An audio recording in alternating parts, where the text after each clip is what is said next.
The story begins with a group of men running through the night. When they finally reach their destination, they spot someone wrapped in cloth, sitting quietly beside a bonfire. Believing this to be their target, the leader of the group pulls out a knife and hurls it toward the figure. But when the cloth unravels, it's empty. Before the leader can react, he turns, and there stands a young boy, calmly staring at him. This was the true target all along. The boy is taken aback by the ambush, but he speaks coldly. Since they came to kill him, he now has every reason to kill them instead. The boy picks up an arrow and snaps off a tree branch. The men laugh at him, mocking his choice of weapon. What's a branch going to do? They jeer. Their laughter is cut short in an instant. With one swift strike, the boy smashes a man's head apart using nothing but the branch. Shock spreads through the group. Another man shouts in panic, realizing exactly what the boy is wielding. But before he can finish, the boy brings him down with a deadly blow. The leader watches in horror as, one by one, his men are slaughtered. By the time he gathers his courage, he's the only one left standing. Terrified, he begs for his life. But the boy's response is merciless. If you intend to kill, then you must also be ready to die. With that, the boy swings his branch, ending the leader's life in a single strike. After the carnage, the boy calmly collects his belongings and snuffs out the fire. Just before leaving, he mutters to himself, compared to what Darienne once told him, this human world is unbearably dull. The scene shifts to a solemn meeting of high-ranking priests. They discuss the Forest of Roots, a land saturated with demonic energy. Though the barriers they placed keep the corruption contained, the vast land itself is unusable. Then, their leader proposes a chilling idea. If the forest is uninhabitable, why not use it as a place of exile? Send there the people they wish to eliminate, troublesome individuals they cannot openly deal with. At first, the priests are stunned, but the plan quickly takes root. They all agree. The next scene shows a knight holding a trembling woman. He tells her that the seed of darkness has already sprouted within her child. The baby is handed to the priests, who begin chanting. Divine light covers the infant as they pray. The mother cries out his name, Helmet.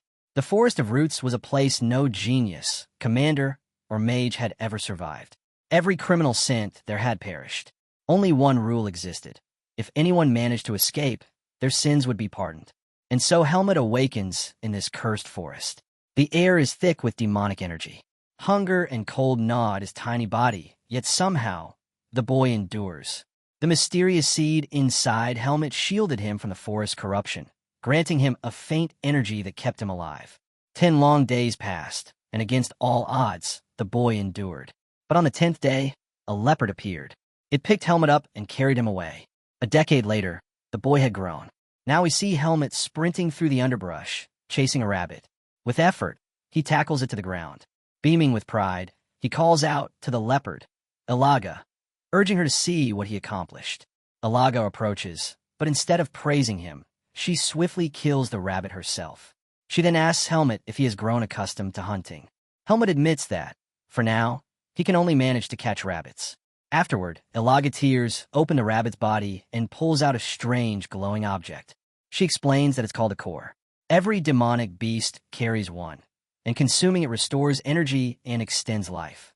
Helmet reaches to claim it, insisting it belongs to him since he made the catch. But before he can touch it, Ilaga strikes him with her tail. Crying out, Helmet protests. He's the one who hunted the rabbit, so the core should be his. Ilaga shakes her head. He cannot eat it. He is not a demonic beast. If he were to swallow a core, he would become one, and then he'd be trapped in the forest forever. Helmet argues that it makes no difference. There's no way out of this forest anyway. But to his shock, Ilaga tells him there is a way out. Helmet freezes, stunned. How could this be possible, when she had always said otherwise? Ilaga admits she once believed escape was impossible, but she learned differently from someone else. Helmet immediately asks who told her. Ilaga replies, a human she once met. The boy's eyes widened. Another human in this forest? But Ilaga warns him not to bother searching. The man is surely dead by now. Helmet presses, asking if she saw his death with her own eyes. Ilaga explains that the human had been a powerful figure once, but age had caught up with him. No human, no matter how strong, can withstand the demonic energy forever. Helmet, she points out, is spared only because of the seed of darkness within him. The last time she saw the man, he was already frail. If he were alive today, he would be nearly 90. Helmet refuses to let go. He demands to know where she met him. Annoyed, Ilaga lashes out with a stick, accusing Helmet of trying to abandon her after all she's done to raise and feed him. She warns that even if Helmet goes, the man might already be gone. Helmet firmly replies that if he finds no one, he'll return. Angered, Ilaga finally tells him, the man lived to the east. She snaps at Helmet to do as he pleases.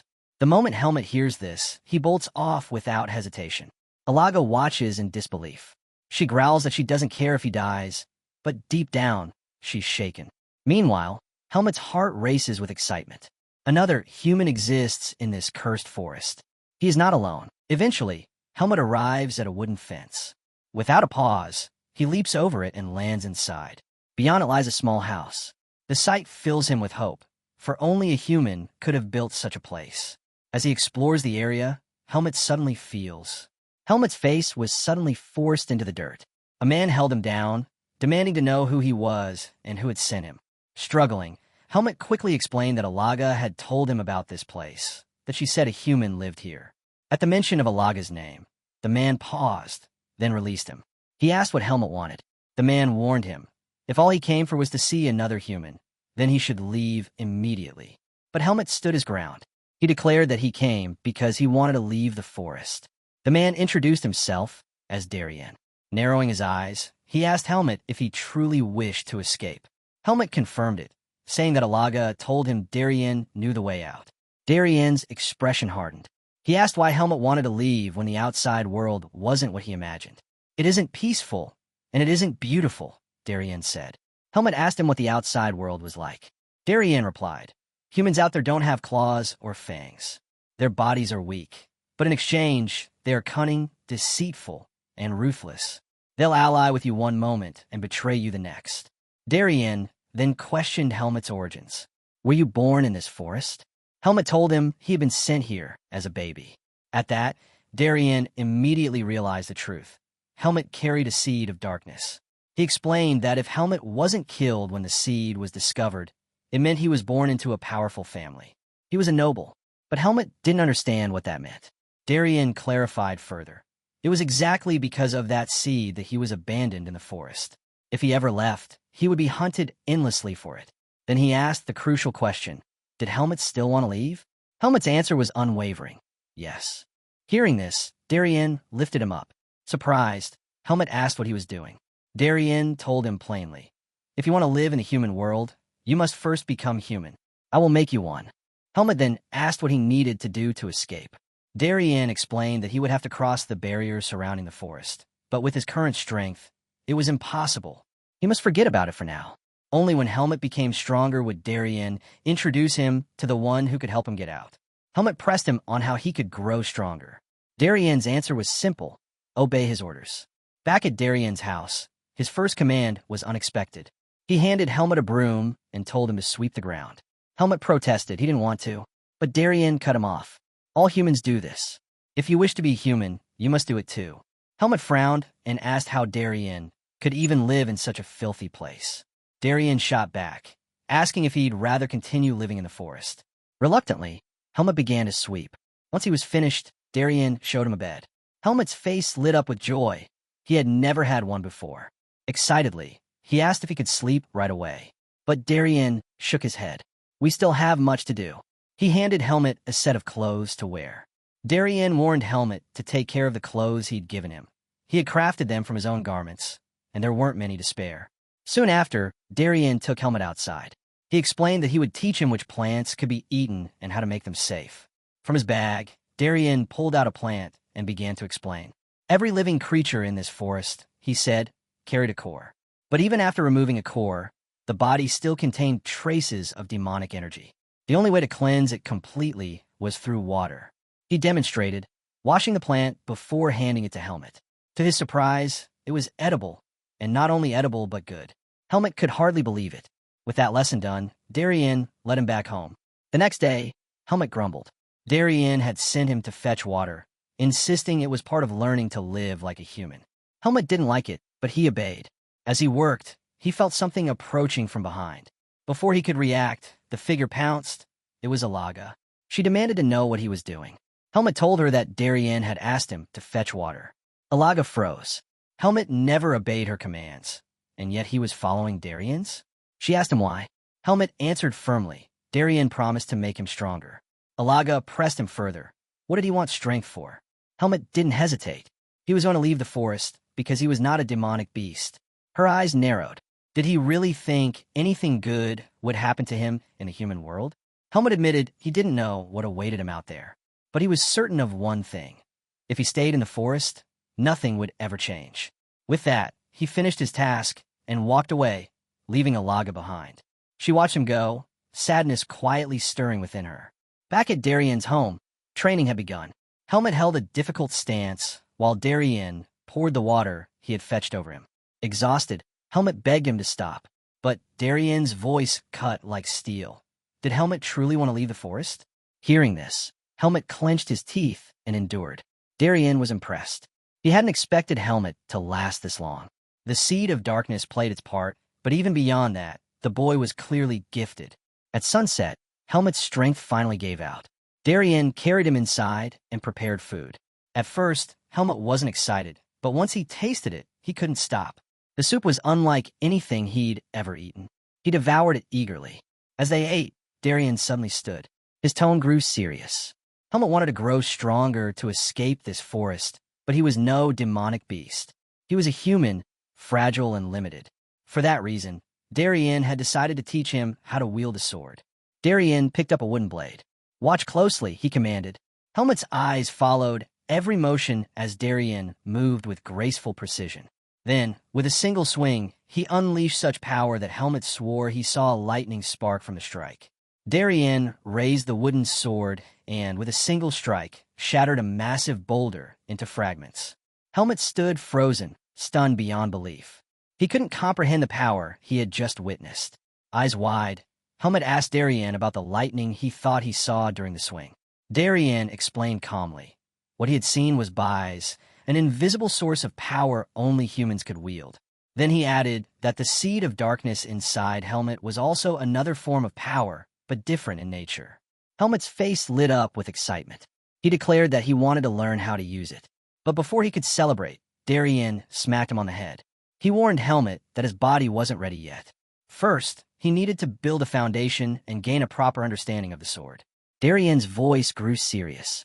The path of the sword, he said, was harsh and filled with pain. But if Helmet endured, he would undoubtedly become strong. Without hesitation, Helmet agreed. Training began. Darienne instructed him to refine his forms. But Helmet grew impatient and snapped back, insisting that he was doing it correctly. Darienne's tone turned sharp. He demanded respect. Instantly, Helmet lowered his voice and corrected himself, asking what exactly was wrong. But Darienne didn't give the answer. Instead, he told Helmet to figure out himself. Helmet frowned, frustrated. He admitted that he had no idea. Darienne's irritation flared. Must he really explain everything? Helmet shouted back that he should explain because he didn't understand anything. Darienne studied him closely. This boy was strange. Despite his lack of patience and his disregard for the process, he learned quickly. Even stranger, the seed of darkness, an entity that usually drove people into madness and violence, had not twisted Helmet at all. Instead, he was calm, logical, and more determined than most adults. Something about him was different. Darienne decided to push further. Without warning, he struck Helmet's hand twice with his wooden sword. "Do you understand the problem now?" he asked. Helmet shook his head, saying he didn't understand anything. Darienne's voice turned cold. If Helmet didn't try his best to figure it out, there would be no dinner for him. The threat hit hard. Terrified of missing a meal, Helmet begged Darienne for time to think. He stood there, replaying the strikes in his mind. Finally, he realized something. The pain from each strike wasn't the same. One was sharper, one was duller. Darienne had hit different spots with different speeds, even though the motion looked identical. It dawned on Helmet that there was more to the sword than simply copying the form. Darienne looked at him and said. Darienne explained that Helmet needed to feel every detail. The tension in his muscles, the tremors in his fingertips, the speed of each strike, the flow, the rhythm, and most importantly, the connection between his mind and the sword. Only when he gained control over these things would he have truly learned something. He told Helmet that each swing had to carry his heart and soul. Without that, he wasn't a swordsman. He was just a woodcutter mindlessly chopping. Helmet listened carefully. After hearing Darienne's words, he threw himself back into practice, determined to push forward. Later, when his training was done, Helmet made his way to the river. There, he ran into Alaga. She was startled when she noticed the muscles that had begun to build on his body. Helmet sat down beside the river and asked her a question that had been troubling him. Why did Darienne say he was indebted to her? Alaga admitted it was because she had given him special permission to live in her forest. Helmet was stunned. He asked why she allowed Darienne to stay when she usually hated having anyone near her territory. Didn't she want to fight him? Alaga's eyes flashed with irritation. She declared that as the ruler of the Central Forest, she would fight anyone who challenged her authority. But then her tone shifted. The real reason she hadn't fought Darienne was caution. If she wasted her strength battling him, she risked being finished off by another predator. Helmet immediately realized who she meant. The two-headed serpent of the southern forest, Nahu. He asked her if she could defeat Darienne in a fair fight without interruptions. Alaga hesitated. She admitted she didn't know. Demonic beasts like her usually released their energy, which made it easy to sense the strength of others. But humans were different. They could hide their power completely. Helmet was shaken by her answer. Did that mean Darienne was stronger than her? Alaga quickly corrected him. It wasn't that she couldn't win. It was that she couldn't be certain. And the reason she tolerated Darienne's presence was because Nahu despised him. Helmet's curiosity grew. Why did Nahu hate Darienne so much? Alaga explained that Darienne had destroyed something Nahu had built, a disgusting place. Helmet pressed her for details. Finally, Alaga crouched down and told him to climb on her back. If he wanted to know, she would show him. She carried him deep into the forest until they reached a strange farm. But it wasn't a normal farm. It was a place where humans were being raised like livestock. Helmet's eyes widened in horror. People were forced to labor under harsh conditions. At one point, a man carrying a heavy load stumbled and dropped it. Immediately, he was beaten without mercy. Confused and disturbed, Helmet asked Alaga what the man had done wrong. Alaga replied coldly. Alaga explained that the man was punished simply because he hadn't worked properly. Helmet was stunned by the cruelty of it. As he looked around the farm, his eyes fell on a group of girls. Curious, he asked Alaga why they looked different from him. She told him plainly, they were females while he was male. Then she added something that made his stomach turn. Nahu preferred the flesh of women, claiming it was more tender. That was why the men were forced into labor while the women were kept as food. Among the crowd, Alaga pointed to a bald man, the leader of the humans, named Arugo. Helmet watched as Arugo noticed the man being beaten, but instead of helping, he coldly told the others to ignore him and focus on preparing sacrifices for Nahu. Then, with a sick grin, Arugo singled out one of the girls. He spared her from the sacrifices, but only on the condition that she served his own desires. Helmet could barely believe it. How could such a vile man be the leader of his people? Alaga admitted she didn't understand it either, but somehow, Arugo had the ability to track down every human who wandered into the forest. If he had found Helmet, she warned, he would already be a slave. Helmet turned to her and asked why she saved him, why she hadn't treated him as just another captive. Alaga brushed it off, saying she only spared him to keep Nahu's livestock numbers from growing. But Helmet smiled. He knew she was lying. Their conversation ended as Alaga turned to leave. But suddenly, her expression shifted. She sensed a surge of demonic energy. Out of nowhere, Nahu struck. The two-headed serpent lunged, but Alaga stood firm, shoving him back. Helmet's heart pounded as the air thickened with Nahu's oppressive aura. The serpent hissed, asking if Alaga was raising Helmet. He sneered, telling her to eat the boy while he was still young. After all, males tasted best at that age. If she didn't want to eat him, she could hand him over instead. Alaga retorted coldly, reminding him that he only ate females, so Helmet's flesh wouldn't appeal to him. But Nahu shook his head. He admitted he didn't want to eat Helmet at all. His real problem was the boy's scent. When he caught the scent more clearly, he turned his gaze on Helmet and demanded to know how he was connected to Darienne. Before Helmet could answer, Alaga shoved Nahu back. Nahu raised his head, insisting he meant no harm. He was simply furious about what Darienne had done to his farm years ago. Alaga quickly covered for Helmet, claiming the boy didn't know Darienne and was only wearing clothes he had found. Nahu's eyes narrowed, but he eventually let it go. He told Helmet he was fortunate. If he truly knew Darienne, he would already be dead. At that moment, Alaga's fury ignited. She unleashed a powerful wave of energy, warning Nahu that if he dared lay a hand on Helmet, she would tear him apart. Startled, Nahu backed down. He told her there was no need for such hostility, that he had no intention of fighting her. But he made his terms clear. She was never to step into his territory again. With that, he turned and slithered away. Helmet fainted from the crushing fear he felt. When he finally regained consciousness, Ilaga was beside him. She warned him never to step into Nahu's territory again and told him to stay close to Darienne. Hearing this, Helmet's chest tightened with disappointment. Quietly, he asked her if he could ever become as strong as she and Darienne. Ilaga didn't hesitate. Darienne was powerful. She admitted she didn't know the full extent of his strength, only that he had reached a level most humans could never touch, no matter how hard they struggled. She told Helmet that if he truly wished to escape this forest, then he had no choice but to keep striving to grow stronger at all costs. With that, she turned to leave, sensing Darienne's presence drawing near. Moments later, Darienne appeared and told Helmet to follow him home. Helmet's spirits lifted. He was happy not only to see Darienne, but because he realized that two powerful beings now watched over him. The scene shifts. Helmet is writhing in agony, his cries echoing in the night. As he trembled, he remembered a conversation he'd had with Darienne. Darienne had given him herbs to consume each night before sleep. Curious, Helmet had asked what kind they were. Calmly, Darienne told him they were poisonous. Helmet's face twisted with fury, and he was about to shout, but Darienne silenced him instantly with a strike of his bais. Then he explained. The herbs were meant to suppress the seed of darkness inside him. Every night, Helmet forced the poison down. Every night, his body burned and screamed in unbearable pain. He could do nothing but endure. Time passed. In the next scene, Helmet trained with his wooden sword. His movements were sharper, his breathing steady. Darienne approached, watching closely. He was surprised. Helmet actually seemed to be enjoying the training. Helmet explained that something had changed. His vision had grown clearer, his body lighter. He asked Darienne if this was because of the poisonous herbs. Darienne answered thoughtfully. Perhaps it was the poison, or perhaps it was the demonic energy in the environment reshaping him. Then he asked if Helmet still felt pain from the herbs. Helmet shook his head. The agony was gone.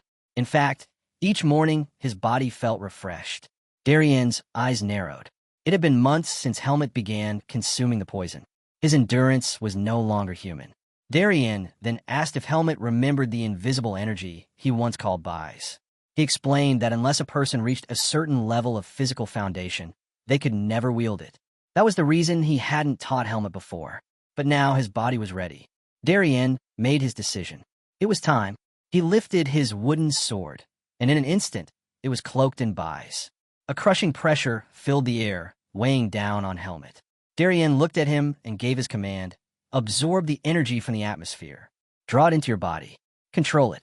And then channel it into your sword. Darienne told Helmet to incarnate the energy to merge with it fully.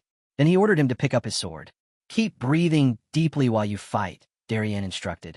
Only then will you draw the energy into yourself. Without further warning, Darienne launched his attack, his sword blazing with bais. He cautioned Helmet. If he failed to control the flow properly, the energy would tear his body apart. Helmet braced himself. Somehow, he managed to block the first strike. But in the blink of an eye, Darienne closed the distance and struck again. Helmet barely dodged, gasping in disbelief. Are you really trying to kill me? He shouted. Darienne didn't answer. Helmet steadied his breathing, forcing himself to stay calm. Once composed, he charged forward with his own strike. Darienne swatted the attack aside with ease, urging him to feel the energy in the air, to grasp it and command it. Helmet tried, but the pressure overwhelmed him. He was thrown back once more. Darienne reassured him. No one ever mastered it on their first attempt. The only way was to continue, day after day, battle after battle. And so they did. Time flowed on. Helmet trained relentlessly, clashing with Darienne every day. Little by little, the invisible energy seeped into him. Eventually, he not only felt it, but began to bend it to his will. For years passed. Helmet, no longer a child, swung his wooden sword with precision, cutting down towering trees in the forest as if they were nothing. Darienne arrived to observe. He nodded, acknowledging the progress. Helmet had grown more adept at wielding bais. Hungry for growth, Helmet asked Darienne for a duel, hoping to sharpen himself further. But Darienne first demanded to see his buys. Helmet concentrated, and before long, his sword shimmered with energy. Darienne's eyes widened. He was astonished. To see someone so young manifest buys was beyond belief. He had always known Helmet carried the seed of darkness, but his talent, it was extraordinary. Darienne couldn't shake the thought. This boy would one day change the world. But whether that change would bring light or plunge it into darkness, he couldn't say.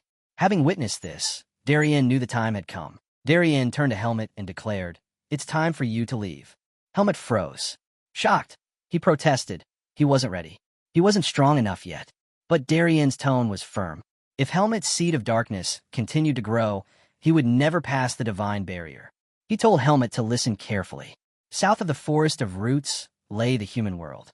To reach it, Helmet had to break through the divine barrier itself. But there was hope, a weak point in the barrier. If Helmet could endure the pressure there, he could pass into the outside world. Helmet asked Darienne where exactly he could find the barrier. But Darienne shook his head. He didn't know the location of the weakened spot, nor had he ever tried to. The only one who knew was Arugo, the man who ruled the human farm. Helmet froze, stunned. He remembered the terror of Nahu and couldn't believe that someone like Arugo, so vile, yet so seemingly powerless, held such knowledge. Darienne's voice grew heavy. He told Helmet that once he stepped into the human world, he would witness countless things, wonders that would seem exciting, dazzling even. But along with them would come tragedy. No matter how prepared you are, Darienne said, tragedy will come. You can't avoid it, and you can't guard against it. And in those moments, when pain and despair overwhelm you, the darkness inside you will whisper. You may even feel the urge to embrace it. Darienne placed his hand firmly on Helmet's shoulder. His tone softened into a plea. When that time comes, don't lose yourself. No matter what, don't give in. Helmet stayed silent, absorbing every word. Then, hesitantly, he asked Darienne if he himself had no intention of leaving the forest. Darienne gave a weak cough before answering. No, I have no interest in the outside world. With that, he told Helmet he was going to rest. But before turning away, he added that he had something for him. Helmet should visit in the morning. Then, with his back to Helmet, he asked to be left alone. Helmet didn't understand, but something in his master's voice felt final. That night, he sat by the riverside, lost in thought. Alaga appeared, greeting him gently. She noticed his heavy expression and asked why he wasn't happy. After all, his lifelong dream was finally within reach. Helmet admitted he felt conflicted. I should be happy, but instead, I feel strange. Alaga listened quietly, then told him that the very fact he felt this way was proof that he was slowly becoming human. Morning came. Helmet and Alaga made their way to Darienne's cabin. When Helmet pushed the door open, the sight before him froze him in place. Darienne sat cross-legged in a lotus position, a sword and bag placed before him. His eyes were closed, his body still. Helmet's voice cracked as he called out. No response came. His heart sank. He already knew. Darienne was gone. Trembling, Helmet approached. His master, the man who had guided him like a father, had passed away. Helmet's chest tightened with grief, but he forced himself to remain standing. He picked up the sword and bag Darienne had left behind, clutching them tightly. Looking at Darienne one last time, Helmet whispered that he would never forget him. With tears burning in his eyes, he turned and stepped out of the cabin. Alaga was waiting. She wasn't surprised. Helmet learned that Darienne had already passed. He asked Alaga if she had known beforehand, and she calmly explained that Darienne himself had told her he was nearing the end. Seeing the weight in Helmet's eyes, she reminded him not to dwell in sorrow. Darienne's life had simply run its course. She urged him not to carry guilt over his friend's death. To lift his spirits, Alaga handed Helmet a small package. She explained it had come with him when he first entered the forest. Curious, Helmet unwrapped the cloth and found a golden necklace inside. Alaga told him it was made from pure, raw gold, a rare and precious metal, proof that he was likely born into nobility. When he opened the locket, he discovered a note inside, written by Margaret Irene. Her words carried a prayer, wishing light upon his path. Alaga asked if Margaret was the head of his family. Helmet replied that she was probably his mother. Alaga then advised him to seek Margaret out once he returned to the human world. Before he left, she also warned him. Nahu was in hibernation, which meant Helmet could pass through his territory unnoticed. The only risk was if a major disturbance occurred, then Nahu would awaken. Alaga herself couldn't step into that land, since Nahu would sense her immediately. But Helmet reassured her. He said he could handle it on his own. With that, he gathered his bag and started walking. As he left, he told Alaga to live long, and she smiled, asking him to take care of himself. The scene then shifted. Arugo was tending to the farm, moving quietly until he stepped into a room and lit a candle with his magic. But the flame revealed more than he expected. Helmet emerged from hiding, pressing a sword to Arugo's neck. Black magic, a corrupt power that grants strength by twisting human darkness.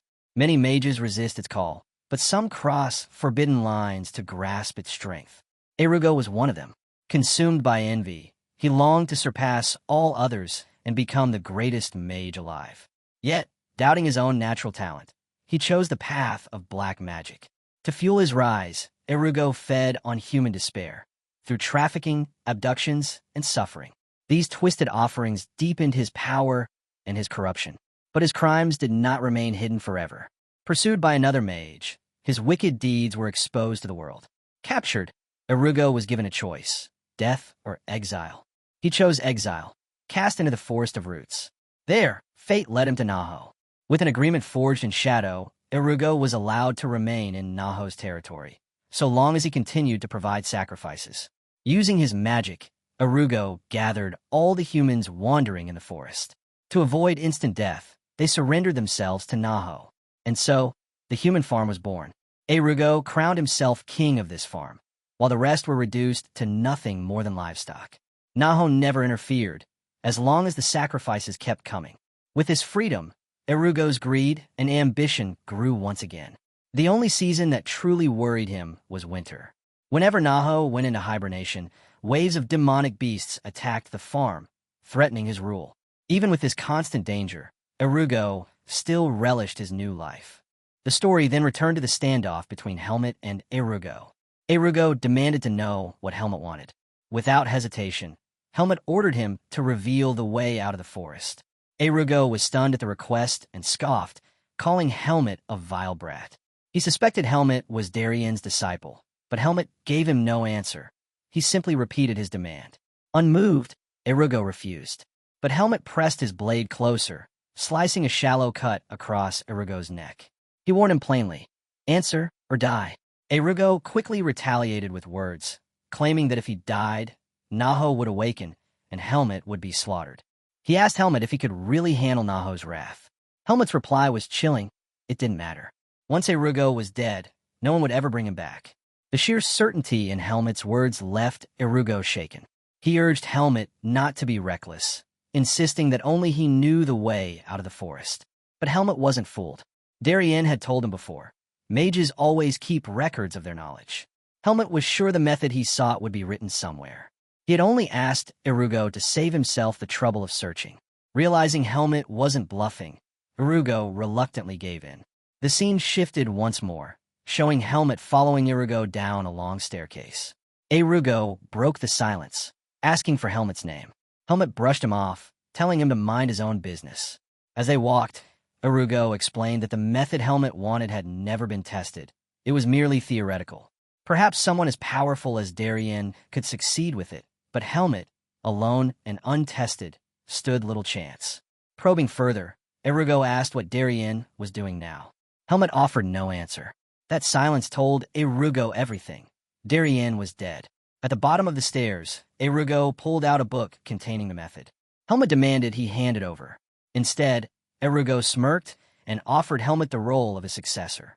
Helmet dismissed the idea as nonsense, smiling faintly at the audacity. And then Arugo continued. Arugo claimed that everyone on the farm was too weak, but Helmet was different. As Darienne's disciple, he believed Helmet alone was worthy to inherit his place. Helmet pressed his sword harder against Arugo's neck, ordering him to stop spouting nonsense. He declared with certainty that he would escape the forest. Reluctantly, Arugo explained where the knowledge came from. Long before he settled in the forest, he had discovered a book inside a mage's hideout. The book spoke of using stealth magic as a means of escape, but the mage who wrote it had failed, never making it out alive. According to its records, at the southern end of the forest lay a massive waterfall. The water, mixed with demonic energy, weakened the divine barrier guarding the forest. Arugo told Helmet this weakened spot might allow passage, but he warned that, even weakened, the divine energy remained incredibly strong. Anyone tainted by the seed of darkness would be crushed instantly if they tried. Hearing this, Helmet lowered his blade. He declared that he would spare Arugo's life, not because he wanted to, but because of Darienne's words. Darienne had once told him to value every life, just as Alaga's kindness had saved his own. Even so, Helmet couldn't stand Arugo. Instead of killing him, he struck Arugo in the stomach, knocking him out before tying him up. When Arugo came to, Helmet woke him by pressing on his pressure points. He ordered Arugo not to move and assured him that he would release him later. Furious, Arugo realized his magic had been sealed and called Helmet an arrogant fool, asking if he truly believed he could leave the forest. Helmet simply smiled and repeated that he would make it out alive. Once Helmet left, Arugo's rage boiled over. He forcefully activated his magic, determined to shatter Helmet's confidence. With a mad cry, he screamed Nahu's name. The ground quaked violently, and Nahu emerged from below. The beast loomed over him, demanding to know why he had been summoned. Arugo revealed Darienne's death and informed Nahu that Darienne's disciple was now inside his territory. Nahu was overjoyed, convinced fate had given him the perfect chance to erase everything he despised. With excitement burning, he broke through the wall and charged after Helmet. Watching him go, Arugo grinned wickedly, thrilled to see Helmet hunted down. The scene shifted once again, showing Helmet sprinting through the forest. He wondered if he should have killed Arugo when he had the chance. As he ran, he noticed something strange. The demonic beasts were fleeing beside him, yet not a single one attacked. That's when he understood. They weren't running from him, they were running for something else. An overwhelming, dreadful presence closed in behind him. Helmet pushed himself to run faster, but after a long stretch, he stopped to check how far he'd gotten. To his horror, he realized he was still within Nahu's domain. Helmet thought he had put good distance between himself and the farm, but he soon realized he was still deep inside Nahu's territory. When he looked up, the air itself was thick with demonic energy, swallowing the entire landscape. Sensing the danger closing in, Helmet gripped his sword and readied himself. Before he could make a move, Nahu appeared right before him. The beast greeted him with a twisted welcome, declaring that he had always known Helmet would eventually return to his domain. He warned that leaving would not be so simple. Helmet answered coldly. He would leave, but only after killing Nahu. Nahu burst out laughing, surprised at Helmet's newfound confidence. Still, he mocked him, saying he could never win. With that, he lunged forward, slamming his massive head in an attack that tore the ground apart in a violent explosion. Helmet narrowly dodged, but the battlefield was swallowed in dust and smoke. From within, Nahu's voice rumbled, praising Helmet's quick reflexes. When the haze cleared, Helmet was trapped. Nahu had coiled his massive body around him, staring with a monstrous grin as he urged Helmet to keep resisting. The suffocating demonic energy pressed down on Helmet. For a moment, the weight of it almost crushed him, but he steadied his breath, forcing himself to stay calm. He reminded himself an opportunity would come. Nahu, gathering power, unleashed a torrent of energy at him. Helmet dodged once more, and at that moment he saw his chance. He rushed forward, even as one of Nahu's heads lunged to devour him. At the last second, he leapt aside, using the monster's head as leverage to climb up its body. Helmet knew brute force wouldn't cut through Nahu's hide. The layers of demonic energy were far too strong. But he also knew every creature had a weak point. With Bais in hand, he slashed at Nahu's eye. The beast let out a deafening scream, thrashing in agony. Helmet knew the wound wasn't fatal. At best, it bought him precious time. Continuing to fight with what little strength he had left would mean certain death. He turned and ran, while behind him Nahu bellowed in rage. But what Helmet saw next chilled him to the core. Nahu ripped off his own damaged head and devoured it. Helmet froze in horror, but there was no time. Regenerating himself through the twisted act, Nahu lunged at him again. Helmet raised his sword to block, but the overwhelming force sent him flying back. Bruised but alive, Helmet quickly struck his own body, activating his technique to conceal himself. Nahu snarled in frustration. Missing his other head, he struggled to pinpoint Helmet's presence. He roared into the shadows, demanding that Helmet reveal himself. And then the scene shifted. Helmet leaned against a tree, gasping for breath.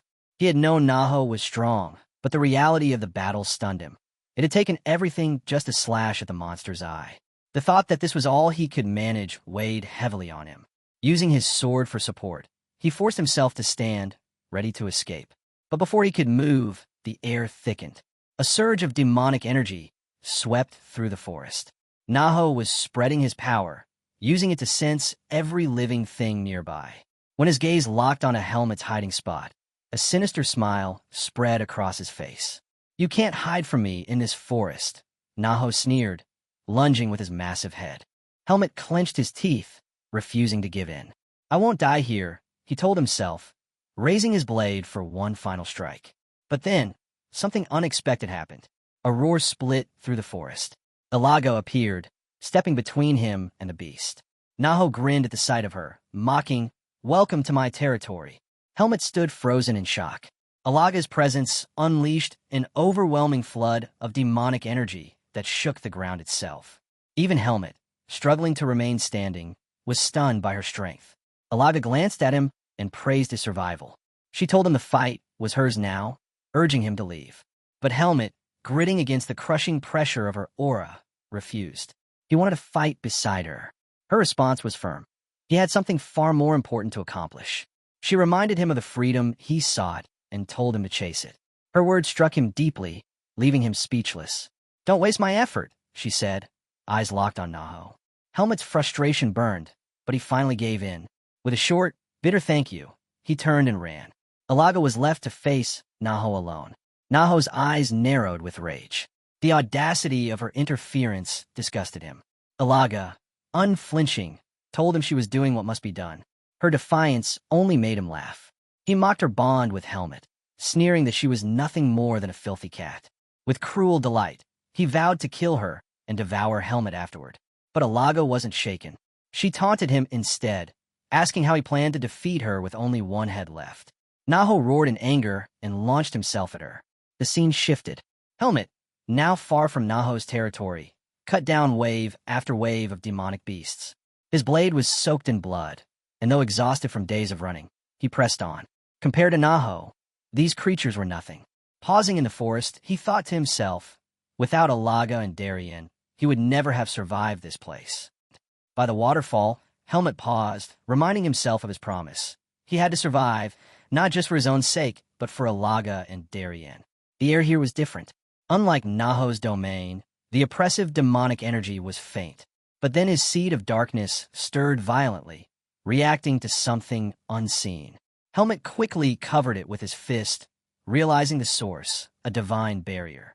If he hadn't acted, the pain would have been unbearable. As he steadied himself, a single feather drifted down into his palm. He looked up, stunned, as a massive bird descended from the skies, landing before him. The creature tilted its head, surprised to find a human child in its territory. "What business do you have here?" it demanded. Helmet's mind raced. He quickly understood. Arugo had directed him to this place, knowing a powerful beast ruled here. The bird introduced itself as Exile, sovereign of the northern forest. Helmet introduced himself as well, recognizing the name. Ilaga had once warned him. Exile was a curious beast, always seeking answers. Exile's sharp gaze studied him. "You carry Nahu's scent, and Ilaga's too. Tell me, are you their child?" Helmet stood firm, replying with certainty. "I am of Ilaga's family." That answer shook Exile. A surge of demonic energy exploded from him as he roared. "Ilaga's kin has no place in my territory." But Helmet didn't back down. He admitted he had entered this land on his own, for his own reasons. Intrigued, Exile demanded to know what those reasons were. Helmet met his eyes and said, "What I came here to do, it will matter to you as well." That made Exile pause. "Explain yourself," he pressed. Helmet revealed his intent. He would be the first being to cross the divine barrier. Exile burst into laughter at the claim. "With the seed of darkness inside you, you're no different than us, a beast wrapped in human skin." But Helmet didn't waver. He asked for a chance, insisting he was the only human who dared step into this place and try. Exile dismissed the idea as foolish. Why should he let a human burn against the barrier? Helmet countered, telling him there would always be humans entering the forest, but he was the only one capable of crossing it. That struck something in Exile. His laughter faded, replaced with curiosity. "Very well," he said at last. Show me. Prove you can do what no human has ever done. Igrul sneered, calling Helmet reckless for attempting something so absurd. But Helmet stood his ground. Then you'll be the first demonic beast to witness a human break through the divine barrier, he declared. That caught Igrul's attention. Amused, he accepted Helmet's challenge. He promised to shield him from other beasts while he made his attempt. But then, with a grave tone, he asked Helmet for his final words, something he could pass on to Alaga should Helmet fail. Without hesitation, Helmet replied, "Tell Alaga that I made it out of the forest." Igrul was stunned. He realized Helmet wanted that message delivered no matter the outcome. After a long pause, he agreed. Helmet finally felt a moment of relief. Wasting no more time, he leapt into the waterfall. Diving deep, he wrapped his body with his fist protection. At the bottom, he discovered a hole in the divine barrier. Without hesitation, he swam toward it, determined to push through. "I will survive. I will go beyond the forest of roots," he swore to himself. The divine power was merciless. Designed to purify and protect humans, it violently rejected the seed of darkness within him. The barrier's force tore through his body with terrifying speed, shredding his strength and burning his soul. The agony was unlike anything he had ever endured. His mind began to slip, his vision fading. Panic filled him. Was he losing himself? Was he becoming nothing more than a beast? The scene shifts. A group of mercenaries rested near the forest of roots. One of them, a young boy named Finn, asked their leader Tanya why they were wasting time here. Tanya explained calmly that resting now was their only chance at survival. If they pushed forward while exhausted and stumbled upon a beast, they'd all be slaughtered. Finn shuddered at the thought, but grumbled when Tanya ordered him to fetch water. Complaining that it was too dark, he dragged his feet until Tanya lost her patience and kicked him toward the river. As Finn approached the water's edge, a strange feeling crept over him. Peering into the river, he spotted what looked like seaweed. But when he lifted it, his blood froze. It wasn't seaweed at all, it was hair, attached to the limp body of an unconscious Helmet. Finn dropped it in terror and bolted back to the group. "There's a dead body in the river," he cried. The mercenaries burst into laughter, mocking him. They accused Finn of mistaking a branch for a corpse, calling him a coward yet again. But Tanya's eyes narrowed. She ordered Finn to show her this so-called body. Finn pointed nervously toward the riverbank, but Tanya wasn't having it. She kicked him sharply, ordering him to lead the way instead of standing around. As they walked, her voice turned cold. If he was wrong about this, she would kill him herself. When they finally reached the riverside, Finn gestured toward the water. Tanya's eyes narrowed as she spotted a body floating there. Helmet. At first, she thought he was dead, but on closer inspection, she noticed his chest rising faintly. He was still alive. "Help me pull him out," she commanded. Finn froze in horror, but Tanya didn't wait. She grabbed Helmet and dragged him onto the bank. The scene shifts. Helmet opened his eyes, groggy and disoriented. His body was covered in bandages. He didn't know where he was, or if he had truly escaped the forest of roots. A calm voice reached him. Tanya greeted him and assured him he was safe now, among her group. She asked for his name. Helmet introduced himself, but when she pressed him for more, he shook his head. "I don't remember anything else." Her brows lifted. No visible wounds, yet memory loss. She asked if he had struck his head in the river, but Helmet could only shake his head again. Tanya then introduced herself, a rank 3 silver medal mercenary from the Face Mercenary Corps. Helmet was stunned. Another human. For the first time in so long, he wasn't alone. She asked if he knew where he was. He admitted he didn't. Tanya explained that they were in the cave forest. His blank look confirmed it. His amnesia was severe. "Do you remember anything at all?" she pressed. Helmet hesitated, then replied, "Only my name, and how to wield a sword." That was enough for Tanya. She smiled, relieved. If that was the case, a skilled doctor might be able to restore the rest. She told Helmet her group would take care of him until then. From this moment on, she said, he was her responsibility. Helmet was taken aback, but deeply grateful. He thanked her sincerely. The next day, he sat resting on a boulder, savoring the peace. He couldn't believe it. He had actually escaped the forest. But his body was wrecked, weaker than it had ever been. Even his eyes was faint. Then he noticed it. The seed of darkness was still inside him. His heart sank. No one could know. Not here. Not among humans. He resolved to keep pretending his memories were gone. That would be his shield. Quietly, he pulled out his necklace, staring at it. I have to find the owner, he murmured. But he knew he couldn't rush. Not now. Slow and careful. That was the only path forward. The scene shifts. The group couldn't help but comment on Helmet's new appearance. One man remarked that he looked like a noble, too refined, too elegant for a wanderer. Even Finn was stunned, remembering how Helmet had looked like a corpse when he first dragged him from the river. Curious, Finn asked if Helmet was the son of a wealthy man. Helmet simply shook his head. I don't know. Tanya stepped in, resting a hand on Helmet's shoulder. She told him he looked much better after cleaning up and asked how he was feeling. Finn frowned, annoyed. He muttered that Tanya was only being nice to Helmet because of his looks. That was a mistake. Tanya's fist landed on his face in an instant. She ordered him to stop complaining and help the others instead.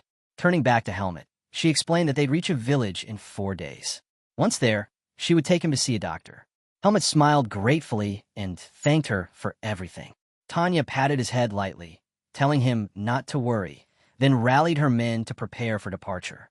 Both Helmet and Finn were left surprised by how she treated him. Helmet traveled with the group, moving at a steady pace. Finn, one of the mercenaries, advised him to slow down, reminding him that their carriage moved quickly. It would be hard to keep up in his condition, but Helmet insisted on walking. He wanted to loosen his body. As they moved, he reached out to pet the group's horse. Do you like horses? Finn asked curiously. I'm not sure, Helmet replied, his touch gentle yet awkward. Finn studied him, realizing he wasn't a noble, but he wasn't ordinary either.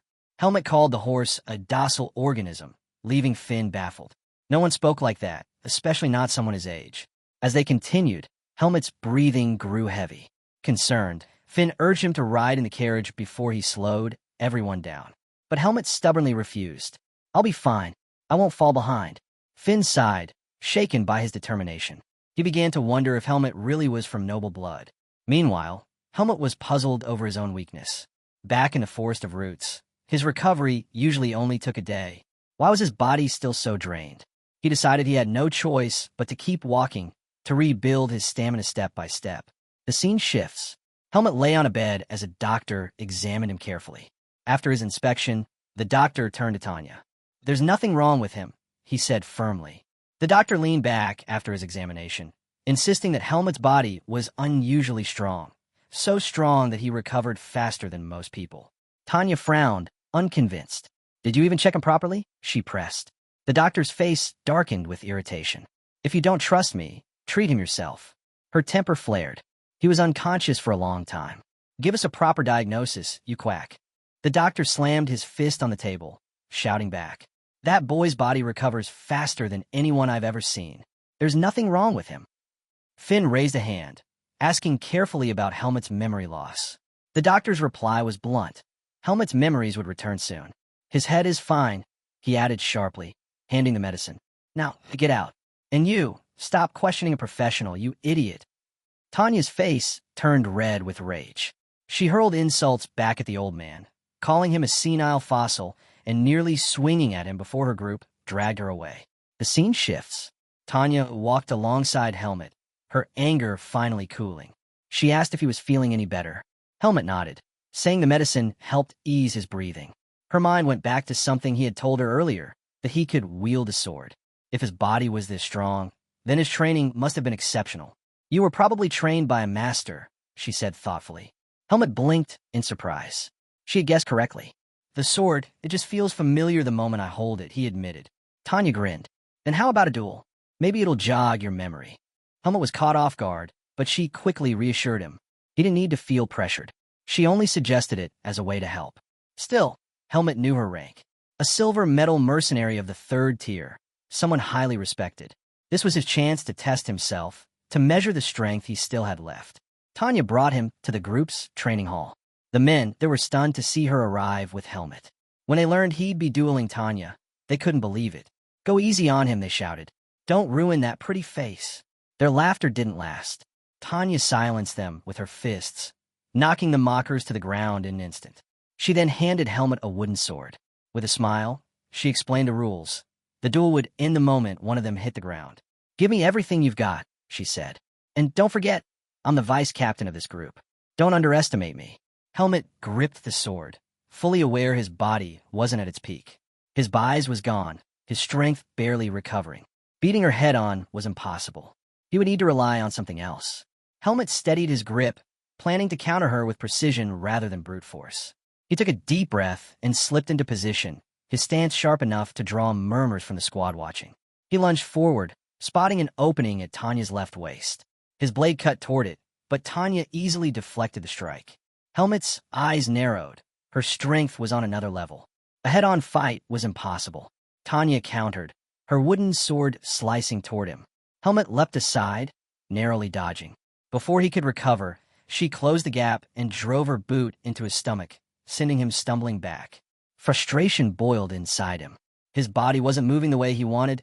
It felt sluggish, restrained. While his thoughts spun, Tanya was already on him again. "You're thinking too much," she said, pressing forward. Her attacks rained down with unrelenting force.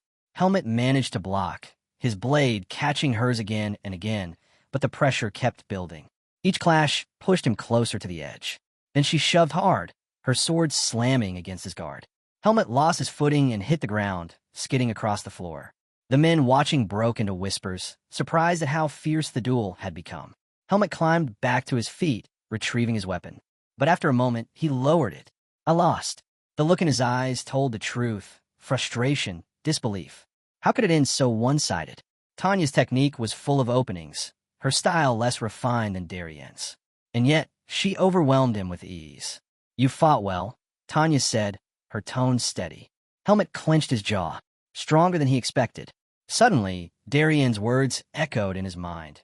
Never underestimate humans. He had brushed it off before, but now, standing beaten by a rank 3 swordsman, he finally understood. A man approached, placing a hand on his shoulder. "Don't be discouraged. Tanya is one of the most skilled fighters in our corps." Others chimed in, praising Helmet's effort, even joking he was better than Finn. Helmet turned to the man who first spoke. "Who are you?" The man smiled. "Fien, captain of the Face Mercenary Corps. Rank 2, gold medal." Helmet froze in shock. Fien continued, congratulating him. "You've passed our entrance exam." Helmet blinked, stunned. "Entrance exam?" The captain explained. They didn't want him wandering aimlessly with no memory, so they tested him before accepting him. Entry into the Face Mercenary Corps wasn't easy, and the group had been observing his every move since before he even entered the village. Finally, it all made sense, why only Tanya and Finn had approached him. Helmet exhaled slowly. He didn't resent the test. He knew well enough they could have abandoned him at any point. And now, Fien was openly impressed, especially with the fact that Helmet hadn't. Fien chuckled, noting one more thing. He appreciated that Helmet hadn't tried hitting on his sister Tanya. Then he grew serious, pulling out a folded sheet of paper and handing it over. "This is a deed," he explained. "It grants you the status of a rank 4 mercenary. We've also prepared a temporary identity card for you. Make sure to register officially at the Mercenary Guild when you get the chance." Helmet stared at the documents, hardly believing it. Soon after, Fien asked his men to properly introduce themselves. One by one, the rank 3s stepped forward, sharing their names. Even Finn reintroduced himself, clarifying that he was a rank 4 bronze mercenary. Helmet felt a strange warmth stir inside him. Allies. Real allies. But Darienne's warning echoed in the back of his mind. Never trust humans too much. Helmet wasn't sure which feeling to follow. He asked Fien how long he was expected to stay with the squad. Quietly, he admitted that once his memories returned, he might choose to leave. Fien accepted this. "You can walk away whenever you like," he said, "but not in the middle of a mission. If you're with us, you finish the job." Helmet nodded. That was fair. More than fair. Better to be with them than to wander alone without direction. Maybe, just maybe, he could find clues about his origins. And above all, he wanted to know what it felt like to truly have companions. The scene shifts. Inside a meeting hall, a stern man argued with Fien. He objected to having another rank 4 mercenary included in their mission. "The task isn't suited for someone of that level," he snapped. "I already allowed you to bring Finn along. That's enough." Fien remained calm. "Helmet is more capable than you think. I wouldn't bring him along without reason. Trust me on this, Miles." The man, Miles, studied him carefully. Fien's reputation with the Face Mercenary Corps was solid, and he had dealt with him long enough to know he didn't lie about matters like this. After a moment, he relented. "Fine, bring him, but he'll only earn a third of a normal rank 4's pay." Fien inclined his head. "Agreed." Miles added one final detail. Another group, the Taliek mercenary squad, would also be joining the mission. Finn acknowledged it without hesitation, telling him not to worry. We depart tomorrow at 7 a.m., Miles concluded before leaving. Once the door shut, Tanya praised her brother's sharp negotiation. Finn turned back to his squad, briefing them on their task. The mission was to escort a large convoy. He reassured Helmet and Finn that they weren't expected to fight unless absolutely necessary, only if things turned dire. Tanya stepped up, her voice firm. She ordered the rank 3s to prepare thoroughly. They all knew convoy escorts were never as simple as they sounded. Before dismissing the squad, Fien reminded them that no one could predict the strength of potential ambushers. Uter leaned toward Helmet, offering a quiet warning. If anyone from the Taliek squad insulted him, he should just ignore it. Their two groups had a poor history. Maros added that the Taliek squad disliked them because the Face Mercenary Corps carried a stronger reputation. Helmet listened, filing the information away. With that, Finn ended the briefing, ordering everyone to rest. The scene shifts. Late that night, Helmet stood alone in the training hall, his sword in hand. His mind replayed the duel with Tanya, gnawing at him. He had been using his body's weakness as an excuse, but deep down he knew the truth. He had lost because Tanya was faster. Her defenses had openings, yet he couldn't break through. Too weak, he muttered. He couldn't blame a lack of buys, nor the state of his body. The fault was his. If he wanted to stand stronger, he had to start from the basics. With a sharp motion, he unsheathed his sword and began training beneath the moonlight. The scene shifts again. Morning arrived, and the convoy mission began. Fien's voice carried authority as he reminded everyone to stay alert. Their clients had paid dearly for protection, and it was their duty to keep them safe. Among the march, Finn groaned, clutching his stomach. He muttered about overeating before the journey, then turned to Helmet with a smirk. "Hey, weakling, holding up okay? Life's about to get harder starting today." Helmet met his gaze with a serious look. He understood now. Finn was mocking him because of the way he had fallen before. "I can endure this mission," Helmet replied firmly. Finn blinked, caught off guard by the tone. He gave an awkward laugh, tapping Helmet on the shoulder. "Relax. I was just joking." Helmet ignored him, pressing forward with steady steps. Not long after, they rendezvoused with Miles. He presented his cargo and explained the arrangement. The Face Mercenary Corps would guard the rear. While Miles spoke with Finn, the Taliek squad arrived. The tension was immediate. One of their members caught Finn glaring and barked out. "What are you looking at, Scrawny? Can't even swing a sword properly, can you?" Finn bristled, but before he could respond, the man's attention shifted to Helmet. He squinted, then burst out laughing. "And what's this? A girl tagging along? You two better keep up with us." Helmet tilted his head slightly. He didn't understand why the man was looking down on them. Was this an attempt to size them up? He remembered, whether human or beast, it was the same. Everyone compared their strength against others. Quietly, he wondered, was this loudmouth truly the leader of the Taliek squad? Helmet quickly dismissed the thought of the loud man being the Taliek squad's leader. His strength didn't match the role. Still, he kept his eyes on him as the mission went on. Days later, the same man stuck out his leg, tripping Finn on purpose. Finn hit the ground hard, his patience finally snapping. "You've been at this since the mission started," Finn growled, a crooked smile tugging at his lips. "How long are you planning to keep harassing me?" The man feigned innocence, claiming it was a mistake. Then, with a mocking grin, he added, "If you're upset, hit me." Finn froze. The man's size, and the presence of his comrades, sent a chill down his spine. He lowered his head, biting back his anger. Helmet stepped forward, helping Finn to his feet. The man sneered, turning his taunts toward Helmet. "You really do look like a girl. Next time I'll bring you flowers." Helmet ignored him completely, focusing only on steadying Finn and guiding him back to their squad. The man's smirk faltered. His friend whispered that Helmet had been ignoring him since the start. Another warned that constant harassment might not be wise. Too many eyes were on them. The man scoffed. "Helmet and Finn are just rank 4s. I'm a rank 3 who only dropped to rank 4 because of my hand. One hand is all I need to deal with them." But his friend wasn't convinced. "You were demoted because you got drunk and acted like an idiot." Enraged, the man clamped his hand around his friend's neck, choking him until he begged for mercy. When he finally released him, his eyes gleamed with hatred. He blamed his brother, a rank 2 mercenary, for humiliating him and forcing him down to rank 4. The thought festered like poison, and the more Helmet ignored him, the deeper his anger grew. "I'll kill him," the man muttered with a wicked grin. He turned to his companions. "Help me with something." Back with the Face Mercenary Corps, Finn complained bitterly about the harassment he'd endured for 3 straight days. What puzzled him most was Caleb, the supposed leader of the Taliek squad. Why was someone of his stature wasting time with rank 4s? Finn was sure Caleb had been a rank 3 mercenary. Something didn't add up. With a huff, he picked up his bucket. "I'm going to fetch water," he told Helmet. His voice hardened. "And if Caleb or his men try anything, I won't hold back." The group had heard him again. With those words, he walked away. The scene shifts. Finn arrives at the stream. Frustration weighed on him. Fetching water shouldn't be this exhausting, yet here he was. Determined, he decided to collect enough for the entire squad. As he crouched by the stream, someone's presence loomed behind him. Turning around, Finn froze. It was Caleb and his gang. His heart sank at the sight of them. Caleb stepped forward with a mocking smile, saying he just wanted to have a nice talk. Moments later, Caleb had Finn pinned beneath his boot.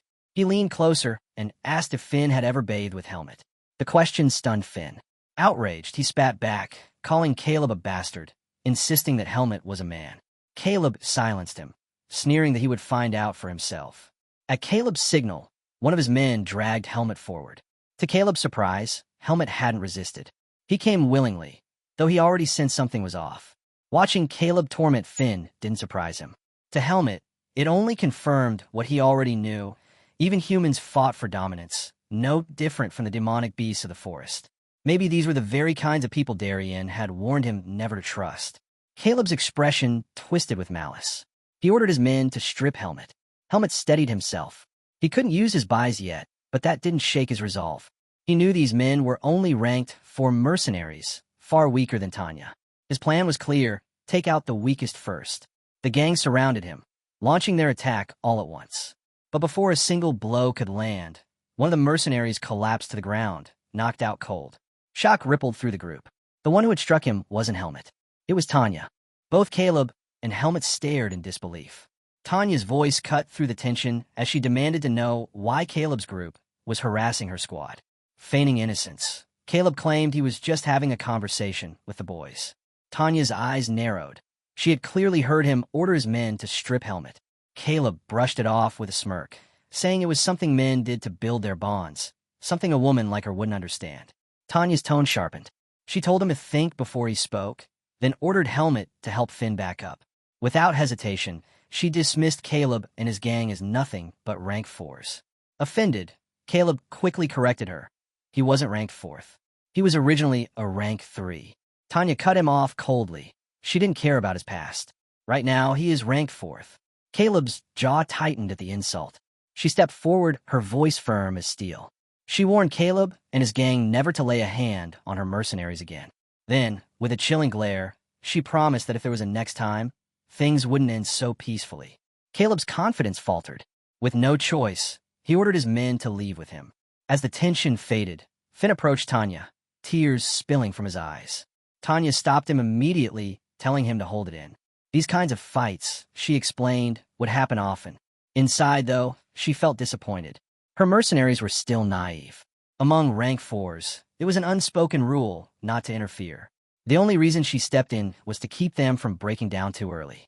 The scene shifts. Night falls. Helmet is alone, training in the dark. His strikes cut through trees one after another until the area lay in ruins. At last, he stopped, realizing his body had finally recovered. He wasn't surprised. Ever since the mission started, he had been focused solely on healing. Still, his buys had not returned.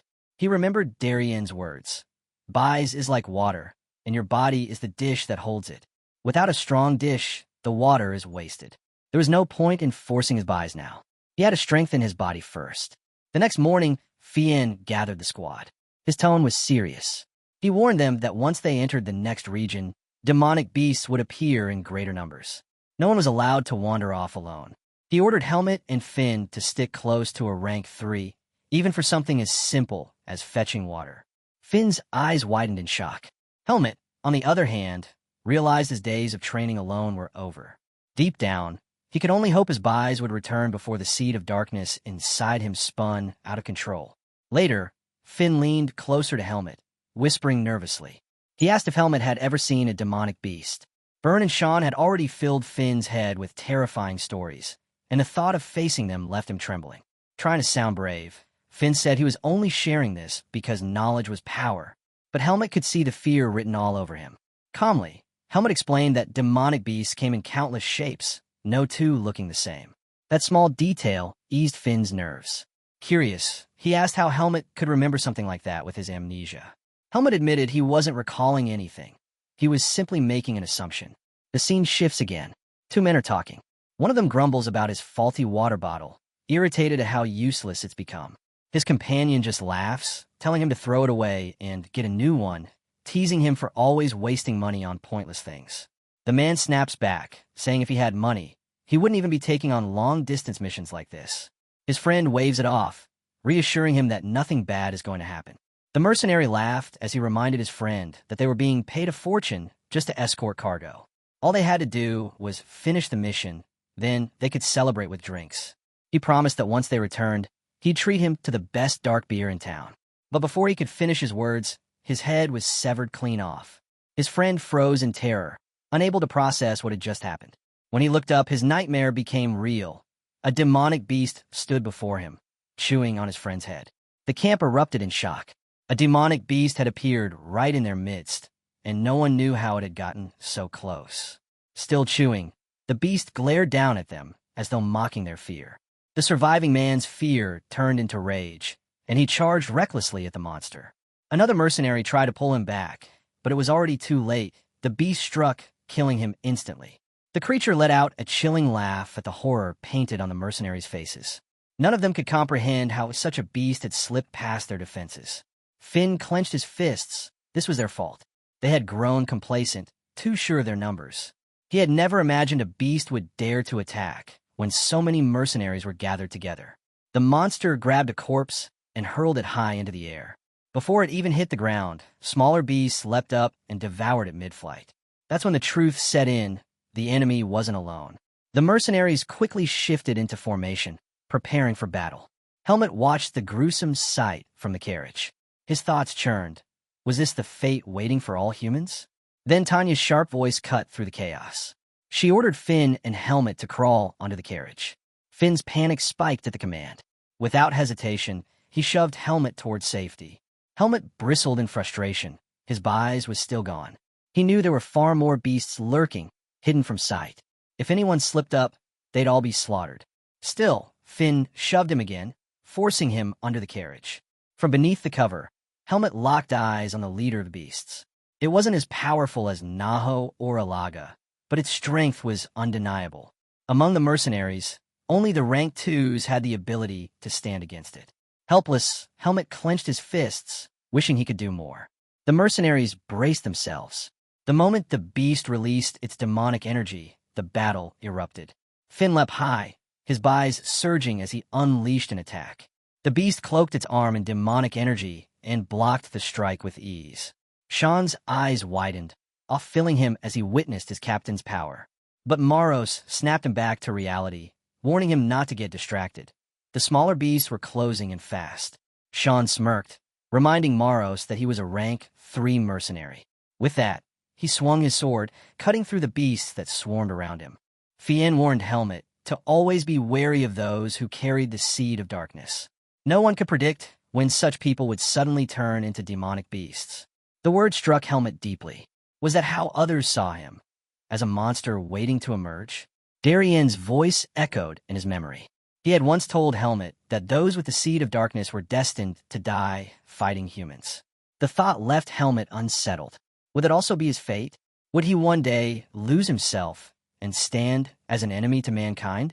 He now understood why Darienne had trained him so strictly in the use of bise.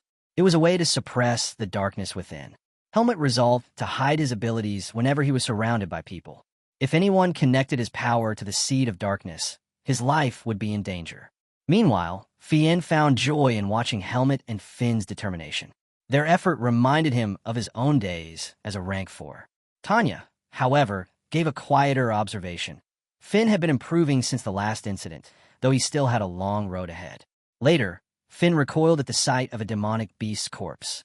As he raised his weapon to cut into it, Helmet's instinct screamed something was wrong.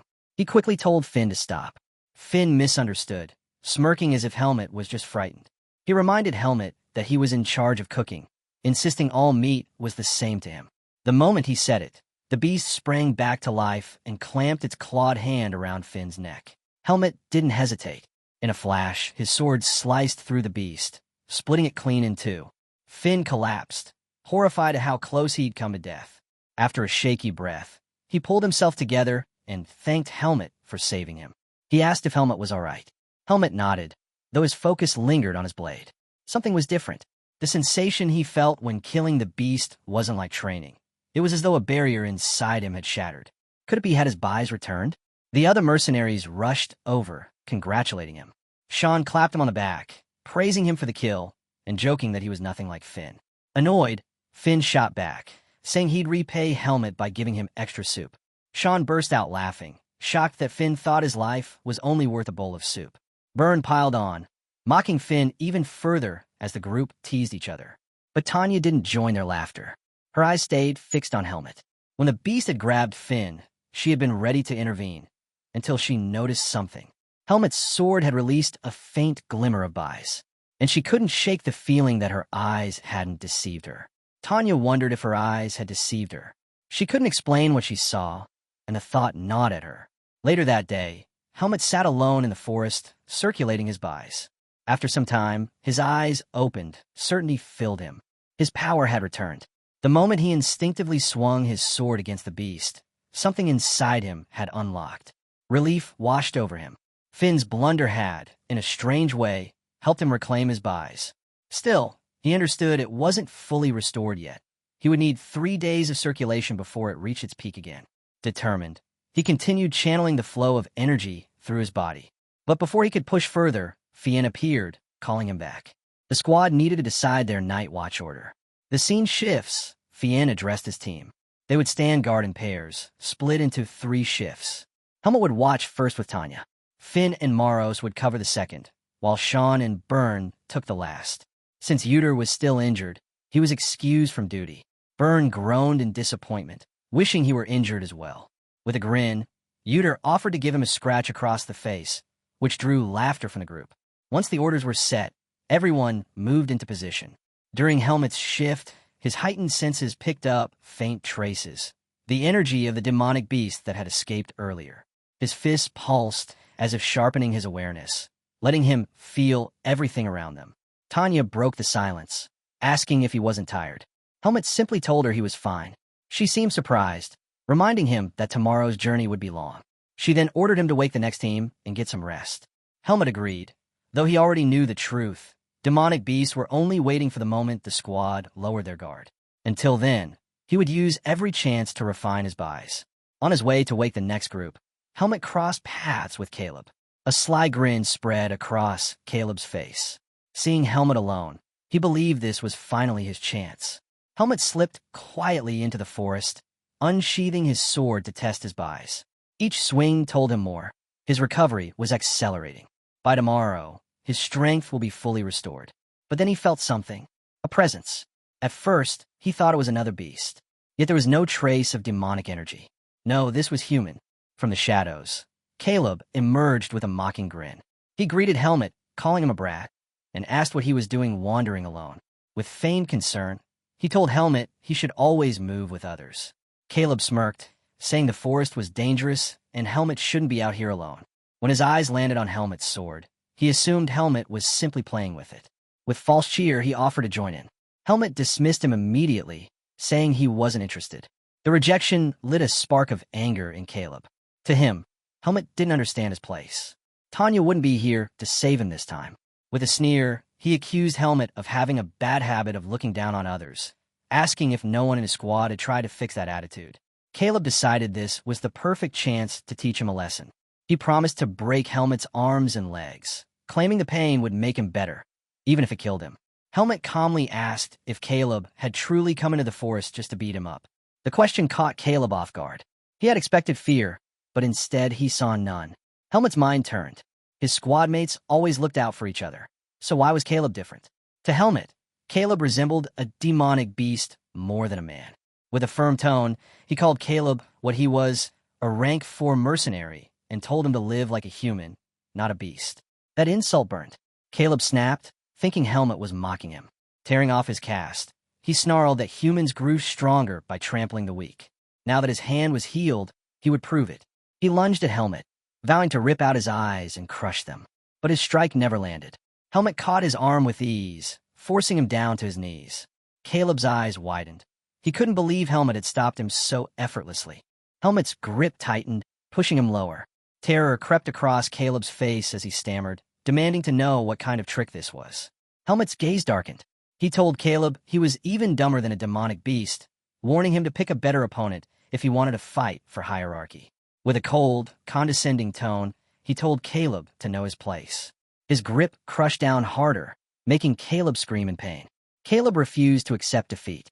Forcing himself free, he roared that he would never beg for mercy. Unsheathing his sword, he charged again. Helmet didn't even bother to draw his blade. He blocked every strike with the sheath alone, frustrating Caleb further. Fury twisted Caleb's face. To him, Helmet's composure was arrogance. Helmet's patience finally broke. He drew his sword in a single motion. A surge of byes exploded from the blade, its energy making Caleb freeze in horror. Before he could react, Helmet's sword slashed across his thighs. Caleb collapsed to the ground, screaming in pain. Helmet hadn't planned to use his vis. He had only drawn it in the jolt of excitement from regaining it. He knew he couldn't let Caleb escape. If Caleb ran, the truth about Helmet's power might spread. A dark thought crossed Helmet's mind. Should he kill Caleb? A voice answered before Helmet chose. The seed of darkness spoke inside his head, urging him to kill. The seed spread slowly, pressing at his thoughts. Helmet felt the intrusion and reacted. He wrapped his body in the dark energy for a moment, then placed his hand over his chest and drew that energy away, stripping the clouded influence from his mind. He repeated the motion until the voice receded and the seeds pull loosened. When Helmet opened his eyes, Caleb had fled. The scene cuts to Caleb crawling through the underbrush, still screaming. He had not expected Helmet to wield this. He had not expected such strength from someone of rank 4. Crawling toward camp was his only hope. But before he reached it, a demonic beast in the forest intercepted him and tore him apart. Helmet heard the final screams, followed the sound, and found a demonic beast holding Caleb's corpse. Helmet identified it as the same beast that had slipped away that morning. The beast regarded him and continued feeding. Helmet approached and told the creature, plainly, that Caleb belonged to him. The beast hesitated, then dropped the body. Helmet drew his sword and coated the blade in byes. The beast backed away and began to scream. Helmet noticed the beast's reaction matched its assessment of his strength. It was not an ordinary creature. He ordered it to take Caleb's body and run, threatening death if it disobeyed. Lights, other mercenaries, moved closer through the trees. Cornered, the beast obeyed and fled with the corpse. Helmet sheathed his sword. He had the power back, but the seed had shown itself again. He put the thought of killing the beast aside for now and moved to consider what to do next. Helmet struggled to think of how to explain what had happened. When word spread, Max, the vice captain of the Talon mercenaries, was stunned to hear that Caleb was dead.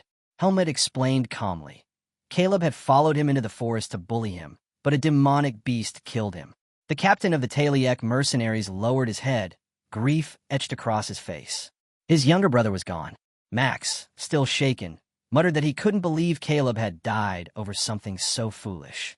He turned to Helmet and offered an apology for the trouble Caleb had caused. But Tanya's eyes narrowed. To her, a mere verbal apology wasn't enough. She demanded to know why no one in the Talon squad had stopped Caleb, even though they all knew about his behavior. The captain bristled with anger. He snapped at Tanya, warning her to watch her mouth when speaking about his brother. Unmoved, Tanya fired back. If their squad had kept Caleb in check, he wouldn't have met such an end. The captain stepped forward, furious, telling Tanya not to insult his man. Before the clash escalated, Miles stepped between the two groups. His tone was sharp. This was no time for blame. They needed solutions, not arguments. He declared that the Talon squad would take responsibility for the incident. He warned Tanya and her team to watch their words. Then he made a decision. Caleb's commission would be given to Helmet. Both sides accepted, though the air was thick with tension. Miles looked at them all with disappointment. He hadn't realized how fractured the mercenaries truly were. Still, he promised to devise a plan to deal with the beast safely. His warning was clear. 3 lives had already been lost. Everyone needed to stay alert. The mercenaries return to their posts. The scene shifts. Tanya smacked Helmet on the head. He winced, complaining that her punch hurt. She exploded at him. Why hadn't he called her to watch his back? Why had he gone into the forest alone? Her voice cracked as she admitted how terrified she had been when she learned he was missing. But her anger faded as quickly as it came. She realized she, too, had been careless. She should have kept a closer eye on him. Placing a hand on his shoulder, she told him never to wander the forest alone again. Helmet blinked, caught off guard. He apologized quietly. Deep down, he felt something stir. Only one other person had ever cared for him this way, Darienne. He had forgotten what warmth felt like, what kinship meant. Tanya rested her hand gently on his head, repeating her plea for him to be more careful. For the first time in a long while, Helmet felt human again. The mercenaries advanced cautiously. Fien reminded his squad of what happened to Caleb just the day before, ambushed and killed by a demonic beast.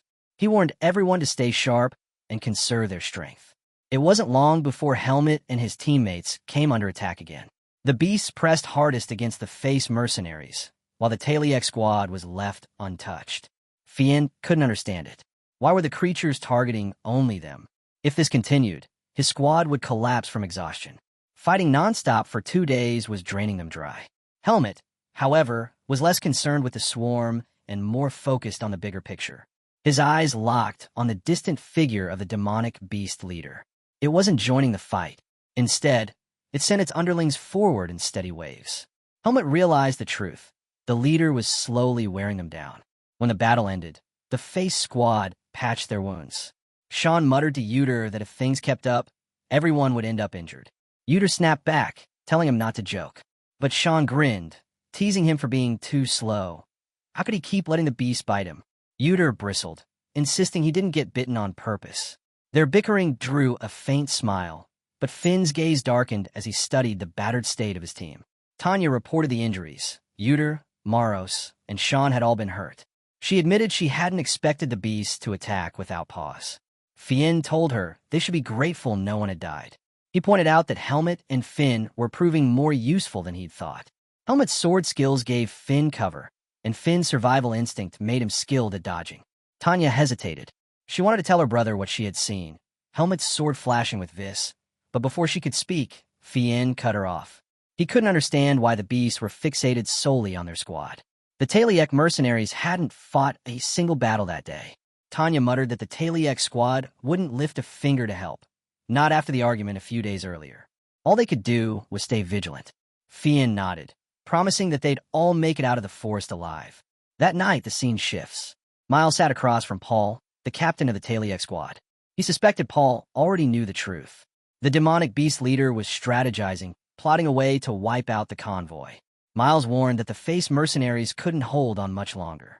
It wouldn't take much before the beasts overwhelmed them. He pressed Paul to step in and provide support. Miles argued that Paul's squad should help the face mercenaries, since the Taliek squad had more people. But Paul's expression darkened. He disagreed completely.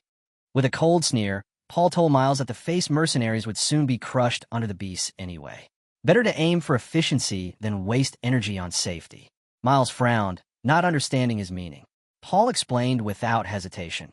The Taliek squad and the merchants should leave the forest quickly while the face squad stayed behind to draw the beasts away. He reminded Miles that most of the important cargo was under Taliek squad's protection. The words made Miles bristle. He asked Paul if he had no morals. Paul only smiled. Morals and trust were fine ideals, he said, but survival mattered more. The demonic beast leader was wearing them down, waiting for the moment to slaughter everyone. Could Miles afford to cover the losses of the goods and the lives at stake? If not, then he needed to think smart. Paul pressed him further. If Miles had a better plan, he would follow.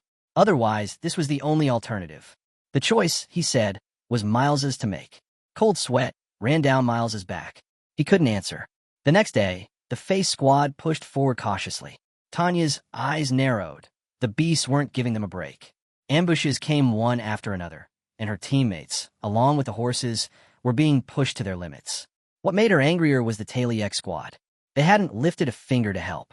They only sat back, watching every move the face mercenaries made. Fien shared her concern. If the battles continued, their squad would collapse. Then Tanya spotted something strange. The Taliek squad suddenly sped up their carriage. A heartbeat later, they broke into a full sprint.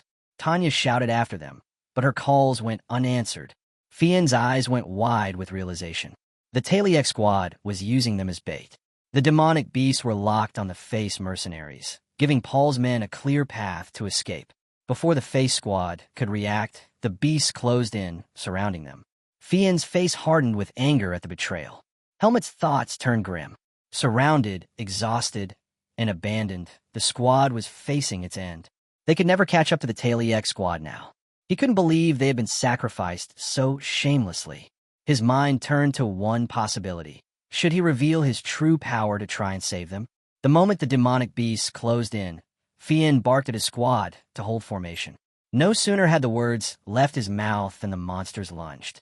The mercenaries, already drained from battle, struggled just to hold their ground.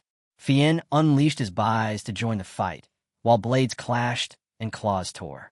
Amid the chaos, Helmet's thoughts drifted. If he revealed his true strength, would they start questioning who he really was? Maros, on the other hand, was almost thrilled. To him, dying here would mean the end of a mercenary's journey, an honorable finish. But Sean snapped at him. Die here, and it's worthless, he said, raising his sword high. If I die, it'll be a noble death. Maros froze. Never once had he heard a mercenary speak like that. Tanya, glancing around, couldn't believe her comrades were throwing words back and forth in a moment like this. Helmet stood in silence, torn by questions. Was he really the same as these humans? Or something else entirely? But he shoved those doubts aside. None of it mattered anymore.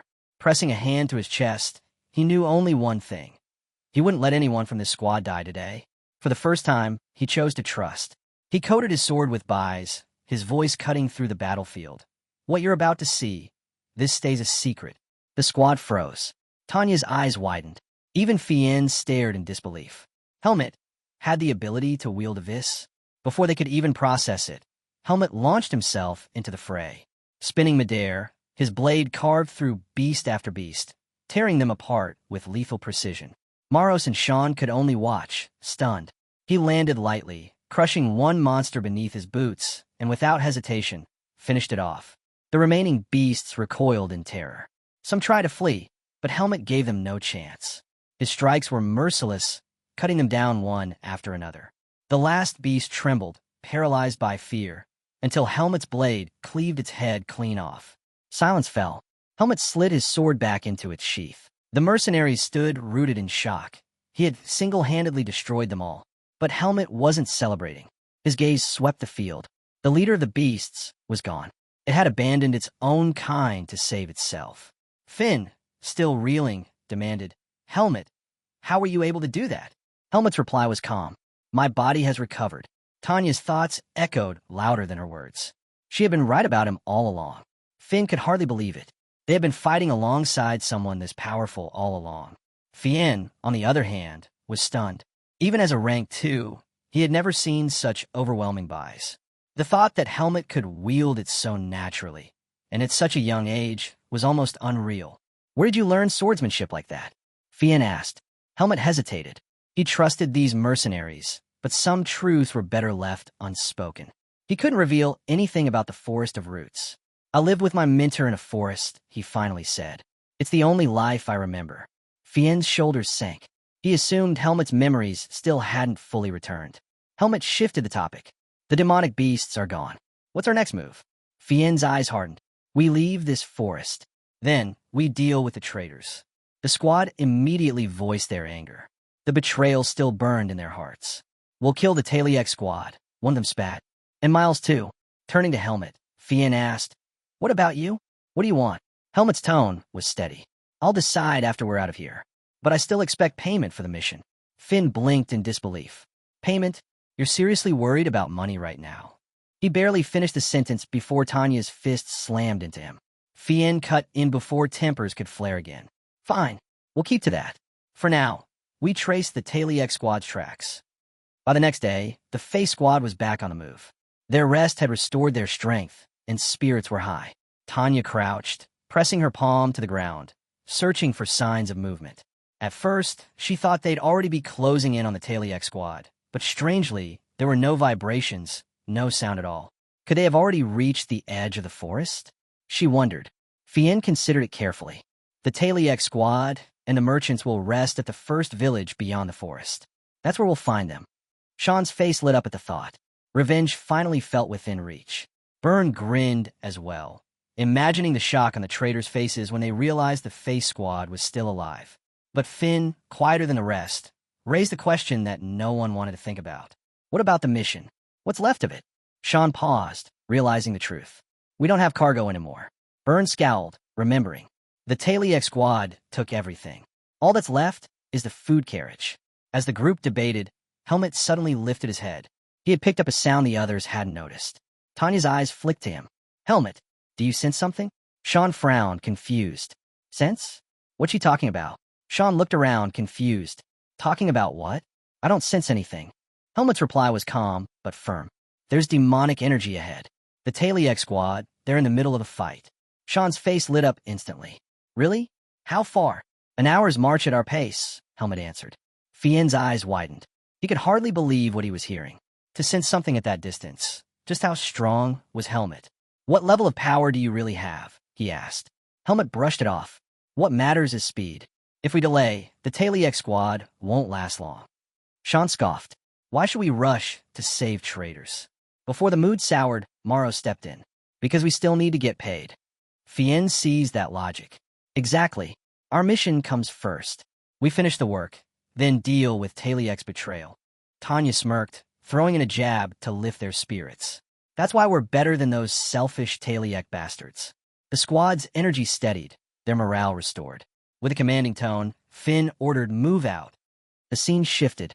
The Taliek squad was already deep in battle. Hold your ground, Paul shouted, cutting down a beast as it lunged at him.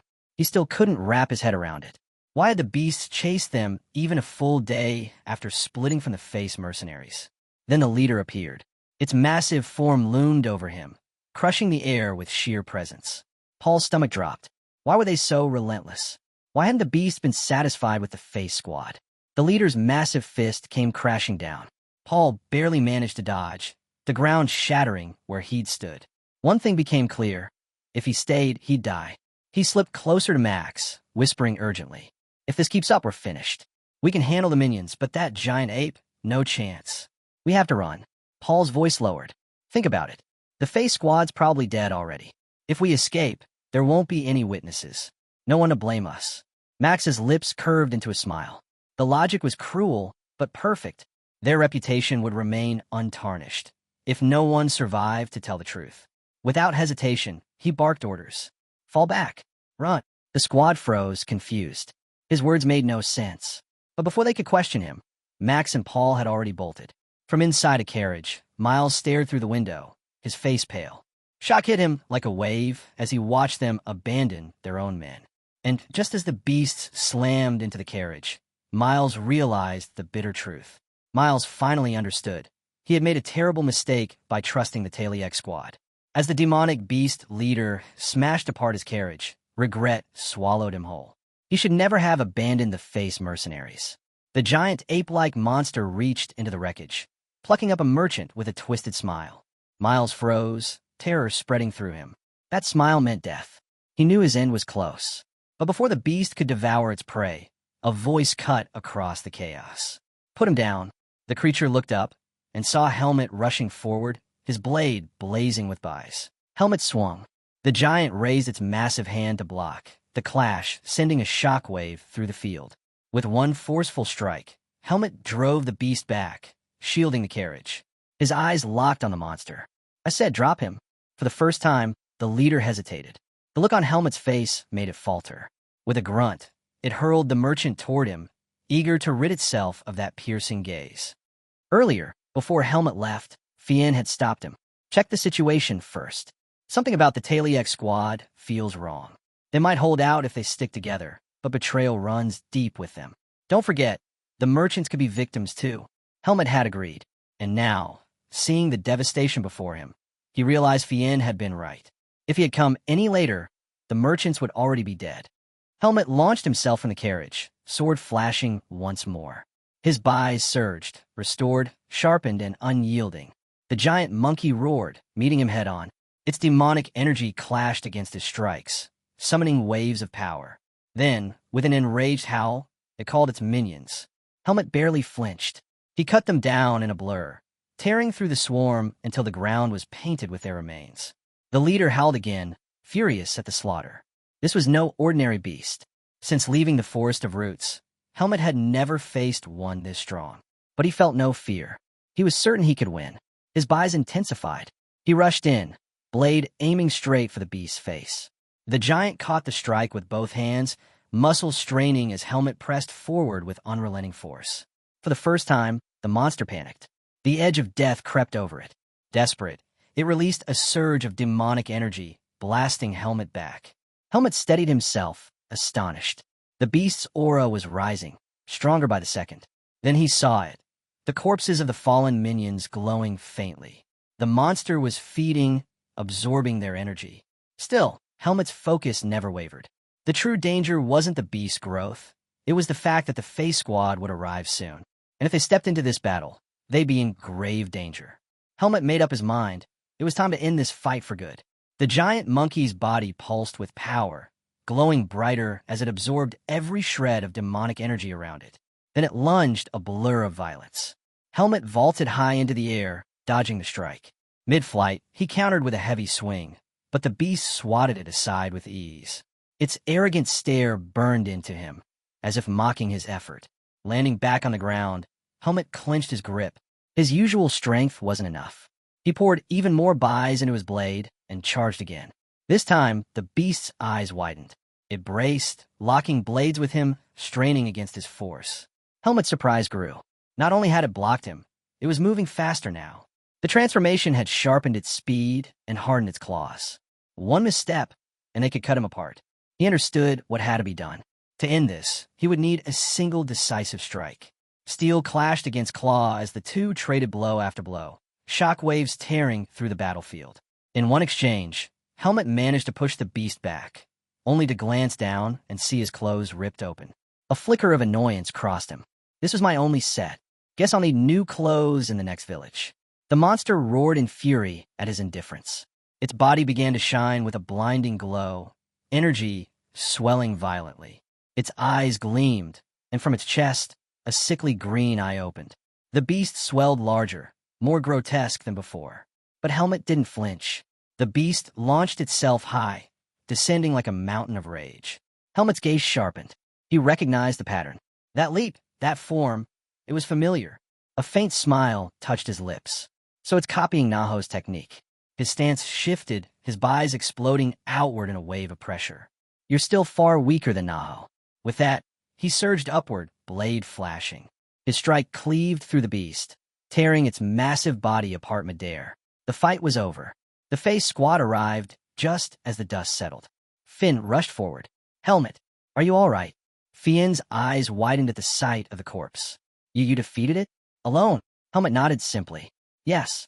By the time I got here, the mercenaries were already dead. Fienn's expression darkened as his gaze swept over the battlefield. The broken formation of the Talon squad told the story clearly. Their betrayal, their lack of unity, it had cost them their lives. He realized then. Fienn studied the battlefield closely. The truth was clear. The Talon mercenaries hadn't stood a chance without a captain to lead them. Their collapse was inevitable. But what truly weighed on him was betrayal. Paul and Max had abandoned their own comrades. Even for mercenaries, such treachery cut deep. Tanya shook her head in disbelief. They didn't have even a shred of loyalty. While the squad searched the wreckage, Maros called out. He had found someone. Beneath a pile of rubble, Miles lay unconscious. Fienn rushed over, stunned. Nearly everyone was dead, yet somehow their client had survived. Without hesitation, he ordered, search the area. See if anyone else is alive. Quickly, we need to leave this cursed territory.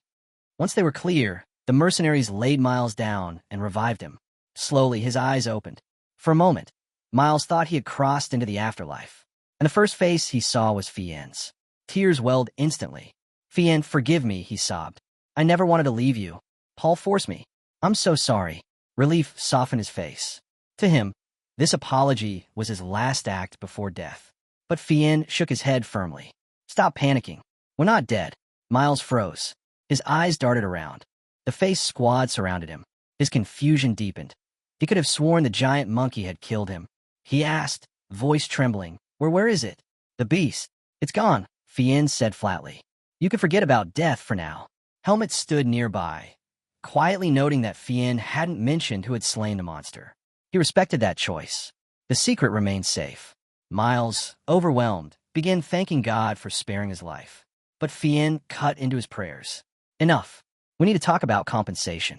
The word alone snapped Miles back to reality. He was alive after all. Finn handed him a paper. Miles scanned it, and his jaw dropped. 80%. Yes, Fien replied evenly. 80. You betrayed us, left us to die, and we saved you. Be grateful it isn't more.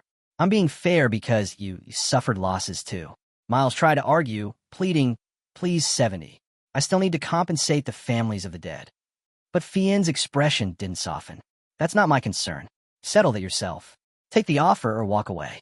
If you refuse, we'll keep the goods you plan to deliver. Miles' stomach sank. The weight of Finn's words hit him like a hammer. Miles quickly realized there was no winning against Fien. He swallowed his pride and accepted the offer. With the deal settled, Fien shifted the conversation. Now tell me, what exactly are we transporting? Miles' expression hardened. His voice dropped low. If word spreads about these goods, the Butin Merchant Association will be destroyed. Fien didn't flinch. Then we'll make sure nothing leaks. That's our job. But Miles shook his head. Fear etched into his face. You don't understand. If they discover what you're carrying, none of you will be safe. He hesitated. Do you still want to know? Fien's tone sharpened, irritation breaking through. This is something you should have explained before hiring us. Cornered, Miles nodded grimly. Fine. We're transporting these goods to a mage, Grand Mage Antiol. Morrow staggered back in shock. What? Those belong to him. Fien's eyes widened. Even he struggled to believe it. A man of Antiol's stature, relying on a merchant guild and a mercenary squad to deliver goods through beast territory? It made no sense. Why wouldn't Antiol hire a swordsman family? Finn pressed. Miles' answer was heavy. Because these goods come from a place mages cannot enter. The Temple of Lumen. The words froze the squad in place. Miles went on, his voice trembling. The temple's influence stretches farther than you can imagine. 1,000 years ago, they destroyed the Demon King. Once, they were the shield against corruption. But now, they are corrupt. They hide behind divine authority, gathering sacrifices, feeding their power, and forcing kingdoms to submit in exchange for their so-called blessings. He clenched his fists. And despite their reach, there's one man they cannot control, Antiol. The temple has always coveted powerful mages like him. In their endless scheming, he managed to seize one of their relics. For research, the squad stared in silence as Miles revealed the weight of their mission. If the temple discovers we're moving one of their items, the Butin Association will be erased. Every single person involved wiped out. Fien's jaw tightened. So that's the truth. Miles lowered his gaze, his voice cracking. We never wanted this mission. But Antiol once saved our leader's life. This is the price of that debt. Helmet, who had been listening quietly, finally spoke. This Antiol, he's that well-known. Maros turned to him, eyes sharp. Everyone knows him. Maros nodded firmly. Everyone knows Antiol. A few years back, the divine barrier was nearly destroyed because of him. Helmet's eyes narrowed. Destroyed? By a mage. Maros explained. The temple had raised a massive barrier around one of the great cities, built to keep demonic beasts out. At first, it worked perfectly, but there was a flaw. It could also detect the mana of mages. That meant the temple could track, expose, and control them. The beasts were kept away, but the cost was freedom. Enraged, the mages rose in defiance. And at the heart of it stood Antiol. With his power, he nearly shattered the temple's so-called divine shield. Helmet was stunned. To shake a barrier created by the temple itself. The strength required was unimaginable. His thoughts turned inward. The temple hadn't been able to erase his seed of darkness either, only cast him into the forest of roots. What if magic, not divine power, could remove it? But so far, no magic had ever impressed him. The only mage he'd seen fight was Arugo, and Arugo had been nothing special. Still, Helmet found himself hoping that Antiol truly was in a different league. By the time the mercenaries left beast territory, the sun was already sinking. Fien called for camp to be made. Later that evening, he approached Helmet with something in his hand. I want to speak with you. He held out a pill. Helmet eyed it curiously. What is this? It's a recovery pill, Fien explained. Swordsmen use it when their buys or stamina is drained. Very expensive, but effective. I'm not even sure it will work on you, since your body heals unnaturally fast. Helmet took the pill and swallowed it. Almost instantly, warmth spread through his body. His strength returned in waves. Well, Fien asked. Helmet nodded. It works. I feel stronger. He paused, narrowing his gaze. But why give me something so valuable? Fien met his eyes. Because you saved us. Without you, my team, and our client would already be dead. This is my thanks. Helmet tilted his head slightly. He hadn't expected gratitude. Fien went on. Honestly, the pill isn't enough. But that's all I have to offer. So instead, I'll give you my word. If you ever need me, I'll be there. Helmet lifted his hand, cutting him off. You don't owe me. I help because you're my comrades. I can trust you. Fien froze, then broke into a smile. He clasped Helmet's hand tightly. Then we're brothers. The next morning, the journey pressed on. Miles sat quietly in his carriage until something outside caught his eye.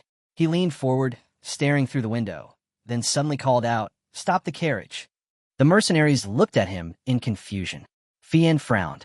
What's the matter? Miles pointed ahead. We're here. Puzzled, Fien pulled out the map. At first, he doubted it, but then his eyes widened. Miles was right. They had reached the marked location. Still, confusion lingered. There was no village, no settlement in sight. How could Anti-All expect to receive goods in the middle of nowhere? Miles stepped down from the carriage. This isn't a village, he said calmly. We're going to Anti-All's home. The squad froze. Tanya's voice broke the silence. Wait, this is Anti-All's hideout. Miles didn't answer directly. Instead, he drew a pendant from his robes, a polished stone glowing with a faint blue light. He lifted it carefully. You'll understand soon enough. He approached a massive tree, holding the pendant close. The gem flared, light rippling across its surface. Then, before their stunned eyes, the tree began to shift. Bark split open, twisting into a radiant gateway that pulled them in. The mercenaries and Miles were swallowed whole. Fien's jaw tightened. Impossible. We're leaping through space. He had heard whispers of such magic, but never thought it real. Helmet moved closer, his voice low. How can you be sure this isn't just an illusion? The temperature, Fien said firmly. It's dropping too fast. No illusion can do this. We're not just seeing it. We're moving to another place entirely. When they stepped out of the portal, Tanya gasped. Ahead of them, a tower stretched high into the air, and in front of it stood a robed figure. An old man in flowing blue robes, staff in hand, raised a hand in greeting. Thank you, Miles, he said, voice calm but heavy with power. You brought what I requested. Anti-All. His staff drifted toward one of the carriages, tapping it lightly. His eyes narrowed. I sensed lingering traces of human life. Tell me, were there casualties on your journey here? Miles bowed his head. Yes. Many were slain by demonic beasts. Only a third of the group survived to reach your tower. Anti-All's expression darkened as he studied the carriage more closely. There's demonic energy clinging to it. Is this from the beast's corpses? Miles nodded. It is. We processed the bodies along the way. I was hoping to sell them to you. For a moment, Anti-All considered, staff tapping gently against the ground. Then he gave a slight nod. Very well. I'll take them. Anti-All named his price without hesitation. 150,000 marks. For the goods and the corpses. The mercenaries froze. Finn's mouth fell open. 150,000? The number was beyond anything he had imagined. Yuta muttered under his breath, stunned. So the rumors were true. Archmages sit on mountains of wealth. But this is another level entirely. Anti-All gave no further explanation. Unload everything, he instructed Miles. The items. The bodies. Keep the carriages. I have no need for them. Helmet studied him in silence. His instincts screamed the truth. Anti-All's power was immeasurable, far beyond Arugo, who suddenly seemed laughably weak by comparison. And yet, what unsettled him most was that Anti-All concealed it perfectly. Not a single trace of mana leaked, even as Helmet stared directly at him. Then Anti-All turned. His gaze met Helmet's. For the first time, his calm expression shifted. His eyes narrowed. Mages can glimpse the truth now and then. At my level, the truths buried deepest are laid bare. Helmet stiffened. He knew exactly what Anti-All was referring to. The seed of darkness. Shut your mouth, Helmet warned sharply. Antial's lips curved ever so slightly. Such confidence. But must you truly keep it hidden? He raised his staff. Power flared. Helmet's hand flew to his sword. In an instant, a barrier of mana expanded, enclosing only the two of them. Outside, the face squad shouted for Helmet, their voices muffled, unable to reach him. The inside and the outside are completely cut off, Antial said, his tone measured. Your secret is safe. None of them will ever know. I swear it. As he spoke, glowing chains burst from his staff and wrapped around his body. Helmet blinked. Chains. A mana oath, Antial explained. If I break it, my mana drains away. A mage's life withers without mana. In this, I am bound. His eyes sharpened. You are a special boy. Ask me anything. Helmet's breath steadied. Antial was unlike Arugo. Disciplined, deliberate, and willing to restrain himself. For the first time, trust stirred in him. He looked Antial in the eye. Then I'll ask something important. Antial's expression grew serious. You want to know about the Seed of Darkness? Helmet did not flinch. Can it be removed? Silence hung heavy between them. Finally, Antial spoke, his voice low but absolute. No, it cannot. The Seed of Darkness is tied to your very life. To tear it away is to kill you. Antial's voice carried a heavy truth. The seed of a demon usually takes root in infants destined to die. It revives them, yes, but only to chain them as hosts until the day they finally collapse. He looked Helmet directly in the eyes. That seed inside you, it is no different from your heart. Remove it, and you die. The words hit hard. Helmet lowered his gaze. He had hoped. No, he had believed that an archmage would know the answer. But even Antial had no way. I'm not a god, Antial said firmly. Even for me, this is the first time I've seen someone bend their seed to their own will. Helmet frowned, confused. What do you mean? Antial explained. Normally, the seed constantly demands demonic energy. Resists too strongly, and the mind is eaten away. The host either goes insane or succumbs, becoming a twisted beast themselves.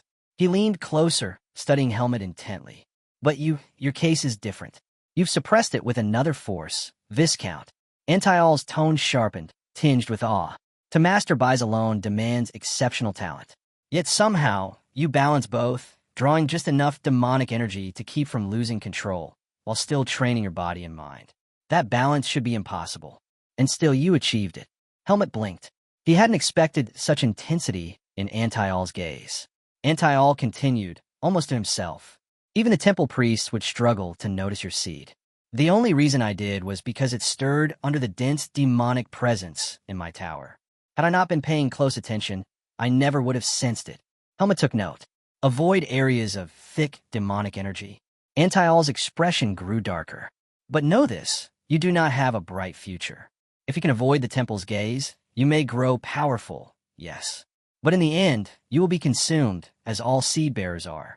And when that day comes, your sword will burn the world. Countless lives will fall by your hand. Helmet's grip tightened on his blade. That will never happen. I am human. For a moment, Antial was silent. Then, laughter broke from him, deep and genuine. Human, you say? Perhaps. And perhaps that is enough.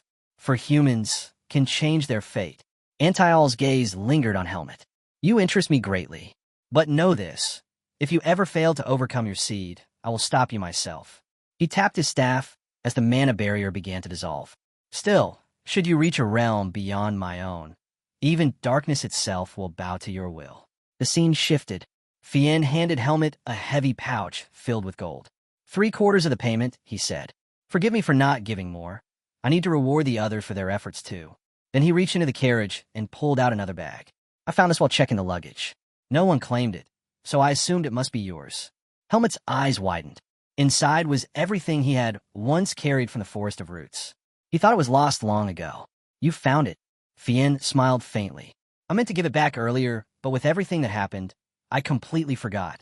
Don't thank me. If anything, my squad owes you far more. I wish you a safe journey.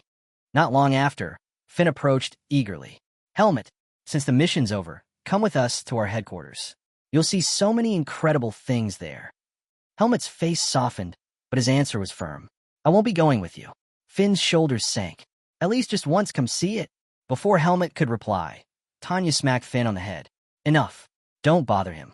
She turned to Helmet. Your temporary certificate is still valid. But know this, it only goes as high as rank 3. Nothing beyond that. Helmet nodded. Rank 3 is enough. Tanya tilted her head, smiling gently.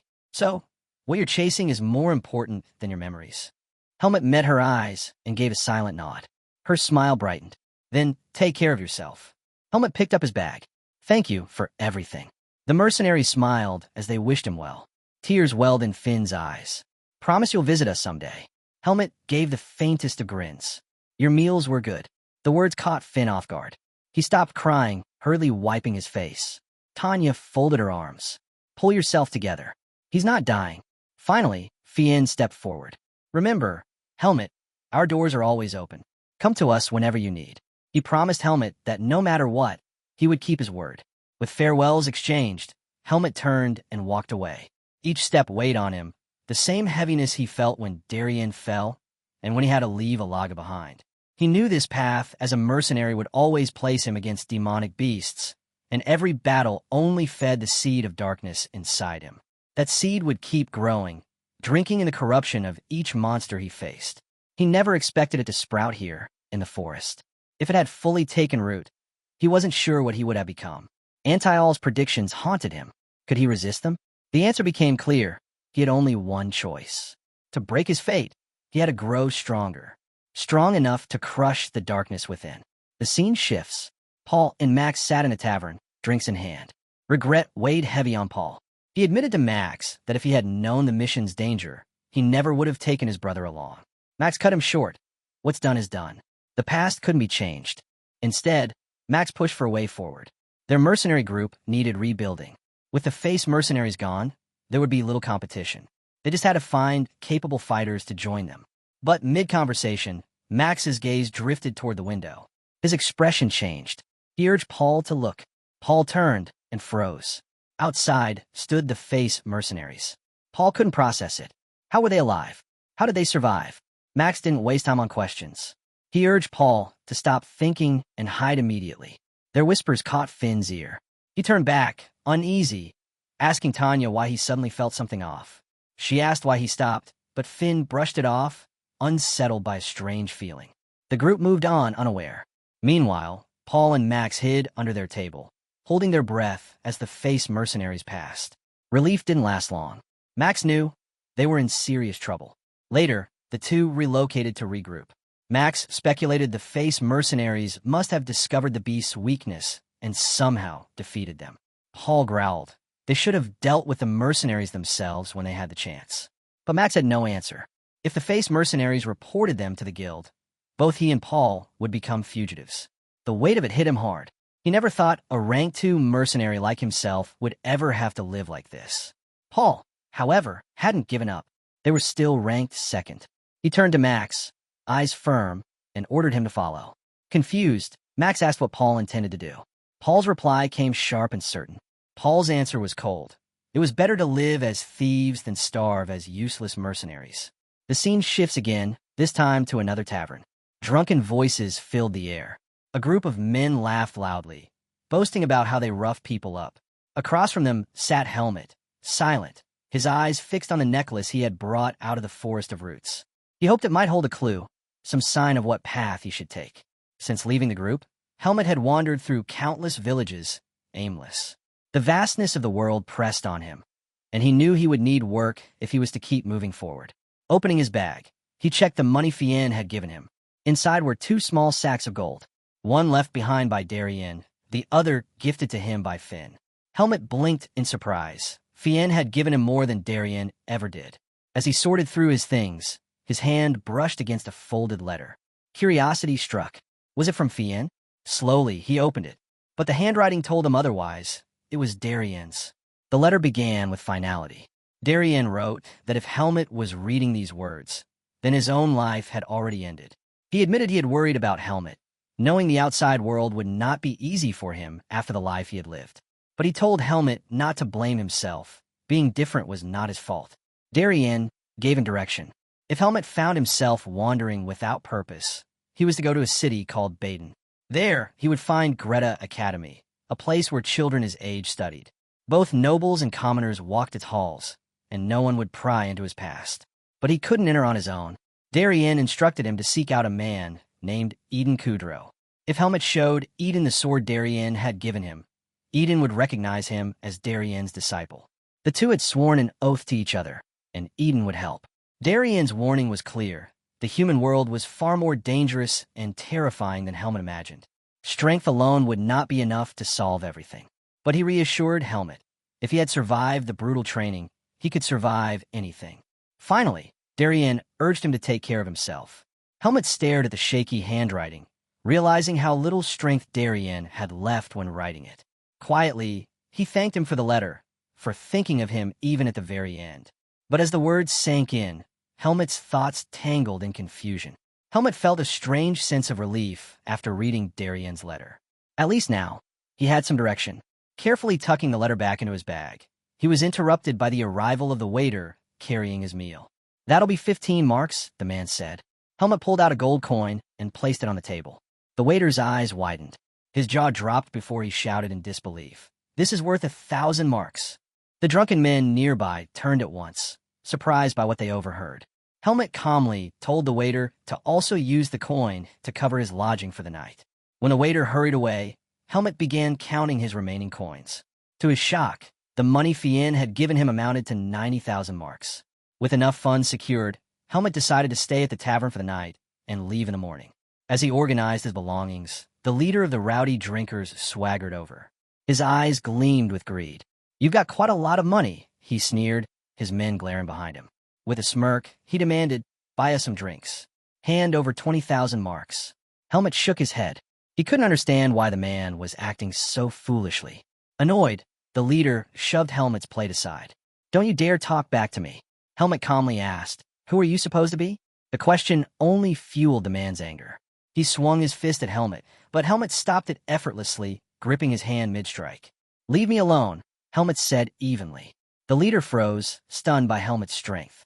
One of his underlings, enraged, charged forward. Helmet dodged swiftly and countered with a single devastating punch, shattering the man's face. The gang fell silent, horrified by what they just witnessed. The leader's voice shook as he demanded, "Who are you?" Helmet's answer was sharp, "I'm a mercenary." With that, he grabbed his table and smashed it directly into the man's face, sending him crashing to the ground. "Get out of my sight," Helmet ordered. The gang scrambled to help their leader up. He spat blood and glared back at Helmet. "You'll regret this. Watch your back at night. One stab is all it takes." With those words, he staggered out, his men supporting him. The tavern went quiet. Helmet sat back, realizing that people like Caleb existed everywhere. The waiter hurried over, face pale. "You should leave town right away," he warned. Helmet glanced at him. "What?" The waiter leaned in, voice low. "Those men, they're part of the Black Hawk. Thieves who rule the underworld. They'll kill anyone if there's money to be made." Helmet was taken aback. Black Hawk, a name he'd never heard, but their reach was dangerous. Without hesitation, he decided, if they were coming for him, then he would fight them head-on. Helmet knew what his next step had to be. Helmet thought it over. If he fought inside, his room would be wrecked beyond use. Better to take the fight somewhere else.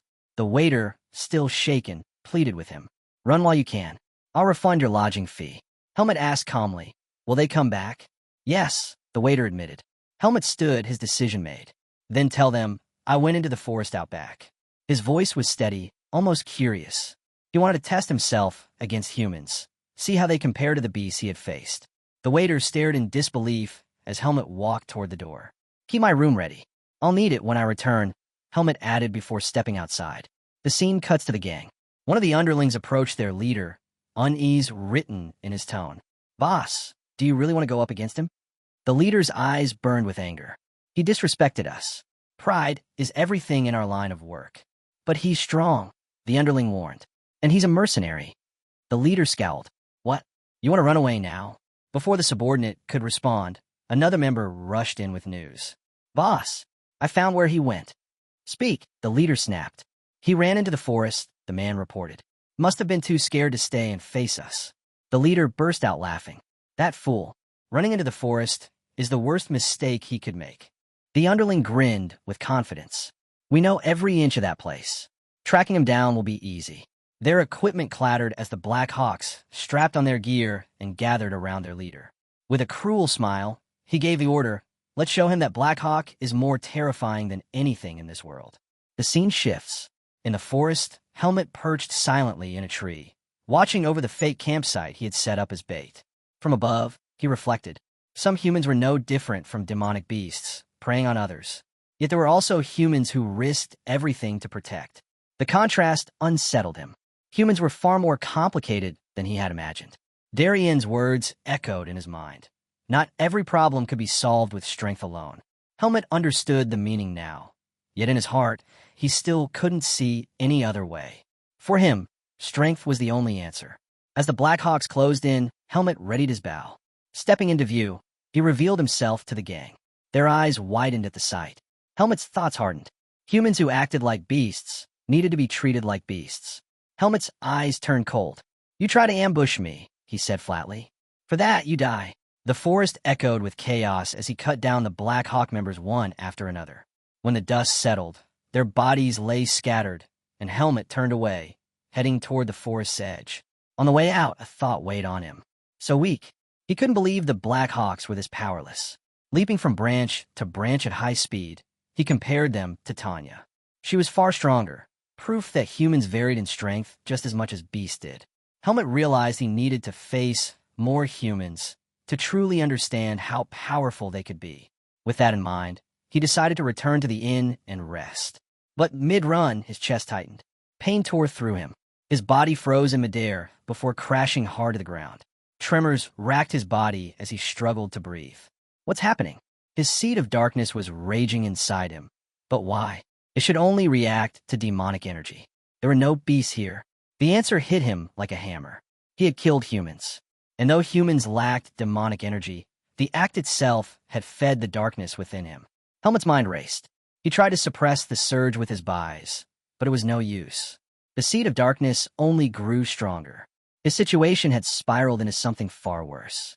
Now that he had killed Black Hawk members, the rest of their organization would come hunting for him, which meant more killing, which meant feeding the seed even further. He clenched his fists. Foolish. I was foolish to think I could fight humans the same way I fought beasts. From here on, he would need to avoid the Black Hawks at all costs, while finding a way to suppress his seed. And so, he made a choice. He would head to Bedan. The scene shifts. A heavily guarded building looms in view. Inside, a man kneels before his superior, delivering grim news. "They're all dead," he reports. "But if we keep tracking them, we'll uncover their location." The superior's face darkened, clearly displeased. "Then keep chasing them. Don't stop." "Yes, sir." Before more could be said, another subordinate entered the chamber, bowing quickly. "Anton, the guests have arrived." Anton turned toward the door as their mysterious visitors stepped in. When the guests stepped in, Anton's eyes widened. He had been told 2 rank 2 mercenaries were seeking to join their group, but he never expected them to be Paul and Max. With a sharp grin, Anton welcomed them. "2 skilled men, like you want to join us?" "That's good news." But his tone shifted quickly. "Still, we have issues of our own. I can't let you in without conditions." Paul and Max exchanged a tense glance. Paul leaned forward, his voice steady. "What do you mean by that?" Anton casually twirled a knife between his fingers. "I'm not questioning your skills," he said smoothly. "But our group, we're not like regular mercenaries. We deal in business others might call illegal." With a flick of his wrist, Anton hurled the knife. It landed dead center in the dummy across the room. His message was clear. "I don't need mercenaries whose sense of justice interferes with our work." Paul's eyes narrowed. He understood. This was intimidation, a test. Anton continued, "So, I have a job for you. Complete it, and you'll prove your loyalty." He slid a paper across the table. "It won't be difficult for mercenaries of your level." Paul picked it up, scanning the details. 5 members of the Black Hawk had gone missing after clashing with a mercenary named Helmet. Their bodies were later found in a forest near a nearby village. Each one killed with a single blow, without a trace of weapons. Max's jaw dropped. 5 men, taken out by 1 person, with no weapon. Anton's gaze hardened. Yes, black hair, black eyes, around 15 years old. He fights with the strength of a rank 3 mercenary. The name lingered in the air. Helmet. Max clenched his fists. "You want us to kill him?" Anton smiled, sharp and satisfied. "Do this, and you'll officially be one of us. Complete it, and you'll be trusted with greater missions. You'll be well taken care of." His eyes locked onto theirs. "Fail, and you'll regret it." Paul, after a long pause, asked the only question left. Where is he now? Anton replied. The last sighting was in the neighboring village. The incident happened just last night. He couldn't have gone far. The scene shifts. Helmut has already moved on, arriving in another town. He walks calmly toward the front of guild. Helmut never thought he would have to take another request so soon. But if he wanted to move freely without drawing suspicion, he needed one. He pushed open the door of the guild building. Inside, mercenaries crowded the hall, scanning the boards for jobs. Helmut walked straight to the counter, where a receptionist greeted him with a cheerful smile. Welcome, little boy. What brings you here? She asked. Helmut slid his identification papers across the desk. I'm looking for a request. The receptionist's eyes widened. Rank 3, and part of the face mercenary group. She looked at him, stunned. Helmut's tone was flat. Is there a problem? Quickly shaking her head, she replied, No, not at all. It's just rare to see someone so young at rank 3. She leaned forward. What kind of request are you looking for? The reward doesn't matter, Helmut replied. I need a mission I can complete on my way to Bedan. Her expression brightened. Ah, perfect. Bedan is a metropolis, so we get endless escort and transport requests heading that way. She rifled through a stack of papers and pulled one out. Here, she said, handing it to him. An escort request from a noble lady. The reward is 800 marks. It's a very good opportunity. Helmut nodded. What's the condition? The receptionist smiled knowingly. The mercenary has to be her type. Helmut blinked. Of all things he expected, this was not it. What kind of ridiculous requirement is that? The scene shifts. Helmut stepped into a clothing store, the receptionist's words echoing in his head. Image is everything when dealing with a noble, she had said. Even if you're strong, even if you're famous, your appearance must be proper. Fortunately, your face alone already qualifies you. That's why I suggested this mission. Just get some decent clothes and come back. I'll have the request ready for you. Helmut glanced around the shop before approaching a blonde shopkeeper. I need good clothes. The man's eyes lit up, clearly delighted. You've come to the right place. I have just the thing for you. He hurried off, then returned holding up a gleaming black set of overalls. Crafted by the most famous artisan in all of Bedan. The materials used are of the highest quality, top of the line. The shopkeeper proudly held up the shiny black overalls. With these, even a demonic beast would look like a noble. Helmut stared silently. He had never heard clothes described in such a strange way. The man, noticing his lack of reaction, quickly pressed on. The fabric is so light, you won't even feel on your body. Helmut cut him off. What's the price? The shopkeeper checked the tag. 2,000 marks. Helmut's eyes widened. The escort mission reward was only 800. Was it worth it? Maybe I should have taken a different request. The scene shifts. Back at the guild, the receptionist froze when she saw Helmut return in his new attire. Her jaw dropped. You look completely different, she gasped, giving him a playful tap. Honey, you're really handsome. Helmut blinked. My name isn't Honey. It's Helmut. She chuckled, covering her mouth. No. I called you Honey because you're so cute. Helmut didn't know how to respond, so he stayed quiet. The receptionist leaned closer. I've already sent your information to the noble lady. You've got a strong chance of being chosen. Not many mercenaries match her taste, and being from the face mercenary group only increases your chances. Just then, the guild doors swung open. A man entered, and the receptionist's eyes widened. She immediately greeted him. Welcome. You're from the house of Sharing Jin, aren't you? The man gave a nod. I am. I came to see the mercenary who accepted our request. His gaze shifted to Helmut, sizing him up. Is this the one? The man studied Helmut's tall frame and firm posture, then gave a satisfied nod. Good. He'll do. Turning to Helmut, he said, Follow me. Helmut glanced back at the receptionist. She waved warmly. Come again, honey. Helmut bowed his head slightly in thanks before stepping outside with the man. But unseen to them, a figure lurked in the branches of a nearby tree, eyes locked on Helmut. As soon as Helmut passed, the figure vanished into the shadows. On the road, the man finally introduced himself. My name is Gilton, he said. I serve as the steward of House Sharing Jen. Gilton walked beside Helmut, introducing himself properly. I'm the butler of the Sharing Jen family. Tell me, have you heard anything of it? Helmut shook his head. I've never heard of this. Gilton nodded. The Marquis is a man of great standing. When you meet him or his household, act with caution. He studied Helmut. Have you ever escorted anyone before? I've made a transportation request, Helmut replied simply. There isn't much difference, Gilton explained. Only this time, instead of guarding an item, you protect a person. If things grow difficult, follow the orders of the knights. Once the mission is complete, you'll be rewarded with more than the listed payment. Helmet accepted the advice without hesitation. Gilton raised a brow, surprised at how quickly Helmet agreed. Good. Remember, silence is a virtue in escort missions. Use it well. When they reached their destination, Helmet paused. Before him stood a grand, elegant building. He was struck by the sheer beauty of it. This, Gilton said, is the inn where the Marquis's daughter resides. Helmet couldn't help but marvel at the wealth of the highborn. A knight greeted them at the entrance. Welcome back, Gilton. His gaze shifted to Helmet. This mercenary looks young. Gilton replied smoothly. He's been verified by the guild. He is more than fit for the task. If there's anything he doesn't know, you can guide him. The knight extended his hand. Kedrick. Helmet shook it. Helmet. Gilton then asked, Where's the young miss? In the cafeteria, Kedrick answered. It would be best if you met her now. The scene shifts. Inside the cafeteria, the young lady sat across from Man. Her attention was fixed solely on him. I can't eat this food, she said with a pout. The chefs of my manor cook far better meals. You must come to my estate and try it, Lord Araya. Her eyes lingered on him, soft and filled with longing. At that moment, Helmet and Gilton entered. Gilton bowed slightly. Lady Genia. Her expression soured at the sight of him, though she quickly masked it and asked, What is it? Gilton gestured toward Helmet.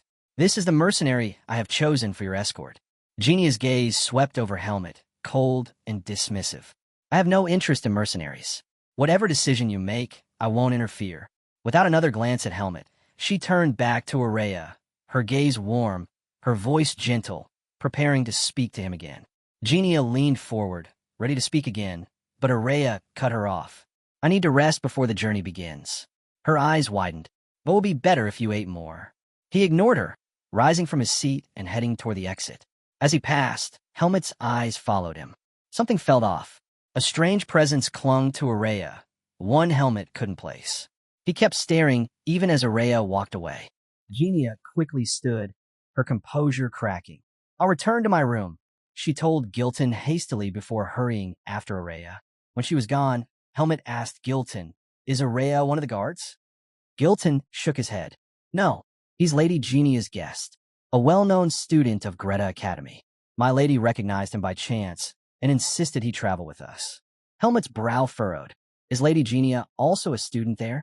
Not yet, Gilton explained. She plans to take the entrance exam. That's why we're heading to Bedan. Helmet was caught off guard. Genia and her entourage were traveling to the same destination as him. Gilton checked the time. We leave in 2 hours. Go to the stable and prepare a horse. Once you're ready, wait near the first carriage. If you need anything, Kedrick will help you. I still have matters to arrange. Helmet nodded. Understood. Thank you. The scene shifts. Helmet now rode a white horse, clearly irritated. The animal was restless, tossing its head and stamping its hooves. At the stable, it had caused endless trouble, forcing the owner to apologize. Forgive it, the man had said. This one likes to show off. Helmet thought back to the face mercenary horses, calm, obedient, and loyal. Compared to them, this creature was a nuisance. As he guided the horse beside a carriage, a voice rang out. Araya, ride with me. Helmet turned. Of course, it was Genia. With a grim expression, Araya strode toward her carriage. And as he passed Helmet once again, the truth clicked. So that's what it was. Helmet could feel it now. Araya's body was wrapped in mana. He wasn't just any student. He was a mage. The scene shifts. The convoy wound its way through a forest path. Helmet rode silently, his thoughts circling back to Araya. Finally, it made sense why that presence had felt so strange from start. From the moment Helmet first laid eyes on Araya, something about him felt strange. He still couldn't figure out what kind of magic Araya had cast on himself, or why he would even need to. The mystery gnawed at him, and Helmet resolved to keep a close watch. Inside the carriage, Genia leaned toward Araya, her voice filled with admiration. Is it true you're the top student of the magic faculty? Yes, Araya answered plainly. Genia's face lit up. Of course, she thought. No test could trouble him. Smiling brightly, she admitted, I'm nervous about the entrance exam. I don't even know how to prepare properly. Without changing expression, Araya replied, If you prepared enough, you'll do fine. But Genia, caught up in her fangirl fantasy, pressed on. I studied hard, but I'm still nervous. Then once we arrive at Bedan, review your work, Araya said flatly. I'll need someone to teach me, Genia countered quickly. Greta Academy encourages individual learning, Araya replied. You should get used to studying alone. With mock tears glistening in her eyes, Genia pouted. I can't worry about that until I pass the exam. I can't send bad news home. Araya saw through her act. He knew she was angling for him to tutor her. I'll introduce you to a proper tutor who specializes in the entrance exams, he said calmly. Her jaw dropped. What about you? She asked shyly. Couldn't you be my tutor? It will be difficult, Araya answered. Why? It's a new semester. I need to prepare as well. His tone left no room for argument. Ending the conversation, Araya added, This journey will be tiring. You should rest. Realizing she was pushing too hard, Genia forced herself to smile and agreed. All right, I'll rest. The scene shifts. From his horse, Helmut had been listening closely to their conversation, hoping to learn something useful. But the longer he listened, the more irritated he became. None of it mattered to him. He had wasted his time. With a sigh, he thought, only Finn would bother with something this pointless. He urged his horse forward, moving away from the carriage. The scene shifts again. Inside a dark hideout, members of the Black Hawk gathered. Boss, one of Anton's subordinates reported, We've tracked Helmut. We can catch him if we move quickly. He's traveling with a group that has only a few knights and mercenaries. Anton's eyes narrowed in surprise. Anton quickly realized that Helmut must be serving under a noble, otherwise he wouldn't be traveling with knights. The thought unsettled him. He didn't like that a noble was involved with Helmut. Without hesitation, he ordered his men to eliminate Helmut alone. Paul raised an eyebrow, surprised at the extent Anton was willing to go just for a single mercenary. You're really persistent, aren't you? He remarked. Anton only laughed at the comment. Persistent? No, I just prefer to be careful. His tone grew darker as he leaned closer. The Blackhawk way is simple. Tear your enemies apart, piece by piece, until nothing remains. If you want to join us, you'll need that same philosophy. Paul smirked. I like the way you think. The scene shifts. Helmut and his group arrive at a small, modest inn. Genia frowned at the sight. This place? Can't you find us somewhere better, Gilton? Gilton shook his head. There's no other inn around here. We'll have to make do for one night. Just then, the village chief approached to welcome them warmly. Gilton bowed, slightly in gratitude. Thank you for letting us stay. We'll make sure you're rewarded later. The chief's face lit up at those words. This may be simple, but it belongs to our village. Rest well. Later, Helmut trained alone in the forest nearby. After pushing himself for a while, he paused, breathing heavily. He could feel it. His buys had improved greatly, his strength far beyond what it once was. And yet, something still felt blocked within him. His body hadn't had enough time to fully train, to refine both muscle and buys. He wondered if Greta Academy would give him that opportunity. Maybe there, he'd finally uncover a clue about his seed of darkness. As those thoughts lingered, a strange feeling washed over him. Someone was watching. Helmut snapped his gaze upward, only to see the clear sky above. Still, he was certain, eyes were on him. He noticed an owl perched nearby. At that moment, the scene cuts. Araya dismissed his skill, eyes of an eagle. He was taken aback. Helmut had sensed him. If he had stayed longer, he would have been discovered. Impossible, no ordinary human could detect that kind of magic. Araya narrowed his eyes, intrigued. He had seen countless mercenaries in his life, yet never one capable of seeing through a spell. Araya found it strange. Helmut was already at rank 3 despite his age. A remarkable feat, but something told him Helmut had the potential to go even higher. As he pondered this, a loud knock interrupted his thoughts. Genia stood outside his door, calling out for him. Araya stayed silent, hoping she would leave. Instead, she started pounding on the door like a madwoman. I know you're awake. Open up. Before she could cause more trouble, her maids rushed over and pulled her back. Young lady, you must be in bed before 9 to rejuvenate your skin. Your father gave strict orders. Genia struggled in their grip, insisting she only wanted a quick word with Araya. But the maids were relentless. When they noticed she was wearing makeup, their jaws nearly dropped. How bold, they muttered, dragging her away. Inside, Araya sighed with relief. At least the maids had spared him from her antics. The next morning, the group continued their journey. By midday, they stopped to rest, as it was nearly mealtime. One knight spotted a spring nearby and suggested they pause there. Kedrick dismounted to inspect it. Gilton was doubtful. A spring? In the middle of a forest. Kedrick smiled. This isn't just any spring. Travelers heading to Bedan often stop here to rest. He dipped his hand in and tasted the water. Clean and refreshing, almost like good booze. Relieved, Gilton ordered the group to eat there. At once, the maids began setting out a variety of lavish dishes. The knights looked on in shock. Fresh salad, roasted meat, and delicacies, right in the middle of the wilderness. Meanwhile, all they were given was bread and jerky. One knight muttered under his breath, convinced they'd be stuck there all day if the nobles insisted on eating through everything they brought. Resentment filled the men. Their low status was plain as day. Helmet quietly chewed on his bread, wishing Finn were there to cook something better. When he drank from the spring, however, he paused. Something about the water felt off. Poison? He looked around. Everyone else was drinking without issue. Was he imagining things? As he stared at his cup, a knight beside him yawned. I think I'll take a nap. Not long after, once the meal ended, Gilton suggested they prepare to move out. But as soon as he spoke, a wave of fatigue hit him. His gaze shifted toward Genia's carriage. Gilton walked over to Genia's carriage and called out, "We're leaving soon." But there was no response. Concerned, he opened the door, only to find her lying motionless inside. His heart sank, but as he looked closer, relief washed over him. She wasn't hurt. She was just sleeping. In her sleep, Genia mumbled nonsense, drooling slightly as she muttered about spending a night with Araya. Gilton let out a shaky breath, wiping the sweat from his forehead with a handkerchief. But the moment he did, a wave of dizziness hit him. His vision blurred. The maids and knights nearby began swaying on their feet, their bodies giving out one after another. Gilton called desperately for Kedrick, only to find him already unconscious on the ground. Panic struck. He had no idea what was happening. Moments later, he too collapsed. One by one, the entire group fell into slumber. Everyone except Helmet.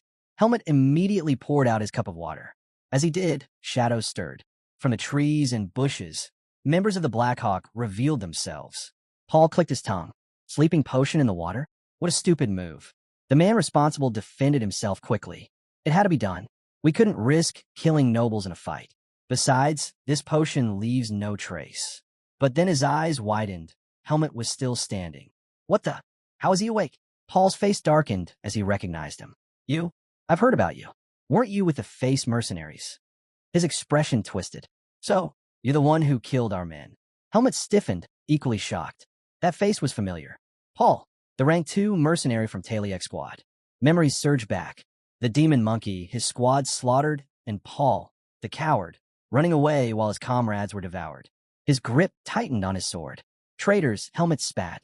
Max bristled with rage. What did you just say?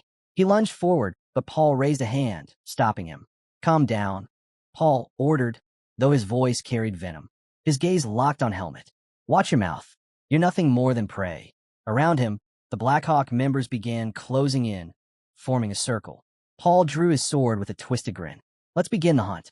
Helmet placed his hand on his weapon, eyes darting, calculating. The numbers weren't in his favor. But before Paul could make his move, a flash of energy streaked toward him. A surge of magic slammed against his blade as he barely managed to block. Staggering, his eyes widened. A mage! Helmet didn't flinch. He already knew who it was. From the shadows, Araya emerged, mana swirling fiercely around his body. His voice rang out, sharp and commanding. Drop your sword and leave. Paul's face twisted in frustration. All that money spent on an untraceable potion, and still, Araya had ruined everything. The potion hadn't worked on everyone. Helmet, too, was surprised to find Araya still awake. He studied him carefully, curiosity in his eyes.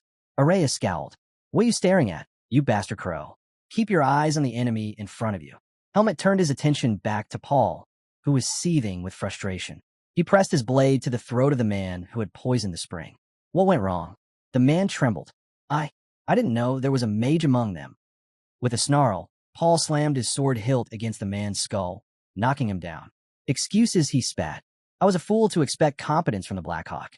I'll deal with this myself. Clean up the mess when I'm done. He then sneered at Helmet. You dingy-looking brat. Let's have a little talk. Without warning, he lunged, sword raised high, fury burning in his eyes. I'll kill you. Helmet met the strike with ease, parrying Paul's blade. The sharp clang of steel rang out. Paul's eyes widened at the force of Helmet's block. Not bad. His strikes came heavier, faster, each swing driving Helmet deeper into the forest. Meanwhile, Max stepped forward toward Araya. Stay still, and I'll grant you a painless death. Araya smirked. A mage who stays still is already dead.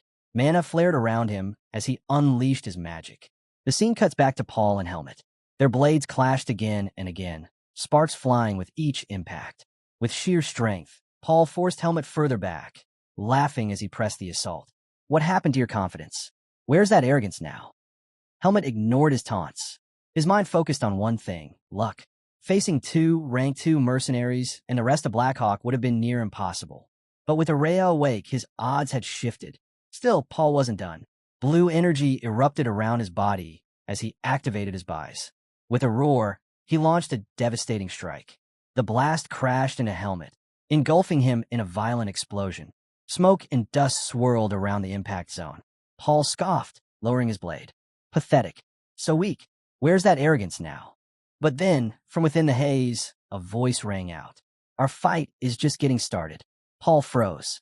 As the dust cleared, Helmet stepped forward, completely unscathed. An ominous aura flared around Helmet, his energy spilling into the forest. He looked straight at Paul. Thanks for following me here. Paul scowled. What? Are you insane? I've got you cornered. Don't twist the situation. Helmet's blade shimmered as he coated it with buys. You're not even worthy to face me. Paul's eyes widened. You can control this? Rage twisted his face as he enveloped his own sword in energy. Bastard. A rank 4 trash like you thinks he can fight me. A rank 2 mercenary? With a furious shout, he charged. Helmet slipped aside with ease, dodging the strike. By the time Paul turned, Helmet's figure in front of him blurred into nothing but an afterimage. Realization struck too late. Helmet was already above him. A crushing blow descended, fueled by concentrated buys. Paul raised his sword, but he was too slow. The attack slammed him into the ground, blood spraying from his mouth. His scream echoed through the trees. Helmet landed lightly, sword in hand. Paul struggled, his body trembling as he forced himself up. Ow! How can you use so much vis? Helmet answered with the flat of his blade, striking Paul across the head. That's none of your business. Leave. Take the rest of the Blackhawk and get out. I'll let you live. Turning his back, Helmet started to walk away. But Paul's laugh rang out, sharp and broken. You want me to beg? You want me to grovel? Never. Kill me. I'd rather die than suffer humiliation. Helmet stopped, his voice calm but heavy. You were already humiliated. The moment you abandoned your comrades, you lost everything. Paul's eyes widened. The words cut deeper than any blade. Helmet walked away, leaving him writhing on the ground. Paul's laughter twisted into madness, echoing in the dark woods.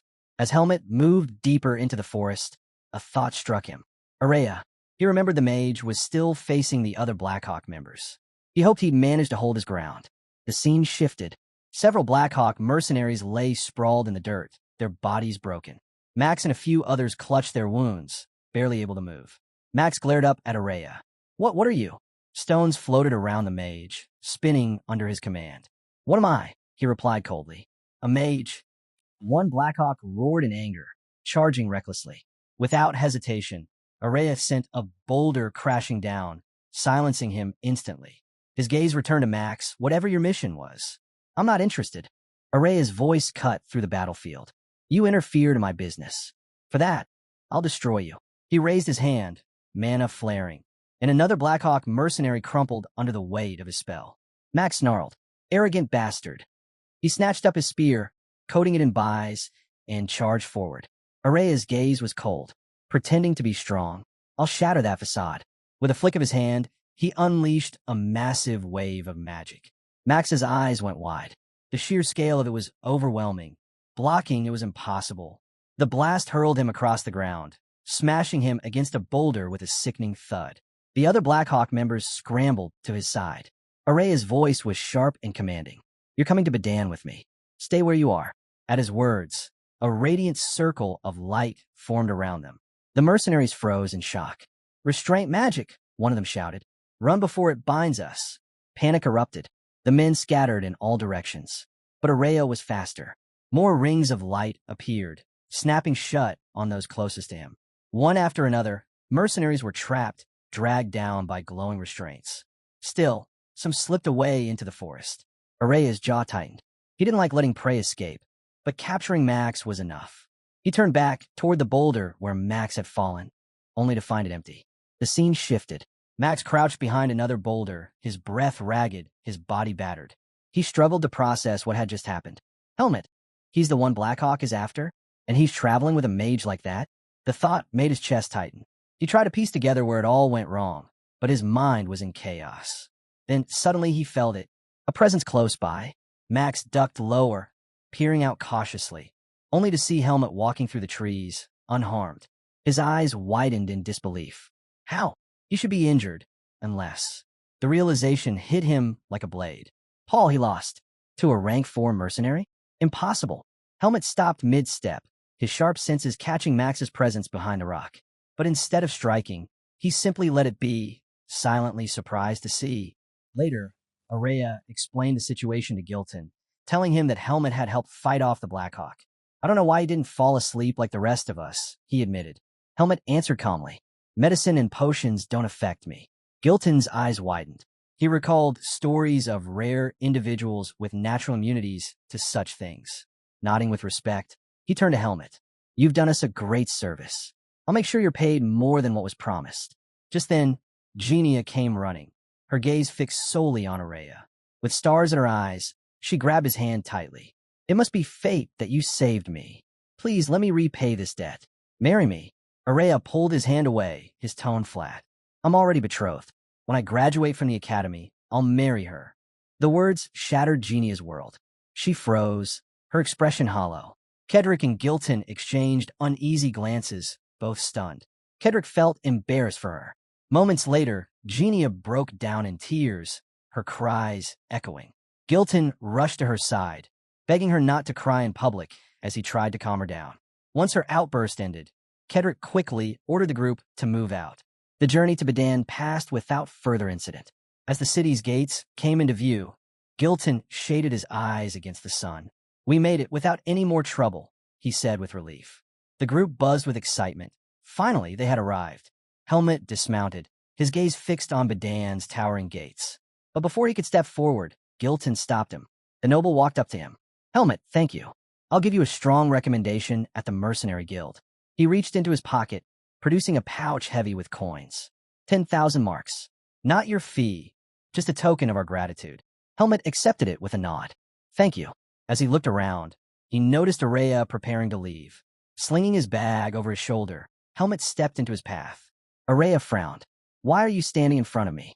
Helmet gave a small nod. Thank you. You've helped me in more ways than you realize. Araya blinked, caught off guard. But to keep up his tough act, he looked away and ignored the words.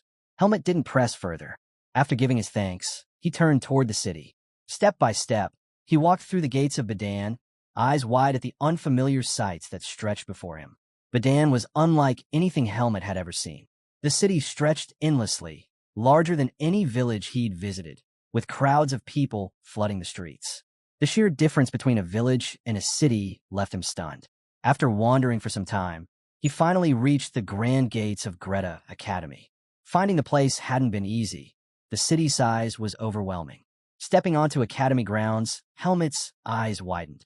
Towering buildings rose all around him, their scale unlike anything he'd known. Students in uniform walked past, chatting and smiling, their laughter echoing in the halls. The sights were impressive, but Helmet had no time to admire them. His focus was clear. He needed to find a man named Eden Kudrow. Spotting a receptionist at the front desk, Helmet approached. But the woman didn't look up. Her eyes remained glued to the book in front of her. With a sharp thud, Helmet slammed his hand against the desk. The sudden noise startled her, making her yelp. After composing herself, she looked up. What do you want? I'm looking for Eden Kudrow, Helmet replied. Her eyes widened at the name. Do you mean Sir Eden Kudrow, the swordsmanship instructor? Yes, Helmet nodded. I'm an acquaintance of his. Can I meet him? She studied him for a moment before asking, Your name? Helmet. The scene shifted. The receptionist led him through the wide hallways until they reached a door. Pulling out a glowing blue card, she pressed it against the surface. A magic circle lit up, spreading across the frame. Wait here a moment, she said. Helmet's eyes flickered with surprise. Watching her casually use magic left him curious. and even more curious about the man he was about to meet. Darienne wouldn't mention someone ordinary, he thought. The door creaked open slowly. The receptionist stepped aside and gestured. "You may go in." Helmet entered. Inside stood a man with jet black hair, Eden Kudrow. His gaze was sharp, his presence overwhelming. "I've never heard of you before," Eden said flatly. "State your business." Helmet froze for a moment. He could feel it instantly. Eden was powerful, not at Darienne's level, no, but without a doubt, the strongest human he had encountered so far. Strong enough, Helmet thought, to rival a rank 1 mercenary. Eden frowned, noticing the silence. "Why are you staring at me? Speak." Eden's voice cut through the silence. "Explain yourself. Why are you here?" The words pulled Helmet back to the moment. Without answering, he gripped the hilt of his sword and drew it from its sheath. Eden's eyes narrowed. "What are you doing?" Helmet held the blade forward. "I expected you to recognize this." At first, Eden frowned. The sword looked simple, even crude. But as his gaze lingered, his expression shifted. Its balance, its resilience, there was no mistaking it. This wasn't just any weapon. Recognition struck. This sword, it belonged to Darienne Depert. Helmet's eyes widened slightly. Darienne had been right. Eden did know it. Eden stepped closer, his voice tight. "Is Darienne still alive?" Helmet's answer was calm, but heavy. "No, he passed away recently." The weight of the words hit Eden hard. His body trembled as disbelief gripped him. "Darienne dead?" For a moment, the room felt colder. Slowly, he forced himself to accept it. 20 years had passed since Darienne vanished, and now, the final truth had reached him. Taking a steady breath, Eden spoke again. "Darienne once saved my life. I swore on my name and my family's honor that I'd repay that debt. Seeing you with his sword, you must be his last apprentice." He looked Helmet in the eye. "Why have you come here?" Helmet answered firmly. "I want to enroll in the academy." Eden's brows rose in surprise. "So that was Darienne's wish, that I become this boy's guardian. What's your age?" Eden asked. Helmet hesitated. "I don't know." Eden froze. "You mean you've lived all this time without knowing how old you are?" Helmet tried to calculate. "Maybe 14 or 15. Eden studied his physique and shook his head. "Not 14. You're likely 15. That means you can't join as a freshman. You'll have to enter as a transfer student." He reached for a book on his desk, ready to explain the process. But before he could begin, Helmet asked, "Do I really need to take the exam?" Eden stopped, then let out a faint chuckle. Of course, the apprentice of the divine swordsman wouldn't need to prove himself in the swordsmanship exam. "No," he said finally, "you don't." He could transfer immediately if he revealed the truth. He was Darienne's apprentice, the disciple of the divine swordsman himself. When he told Eden this, Eden froze. The name alone carried more weight than any proof. Helmet gripped his sword tighter. Even here, in the human world, Darienne's influence still guided him. From the very first time in the Forest of Roots, Darienne had been by his side. The thought filled him with gratitude. But then, Helmet paused. Something didn't add up. Darienne was in the Forest of Roots, yet Eden had said Darienne vanished 20 years ago. If even Darienne's closest allies knew nothing of his whereabouts, then how had he ended up there? Helmet's mind raced. Darienne hadn't gone to that place willingly. Someone had forced him there and covered it up. And if those same people learned he was Darienne's last apprentice, they wouldn't hesitate to send him back into the Forest of Roots, no matter what power lay in his seed of darkness. When Eden urged him to reveal his identity, Helmet shook his head. "I can't. No one can know I'm Darienne's disciple." Eden stared, stunned. "Why? Why hide something like that?" Helmet looked away. "I can't tell you everything yet. If anyone finds out, my life won't be safe." The words hit Eden hard. His shock turned to anger. Who would dare target Darienne's apprentice? "Tell me, who are they?" Helmet's voice stayed calm. "I'll explain when the time is right. Please just wait." Eden slowly let out a breath, regaining his composure. He nodded. "All right, I'll trust you. I know you and Darienne carry burdens that can't be shared. But remember, Darienne entrusted you to me. Whenever you need help, I'll be there." Then his tone shifted. "For now, focus on the transfer exam. I'll handle the documents." But before that, Eden's hand tightened into a fist as he walked forward, his displeasure still visible. "I need to test your strength." He led Helmet into a secluded chamber. "This is my personal training ground. I know you're strong. After all, your master is the divine swordsman. But strength alone isn't enough. I need to see your true ability." Eden dragged out a massive wooden log and set it before him. "Show me," he said. Eden pointed at the wooden rack. "Not with your blade. Use one of those practice swords." Helmet nodded, set his weapon aside, and grabbed a wooden sword. He gave it a few quick swings, testing its weight. It felt natural in his hands. The log before him was no ordinary wood. A white birch, denser and tougher than most. Even leaving a dent on it would be impressive for someone his age. But Eden had already seen enough to know Helmet wasn't ordinary. As soon as Helmet settled into his stance, his energy flared. Vibes flowed through him. Eden's eyes widened. Already? At his age? He couldn't believe it. Before the thought was complete, Helmet's wooden blade sliced forward. A sharp crack echoed through the room. The birch split clean in half. Eden's jaw nearly dropped. Not only had Helmet managed it, he had channeled Bai's so perfectly that the log was cleaved in one strike. The young man standing before him was every bit the apprentice of Darienne. "You'll have no problem with the practical exam," Eden said firmly. "What you just showed me is more than enough." Helmet glanced at him. Then, "Can I really enter the academy?" Eden nodded. "You can. With power like yours, passing will be easy. And if you're this strong, I'd wager you're sharp in other ways too." But Eden's confidence wavered only moments later. The scene shifted. He sat trembling, clutching Helmet's written test results. His hands nearly shook the paper apart. 4. In almost every subject, Helmet had scored only 4 points. It was so bad Eden thought even blind guessing would have earned higher marks. This can't be real," Eden muttered. "How could someone so gifted in combat be this hopeless with studies?" The real exam was just 10 days away. At this rate, Helmet wouldn't even be allowed through the gates. Eden rubbed his temples. "You can't enroll with scores like these. And even if I wanted to help, it's impossible. There's no time to hire a private tutor. And faculty like me, we're forbidden from training applicants in secret. If anyone finds out, it could cause problems for both of us." Helmet leaned forward. "Then, what should I do? Isn't there any way?" Eden sighed heavily. Normally, academy students take on that role, tutoring newcomers before the exam. But with the date so close, the best of them are already taken. "I don't know what else to do." The room fell into silence. Helmet lowered his gaze, thinking. Then, a voice from memory surfaced, Gilton's words about Araya. Gilton's words came back to him. Araya, the academy's genius. "Eden," Helmet asked suddenly, "do you know someone named Araya?" Eden raised a brow. "Of course. Araya's a prodigy. He entered with the highest honors, the first in academy history to score a perfect mark across every subject." Helmet didn't really understand what being an honor student meant, but he understood one thing clearly. Araya was smart. Smarter than anyone else he could ask. He didn't want to trouble him, but with no other options, the decision was made. "I'll ask Araya to tutor me." Eden blinked. "What? Him?" His disbelief was written in his voice. "Yes, Araya is skilled enough, but how do you plan to convince him? How do you even know him?" Before Eden could finish, Helmet was already gone. The scene shifted. Araya stood before Helmet, staring him down. "You came to me for this." He scoffed. "I never agreed to see you again. And now you're here, begging me to teach you." His voice sharpened. "I despise teaching fools, especially muscle-headed swordsmen like you. Empty brains, swinging sharp steel. That's all you are." Helmet stayed calm. "I only want to pass the exam. Nothing more. Everyone says you're the best tutor.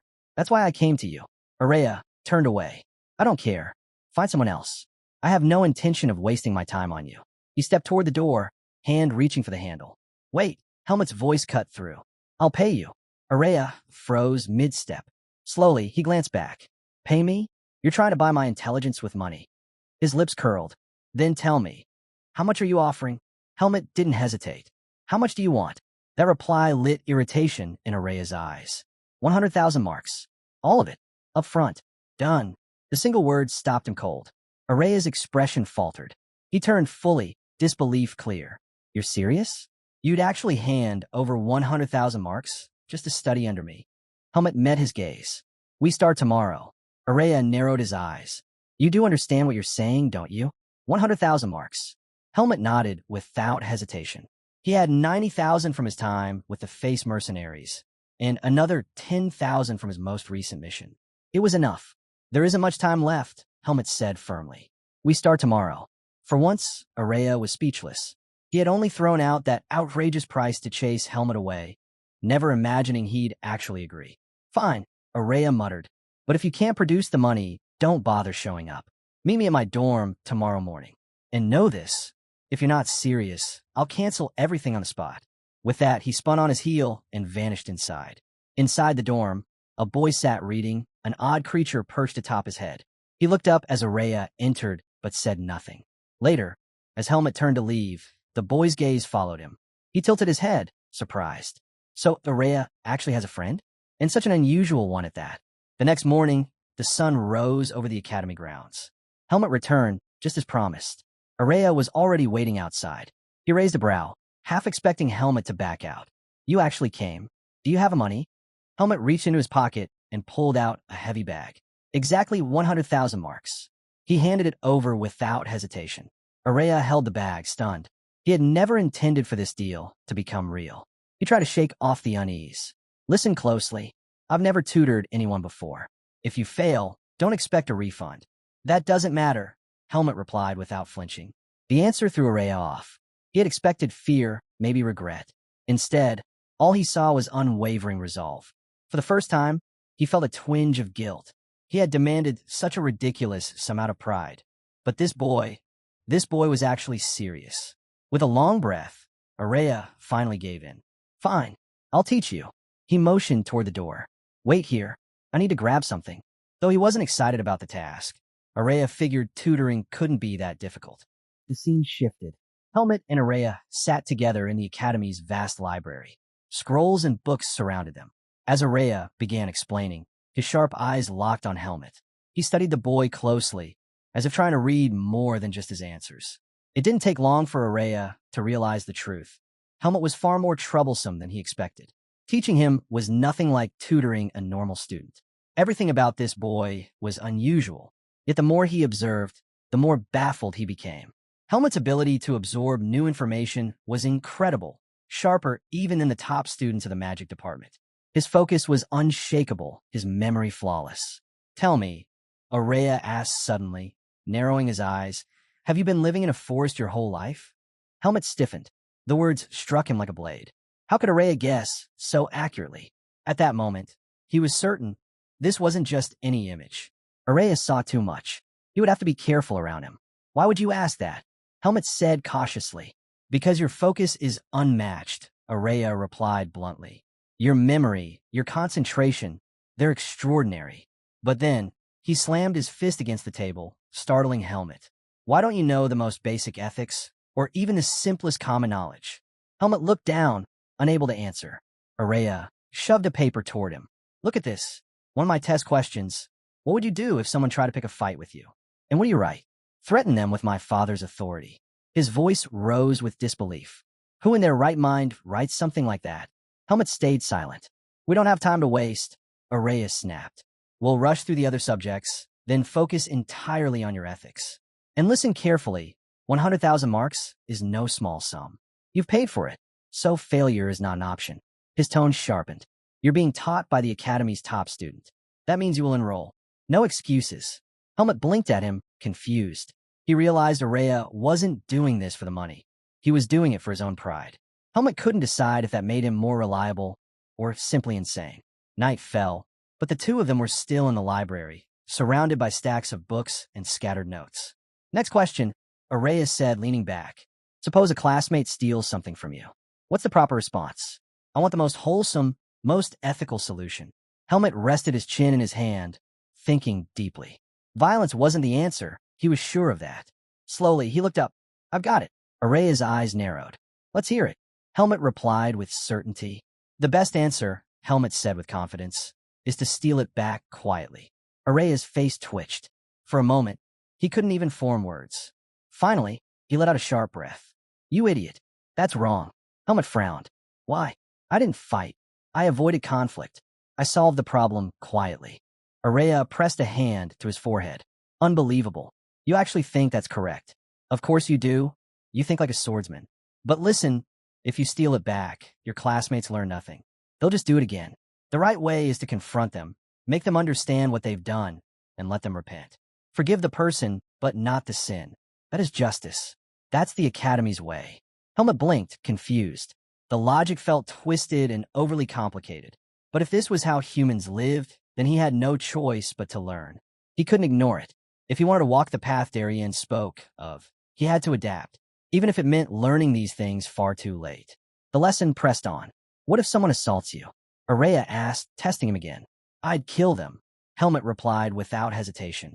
Araya slammed the table. No, you get a security guard to deal with it, you idiot. His voice echoed through the library, drawing glares from nearby students. Days passed. Their lessons stretched late into the night, until finally, exam day arrived. Students streamed out of the library. The test finished at last. Outside, Araya waited near the steps. Behind a nearby bush, two girls peeked out, whispering excitedly. Look, it's Lord Araya, one of them gushed. Why is he at the examination center? He's still as handsome as ever. The other sighed dreamily. Do you think maybe he was waiting for someone? Of course.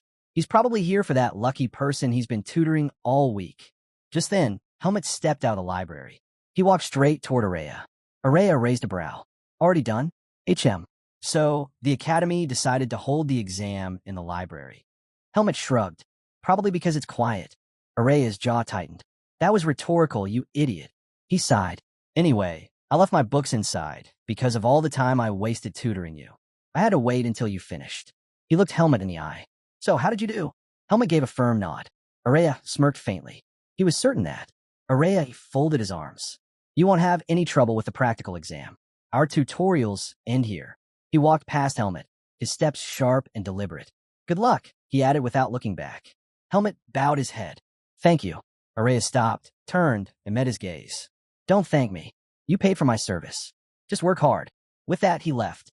Helmet watched him go, gratitude still weighing on his chest. Araya might not accept it, but Helmet knew he owed him. With the written exam behind him, Helmet turned his focus to the practical. He made his way to the hall where the transfer candidates for the swordsmanship department gathered. As soon as he entered, an instructor told him to wait until his name was called, then follow to his assigned group. Helmet scanned the hall. So many new entrants, each waiting anxiously for their turn. He sat quietly, slipping into thought. What should I do once this is over? Eden had advised him to rest after the exam, but it had been too long since his last real training. I'll train instead. His thoughts were broken when someone waved a hand in front of his face. Hey, what are you thinking about? The boy asked with a wide grin. Helmet blinked. I'm Savet Lugal, the boy continued, offering a handshake. Second son of the Rugal family. And you are? Helmet hesitated, uncertain. Savet's sudden friendliness fell off. He was sure this boy had some reason for approaching him. When Helmet didn't reply, Savet tilted his head. Oh, I see. You're quiet because of academy regulations, right? Don't worry. We're not students yet. Those rules don't apply to us. Helmet frowned. Academy regulations? He had never even heard of such a thing. He narrowed his eyes at Savet. Why did you come to me? Savet raised his hands, still smiling. Relax. I just want to make friends with the other transfers, that's all. But the truth was, Savet had noticed Helmet with Araya. Anyone close to the Academy's genius was worth knowing. In his mind, Helmet had to be a low-ranking noble. Befriending him could be useful. Finally, Helmet spoke. Helmet. Savet froze, then laughed lightly. Helmet? That's unusual. What about your family name? Which house do you belong to? The word family struck Helmet unexpectedly. Savet leaned closer. Come on, it'll be good to know. Savet chuckled. It's good to know each other before enrollment. After all, we'll need to get along with everyone. Helmet thought about the family name carved inside his pendant, Margaret Irene. But because he had been sent to the Forest of Roots, he knew better than to speak it aloud. I don't have a family name, Helmet said flatly. Savet froze, his eyes widening. What? Then you're a commoner? Yes. Laughter burst out of Savet. He threw his head back, mocking. Unbelievable. I actually offered my hand to a commoner. His smile twisted into disgust. And why are you sitting there like you're confident? Do you not understand your place? One of Savet's friends leaned in. Why would a commoner even try to enroll in the academy? Savet smirked. Because he's a bastard with no shame. Probably never learned it, even in his precious tutorials. His eyes narrowed on Helmet. Tell me, how did a lowly brat like you manage to get tutored by Araya? Before Helmet could reply, a shadow loomed behind Savet. A massive man placed a heavy hand on his shoulder. Savet stiffened. His friends went pale. The man's voice was calm, but iron lay beneath it. Keep your voice down. Some students still haven't taken their exams. His grip tightened just enough to make Savet flinch. Remember this. It's forbidden to discriminate inside the academy. Don't judge others by class or gender. He released Savet and stepped back. Applicant 15, be careful with your words. Then he turned to the rest of the hall. In 5 minutes, we'll begin the examination briefing. Sit down. Savet brushed his shoulder angrily, as though wiping away the man's touch. He waved for his friends to follow, but not before pausing beside Helmet. With a sneer, he hissed, if you're a commoner, keep your head down. Stop hanging around people above your class. You're only confusing them. Helmet didn't react. He simply ignored the insult and sat quietly. The scene shifted. An instructor stood before the gathered applicants. You all worked hard on the written exam, he said firmly. Now comes the practical. This test will be taken in groups, and each group will face 2 separate trials. As the words sank in, Helmet's sharp eyes scanned the hall, and he noticed something odd. Helmet suddenly noticed it. The other applicant's stares. Cold, judging, the same way Savet had looked at him. It dawned on him that the human world was no different from the Forest of Roots. Monsters and humans alike lived under hierarchies. The only difference was the measure of power. In the forest, strength ruled. Here was family, status, and name. Is family more important than strength in this world? Helmet wondered. Either way, if he wanted to survive in the academy, he had to learn what mattered most. Next group, step inside. Helmet rose when his turn came. The instructor led him to a chamber where a towering blackwood tree stood firmly planted. You'll cut this tree, the instructor explained. He lifted a wooden sword from the rack and offered it to Helmet. Any swordsmanship you like is allowed. You may also use this. Helmet accepted the weapon. You have 5 minutes. Fail to cut it within that time, and you'll be disqualified. Begin when ready. Helmet studied the tree, pressing his palm against its surface. The wood was tough, but not enough to withstand his power. This test was far too simple. He gripped the sword, let bise surge through his body, and with a single decisive strike. Crack! The blackwood split clean in 2. The instructor staggered back in shock. Even he needed several blows to cut blackwood, yet this boy had done it in one effortless swing. Helmet lowered the blade calmly. Is the examination over? The instructor snapped back to his senses. Why, yes. You've passed the first stage. The scene shifted. Savet lounged with his friends, smirking as they whispered about the test. But the moment Helmet stepped out, Savet's face twisted with annoyance. Ew, did they give you rottenwood instead of blackwood? His voice dripped with mockery. I'll report this to the supervisor. Helmet didn't bother replying. What nonsense is he spouting now? Before he could think further, the instructor stepped forward. The next stage will now begin, he announced. Sparring. Each of you will duel one-on-one for 8 minutes. You may use your swordsmanship freely. The instructors will observe every match. Final acceptance will be decided after careful evaluation, the instructor concluded. As he spoke, Savet's eyes stayed locked on Helmet. Your opponents will be chosen at random, the instructor continued. Remember, acceptance depends not on victory, but on the skill you display. Show us your best. Savet grinned. Unfair, he muttered to his friends. Whoever gets matched with Helmet gets an automatic pass. Helmet's gaze snapped toward him, sharp and cold. Savet flinched, then sneered when he realized Helmet had heard. Helmet clenched his fists. This fool, he doesn't know his place. Should I shut him up here and now? Savet leaned forward with a smug smile. What's wrong? If you got a problem, hit me. Go on, try. His voice was dripping with provocation. Helmet's jaw tightened. He wondered if Savet would finally leave him alone if he did. His fist trembled with restrained anger.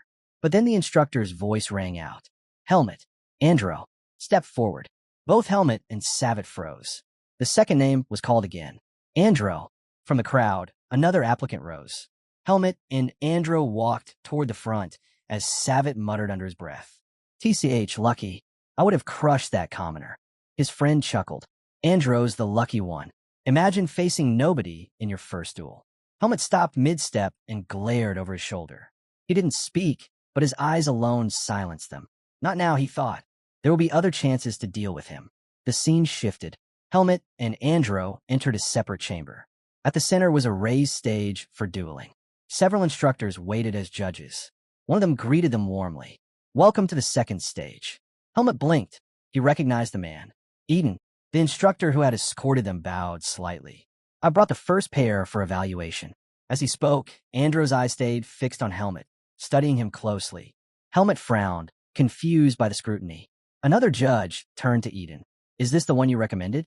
Yes, Eden confirmed. Helmet, but I won't be part of his evaluation.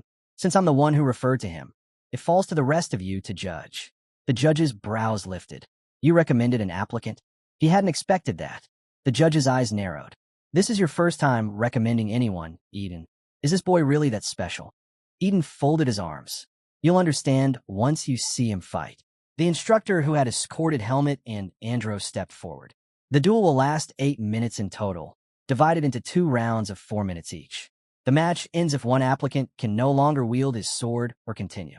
Remember, victory isn't the goal. Show us your best. With that, he retreated and raised his hand. Begin. Andro inhaled deeply, settling into his stance. He had heard the whispers. Helmet was a commoner. He gripped his wooden sword tightly, telling himself not to underestimate him. Yes, he cut the blackwood tree, but without formal training, a commoner like him can't match me. But then Helmet moved. Andro's eyes widened. Helmet had vanished. The next instant, his back slammed against the ground. The judges blinked in disbelief. Eden's lips curved into a confident smile. Helmet stood calmly over Andro, the tip of his wooden blade pressed against his opponent's face. Is it over? He asked. The referee hurried between them, raising a hand. The duel is finished. Andro cannot continue. Andro's body trembled as reality sank in. He didn't understand. He hadn't even seen the attack. Rage burned in his chest. How could he, a trained swordsman from a noble house, lose so utterly to a commoner? One of the female judges leaned forward. Incredible. His sword is fast and carries frightening weight. For someone his age to wield swordsmanship like this. Another instructor shook his head. The difference in talent is too extreme. They're the same age, yet the gap is unbridgeable. How are we supposed to measure their skills fairly? The referee hesitated, clearly torn. Eden, though, watched in quiet awe. He had always known Helmet was strong, but he hadn't expected this level of precision and mastery. Helmet calmly stepped back, raising his sword again. He remembered, the duel had 2 rounds. One was already over. Only one remained. The female judge leaned forward, eyes fixed on him. The female judge hesitated. Helmet's skill was undeniable, but Andro's ability couldn't be measured at all. The other instructor nodded in agreement. It's true. At this rate, we'll never know Andro's true level. Eden stepped forward. Helmet, he called out, do something different. Spar with him as though you're teaching. Helmet blinked. Teaching? Yes. Eden replied firmly. Teach him the way you were taught. Helmet's eyes widened slightly as memory stirred. He remembered Darienne, the endless sparring, the sharp corrections, the way each mistake became a lesson. Slowly, he lowered his guard and nodded. I understand. Eden then turned to Andro. Forget your status. Forget your family name. Sparring against someone beyond your level will benefit you greatly. You're not lacking compared to others your age, so show us what you can really do. Andro took a breath, straightened, and nodded. Understood. He raised his wooden blade and looked at Helmet. I apologize for looking down on you. This time, I won't be defeated so easily. Then he charged. Helmet deflected the strike effortlessly. Faster. If you move that wide, blocking you is too easy. Andro's eyes widened. He had swung with all his strength, yet Helmet brushed it aside like nothing. Before he could recover, Helmet's blade tapped sharply against his hands. Your balance is off, Helmet said calmly. Don't push all your weight forward. You lose control of your center. Andro gritted his teeth. Being corrected mid-duel was infuriating. He rushed in recklessly. Helmet slipped aside, his movements fluid. Don't attack head-on. It limits your options. Watch your sides. He struck lightly across Andro's back. See? You've lost your footing again. If you can't block, create distance instead of swinging wildly. Andro stumbled, frustration in his eyes. Helmet pointed his sword at him. Get up. And this time, don't swing aimlessly. From the judge's table, Eden watched closely. His expression softened, a flicker of memory rising in his mind. Years ago, Eden lay broken on the ground, blood soaking his body. A demonic beast towered over him, its claws stretching down to end his life. He couldn't move. He couldn't fight. But even as death loomed, a small smile tugged at his lips, his sword clutched tightly in his hand. Then, just before the beast could strike, an explosion of radiant light split the darkness. Light flashed, and the beast was sliced apart. The one who struck it down called Eden a brat, warning him that lying around like that would only get him killed. Eden froze in disbelief. Standing before him was none other than the legendary swordsman, Darienne. Darienne told him to get up, and As Eden watched Helmet training Andro, he suddenly realized Helmet was just like Darienne. With a faint smile, Eden knew Darienne had returned. The scene shifted. The instructors gathered, discussing this year's applicants. One of them remarked how varied the skill levels were, while the female instructor shared her high expectations for a particular candidate. She wondered aloud just how strong he might grow. Later, Eden glanced at Helmet's picture and told the woman confidently, "He'll soar." A week passed. Helmet wandered the streets of Bedan, clearly searching for something. After some time, he finally reached his destination, the Mercenary Guild. Inside, a cheerful boy greeted him warmly. "Are you here to submit a request?" Helmet shook his head. "No, I'll come and take one." The boy blinked in surprise. "You're a mercenary?" He eyed Helmet's refined clothes and assumed he must be from a noble family. Curious, he asked which mercenary corps Helmet belonged to. Without hesitation, Helmet pulled out a paper and handed it over. "Face Mercenary Corps. I've been here before." The boy checked the records and quickly apologized. "My mistake. I'm still new here. Please, tell me what kind of request you're looking for. I'll find the best one I can." At that moment, Helmet remembered a scene with Eden. Back then, Eden had slammed his hand on the table after hearing how much Helmet had paid Araya. 100,000 marks? Eden nearly shouted. He instantly knew Araya had scammed him. "That's way too much. Where did you even get that kind of money? Don't tell me you borrowed it from someone," he said between bites of steak. Helmet calmly replied, "I earned it. Saved up while working as a mercenary." Relieved, Eden leaned back but pressed on. "Do you still have some left?" Helmet shook his head. "That was everything. My whole savings." Eden sighed, realizing just how much Helmet still had to learn. Eden decided it was time to teach Helmet about money. He reminded him that for now, he was under his care and didn't need to worry too much about finances. But Eden warned him, money wasn't something one could always count on having. With a firm tone, he told Helmet, "You never know when you'll need it. A person who can't earn for themselves ends up living no better than a beast." Those words struck deep.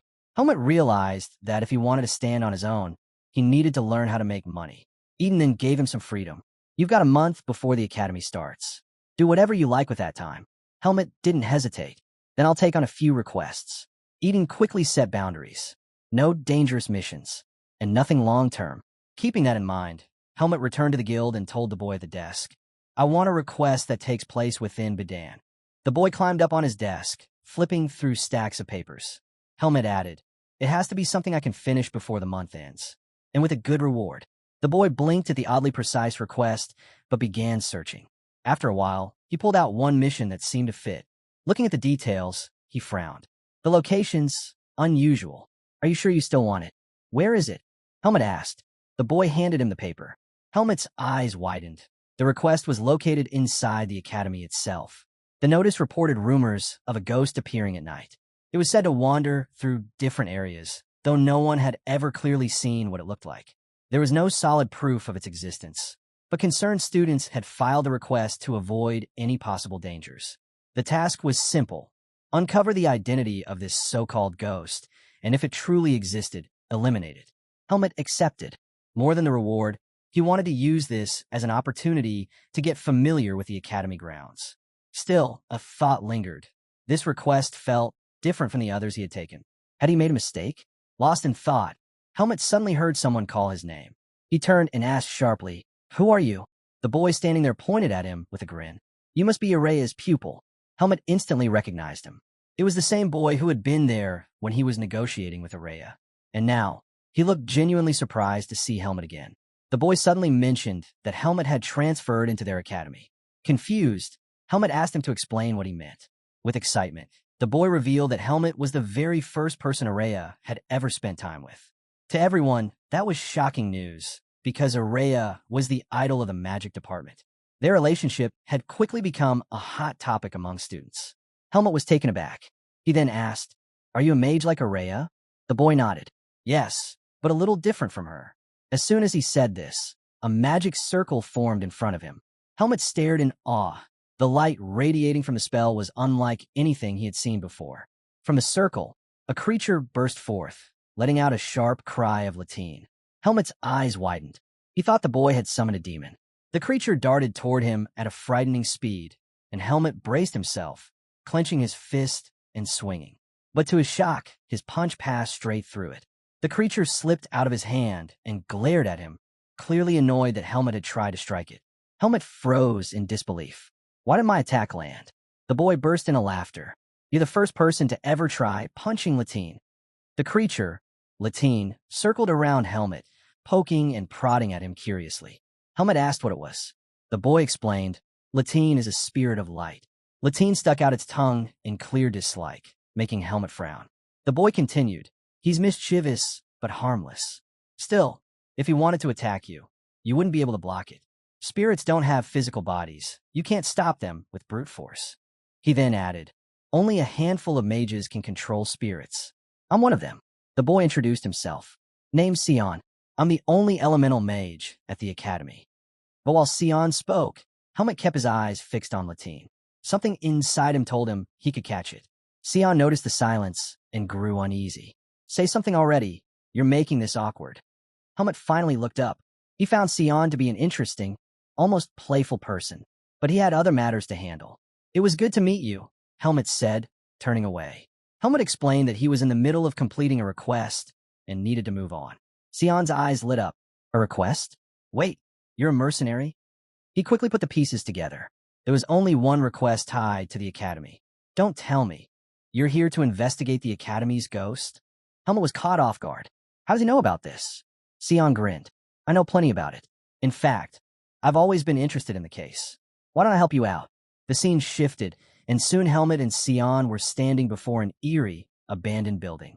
That's where the ghost was last spotted, Sion explained. Even Latine seemed uneasy, trembling at the sight of the gloomy structure. Sion added, it's actually just a regular building for the swordsmanship department. But ever since rumors of the ghost began, the place empties out completely at night. The two entered, their footsteps echoing as they explored. In the distance, a shadowy figure appeared in the hallway. As they moved closer, it darted away. Helmet asked quietly, are ghosts really that frightening? Sion shook his head. Not necessarily. They're only dangerous if they're malicious spirits tainted by black magic. If that were the case, the professors would have intervened the moment they sensed it. This one isn't a threat. Helmet let out a breath of relief. Then we should cover more ground by splitting up. Sion froze. What? You can't be serious. In this place, Helmet replied calmly. It'll be more efficient. Sion immediately refused. No way. We're sticking together. They continued forward, Sion breaking the silence with a question. So, what do you do if you actually find it? Helmet didn't hesitate. Eliminate it. Just then, the mysterious figure appeared again down the hall before slipping out of sight. The boys pressed on, eventually entering a dusty room. Sion muttered that maybe the ghost had already moved on to another building. But Helmet wasn't ready to give up. He kept searching, though frustration soon set in. There were no signs of anything unusual. Turning to Sion, he asked, any ideas? But Sion wasn't listening. He was crouched down, studying something on the ground with unusual focus. Helmet walked over. Did you find something important? Sion quickly shook his head. No, nothing. Sion suggested they check the next classroom. As the two stepped out, he casually asked Helmet how much time he had left to complete the mission. 10 days, Helmet replied. But then he noticed Sion had stopped in his tracks, trembling. What's wrong? Helmet asked. Sion's voice shook. Look ahead. Helmet turned, and there it was. A strange figure walking toward them. His hand instinctively went to his sword. This must be the ghost. The figure drew closer, and Sion gasped as its face became visible. Slowly, the figure pulled back its hood, revealing Araya. Both Helmet and Sion froze. What are you two doing here? Araya asked calmly. Helmet quickly handed over his request paper. I'm here to fulfill a mission. Sion added, he's investigating the Academy's ghost. I came along to help. Araya scanned the paper and raised an eyebrow. 3,000 marks? For this. He looked at Helmet with disbelief. You threw 100,000 marks at me so easily, yet you're wasting your time on something like this? Why bother? You're already accepted into the Academy. You should be at home resting. Helmet answered simply, I took the mission because I had time to spare. Sion frowned. That explains why we're here. But why are you here, Araya? I also received a request, Araya replied. Sion's jaw dropped. Wait, you're a mercenary too? Annoyed, Araya smacked Sion's hand away. No, this came directly from the Academy. Sion rubbed his hand, wincing. Man, you got some grip strength. Then, still curious, he asked, so, the Academy must be offering you a huge reward, right? Araya shot him a sharp look. You don't need to know the reward. I accepted because I'm curious about the case, nothing more. Helmet's mind raced. The Academy itself issued a separate request to Araya. Does that mean the situation is more serious than it looks? Excited, Sion quickly proposed. Then why don't you join us? If the three of us work together, it'll save time. When Sion suggested they all search together, both Helmet and Araya turned sharp glares on him. He instantly regretted speaking up. With an awkward laugh, he backtracked. Forget I said that. We can keep searching separately. But Araya surprised him. No, it'll be better if we work together. Sion's face lit up. Finally, someone who saw things his way. He quickly asked Helmet, what about you? Are you fine with it? Helmet gave a short nod. I don't mind. The scene shifted, and the three of them gathered inside a dim room. Araya raised his hand, casting a spell of illusion. The glowing construct formed into a map, revealing the structure of the building. He spoke calmly. According to reports, the ghost has appeared in several places. The lecture hall, the swordsmanship training ground, the professor's lounge, the gym, and the sparring grounds. Right now, we're in the lecture hall. Then he pointed something out. All these locations have one thing in common. Sion immediately caught on. They're all in the swordsmanship department. Exactly, Araya confirmed. And for reasons unknown, the ghost hasn't shown itself in the magic department. Helmet asked, could it have been created by another mage? Sion shook his head. Impossible. Someone would have heard the incantations unless silent casting was used. Araya added, and a high-ranked mage capable of silent spells wouldn't waste their time pulling such a childish trick. No, this isn't man-made. The more logical conclusion is that the ghost is avoiding mages altogether. Sion's eyes widened as the idea clicked. Of course, it must be avoiding us because it's weak against spells. Helmet spoke up, voice steady.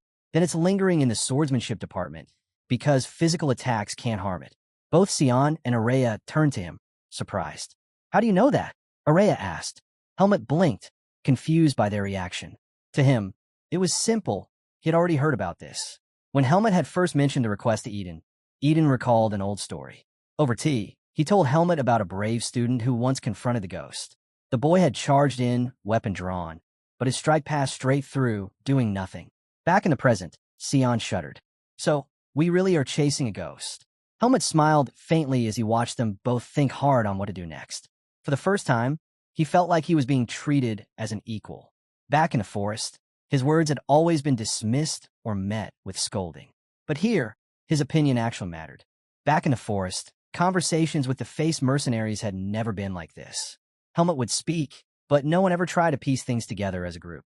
Darienne would usually scold him, and the mercenaries only shared their own bits of knowledge without ever combining them. But now, working with Araya and Sion, Helmet realized something new. When people put their knowledge together, they found answers they could never reach alone. So this is what it means to truly communicate.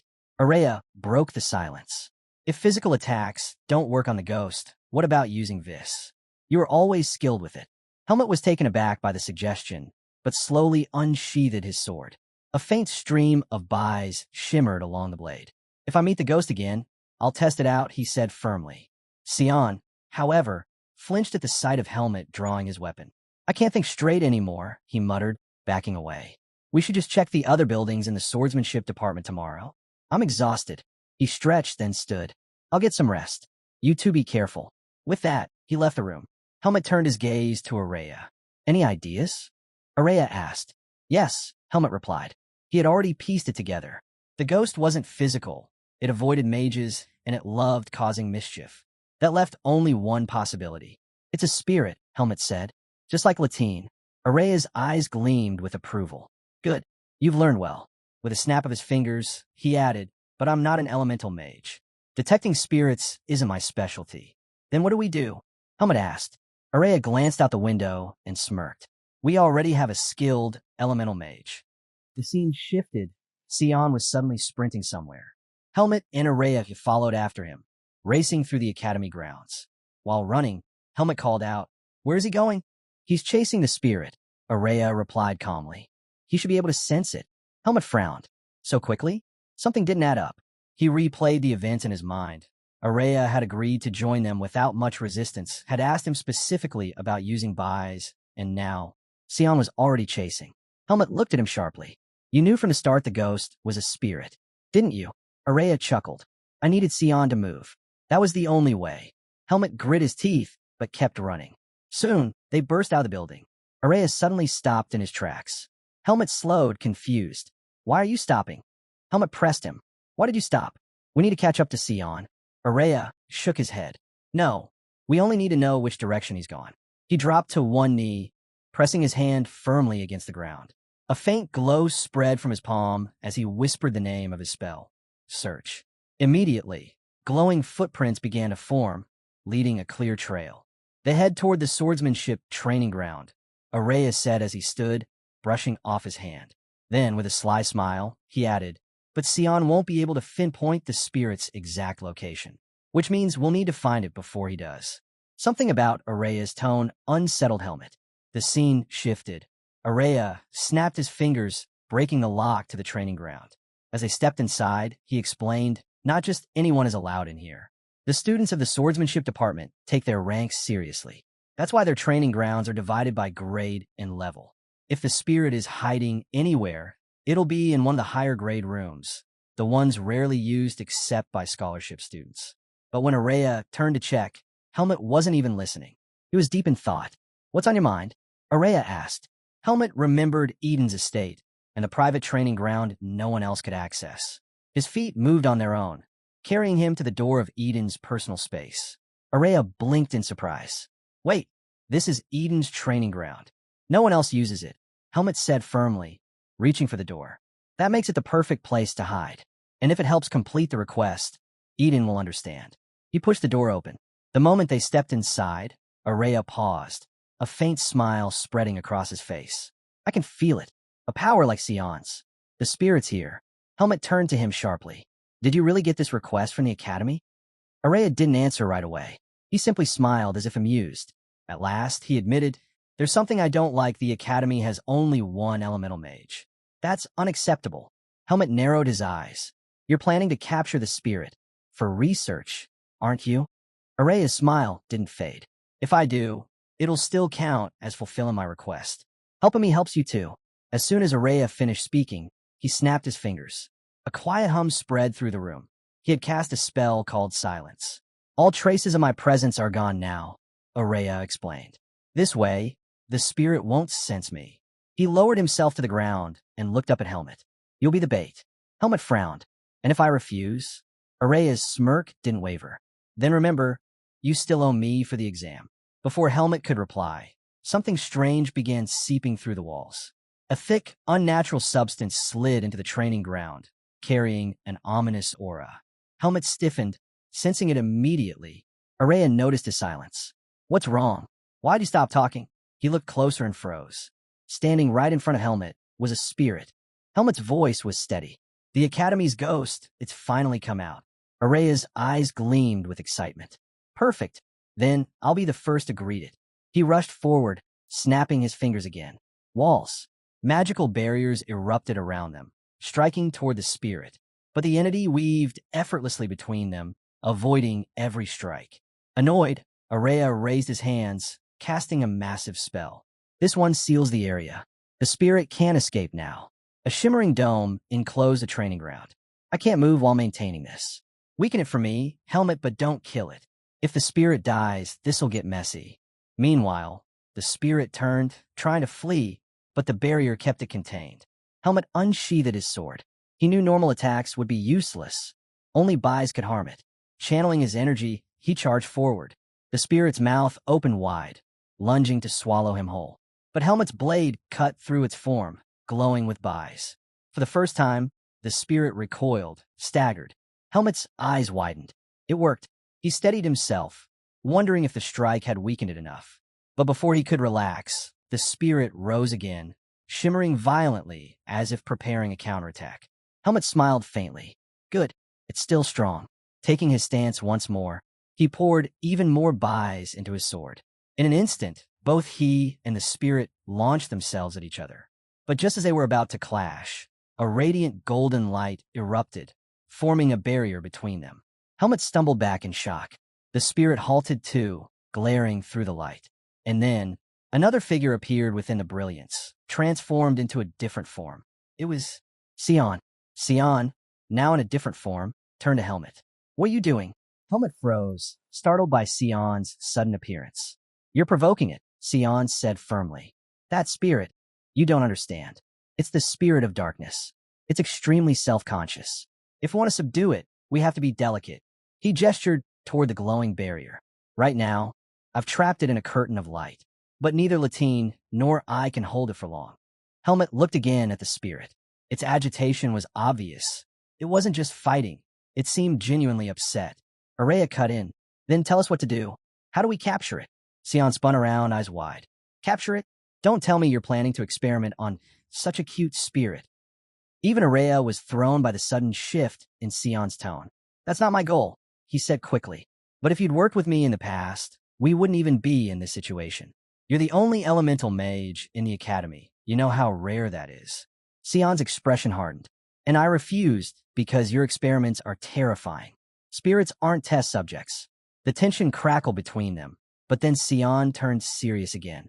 Listen, if the spirit escapes, it'll vanish into hiding, and that would be dangerous. We can't lose it. Araya, keep your sealing spell active. Helmet, you need to hold it down, but don't strike it. Give me time to calm it. Helmet nodded without hesitation. I'll try. He leapt through the curtain of light, charging directly at the spirit. Not sure how long I can last without fighting back. Helmet called out. The spirit let out a piercing shriek. Dark tentacles burst from its body, ripping through the light curtain as it lashed out. The whips came crashing toward Helmet. He reacted instantly, blade flashing. His vis-infused sword sliced cleanly through the tendrils. But even as they fell, the spirit regenerated them, launching wave after wave of attacks. Helmet gritted his teeth. So fast, but not faster than me. He kept cutting, his blade dancing in arcs of light. Sion watched, hands trembling as he hastened his spell work. Helmet was buying him precious time. But then the spirit shifted.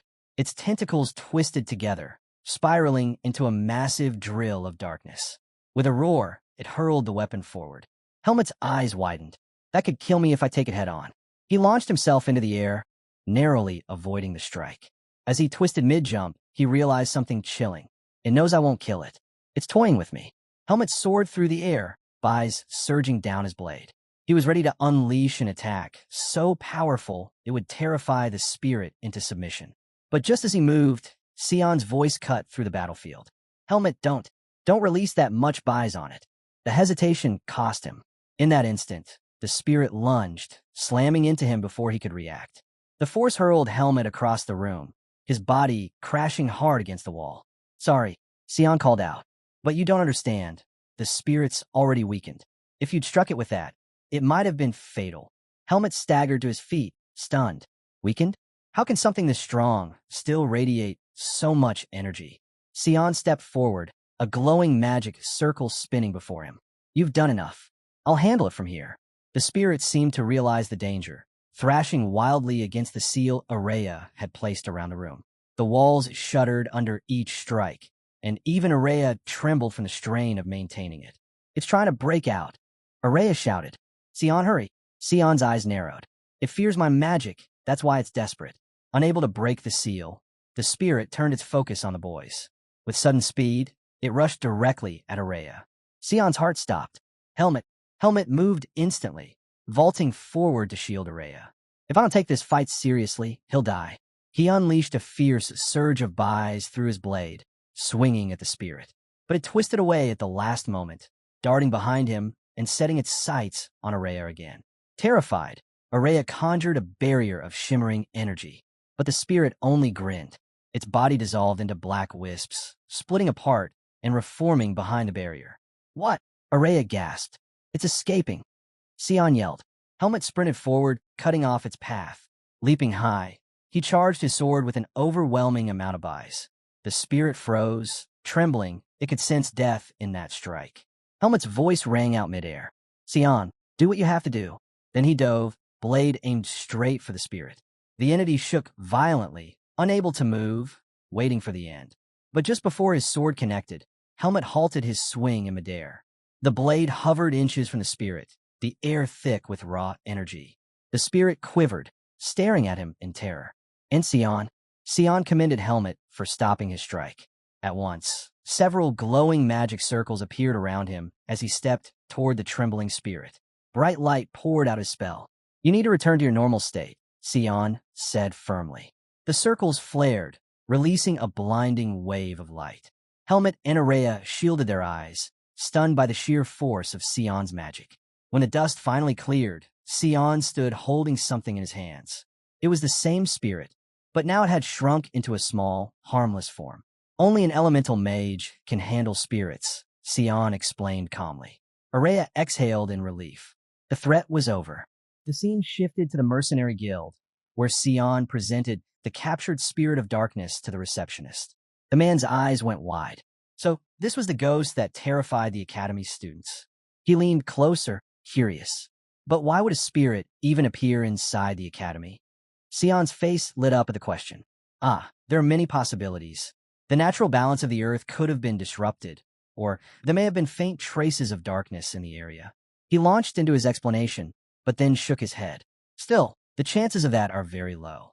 The real point is, well, no need to focus too much on why it appeared.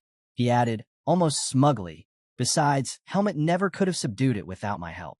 Araya groaned and rapped him lightly on the head. Enough. The receptionist doesn't need your lecture. Once their business was handled, the three stepped outside. Sion frowned. Strange. Why didn't they give us the reward immediately? We literally showed them the spirit as proof. Araya crossed his arms, irritated. Were you not listening? The receptionist clearly said Helmet has to wait 3 days while they confirm the ghost won't return. Still, Sion muttered, it doesn't feel right. Why are you so hung up on the reward anyway? Araya shot back. Helmet's the one getting paid. Sion smiled warmly. I'm just worried about our friend. Helmet blinked.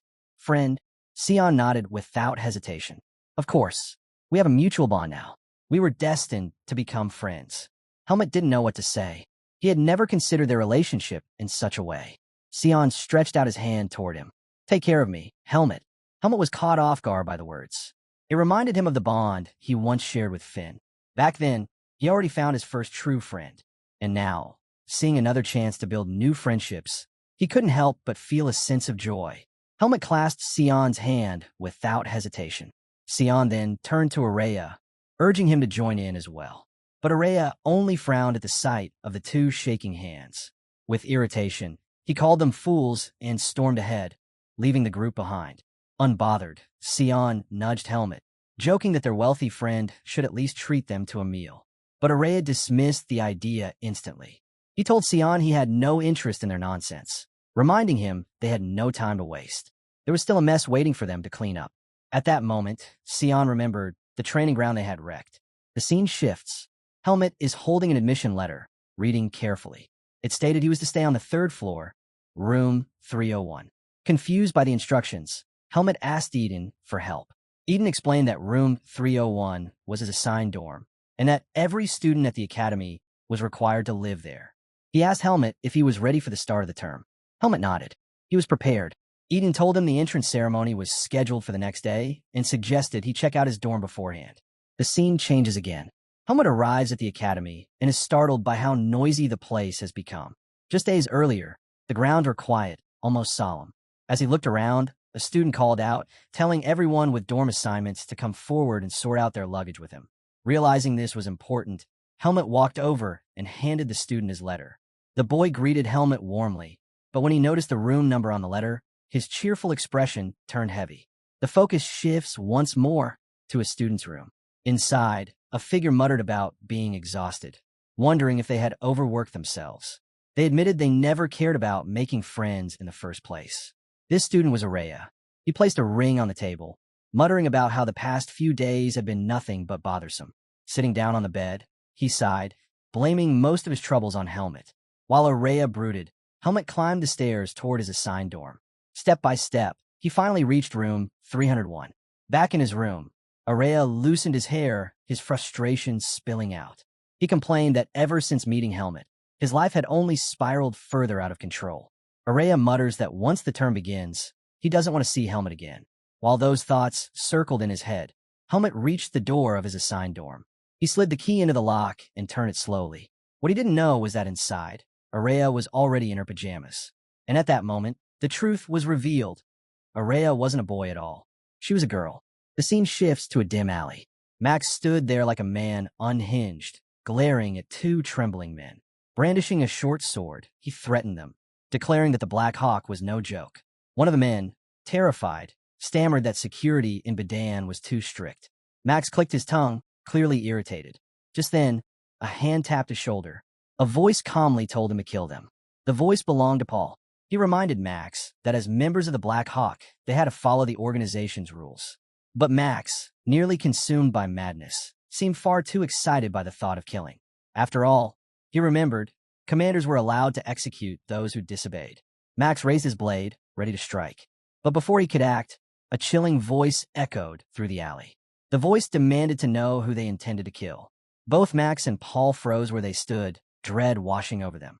The mysterious figure mocked them for harassing innocent people, reminding them of their failure to take down even a single child. He said tracking them had been simple. Then, without warning, a man clad in black appeared right behind them. He told Max and Paul that those who claimed to be Black Hawk members were nothing but failures, men who had already destroyed their own lives. Paul, enraged, lashed out with his sword. But to his horror, the blade passed straight through the man's body. Before Max could process what happened, a spray of blood hit his face. He blinked rapidly, trying to see, and when his vision cleared, Paul's headless body hit the ground.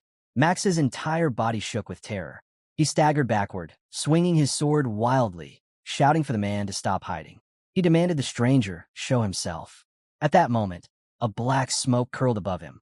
Before Max could take a single step, the man appeared behind him, cold steel pressed against his neck. "You're the one hiding," the man whispered. And in an instant, Max's head was severed. The two men who had been threatened earlier looked on in horror, trembling as they realized what had just happened. The man in black sneered. He couldn't believe Max and Paul dared to use the Black Hawk's name after failing their mission. Still, he admitted it was impressive they'd survive as long as they had. Then, his expression twisted into something darker. He suddenly remembered there was a question he wanted to ask them. A sinister smile spread across his face. He asked the other men if they would give him the answers he needed. The two men screamed and backed away. Helmut enters his new room. He stopped at the doorway and took it in. The place was smaller than the room he'd had in Eden's mansion. It wasn't much, but it was better than the woods.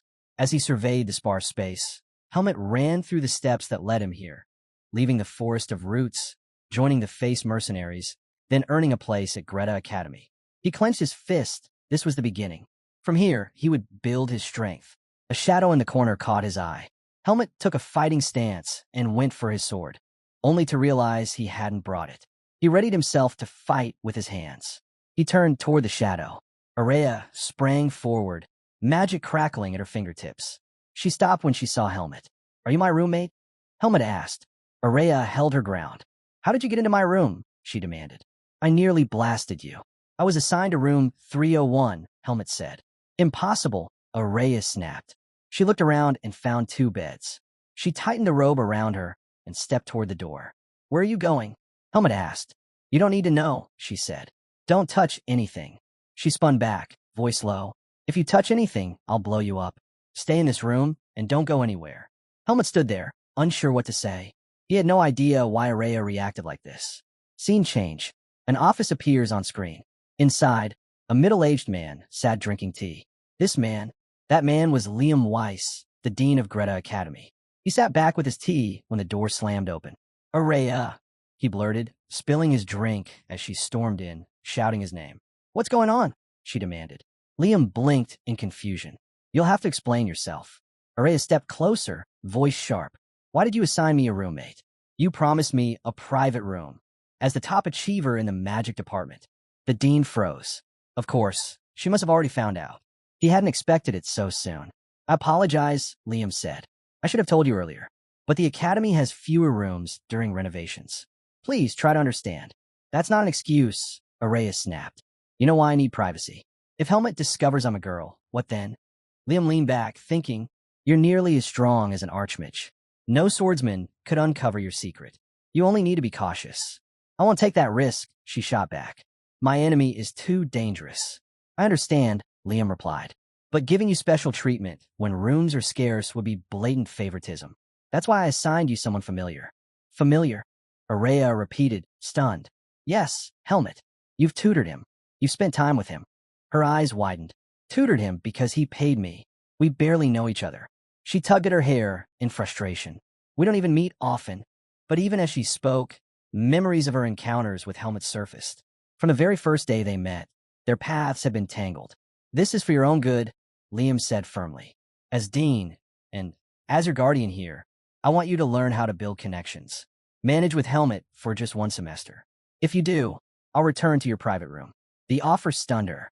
Araya finally left, and the office grew quiet again. Liam exhaled deeply, wondering if she had actually believed him.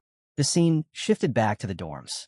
Araya walked in, removed her robe, and Araya entered the room, her expression dark. Helmet glanced at her and said, "Looks like things didn't go your way." She shot him a glare.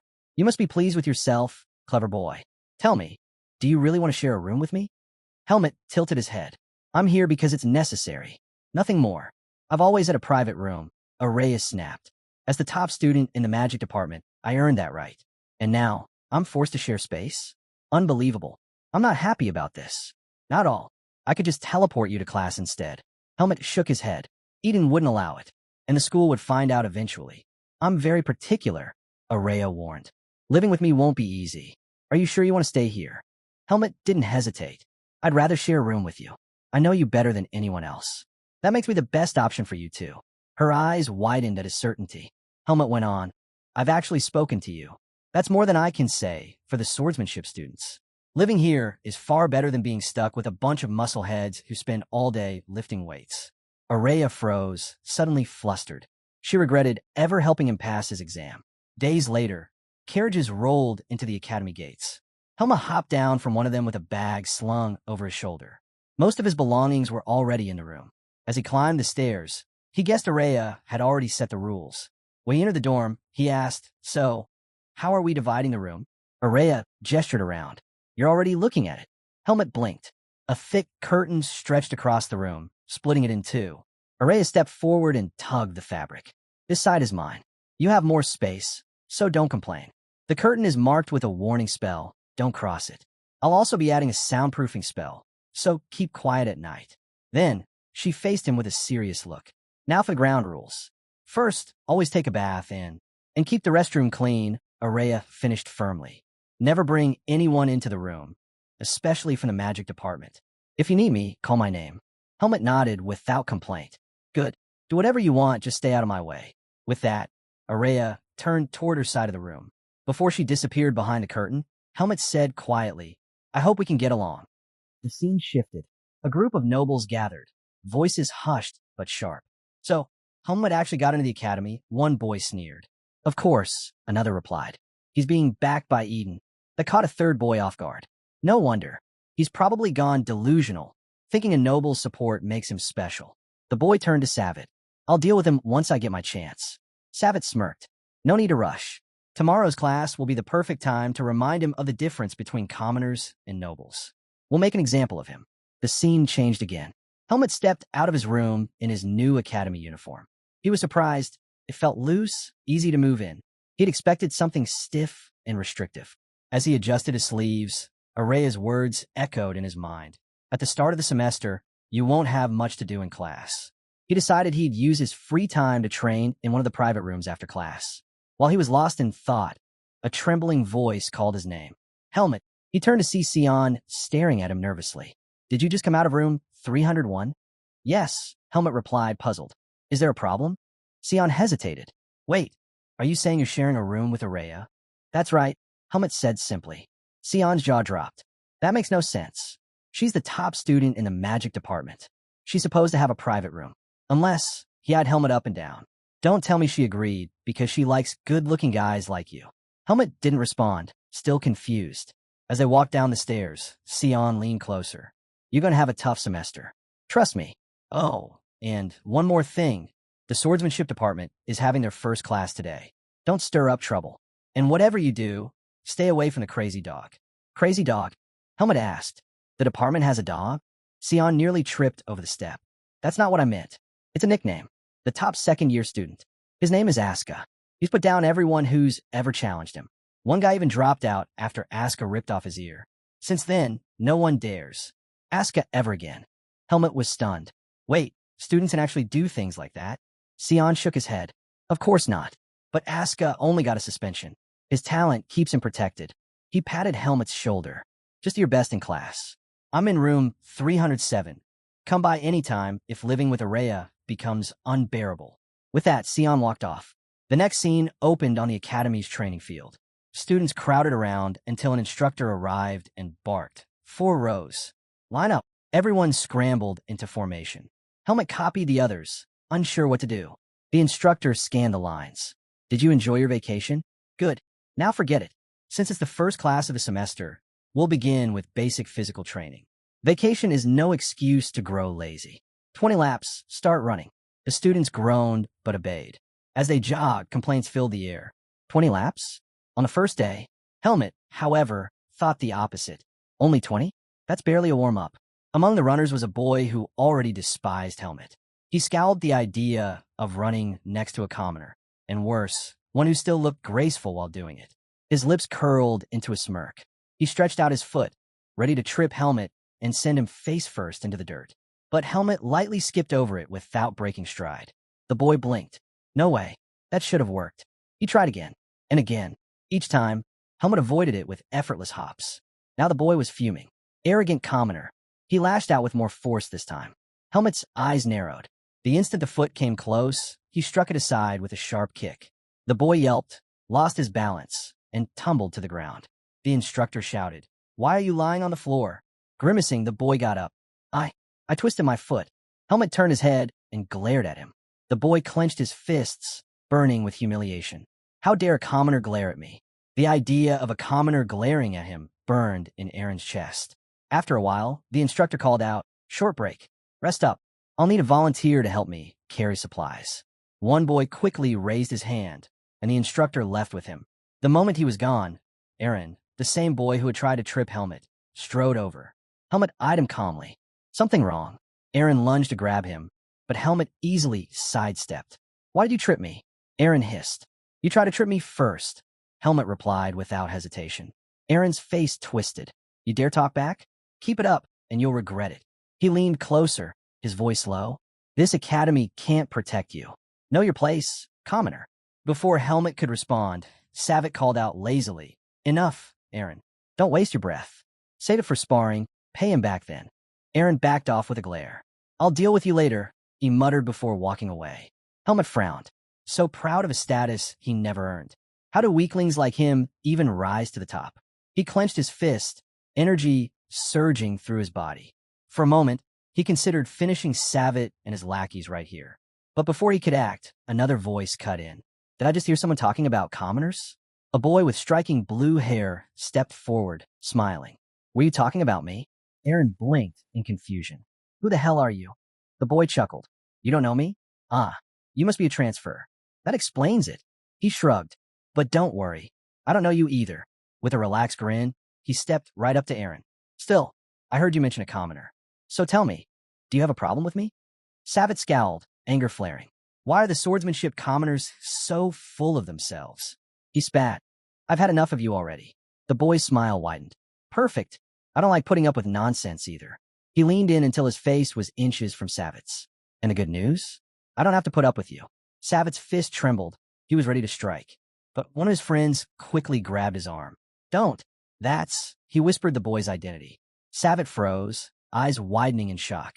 Slowly, he turned back toward the blue-haired boy and said, "Was right. Commoners really do look out for each other." Savick froze, realization hitting him. This boy, he's Asuka? His face darkened, but instead of fighting, he turned and walked away. Helmet's mind raced. The name sounded familiar. Then it hit him, Sion's warning. Stay away from the crazy dog. So this was him, the top student of the department. The scene shifted. The instructor returned, carrying bundles of wooden swords. "Line up. I'll call you one by one. Take a sword when your name is called." His gaze landed on Asuka. "And you? Why are you late?" Asuka replied casually, "I was getting advice from Instructor Patricia. I lost track of time while we were talking." The instructor raised a brow. "Patricia's off today." "What?" Asuka blinked, caught off guard. "Pathetic lie," the instructor barked. "If you're going to make excuses, at least try harder." 30 laps now. Asuka's eyes widened. 30? That's excessive. He stopped himself, then quickly added, no complaints. Helmet watched quietly. From the way the instructor treated him, it was clear Asuka had a notorious reputation, and judging from his attitude, it wasn't undeserved. The instructor turned back to the students. Once you get your swords, begin personal training. I'll be watching. Don't slack off. One by one, names were called. Later, Helmet trained steadily, his sword swinging sharp and precise, leaving no gaps. The instructor glanced over, eyebrows raised in surprise. This boy had skill. But he said nothing and shifted his attention to the others. Helmet continued, though a thought nagged at him. Something's missing, but what? Maybe I'll figure it out in time. Just then, Asuka strolled over. Not even a thank you, he asked with a grin. I stopped you from getting into trouble. Helmet didn't pause. I never asked for your help. Asuka blinked, then chuckled. Most would have fawned over him, but not this one. With a sly smile, Asuka extended his hand. Relax. I'm a commoner too. Let's get along. Helmet's eyes narrowed. There was something off about that hand. Energy. Spies. Asuka was hiding it under his skin. Helmet didn't move. He didn't take it. Asuka's grin faltered for a moment. You sensed it? Interesting. Has sharp instincts. Asuka admitted with a grin. Then he leaned closer, resting a hand on Helmet's shoulder. Here's a warning, he said quietly. Don't get clingy. Just because we're both commoners doesn't mean we need to get along. I can't stand people who rely on me. Helmet blinked, stunned. Does he really think I cling to him?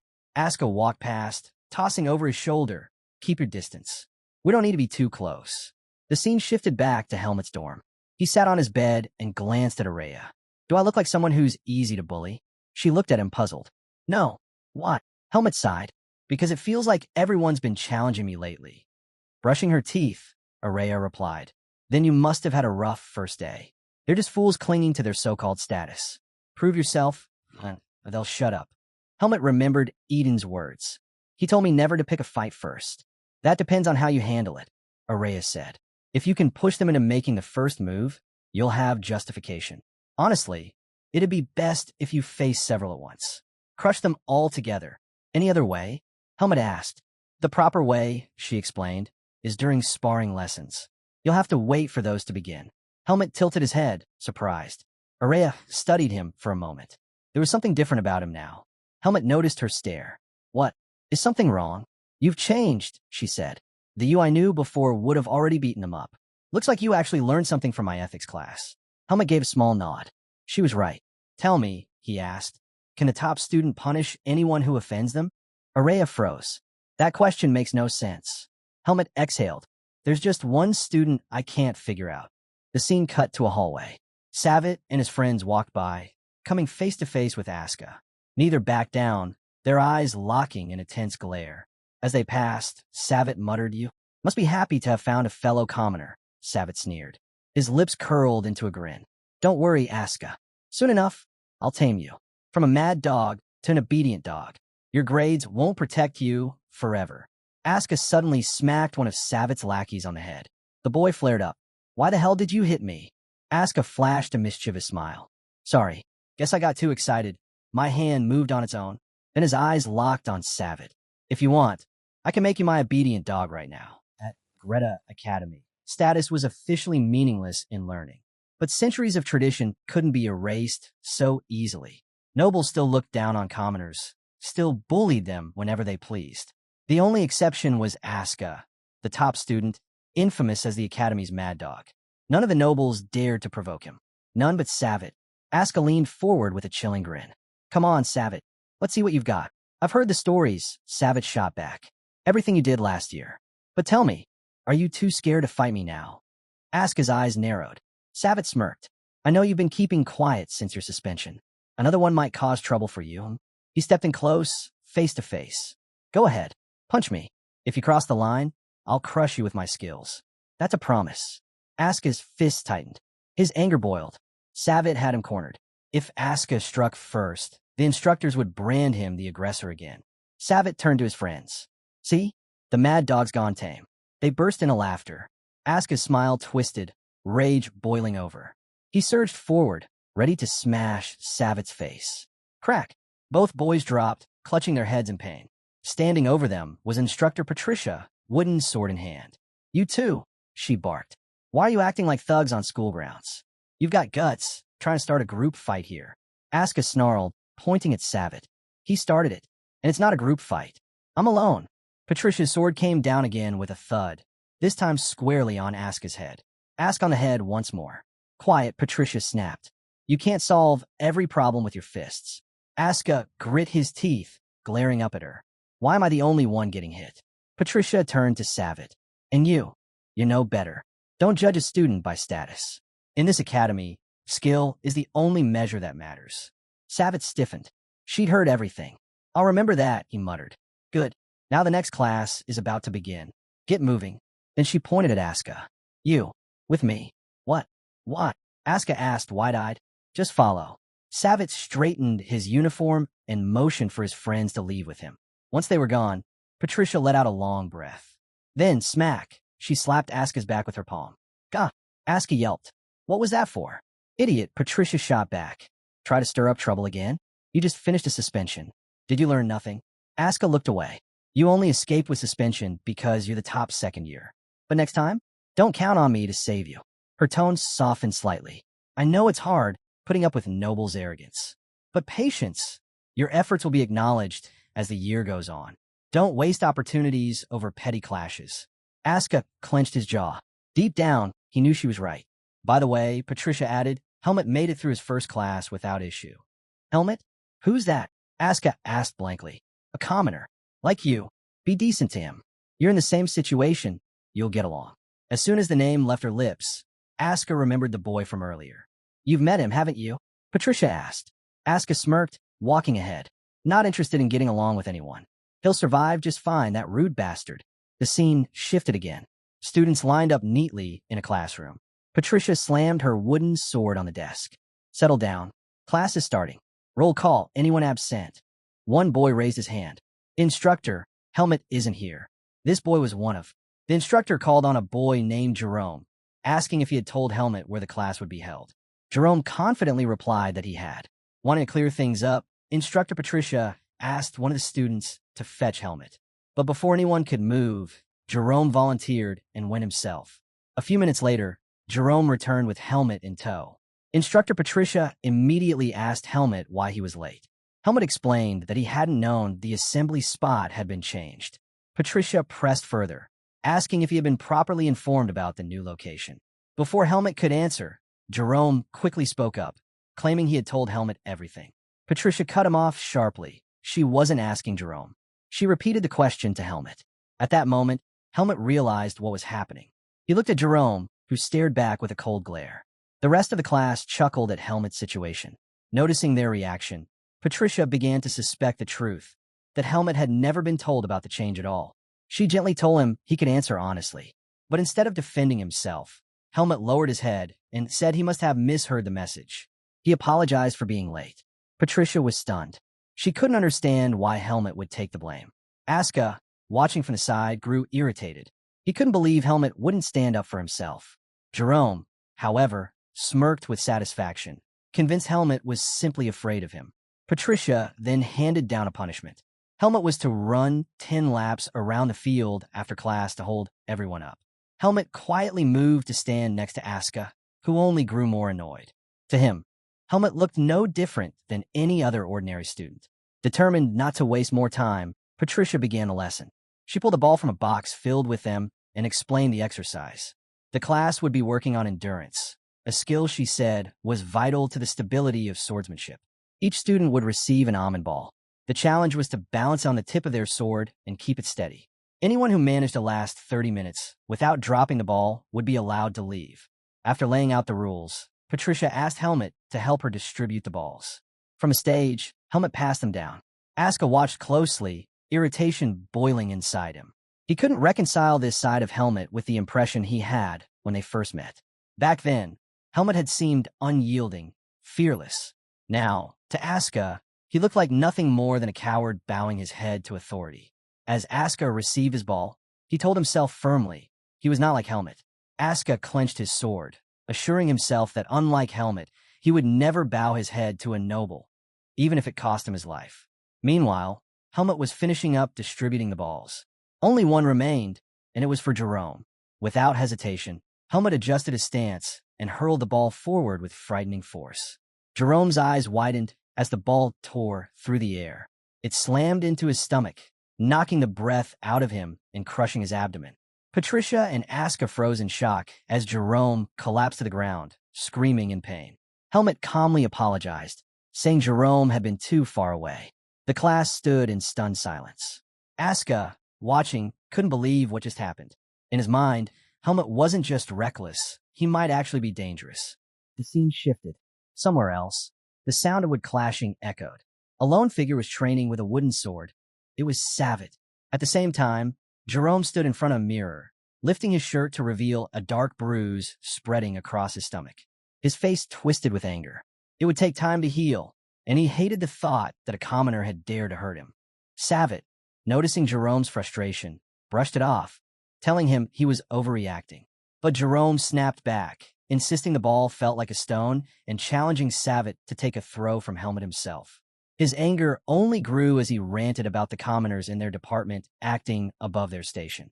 Aaron chimed in, saying it was expected for Aska to be defiant, but he couldn't understand why Helmut was also stepping out of line. He sneered that these commoners were beginning to forget their place. Savitt calmly wiped the sweat from his body with a towel, tossed it aside, and told them both to stop being so hot-headed. He advised them to be polite to Helmut and Aska the next time they met. Jerome and Aaron froze, stunned by his words. Then Savitt picked up his wooden sword again, shifting into position. But his friends erupted in disbelief, yelling at him. They couldn't comprehend why he would suggest such a thing. They argued that there was no way they could get along with lowborns. Savitt's gaze sharpened. He called them fools. Both boys fell silent, startled by his bluntness. Savitt clarified. He never asked them to befriend the commoners. Dark energy seemed to pulse around him as he added coldly, "You won't be seeing Helmut and Aska much longer, so treat them well while you still can." His words left Jerome and Aaron rattled. Jerome, trying to steady himself, demanded to know Savitt's plan. Savitt only smiled, refusing to explain. With a swift motion, he swung his sword through the air, ending the conversation. The scene shifted again. Helmut's door suddenly swung open. Sion barged in with a grin on his face. He told Helmut he had heard about the trouble earlier and had come to visit. Sion had rushed to see Helmut, eager to know why he had gotten into trouble only 2 days after transferring into the academy. But instead of gloom, Sion was greeted by Helmut's bright smile. Helmut admitted it was unfortunate he ended up in that situation, but his cheerful demeanor shocked Sion. He couldn't understand why Helmut wasn't upset. As Helmut radiated positivity, Sion turned to Araya, asking if something was wrong with him. Annoyed by Sion's presence, Araya demanded he explain why he had barged into the room. With a grin, Sion rested his hand on Helmut's shoulder and teased her, saying she was being mean. He confidently declared he was only there to see Helmut and told her to stop making such a fuss. Araya snapped back that she had never allowed him in, but Sion quickly countered, reminding her Helmut also lived there, and Helmut had welcomed him. Without missing a beat, Sion began interrogating Araya, questioning why she had suddenly accepted a roommate after living alone for so long. He even suggested she chose Helmut simply because of his looks. That was the last straw. Irritated, Araya snatched up her pillows and hurled them at the boys, shouting for them to get out. One struck Helmut squarely in the face, while Sion managed to dodge and slip out of the room unscathed. Outside, Sion laughed it off, telling Helmut that Araya was too antisocial and impossible to read. He apologized for dragging Helmut out with him, but when he glanced at Helmut again, he was stunned. The same radiant smile was still there. Sion frowned, telling Helmut to drop the expression because it didn't suit him. As they walked down the hallway, Sion asked if something good had happened. Helmut answered confidently. He felt proud of himself. He explained that while throwing a ball hard wouldn't stop his bullies completely, he was proud that he had handled things without crossing the line. No one was seriously hurt. Sion blinked in confusion.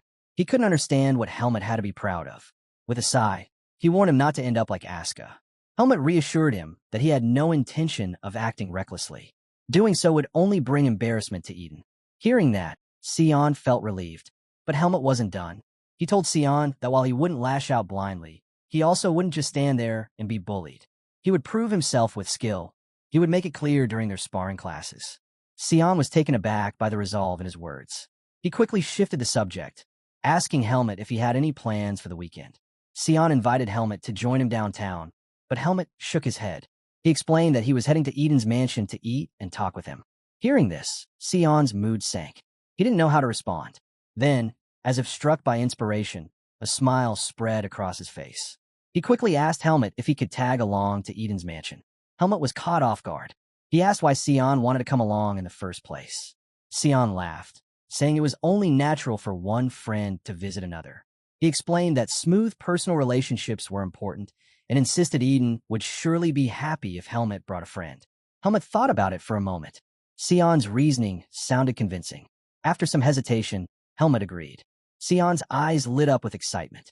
As he walked away, he reminded Helmut to wait for him over the weekend. He didn't want Helmut leaving without him. Helmut watched him go, quietly wondering if he had just made the right decision. Night soon fell. In another part of the city, a heavily guarded building stood under the moonlight. A man in a long coat that hid his face entered. This was the branch manager. His subordinate greeted him respectfully and handed him a stack of request letters received that day. The manager sat down and began to sift through them. One in particular caught his attention, a request written by a young master from the academy. His face tightened in annoyance. He muttered that these spoiled nobles had no idea how the real world worked. Still, since payment had been made, the request had to be fulfilled. Removing his hood, the man revealed himself to be Anton. He frowned as he explained to his subordinate that lately, people have been extorting money while impersonating the Blackhawks. Their group's reputation was crumbling, reduced to little more than local thugs in the eyes of many. Anton hated it. People no longer took them seriously.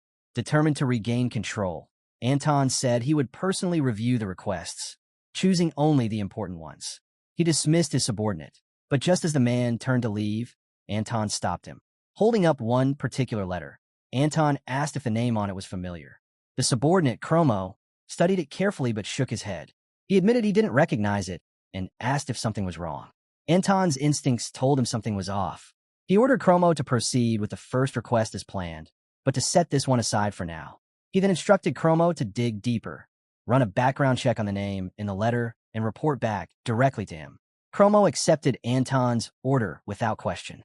After he left the office, Anton sat back and stared at the name on the letter. Something about it gnawed at him. He was sure he'd seen it before. The name was Helmut. Anton's expression darkened. He couldn't shake the bad feeling curling in his chest. He had forgotten. Helmut was the one who had slaughtered most of his men. The weekend came. As usual, the academy emptied as students went downtown for their outings. With most of them gone, the once bustling halls fell eerily quiet. Helmut stood, waiting for Sion, glancing around at the stillness. The silence surprised him. Moments later, Sion appeared with a bag slung over his shoulder. "You're not packing anything?" Sion asked, puzzled. Helmut simply said he was fine. Sion blinked in disbelief. They were going to be gone for almost 2 days, yet Helmut was traveling with nothing. Helmut was equally surprised by Sion's reaction. He had long been used to traveling light. It was how he survived in the forest of roots. That habit hadn't left him. As they boarded the carriage, Sion asked if Araya was still in the room. Helmut nodded. Sion leaned back, explaining he rarely saw Araya outside the dorms, except occasionally downtown. He revealed that since arriving at the academy, she had never visited her home. Even though his own home was far away, he made sure to visit at least once every 3 months. He wondered aloud if Araya ever went home during breaks. With an awkward smile, Sion quickly added that Helmut shouldn't misunderstand him. He insisted he wasn't stalking Araya. He only knew these details because she was his rival, not because he was interested in chasing her. Helmut stared at him, unsure how to respond to such a strange explanation. His eyes turned cold as he asked if Sion wanted him to ask Araya about her family directly. Sion's face went pale. He realized he'd gone too far and hurriedly told Helmut not to do anything. The scene shifted. In the city market, Aska was savoring a skewer of roasted meat. The open air felt freeing after the suffocating academy. He strolled through the stalls, thinking about the nobles who kept trying to test him, even though they couldn't best him in a fight. He couldn't understand their obsession with pride. For a fleeting moment, he wondered if there was something wrong with his own way of handling things, but he quickly brushed the thought aside. He told himself he would rather die than bow to a noble. Aska's thoughts drifted to Helmut. He couldn't make sense of him.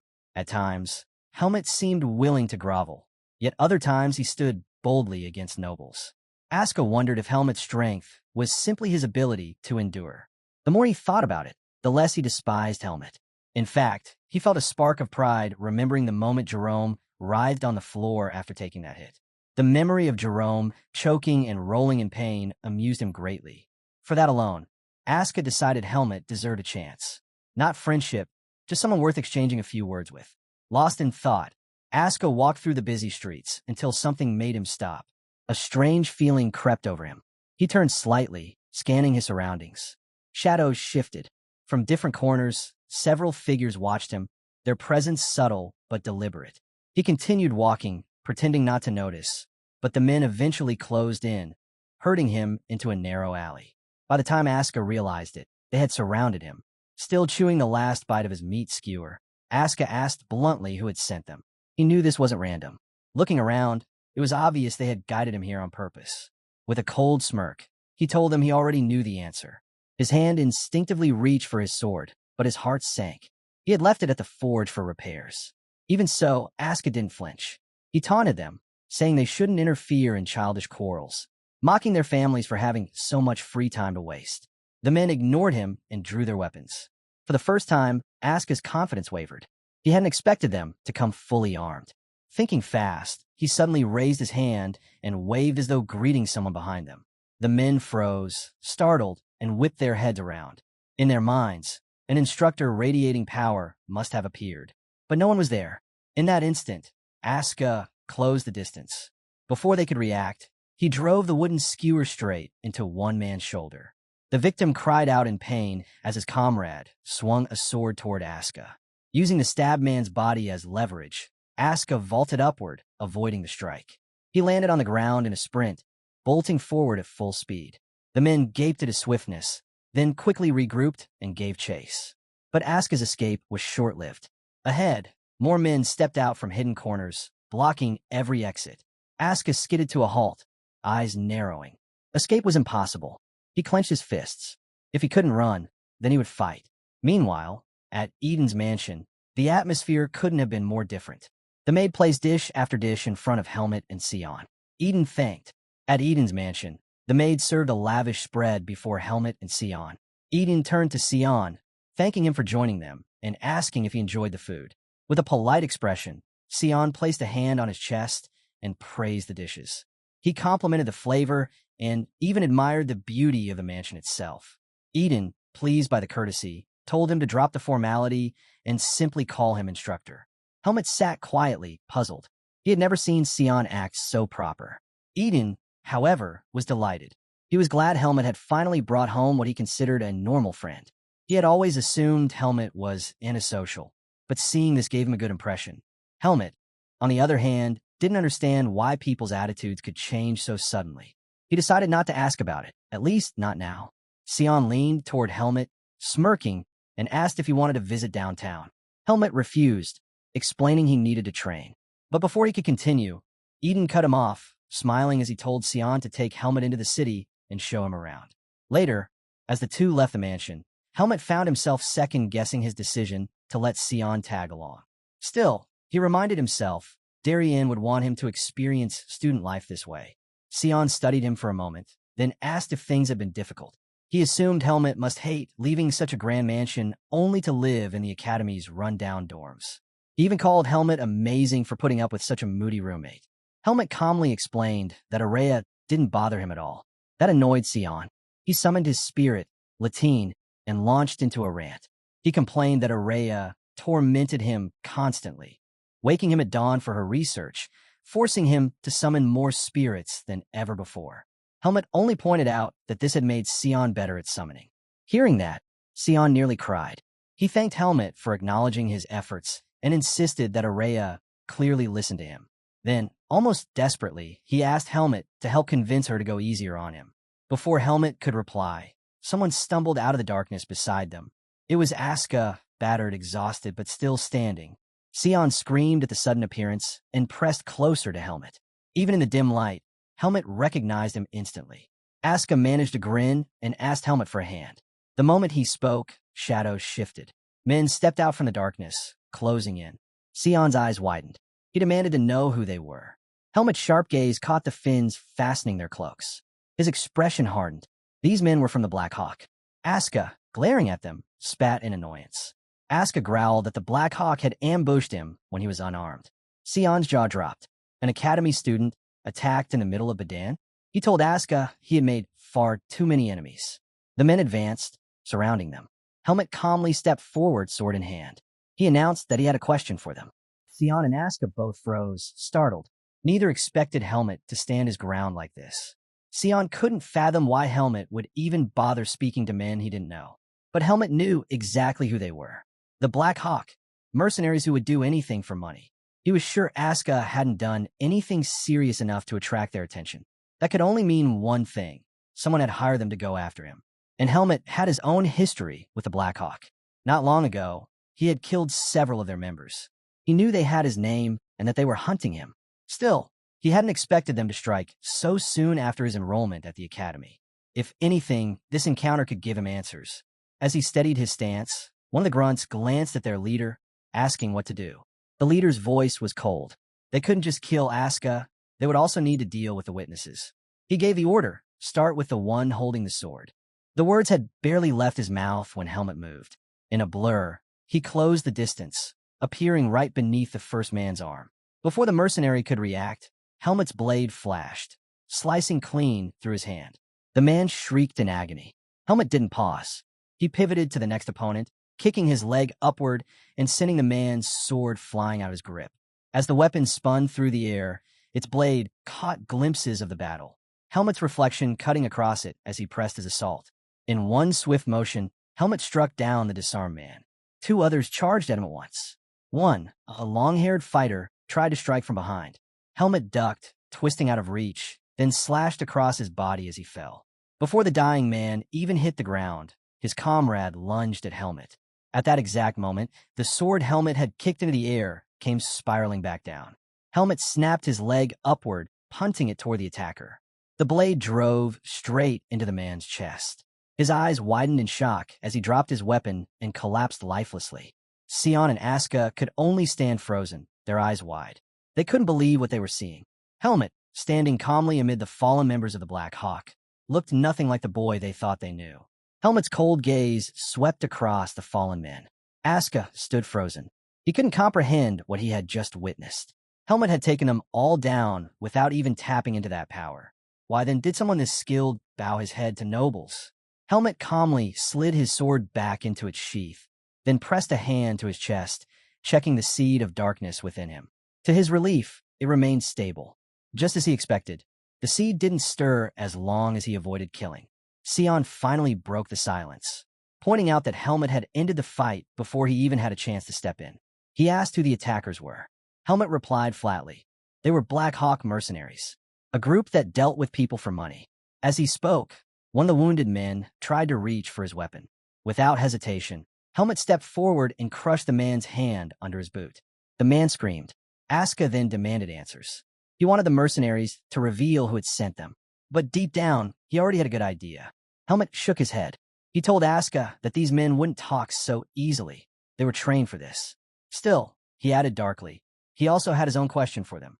With a terrifying expression, he told Asuka that the men would eventually say what he wanted to hear, after he cut off a few of their fingers. Both Asuka and Sion recoiled in shock. Asuka couldn't believe Helmet would even consider such a thing. Sion was horrified. He argued that torture wasn't allowed, even for academy students. It wouldn't count as self-defense. It would only condemn Helmet. Determined to prevent that, Sion said he would fetch the guards. They could handle the interrogation properly. But before he could move, Asuka stopped him. He warned that the guards might dismiss the matter altogether, simply because a noble had targeted a commoner. Sion snapped back, saying Asuka was wrong. In Bedan, attacking an academy student was a serious crime, no matter their status. He called Asuka foolish for worrying about such things, and told him it was that mindset that earned him so many enemies. Pointing at Helmet, Sion sternly warned him not to harm the prisoners further. Then he ran off to get the guards. Helmet stood silently until Sion was gone. Then his eyes narrowed. He moved toward the leader of the mercenaries, his presence radiating menace. Leaning close, he demanded to know what the man knew about him. The leader only looked confused, irritated by the question. He didn't understand what Helmet was talking about. Helmet's expression darkened. That reaction told him everything. This man truly had no idea who he. The scene shifts back to the school grounds. Inside, a woman opens her door and greets Asuka warmly. She says she already heard what happened to him and advises him to head back to his hostel to rest. She adds that the principal wants to see him tomorrow morning. Noticing his wounds, the woman asks if she should call the nurse. Asuka shakes it off, insisting he's fine. On the way to their dorms, Sion turns to him and says it would be better if he went to the nurse. Asuka scoffs at the idea, saying he plans to do nothing but sleep it off at the infirmary. He thanks Sion for the first aid earlier and reassures him that a night's rest will be enough. Sion, however, is taken aback. He tells Asuka he isn't made of steel. His wounds could reopen at any time. Sion insists he should get treated, but Asuka brushes it off with a smile, explaining that healing magic costs a fortune and he's flat broke. That's when Sion reveals there might be a way for him to get healed without paying a single coin. Helmet and Asuka are both stunned by the claim. The scene cuts to another door opening. This time, it's Araya. She's surprised to find Helmet and the boys standing there. Sion flashes a smile, glad she's still awake, but Araya doesn't hide her irritation. She warns him that unless he explains himself properly, she'll blast him away with wind magic. Sion quickly steps in, saying he needs a favor. Asuka, seeing the infamous Araya for the first time, blurts out that she looks like a girl. Araya snaps back, calling him a name and demanding to know who this stranger is. Asuka bristles, ready to fire back, but Sion holds him back. Instead, Sion explains that Asuka is badly injured. He remembers Araya practicing healing magic earlier and asks for her help.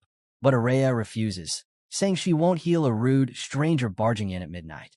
Sion glances at Helmet, and immediately, Helmet begs her to reconsider. Araya pauses, surprised to hear him pleading, and finally agrees to help.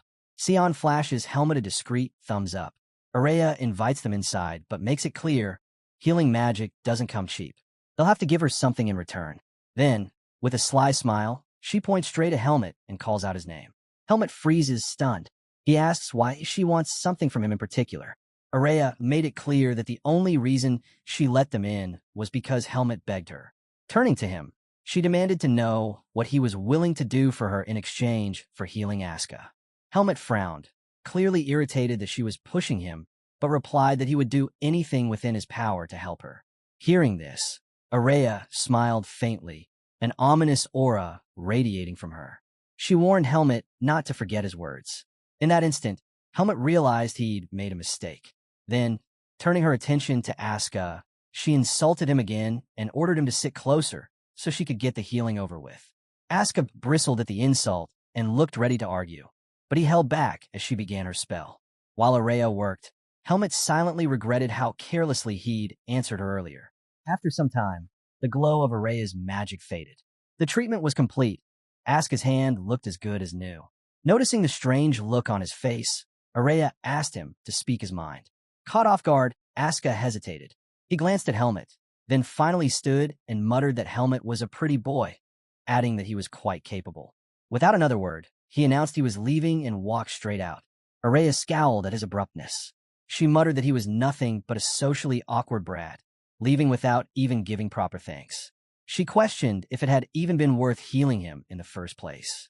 Sion stepped in, explaining that Asuka was the top student in his department. Helping him now could mean gaining his favor later. But Araya dismissed the idea. In her eyes, someone like Asuka could never be tamed.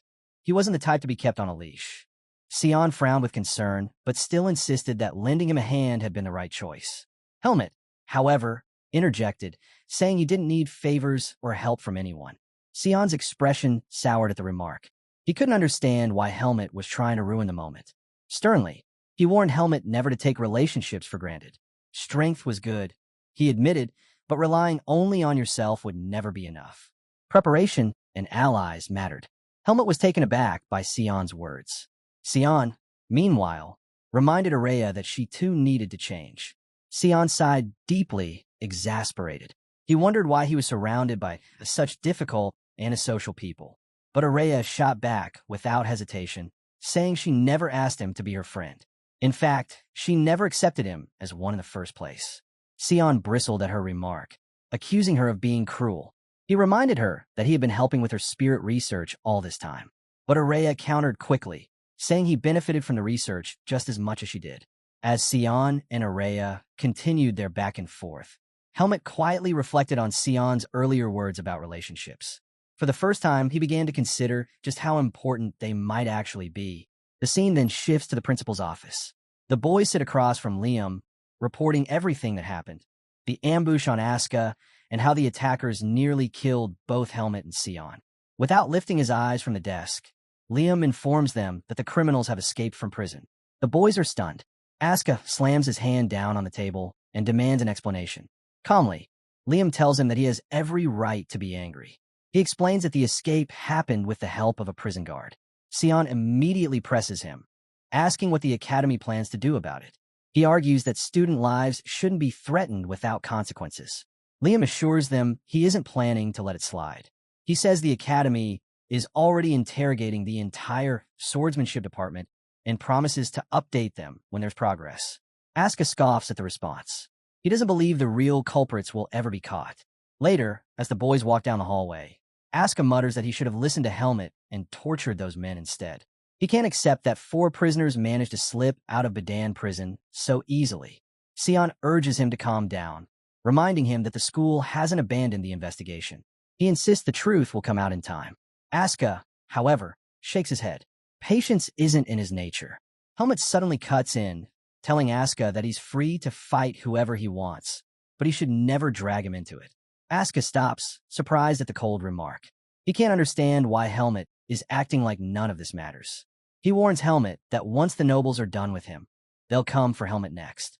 Helmet, unbothered, replies that Asuka should focus on handling his own problems. If trouble comes his way, he'll deal with it himself. Asuka stares at him, almost hurt. He asks if Helmet is trying to play the model student now. Helmet shoots back with a reminder. He already told Asuka not to act like they're friends just because they're both commoners. Sion cuts in, frustrated. He tells them both to stop being rude to each other. Then, with a sigh, he excuses himself, saying he has to head to class. He adds that maybe by the next time the principal calls them in, this whole matter will already be solved. But Asuka mutters that he doubts it. Once Sion leaves, Helmet moves ahead. Asuka follows and asks him what his next plan is. Helmet answers simply, he needs to train. He admits he hasn't been keeping up with it for various reasons. Asuka was surprised. He never thought of Helmet as the hardworking type. Still, he followed closely behind as Helmet continued walking. Helmet suddenly stopped, turned, and asked why Asuka was tailing him. Asuka smirked and denied it, saying they just happened to be heading in the same direction. He waved for Helmet to keep going. As they moved forward, Asuka casually remarked that Helmet was quite skilled. Then he asked if it didn't bother him when people judged him for his status. Helmet shot him a sharp glare, more irritated by the constant chatter than the question itself. He bluntly said he had no intention of acting like Asuka. Asuka chuckled at the response. He told Helmet it didn't matter anymore since he, too, was now being targeted. Then he added, almost teasingly, that Helmet shouldn't have struck Jerome with that ball. He advised Helmet not to think he could overpower nobles with strength alone. After all, even he, top of his department, still had to endure their harassment. Helmet countered immediately, saying people probably harassed Asuka because of his awful personality. That stung. Asuka's smile faded, but he pressed on, insisting that Helmet focus on his advice. Helmet dismissed it, saying he had no interest in picking pointless fights. He reminded Asuka that he'd been told to get along with his classmates. Just then, Helmet stopped in front of a door. As he tried opening it, Asuka burst out laughing, calling him a good boy for listening to his parents. Helmet turned, his expression dark and cold. He warned Asuka that he wasn't nearly kind enough to sit back and let anyone act up in front of him. If Asuka crossed the line, he'd deal with him directly. For a moment, Asuka froze, genuinely shaken by the look in Helmet's eyes. But he quickly composed himself and muttered that he understood. The door opened, and Helmet stepped into a massive training room filled with equipment. Asuka's eyes widened. This wasn't the shared training center. This was something far better. Helmet explained that the room belonged to Eden and that Eden had given him permission to use it freely. Asuka was shocked. He couldn't believe Helmet had such a space all to himself. Immediately, he asked if they could share the room. Helmet shoved him back out and refused, saying he was getting in the way of training. With that, he told Asuka to leave and slammed the door shut. Asuka stood there, feeling stung by Helmet's coldness. The scene then shifts. Aaron steps into another room, looking confused. Inside, Jerome is waiting. Inside the room, Jerome immediately asked Aaron if he had told the instructors anything. Aaron shook his head. He explained that the instructors had bombarded him with questions, but he hadn't said a word. Still, he suspected that Asuka must have dropped their names. Jerome dismissed his worry, saying the Academy had no way of reaching the Blackhawk. With noble backing, they could simply make excuses and walk away. Turning sharply, Jerome demanded that Savitt explain himself. He accused him of putting them in this mess. Savitt's hands trembled. He couldn't believe that members of the Blackhawk had failed against a single boy. In his eyes, the failure was because those men were peasants as well. Nervously biting his nails, Savitt thought through his options. He knew the Academy wouldn't stop digging and that the truth couldn't stay buried forever. So he made himself a promise. He would ruin Helmet and Asuka until they were forced to leave the Academy on their own. One way or another, he would get what he wanted. The scene then shifts to the training grounds, where instructor Patricia addresses the students. She announces that sparring classes will begin next week. Helmet blinks in surprise. He hadn't expected them to start so soon. But his surprise quickly shifts to excitement. Finally, a chance to stand up to his bullies. He also knows the risks. Once he crushes Savitt and his friends, punishment from the Academy will be inevitable. But Helmet doesn't care. To him, it's worth it. Better to take the punishment than continue this cycle of torment. As he thinks, Helmet recalls Asuka's words. Sparring alone won't solve everything. Even as the top student, Asuka still gets harassed. The truth of that statement weighs on him. But Helmet decides he'll find a solution after trying his way first. Patricia snaps everyone back to attention, slamming her wooden sword against the floor. She orders the students to stop whispering and reminds them of an important matter before sparring begins. A pop quiz tomorrow. She stresses that the quiz will directly affect their grades and urges them to review their textbooks thoroughly. Helmet stiffens. A textbook? He hasn't received anything like that. The scene cuts again. Helmet is now speaking with Araya. He admits that he doesn't have a textbook. Araya stares at him in disbelief. She can't believe he's gone this long without one. Thinking it over, she assumes he must have forgotten about it with everything else he's been dealing with. Then she asks him directly. Helmet admitted that no one had told him about the textbooks. When Araya pressed, he mentioned Eden, but then suddenly remembered. Eden had told him to buy them. The memory hit him. Eden had reminded him right before the day he planned to visit his mansion with Sion. Helmet had meant to stop for the books after that trip, but with everything that happened that day, he completely forgot. Realizing this, Helmet muttered that someone had, in fact, mentioned it. Araya sighed and advised him to request a pass from the Academy. She explained that all he had to do was tell them he needed to buy textbooks, and they would easily grant permission to leave. Helmet shook his head, saying that wasn't the problem. He wasn't worried about leaving. He simply had no money to buy them. That left Araya stunned. She remembered clearly that Helmet had received a reward from his last mission. She asked about it, suspecting he might have a spending problem. Her suspicion grew when she recalled the day he casually handed her 100,000 marks without a second thought. She demanded to know what he really wanted from her. Helmet finally confessed. He had handed the entire commission over to Eden. To him, it was safer to let Eden keep his money. But now, with no way to visit Eden's house, he was stuck. So he asked Araya directly if she knew of any quick way to make money. He admitted that she was far more knowledgeable than him and that he trusted her guidance. Araya blinked, caught off guard by his honesty. Then she told him to stop beating around the bush. If he needed money, he should just say so. She could lend it to him.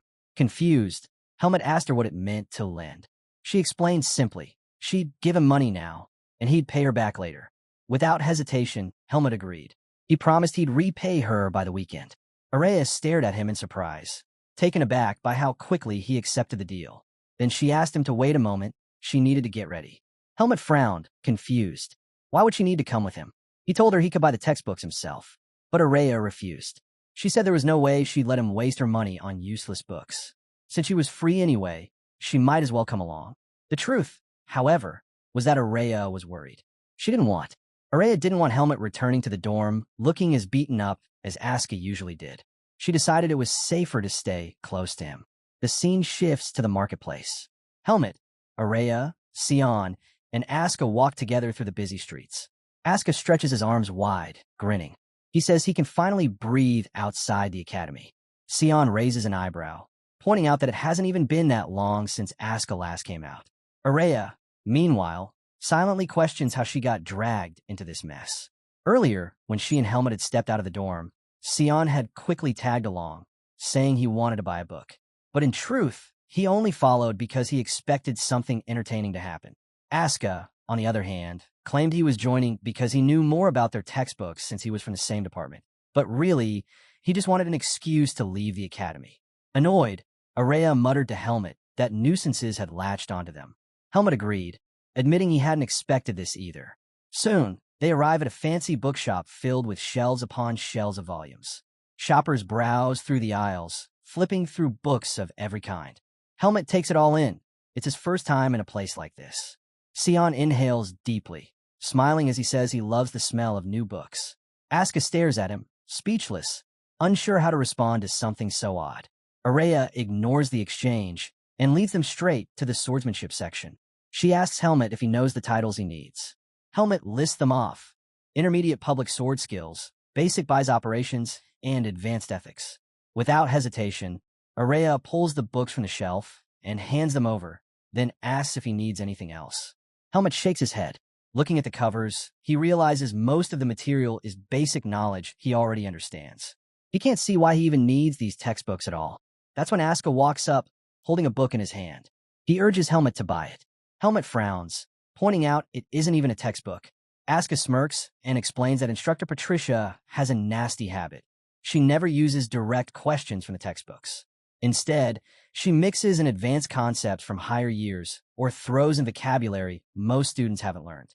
He reveals that he's already reading material meant for fourth-year students and insists the book he's holding is the most reliable for preparing against her tricks. Helmet and Araya exchange a look, both surprised that Asuka could actually say something so clever. Noticing their stares, Asuka snaps at them, demanding to know why they're looking at him like that. Araya quips that even a dog, if it spends 3 years in a village school, will eventually start reciting poems. Araya finished sharply.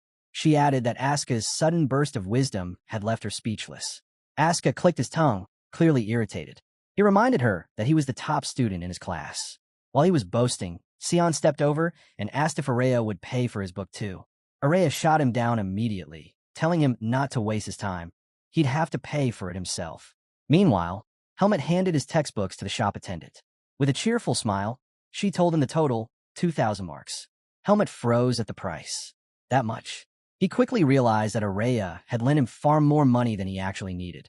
As Helmet was still processing this, Asuka leaned toward Araya, asking why she was even wearing a coat inside the shop.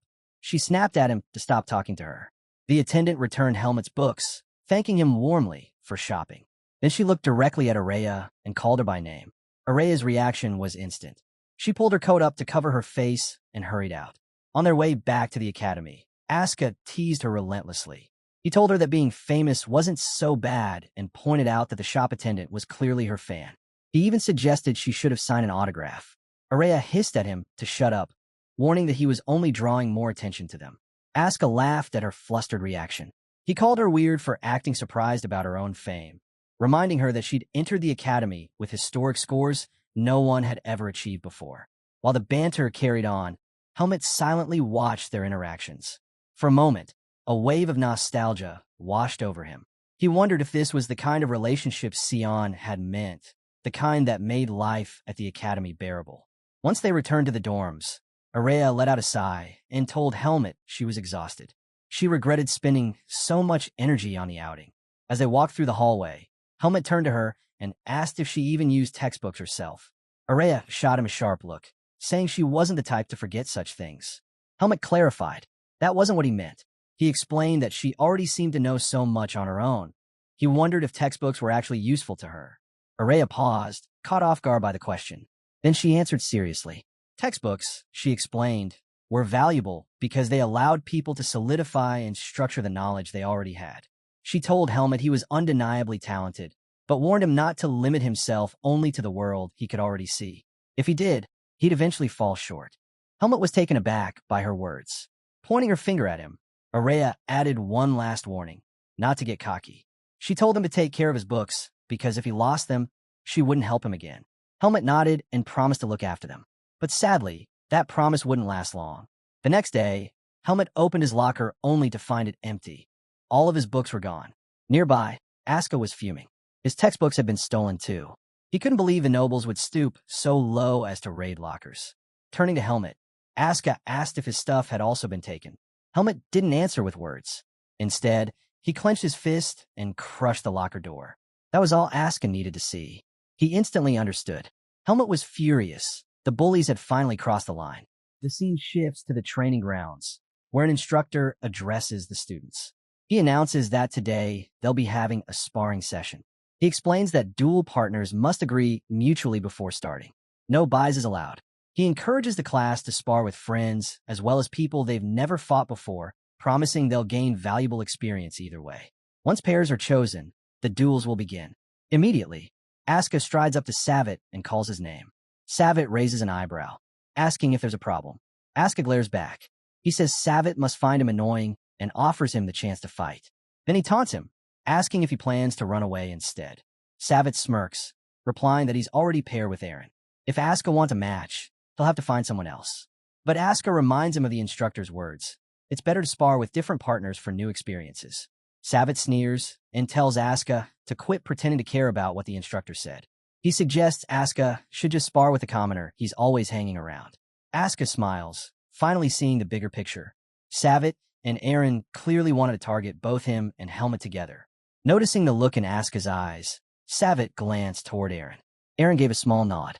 Savit prepared to bait Asuka further, but before he could, Helmet stepped forward. Helmet cut straight in, saying he'd join Asuka's side. He declared he didn't mind fighting all three of them at once. The outcome would still be the same. With a sharp edge in his voice, Helmet added that ganging up on people was the noble specialty of the week. Savit's smirk vanished, his temper flaring. But before he could lash out, Eren placed a hand on his shoulder and stopped him. With a confident look, Eren said he'd handle Helmet. He insisted that Helmet was just bluffing, and if he was truly confident, he should prove it by fighting him directly. The scene shifts again, flashing back to an earlier event. Back in the locker room, Savit and his friends were huddled together. He told them that ransacking Helmet and Asuka's lockers would guarantee a reaction. They'd be provoked into demanding a spar. Jerome's eyes widened.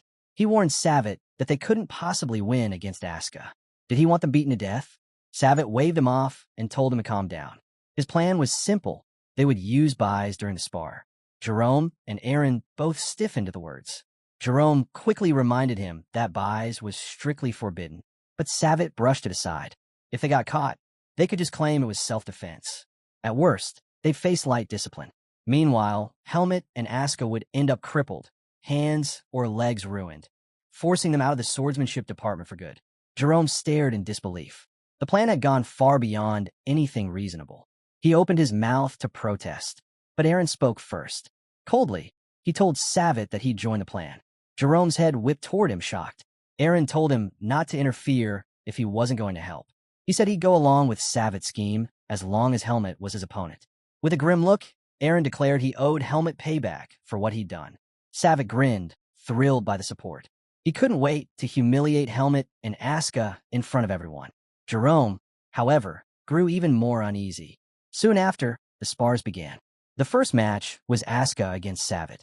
Asuka took his stance, his glare fixed firmly on his opponent. Savit grinned at the sight, excited that Asuka was already worked up. He wanted Asuka to charge recklessly. It would be easier to crush him and shove him back into the place where commoners belong. But then something strange happened. The other students stopped their matches, watching closely. Savit looked around, uneasy. Why wasn't Asuka attacking? Why was he just staring at him like that? Jerome sighed quietly. He wasn't surprised. Savit didn't understand Asuka at all. Everyone in the department knew the truth. Once Asuka held a sword, he turned into a hound. He'd lock his eyes on his target, wait for the perfect moment, and then strike with ruthless precision. Jerome had known all along that Savit's plan was doomed, but some small part of him had still hoped. Now, Savit's nerves were starting to crack, and in that instant, Asuka made his move. He closed the distance between them in a flash. The moment Savit saw him that close, he realized the truth. Asuka was about to strike his lower right. Savit braced himself, ready to block. But instead of the expected attack, Asuka's blade came crashing down from above, slamming into his shoulder. Savit froze. That power. He had never felt anything so overwhelming. In an instant, Asuka's sword forced his face into the ground. The nobles watching, Jerome included, understood immediately Savit was finished. Flat on the ground, Savit heard Asuka's voice. calm, taunting. He thanked Savitt for being such easy prey, saying it made beating him all the more satisfying. Savitt trembled as the realization sank in. His collarbone was broken. The humiliation burned. How could a mere commoner trick him like this? Fighting the pain, he forced himself to rise. Determined, Savitt prepared to unleash his last resort, his buys. But before he could act, Asuka's sword smashed into his back, sending him reeling. A second strike silenced his attempt to cry out, hitting his mouth with brutal precision. Staggering, Savitt barely had time to regain balance before another flurry of blows rained down. Each strike landed mercilessly, giving him no opening to channel his power. Fear crept in. He wanted to surrender. But before the words could leave his lips, Asuka's sword buried into his stomach, driving the air out of him. Savitt nearly vomited from the impact. Asuka's grin widened.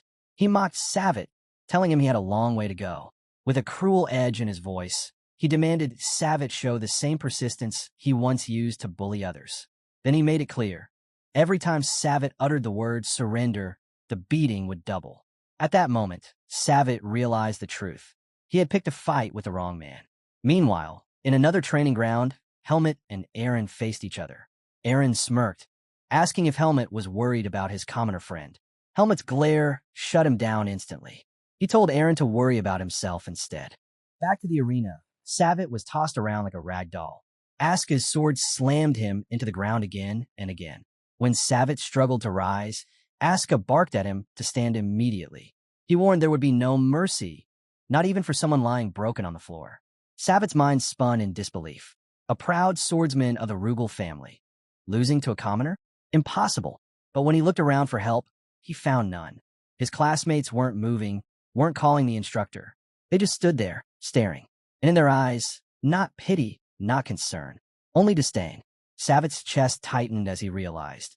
His fall from grace wasn't just a defeat. It was a disgrace. Savitt couldn't understand why his classmates looked at him with such disdain. That gaze, he thought, should be directed at Asuka, not him. Gripping his sword tightly, Savitt forced himself to his feet. He steadied his stance, trying to compose himself. Asuka, watching, couldn't figure out what Savitt was attempting. But Savitt had already made up his mind. If Asuka disappeared, those piercing stares would vanish too. Summoning his buys, Savitt charged. His blade cut through the air, but Asuka easily evaded, leaping behind him. In one swift move, Asuka unleashed his own buys, striking Savitt's back with a crushing blow. A scream tore from Savitt's throat. He dropped to his knees, yet a strange smile spread across his face. Asuka's voice cut through the silence. He reminded Savitt that he was the one who broke the rules first, making anything Asuka did fair in return. Without hesitation, Asuka lunged forward, aiming to smash Savitt's head into the ground with his sword. Seeing the danger, Jerome panicked and shouted for Asuka to stop. But Asuka ignored him. Just as the sword was about to strike, the instructor intervened. His blade intercepted, diverting Asuka's attack, which slammed into the floor with devastating force. Asuka froze, stunned to see his instructor standing there. The instructor declared the duel over. He ordered Savitt to seek medical attention and report to his office afterward. Then he turned to Asuka and told him to follow immediately. Confused and frustrated, Asuka protested. He argued that Savitt was the one who had broken the rules, that if Savitt's strike had landed, he would be the one in the clinic. But the instructor cut him off sharply. He said Asuka's blatant disrespect for his opponent was already a violation.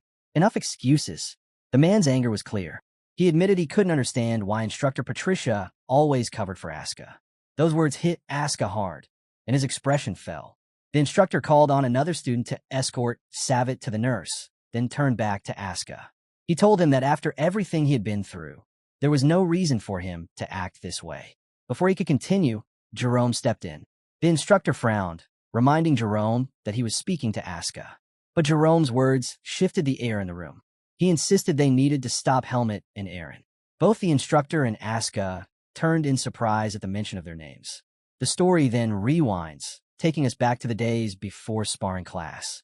In a hallway, Jerome confronted Eren. He demanded to know why Eren hadn't stopped Savitt's reckless scheme. He warned him that Savitt's foolish plan against Asuka could never succeed, and breaking the rules would never go unpunished. Eren smirked and asked if Jerome was really that close to Savitt. Jerome frowned, confused by the question. Eren told him to take a good look around. He said plainly Savitt was finished. Jerome's eyes widened in shock. Jerome froze at Aaron's words, struggling to take them in. He pressed Aaron for an explanation. Calmly, Aaron revealed the truth. Savitt had avoided punishment only because no solid proof tied him to the crime. Still, everyone knew the truth. Savitt had hired men to attack Asuka. Aaron explained that for nobles, using the Black Hawk was a disgrace, no matter who the target was. Since most of the swordsmanship students were nobles, none of them saw Savitt's actions as clever. To them, he had already lost their respect and the influence he once held. With a faint smile, Aaron told Jerome that their situation would improve if Asuka fought Savitt and forced him out of the academy. Without Savitt, there would be no leader left to interrogate them. Jerome was stunned. He hadn't imagined Aaron had his own hidden agenda. But Aaron didn't hold back. He declared that he intended to crush Helmut personally. His plan was simple. If both Savitt and Helmut were expelled, it would only strengthen their position. He promised Jerome he would make Helmut crawl without relying on tricks. As Aaron drew his sword, that same smile lingered. Deep down, he hoped Savitt wouldn't resent him for this betrayal. After all, Aaron thought this was simply how nobles had survived through generations. Suddenly, Helmut stepped forward and asked Aaron if he had been the one to steal the books from his locker. Aaron laughed it off, saying no one else could have pulled it off besides him. Realizing how foolish the question sounded, Helmut lowered his blade into a stance. Aaron's smile widened. To him, the stance looked sloppy, full of weaknesses. Was Helmut bluffing? Without hesitation, Aaron prepared to strike, deciding to go for Helmut's legs. But before he could even move, Helmut had already closed the distance. Shocked, Aaron swung his sword in defense. Their blades clashed. Yet in that very instant, Helmut shattered Aaron's weapon. Aaron's eyes went wide in disbelief. He knew he had swung, yet somehow his sword was broken. As he stared at the shattered blade, Helmut's strike came down toward his throat. The force dropped Aaron to the ground, choking and writhing as he struggled to breathe. Helmut stepped closer, crouched down, and with a chilling presence, prepared to repeat the very same question he had once asked Aaron on their first day of class. Helmut leaned in closer and asked Aaron if he truly believed his noble title could protect him once he stepped outside the academy. His gaze darkened as he told Aaron that with his last strike, he could have snapped his neck in an instant. Then came the chilling question. Could noble privileges save him in the afterlife? Aaron's body trembled. Tears streamed down his face as the horrifying truth sank in. Helmut wasn't just another student. He wasn't even human in Aaron's eyes. He was a monster that Aaron never should have crossed. Unable to speak with his damaged throat, Aaron could only watch as Helmut pressed his boot against his hand, crushing it. The pain was unbearable. Aaron tried to scream, but no sound came out. Helmut stood over him, his presence radiating something sinister. The seed of darkness within him glowed as he reached out with one hand, lifting Jerome with ease. He raised his sword, ready to smash it down on Jerome's face. But before the blade could fall, the instructor and Jerome rushed into the training center. The instructor's voice cut through the tension, declaring the duel over and ordering Helmut to drop his sword. Helmut slowly turned his head toward him, glaring. The aura around him was so overwhelming that both the instructor and the watching students froze in their tracks. At last, Helmut snapped back to his senses. Realizing he still had Aaron in his grasp, he quickly released him. Aaron collapsed to the ground, gasping for air. Helmut glanced back at his instructor, who was still unsettled by the aura he had just witnessed. The man quickly steadied himself and ordered Jerome to treat Aaron's wounds, then take him straight to the nurse's office. After that, he told Helmut to follow him. The scene shifted to the instructor's office. Sitting across from them, he said he would give them a chance to explain themselves. They could say whatever was on their minds. Helmut and Asuka remained silent. Seeing this, the instructor smirked faintly and told them it was the right choice. They weren't in any position to defend themselves. Still, he admitted he wasn't surprised by Asuka's behavior. What disappointed him was Helmut. He had expected more. Helmut finally spoke, insisting that he had not broken any of the duel's rules. The instructor raised his eyebrows at that, clearly taken aback. He explained that he had checked Aaron's condition before coming to the office. With visible frustration, the instructor revealed what he found. Aaron's windpipe had been torn, and every bone in his right hand was shattered. If Aaron hadn't been given immediate first aid, he would have suffocated. Though his vocal cords would heal, he might never again be able to wield a sword with his right hand. Asuka couldn't hold back and burst out, saying he didn't understand why they were being scolded. He insisted that Savitt and his friends got exactly what they deserved. After all, they had tried to kill him by hiring the Blackhawk. The instructor's response was swift. He smacked Asuka on the head. He reminded him that he hadn't asked for his opinion. Then, turning serious, he told Asuka that even if the duel's rules hadn't been broken, the fight had gone far beyond what was acceptable. Helmet then spoke up, saying he couldn't understand why he was being reprimanded. To him, Eren was weak, a weakling who had still managed to humiliate both him and Asuka. Hearing Helmet call him his friend left Asuka stunned, but also strangely relieved. He admitted Helmet was right. Helmet then fixed his gaze on the instructor and said he had simply forced Eren to understand his place. Asuka added that Savitt and his friends had stolen from their lockers and taken their textbooks. The instructor ignored Asuka and instead pressed Helmet with a sharp question. Would he use duels as an excuse to crush anyone he disliked? If so, he said, Helmet didn't deserve to be at the academy. Such a mindset went against everything the swordsmanship department stood for. Helmet clenched his fists, anger rising. He shot back, asking if nobles were free to steal, insult, and bully commoners. The instructor replied that he was not taking anyone's side. But to Helmet, that so-called neutrality was the real problem. Because the instructor refused to take a stand, the cycle of abuse continued. He told him he had solved a problem the instructor failed to address, and asked if that wasn't still in line with the ideals of the department. The instructor decided enough was enough. In one swift motion, he drew his sword and slashed the air. The strike tore clean through the ceiling above them, leaving Helmet stunned. Stop dodging the point, the instructor said firmly. You didn't bring justice. You simply used your strength to oppress the weak. He slid his blade back into its sheath, then asked Helmet if it would be fair for him to strike him down as punishment for his defiance. He went on, explaining that nobles and commoners would always exist, just as the strong and the weak would.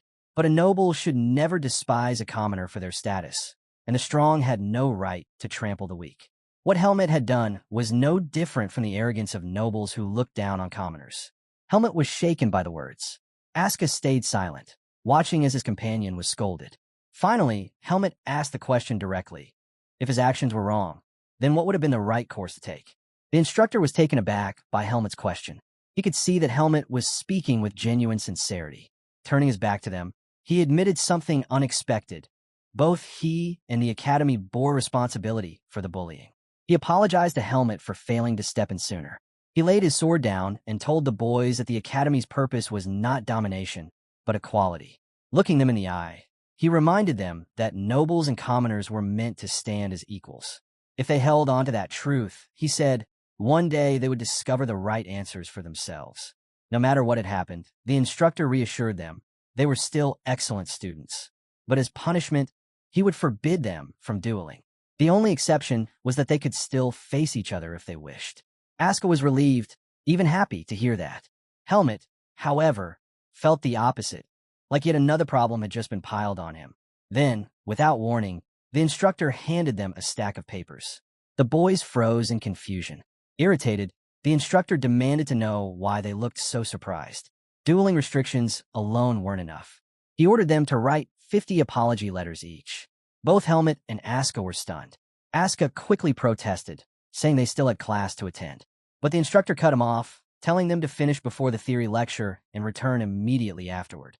They were to stop complaining, because in his eyes, this was already a light punishment. By nightfall, Asuka sat staring at his swollen hand. He could barely feel it anymore and cursed the instructor, calling him evil. He couldn't believe they had really finished all 50 letters. Helmet glanced down at his own hand, equally swollen. But unlike Asuka, he wasn't focused on the punishment. He didn't regret teaching Eren a lesson. What troubled him was that he had lost control of himself. For such a small matter, he had completely broken his composure. That was what unsettled him most. Noticing his distracted look, Asuka asked if Helmet was feeling down and if his hand hurt as badly as he did. Helmet shook his head and said what truly bothered him was that he had missed training. Asuka nearly fell over at that response. He told Helmet he was relentless. How could he even think of training after spending all day writing apology letters? Helmet replied that Asuka wasn't bad himself, considering how little he trained. That only annoyed Asuka further. He snapped back, saying he had never once seen Helmet training. Every time he looked, Helmet was always locked away in his private room. As they walked on, Asuka finally asked if he could also use the private training room. Helmet immediately refused. Asuka reminded Helmet that he had called him a friend, but Helmet ignored him and kept walking. From a window above, the instructor watched the two boys leave. Something about Helmet lingered in his mind. He knew Helmet was gifted, but the aura he had displayed against Eren, it felt unnatural, almost like demonic energy. He quickly dismissed the thought, convincing himself that Helmet was different from Asuka. At least Helmet listened. He hoped the boy would keep learning without straying from the right path. Then his eyes drifted upward. The gaping hole in the ceiling reminded him of his earlier outburst. Repairs would come directly out of his paycheck, and the thought left him frustrated. The scene shifted.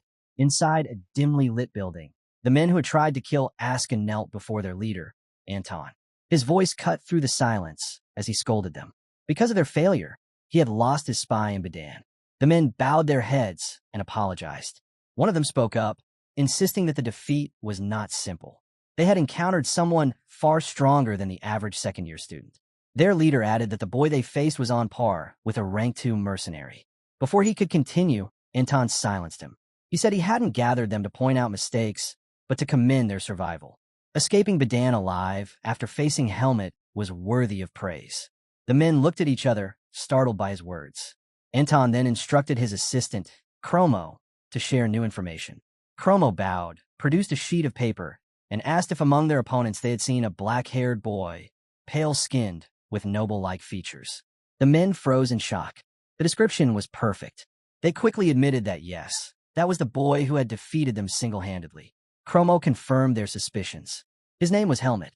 He explained that Helmet was once part of the Face Mercenary Corps, infamous for killing 5 of their men with nothing but a tree branch.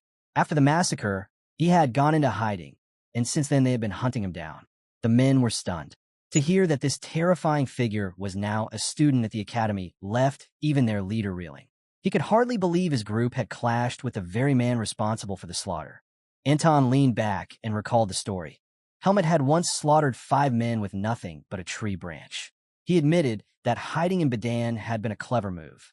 The city was a place where outside information was scarce, making it the perfect cover. Still, Anton warned his men that it would be unwise to provoke Helmet while he remained there. He believed Helmet still carried a grudge, and sooner or later, he would come for them. The leader of the group paled at those words. Hesitantly, he asked Anton what their next move should be. Anton gave him a simple answer. Their new mission was to deliver a report to the higher-ups. Once the task was done, he would even grant them a vacation. But he urged them to finish the job quickly. Relieved, the man placed a hand over his chest and promised he wouldn't fail again. With that, he and his men departed. The moment they were gone, Anton turned to Chromo. His smile was cold as he said, "A wounded dog can still cause trouble if left alive. Once their mission is complete, eliminate the entire group." Chromo bowed his head, accepting the order without hesitation. Anton's grin widened as he added that soon they might have the chance to meet someone very interesting. The scene shifted. Helmet quietly opened the door to his room, peeking inside to see if Araya was asleep. The darkness reassured him, and he carefully stepped in. But before he reached his bed, a voice cut through the silence. "You're late," Araya said. Helmet froze, startled. He asked why she was still awake. With a soft laugh, she replied that his attempt to sneak in like a cat had been so amusing it woke her up. Helmet apologized for disturbing her, but Araya quickly shifted the topic. She told him she had heard about everything that happened. She even praised him, saying it was smart of him to finally knock some sense into his bullies. Helmet sat down on his bed and admitted that his victory came at a cost. Because of it, he had been forced to write countless apology letters, leaving him no time to train. Araya blinked in surprise. She asked why he sounded so down when he had gotten exactly what he wanted. Helmet fell silent for a moment. Gathering himself, he apologized again, this time for losing the textbooks. He promised that next time, he wouldn't ask for her help. Her eyes widened at his words. She stood up abruptly and pulled back her curtains, as if ready to scold him. But when she turned toward him, she held herself back. Araya couldn't believe how naive Helmet was being. To her, it was ridiculous that he felt guilty over losing a few textbooks. She explained that when she refused to help him replace them, she never imagined they'd actually be stolen. That loss didn't matter at all. Helmet was caught off guard. He hadn't expected her to shrug it off so easily. She went on to tell him he only needed to repay her for the books. Helmet nodded, agreeing. With a serious tone, he thanked her. Flustered, Araya quickly closed her curtain and buried her face into her pillow, cheeks burning as she replayed his words. The scene shifted. Helmet stood before his private training room, puzzled as the door refused to open. He was sure the key was correct. Had it broken? While he struggled with it, a voice called out behind him, asking if he was Helmet. He turned to find an elderly man who looked like a janitor. The man explained that the private instructor training rooms were closed for cleaning that day.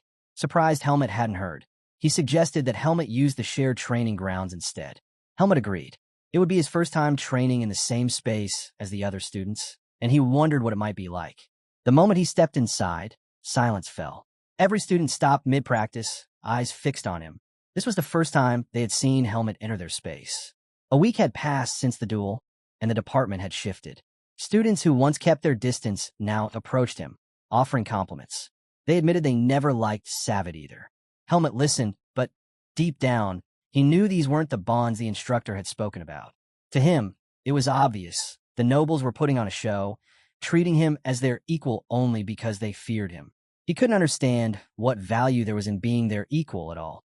Just as he prepared to begin training, a voice called his name. Helmet turned, and the messenger told him instructor Eden was looking for him. Helmet sighed heavily. Once again, training would have to wait. When Helmet entered Eden's office, he found the instructor seated at his desk, writing. Helmet asked why he had been summoned. Eden set his pen aside and said he'd heard about the sparring incident. Helmet wasn't surprised to be summoned by Eden. He had expected it. Most likely, Eden would complain about his behavior, just like Instructor Allen had. If he spoke carelessly, it might only make things worse. So instead, Helmet decided to show repentance. Bowing his head slightly, he apologized for the trouble he caused. He admitted that he had beaten Eren only to prove who was stronger.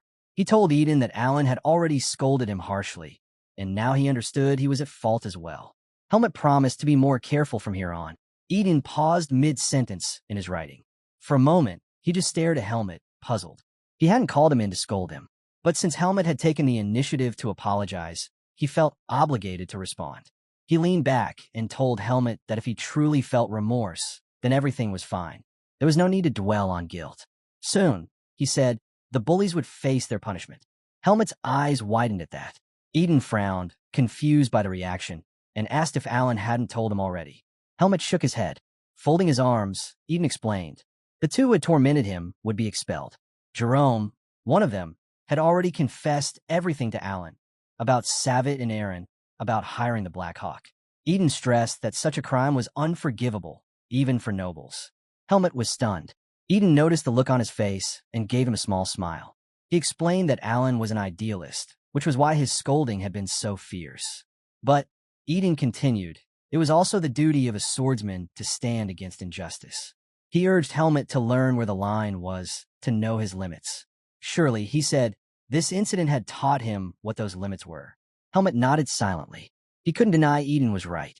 Eden's expression softened, and a bright smile spread across his face.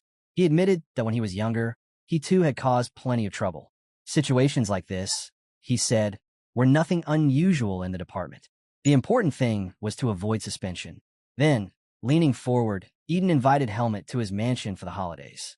He didn't need to bring the whole academy, just a few school friends. Helmet froze at the thought. The people he surrounded himself with were far from ordinary. He muttered that it might not be such a good idea. Still, the misunderstanding between them had been cleared up. Helmet wondered if he should ask Eden about something else. Helmet was about to leave Eden's office when Eden stopped him. He explained that he had prepared new textbooks. Since Helmet's bullies had destroyed the old ones to cover up their theft, he placed 2 fresh sets on the table. Helmet blinked in surprise. 2 sets? He asked why Eden had gotten more than one. Eden explained simply. Asuka's textbooks had been stolen too. Helmet was to give the other set to him. Helmet didn't understand why he had to do it personally. He thought of asking for a reason, but changed his mind after catching the smile on Eden's face. He knew there was no point in questioning it. This was Eden's way of nudging him toward friendship. The scene shifted. Sion and Asuka were seated together when Helmet arrived. Sion waved cheerfully the moment he saw him. Helmet raised an eyebrow. "You're everywhere," he said as he walked up. Sion laughed and replied that he was simply sociable. Helmet placed a stack of books on the table in front of Asuka. "These are yours." Asuka's eyes widened. He had been worrying about how to replace them, and now they were right in front of him. Grinning, He said Helmet was surprisingly loyal. But Helmet quickly explained the truth. It was Eden who had bought the books. That left Asuka stunned. He muttered that nobles had it easy, amazed that Eden could buy 2 expensive sets without hesitation. Before Helmet could answer, Sion leaned in, interrupting. He said he had something important to share and that Helmet had arrived at just the right time. Smiling, he asked if Helmet was free that weekend. Helmet frowned, unsure what Sion was getting at. The scene shifted again. This time, they were inside a lively pub. Sion's grin widened as he told them Bedan City was full of delicacies perfect for academy students spending weekends outside. Among them, the Griffin pub on Idorphin Street was the best of all. Helmet and Asuka exchanged surprised looks at his enthusiasm. Noticing neither of them was drinking, Sion pushed cups toward them. He said it was time to celebrate. The recent incident had ended in justice. Then, with a sly smile, he told Helmet that Asuka had promised to pay for everything. Asuka almost choked. He shouted that he had never said anything like that. Sion brushed it off, saying he'd help by covering half. Then, with a mischievous spark, he added that they should invite Araya to join their celebration. He already knew that. Sion chuckled, saying Araya would never step foot in a place like this. He added that he was surprised Helmet hadn't managed to convince her. Helmet lowered his gaze to his cup. Her words echoed in his head. Araya had told him it was already annoying enough to deal with Sion, and the idea of hanging out with Asuka made her head spin. She had firmly told him never to suggest such a thing again. Feeling a pang of guilt, Helmet took a sip of his beer. The bitterness hit him instantly, and he wondered how anyone could enjoy such a drink. While he stared at the cup, Sion and Asuka were busy scanning the menu and placing their order. Sion leaned over with a grin and told Helmet that he was the current star of the swordsmanship department. Helmet shook his head, denying it, but Asuka disagreed. He said Helmet was just being modest. The nobles weren't treating him with respect out of admiration. They were groveling because they were terrified. Once, they'd looked down on him for being a commoner. But now, after crippling one of their own, they no longer dared. Asuka told him he could finally relax, now that the trouble was over. Helmet let out a small sigh and said quietly that he'd try. Sion noticed the heaviness in his tone.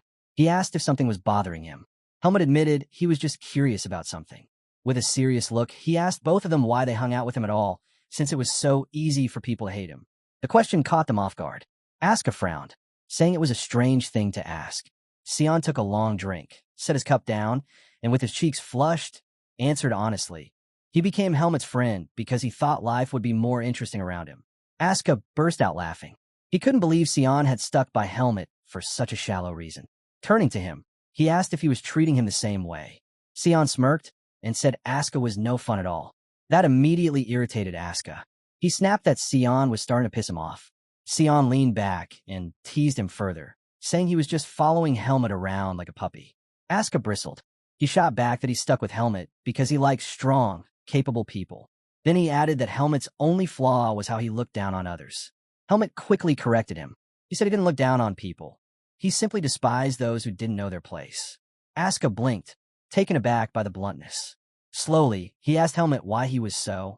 Asuka could tell Helmet was being distant with him. He knew his first impression hadn't been the best, but he didn't understand why Helmet kept treating him so coldly. He reminded Helmet of how they fought side by side against the Black Hawks, and how he even helped him carry his books. As far as I see it, Asuka said, we should already be close. Trying to get answers, Asuka tapped Sion on the shoulder and asked him to explain Helmet's attitude. But Sion didn't move. Both Asuka and Helmet froze in surprise. Sion wasn't responding at all. Then, out of nowhere, Sion's face flushed red, and he began rambling nonsense. Asuka burst out laughing. He couldn't believe it. Sion was drunk after just 1 cup of beer. What a lightweight, Asuka chuckled. And here he is, saying he'll empty his wallet. Amused, Asuka decided he'd just drink every time things didn't go his way. Helmet, on the other hand, couldn't figure out what was going on. He took another sip from his glass, only to realize this drink wasn't for him either. The scene shifts. Asuka slaps Sion awake. The boys drag him outside, trying to haul him back to the dorm. Asuka muttered that Sion was long gone. He couldn't understand why someone who passed out after a single cup even bothered coming to a pub. While Asuka struggled to wake him, Helmet heard girls screaming nearby. He turned, expecting trouble, but instead saw them laughing. A group of girls had circled around someone. Pushing his gaze through the crowd, Helmet spotted a white robe. His eyes widened, He recognized that figure immediately. The scene shifts again. In the library, Araya was searching the shelves for a specific book. She was sure it should be there, but after checking twice, she wondered if she had left it in her room. Eventually, she gave up. She'd already read it before, and buying a copy from the city bookstore would be easier anyway. While holding another book, she recalled Helmut's invitation. He had asked her to join him and the others for an outing over the weekend. Thinking about it now, she realized she should have said yes. Back in Bedan City, the person in the white robe was revealed. It was Araya. A crowd of girls surrounded her, showering her with attention she didn't want. With cheerful smiles, they pleaded with her to join them. At the bookstore, Araya quickly regretted coming along. She told one of the girls she could buy a book by herself and asked her to step aside. But the girl, still smiling brightly, insisted she only wanted to share a cup of tea with her. Araya sighed inwardly. No matter what she said, her words weren't reaching them. For a moment, she wished she could simply blow them all away with wind magic. Just as she wondered how to escape, she spotted Helmut standing across the street. He gave her a small wave. Araya seized the chance, finally a way out. She pushed past the girls and walked straight toward him. Helmut blinked in surprise as Araya came right up to him, resting her hand on his shoulder. Facing the girls, she apologized, claiming she already had plans with Helmut. She told them their interruption was ruining her meeting. Helmut froze. He had no idea what she was talking about. Aska was equally shocked, reminding Araya that she had turned down their invitation earlier. "What are you doing here then?" he asked. Araya shot him a glare. Calling him a tactless fool, she snapped at him to shut up. The girls gasped at her words. One of them stepped forward, saying Araya shouldn't lower herself to spend time with Helmut and his friends. Another added that her reputation would suffer if she associated with people beneath her, especially barbaric swordsmen. Aska and Sion stiffened the moment they heard those words. Before the tension could settle, another girl quickly told her friend Mina to stop. She explained she recognized Aska's striking blue hair, that he was none other than the infamous Mad Dog of the swordsmanship department. As soon as she said it, Aska's eyes darkened. With a chilling edge in his voice, he dared them to keep insulting him. Sion, drunk and barely steady, muttered that he wasn't even part of the swordsmanship department. The girls didn't recognize him at all, but Aska's gaze only grew sharper. He ordered them to leave, warning that he'd bite if they stayed. The girls, frightened by the look in his eyes, scattered in a hurry. Once they were gone, Helmut turned to Araya and asked why she had come. Instead of answering, she smacked him. She couldn't bring herself to admit she had come just to see them. Helmut, holding his cheek, was left completely confused. Araya turned to Helmut and told him he reeked of liquor, demanding he keep his distance. Aska blinked in disbelief. He couldn't understand why she was acting like a completely different person. He reminded her that she was the one who had asked for their help in the first place. But Araya denied it. She snapped that she didn't need their help at all, that she was simply furious Helmut had let her suffer. Helmut, caught off guard, explained he hadn't realized she needed him. He had thought someone like her could handle the situation easily. Araya cut him off, saying he didn't need to say anything more. Then her attention shifted. She noticed Sion lying on the ground. She demanded to know what had happened. Aska told her to let it be, explaining that Sion had been muttering and asking for something over and over. Without hesitation, Araya guessed what it was. She told him to check his pocket. Aska scowled at her tone, irritated at being ordered around, but still reached into Sion's pocket. Pulling out a vial, he held it up. Araya quickly explained. It was an antidote potion, something magic department students always carried. She instructed Aska to give it to Sion, assuring him it would wake him up. Grumbling, Aska followed her lead. He couldn't believe Sion never mentioned this before downing alcohol. But as soon as Sion drank it, his eyes cleared. Blinking awake, he was stunned to see Araya in front of him, smiling brightly. With potions still dripping from his lips, he asked if she had come because she was worried about them. He told her she never should have turned them away so coldly, that she needed to be honest with herself. Aska rolled his eyes. Did that potion even work? He's talking more nonsense than before. Araya regretted ever giving it to him. Meanwhile, Sion was beaming, thrilled the group was finally together. He suggested they head to a nearby dessert shop he claimed was amazing. Aska immediately shut him down, insisting he needed to go back to his dorm. Right after those words, Sion collapsed back in a sleep. Araya rubbed her forehead, unable to believe her classmate could be this foolish. Helmut glanced at her and, without warning, asked if she could come with him to Eden's mansion tomorrow. Araya froze, stunned. She asked if he planned to invite Sion and Asuka as well. But Helmut shook his head. He told her he was only inviting her because Eden might want to meet her. Helmut explained to Araya that if he invited the others, she wouldn't come. He told her he was asking only because he owed her more than he could say. Araya asked what time they'd leave. Helmut suggested early in the morning. He didn't want to risk running into Sion. Just then, Sion stirred, rising to his feet. "What are you two whispering about? Are you bad-mouthing me?" he demanded. Araya told him that if he was awake enough to complain, he should go straight to his room. She reminded him that the midterms were right around the corner. Sion groaned, telling her to quit nagging. "Are you my mother or something?" he asked. Araya snapped at him not to say such awful things. Helmut didn't fully grasp the nuances of their exchange, but he could sense something. The distance between him and Araya felt smaller than before. The scene shifts. Helmut now found himself staring at Araya, whose expression was terrifying. With fierce determination, she told him their goal was simple: crush Sion and Asuka. They had to win, no matter what. Her plans, she declared, were flawless. And if they failed, the blame would fall on him. She ordered him to work hard and return victorious. Helmut had no idea how to respond. He couldn't make sense of what had just happened. The scene shifts again, flashing back to a few hours earlier, before Araya's intensity had shaken him. Helmut entered a room and found Araya holding a stack of books. He was surprised to see her there, having expected her to be in the library.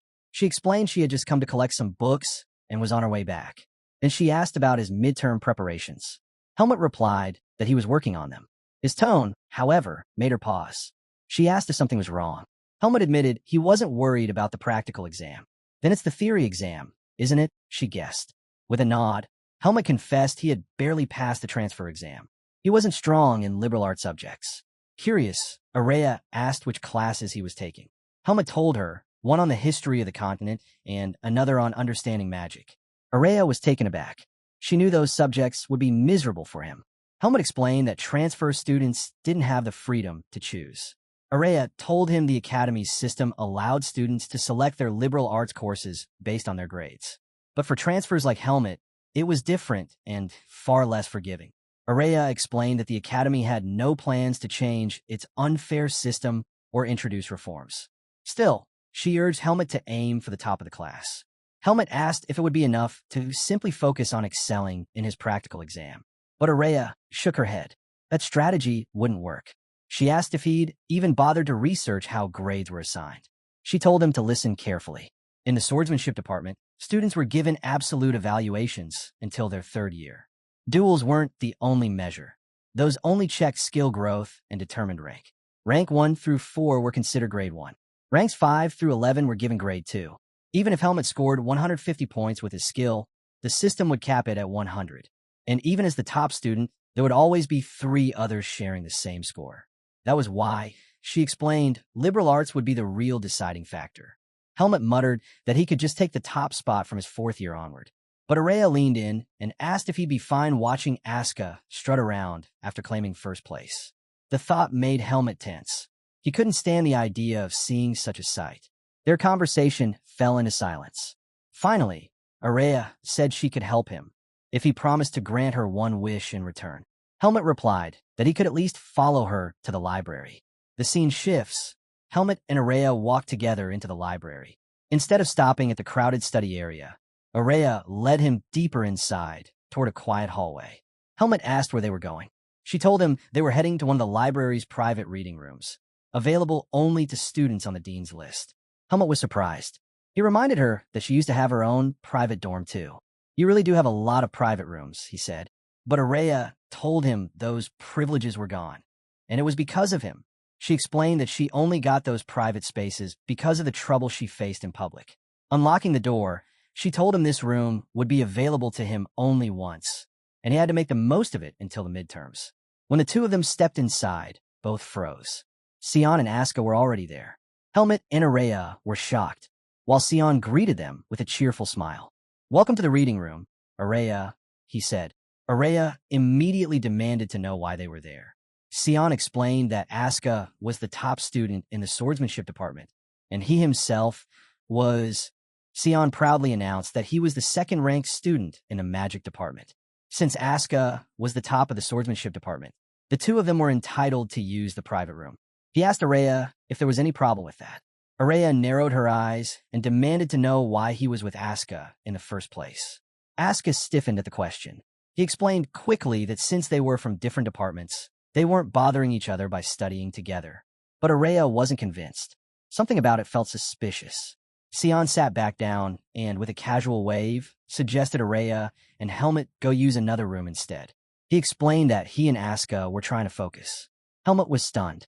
Leaning close to Araya, he whispered that something was off. Sion normally stuck to them like glue, not pushed them away. Araya ignored him. Instead, she smiled sweetly at the boys. She said they would leave, since the last thing they wanted was to interfere with their studies. Sion grinned at her words. "You really get me, Araya," he said. But her tone shifted. She announced she had a better idea. Sion froze. With an unsettling aura surrounding her, Araya suggested Sion follow her to the next room. She explained that Helmet and Asuka could study together without distractions, while she and Sion could make things more efficient by sticking with their own departments. Her logic was flawless, too flawless. Sion stared at her in shock. "Is there a problem with my idea?" Araya asked coldly. She reminded him that he had always wanted to study with her. Then, with a terrifying look, she pressed further. Was there some reason he didn't want to? Was he hiding something from her and Helmet? Both Sion and Asuka stiffened. They realized she had caught them. Finally, Asuka spoke up. He admitted he had asked Sion to tutor him. The reason? He was afraid Helmet might steal his top spot. Araya blinked in surprise. She told Asuka he was overestimating Helmet, but Asuka shot back that she was talking nonsense. He revealed that Helmet had been only a single mark behind him on the last quiz, despite not even having his textbooks yet. Araya calmly pointed out that she had helped Helmet prepare for that test. Asuka shot to his feet, pointing at her furiously. "Then you're the problem," he shouted. He explained that while it was natural for him and Helmet to tie in the practical exams, he had been counting on theory to secure his lead. But with Araya supporting Helmet, he wasn't so sure anymore. That was why Asuka admitted he had turned to Sion. He couldn't afford to lose his position. Araya was left stunned by his reasoning. She told him he was worrying for nothing. Asuka, wide-eyed, asked if she really wasn't going to. Araya thought Asuka's question was ridiculous. With a look of disbelief, she told him she would, of course, help Helmet. That answer only irritated Asuka further. He wondered if Araya was deliberately testing his patience. She pressed him, asking why he needed Sion's help in the first place. After all, Asuka was the top of the swordsmanship department, while Sion held second place in the magic department. Sion bristled at her words. He snapped that when it came to magic liberal arts, he far outclassed Asuka. Then, with a smirk, he suggested turning the situation into a competition. He proposed a bet to see whether Helmet or Asuka would take first place. Araya dismissed the idea, saying there was no point, because Helmet would definitely win. Sion took offense, calling her rude. He insisted she accept the bet if she was so confident.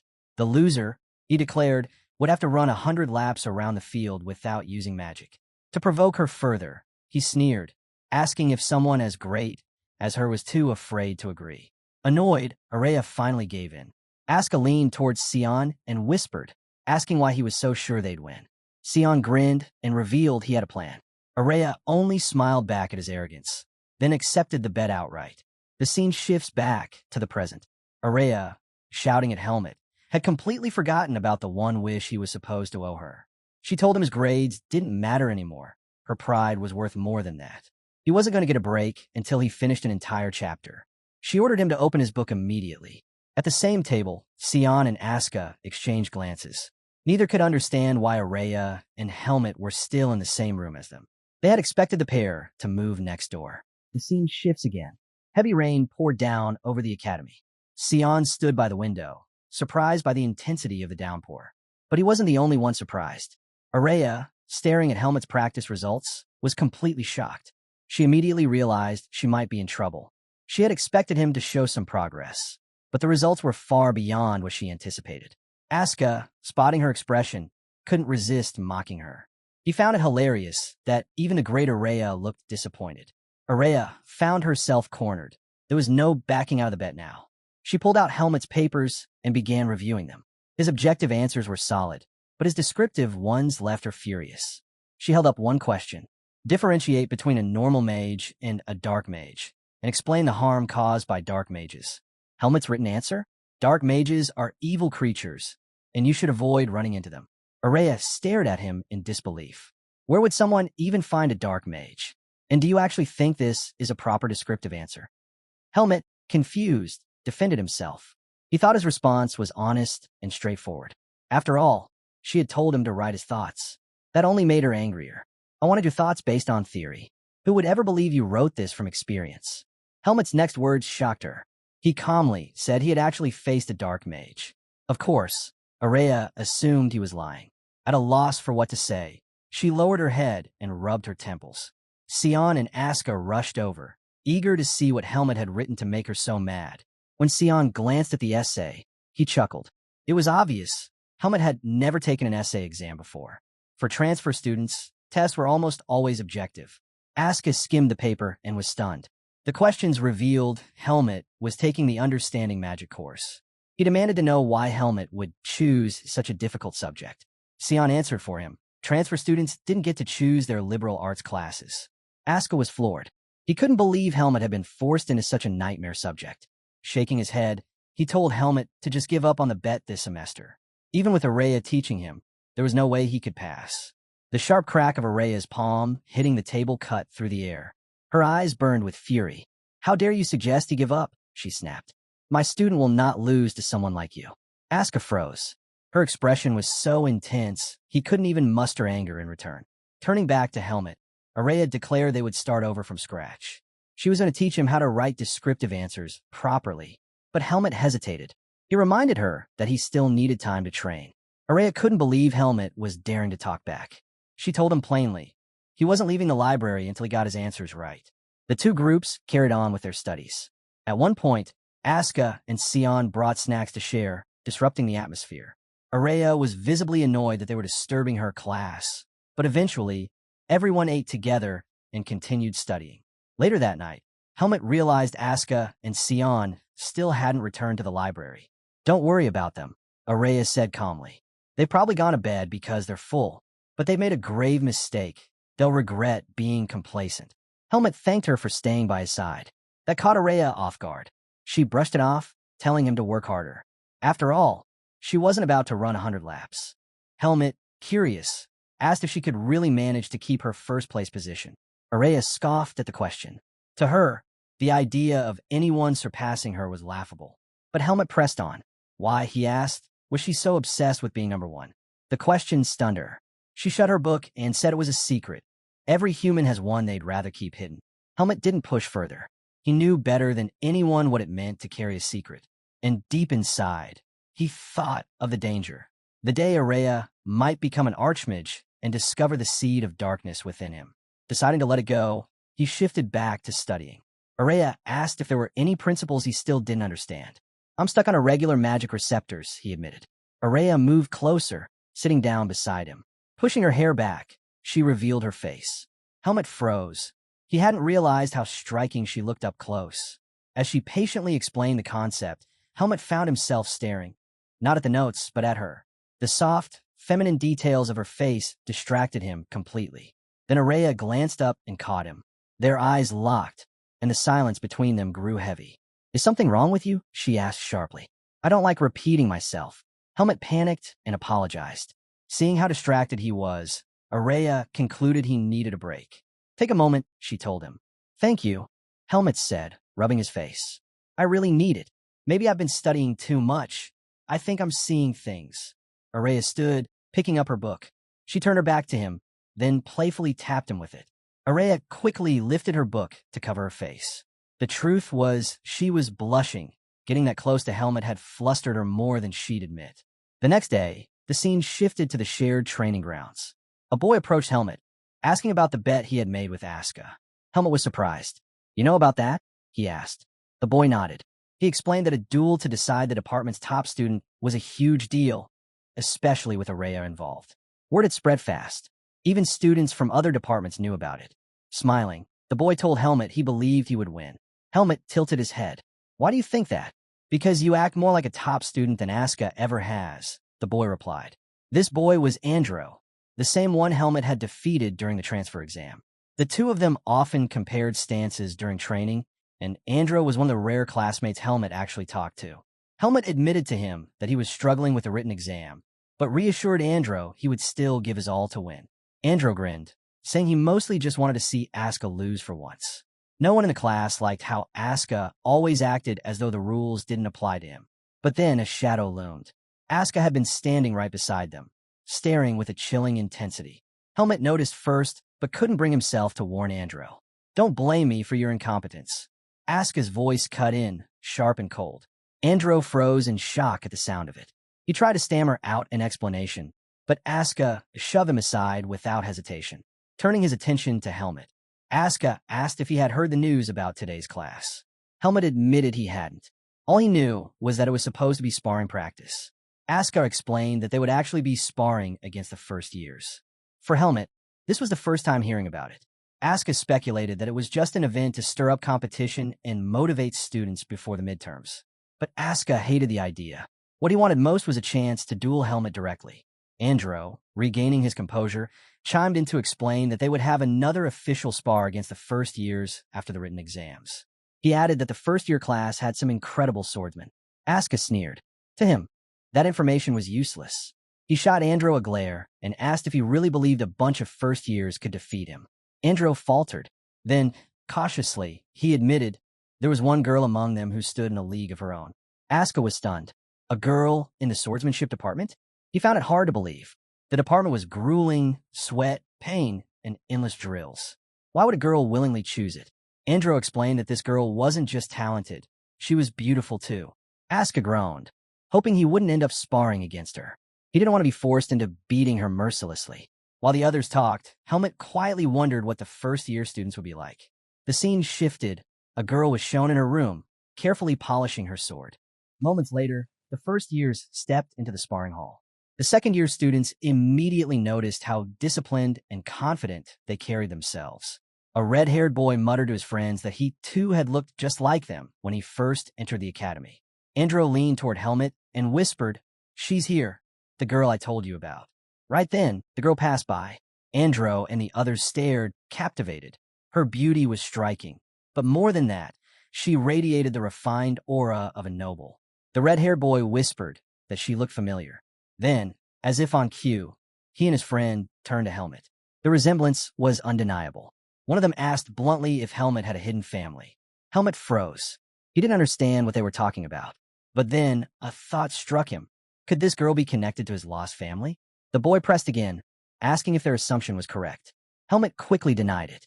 During the first years, one arrogant student muttered that Helmut and the others looked like commoners.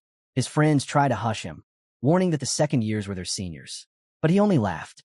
The idea of calling a lowly commoner his senior was absurd to him. He sneered that if commoners were the top students, the second years must be weak. He and his friend began openly mocking them, even in front of Asuka, the infamous mad dog. One of them snickered that at least the commoners looked decent. The other burst out laughing, saying the second years must rank themselves by looks instead of strength. Asuka's classmates went pale. They had no idea how he would react to such insults. But Asuka only laughed. His grin was twisted, his tone chilling. "The poor fools," he said darkly. "They really have no idea how terrifying this world can be. Today they've knocked on the gates of hell, and they'll find out what's waiting inside." The first years fell silent, the weight of his words sinking in. The room grew tense as soon as the announcement was made. Everyone knew right then the first years were in trouble. Both classes stood opposite each other on the stage, waiting. Instructor Patricia stepped forward, taking charge of the session. She explained the rules clearly. The first years would spar against the second years. When their names were called, they would step up. Patricia reminded the juniors to learn from their seniors, and told the seniors to guide their juniors without arrogance. With that, she pulled out her list and called the first name. Charlotte stepped forward. The second years immediately perked up, amused that Charlotte would be the first to fight. Helmut, among them, felt a strange connection. Because of their shared origins, he believed they might resemble each other. He wanted to confirm it, but for now, he stayed silent. Next, Patricia called, "Asuka." The second year froze. He hadn't expected his name. His classmates were even more shocked, especially the red-haired boy, who groaned about their department losing another girl to Asuka's brutality. The chatter annoyed Asuka. "Shut it," he snapped at them, before turning to Patricia. "Instructor, are you sure on the right choice?" Patricia didn't hesitate. To her, it only made sense for the strongest students to face each other. Asuka gave a dry laugh. You know what kind of person I am? Are you sure it's smart to put me against a girl? The first years, confused, didn't understand what made him so dangerous. One of them even mocked, saying he must be afraid of losing to a girl. That jab struck a nerve. Seeing his temper rising, Patricia quickly ordered him onto the platform. With a scowl, Asuka grabbed his wooden sword and climbed up. Charlotte met his gaze. Don't hold back just because I'm a girl, she said firmly. Ridiculous, Asuka scoffed. Just don't cry when you get hit. Before the spar began, Patricia turned to Helmet. You'll fight next against Jeffrey. The moment Jeffrey's name was called, the second years all turned to look at him. To their surprise, the boy looked nothing like a weak first year.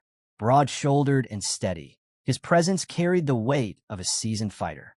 Helmet studied him closely, wondering if Jeffrey was already at their level.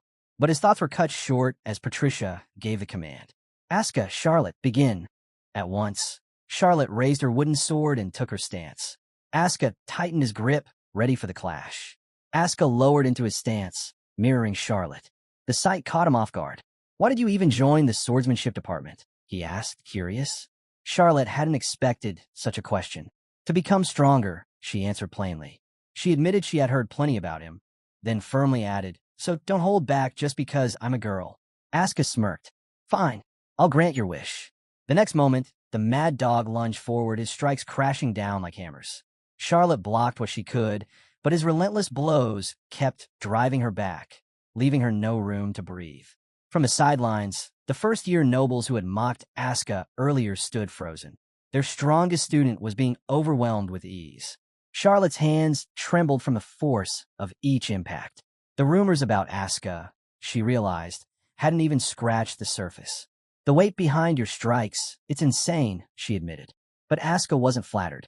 Resting his sword on his shoulder, he said flatly, I'm not even warmed up yet. Let's see how long you can last. Stay sharp. Charlotte steadied herself, raising her blade again with renewed focus. Then I won't be an easy opponent anymore.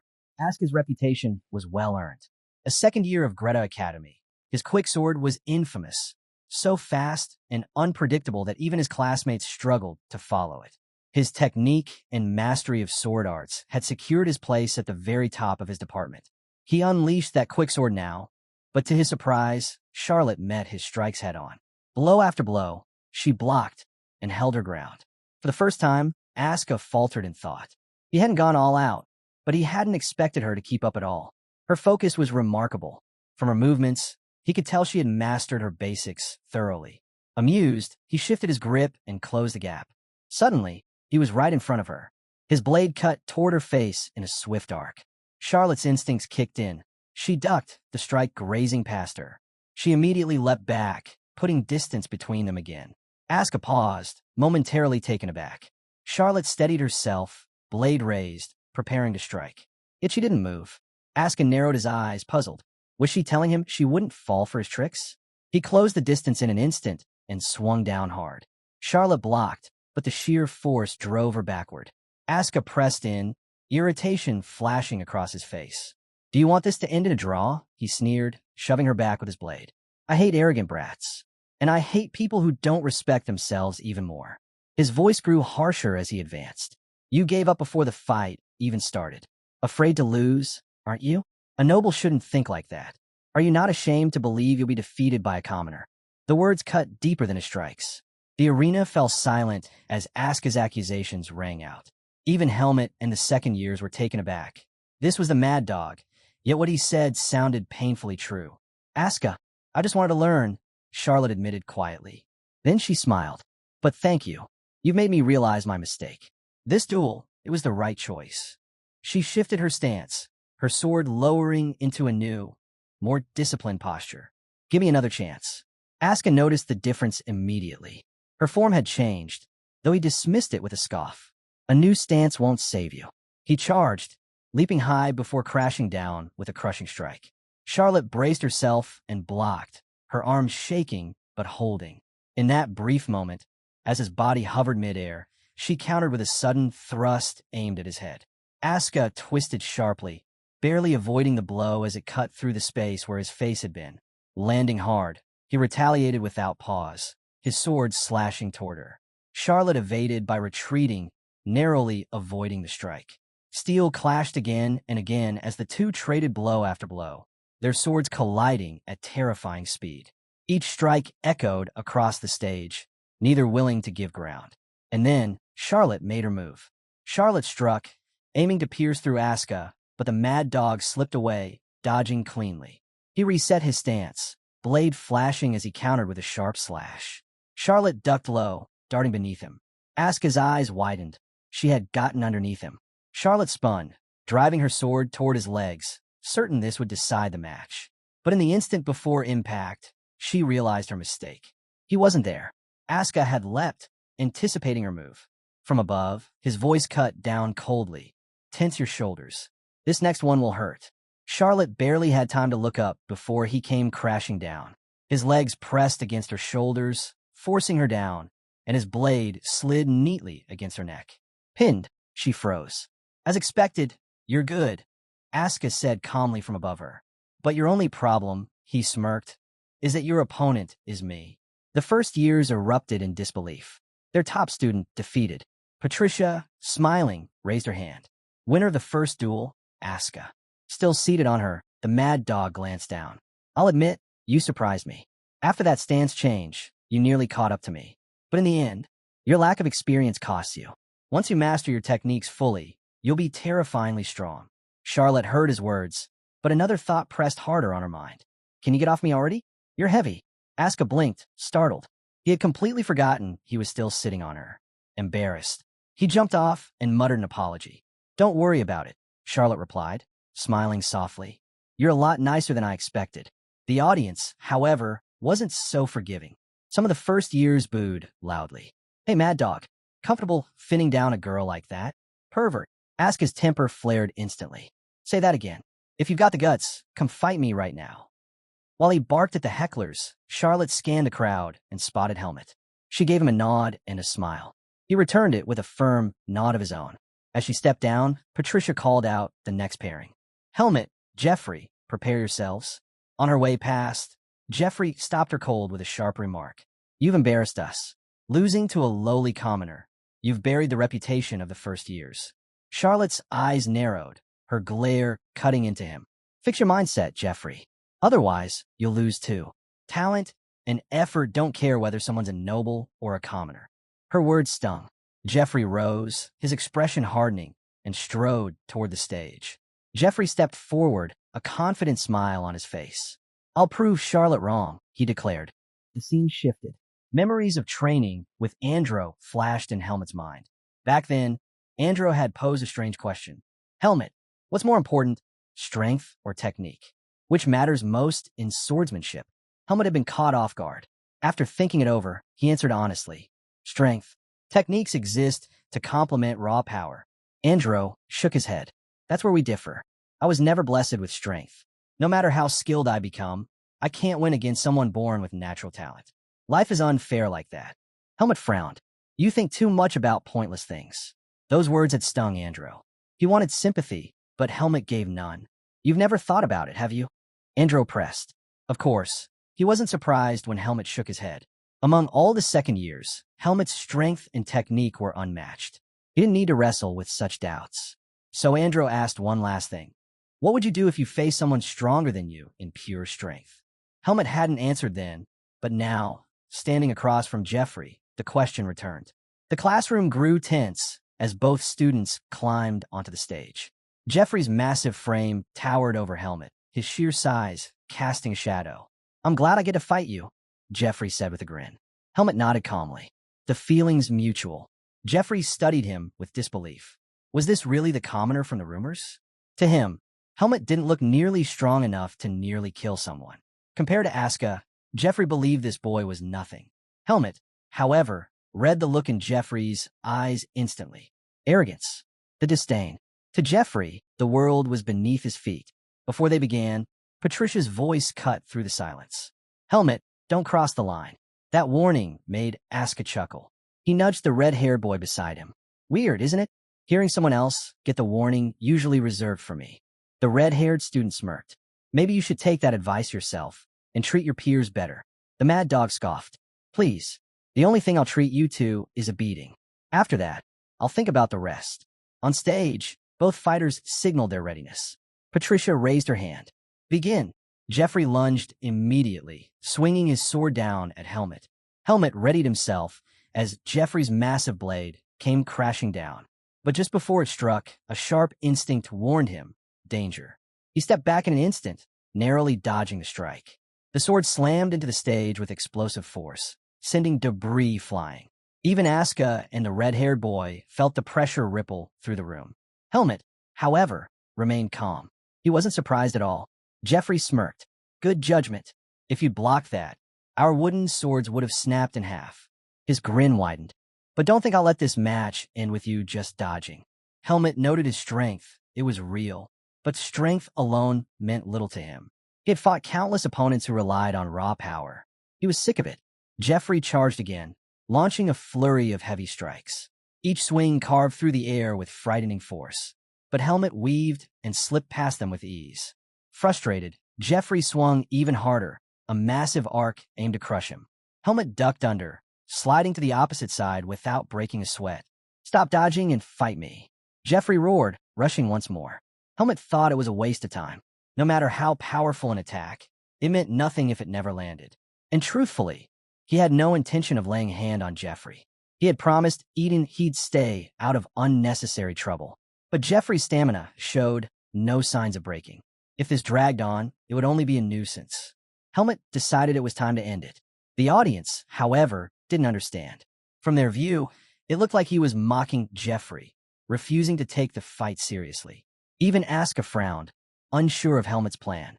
At last, Jeffrey paused, panting, his chest rising and falling. He realized the truth. So that's it. You're trying to wear me down. He chuckled bitterly. Never thought I'd learn something from a commoner. Straightening, his tone hardened with contempt. But don't forget, our starting lines aren't the same. I was born with this body. I was given the best education. You, a commoner who couldn't even afford a proper sword, you don't belong on this stage. His glare sharpened. That's why you're dodging, isn't it? Because deep down, you know you can't beat me. Helmet's eyes narrowed. Instead of anger, disappointment settled over him. Jeffrey's words revealed more than arrogance. They showed weakness. Helmet almost laughed. Was Jeffrey really trying to provoke him with something so shallow? He could see it clearly now. The giant wasn't trying to fight smart. He just didn't want the match dragged out. Then Jeffrey spoke again, his words like venom. Your swordsmanship shows it. You must have had a terrible teacher. That was the mistake. Helmet's eyes hardened instantly. The fool had just dug his own grave. Patricia's voice rang out, sharp with anger. Jeffrey, watch your manners. She turned to Helmet. Don't listen to him. Focus on the duel. If you fight with emotions, life will only get harder. But Helmet's gaze was already dead cold. He exhaled slowly. You've made it impossible for me to play along. In the blink of an eye, he moved. The distance between them vanished, and Jeffrey barely had time to react. Panicked, the giant swung wildly, but Helmet slipped past and struck his knee. Jeffrey staggered, stunned. Why aim for his legs? Before the thought could form, Helmet was already behind him. Another strike, again to the knee. Jeffrey whipped around, laughing. That's it? Those weak little taps? You'll never even scratch me. But mid-laugh, his face twisted. Something was wrong. His right leg buckled, crashing to the ground. What? He gasped. Helmet raised his sword. His voice was calm, almost bored. No matter how much you train your body, there's always a point that breaks under repeated blows. Jeffrey froze in disbelief. Helmet stepped closer. Add this to your experiences. Losing to a commoner. The insult cut deep. Jeffrey roared, forcing himself up. It's not over. He charged, swinging with everything he had. Helmet dropped low, sliding between his legs. With a flick of his sword, he hooked Jeffrey's ankles and tripped him forward. The giant hit the stage face first hard. He scrambled up quickly, desperate, but before he could swing again, Helmet's blade struck true. With one clean motion, he knocked the sword from Jeffrey's hands. The weapon clattered across the stage. Jeffrey's eyes widened in horror. No, this can't be happening. I lost. To you. Helmet lowered his blade. His tone was even, cutting sharper than steel. I can't teach you much. I'm just a transfer student. But here's one lesson. Instead of wasting your breath insulting teachers, work on fixing yourself. The atmosphere shifted when Helmet spoke. Patricia sensed it immediately. Something was wrong. She raised her voice quickly. Helmet, stop. The duel is already over. Don't do anything reckless. But her warning came too late. Helmet's blade whipped across, striking Jeffrey hard on the neck. The giant collapsed unconscious. Gasps echoed across the room. The first years froze in shock, unable to believe what they had just witnessed. Patricia clenched her fists. She knew she had lost control of the moment. With no other choice, she announced, winner of the second duel. Helmet. The matches continued. On the stage, the red-haired boy, Benjamin, faced his opponent. With a confident grin, he won handily. Looking down at the defeated first year, he said with smugness, I'm simply better than you. Patricia's sharp glare cut him down instantly. Benjamin, show respect. Her expression was terrifying enough to silence the entire room. Benjamin flinched under her gaze, quickly bowing. And my apologies, instructor. He helped his opponent to his feet without hesitation. By the end of class, the results were undeniable. The second years had claimed victory in every duel. The gap between seniors and juniors was clear, and the first years could only bow their heads in respect. The scene shifted. Charlotte stood at a basin, washing her face. Helmet lingered nearby, watching silently. She looked up, their eyes meeting. He didn't speak, just stared with that same unreadable intensity. Feeling the weight of his gaze, Charlotte forced a greeting. Hello, senior. Helmet gave a brief nod. Hello. But inside, his thoughts churned. He wanted to ask her about the name engraved on his pendant, Margaret Irene. He longed for answers, but the risk was too high. If he revealed anything about his family, he would expose himself. He hesitated. Could he really trust her? If she knew about the seed of darkness within him, she'd surely turn to the temple. Even Eden would betray him if that secret ever came to light. He stared harder, lost in thought. Charlotte's hands trembled as she noticed his strange expression. The memory of his ruthless duel against Jeffrey flashed in her mind. Had she offended him somehow? Is there something you want to say? She asked cautiously. Her voice snapped him out of his thoughts. No, Helmet said flatly. Then, after a pause, he added, I saw your skills in the match. You're good. Charlotte blinked, surprised, before smiling softly. Helmet, you're talented too. The word caught him off guard. She knew his name. Helmet narrowed his eyes. How do you know my name? Charlotte chuckled softly. Everyone in the swordsmanship department knows your name. It's not exactly a secret. He frowned. That kind of reputation wasn't something he wanted. Then Charlotte's tone shifted. One day, I'd like to duel you myself. Helmet blinked, caught off guard. He didn't know how to respond. Sensing his silence, Charlotte added quickly, only when you're free, of course. Don't feel pressured. Helmet gave a short nod. I don't mind. Her smile brightened. Good. Then I'll be looking forward to it. A gentle breeze swept past as she spoke, making the moment feel strangely still. Helmet found himself staring at her, struck by her beauty. But before he could think further, a hand clamped onto his shoulder. It was Aska. What are you doing here? He asked bluntly. His gaze shifted to Charlotte. Do you know this guy? Charlotte answered with an easy smile. We just ran into each other. She glanced back at Helmet. I can't wait for our duel, senior. With that, she turned and walked away, her steps light, her expression smug. Aska's eyes lingered on her retreating figure before snapping back to Helmet. So, you like talking to Charlotte, huh? Helmet shoved his hand away. You've got the wrong idea. Stop clinging to me. Without waiting for a reply, he walked off. Annoyed, Aska followed. Why is it so cold? Don't tell me I was right about her. Helmet didn't even turn his head. No, I'm not like you. That hit a nerve. Aska's temper flared. What's wrong with being me? Helmet ignored him completely. The scene shifted. Helmet sat in his room, books spread open as he studied. But as he worked, he paused, realizing he was stuck on a problem. Araya, he called. She looked up from the book she was reading. Yes.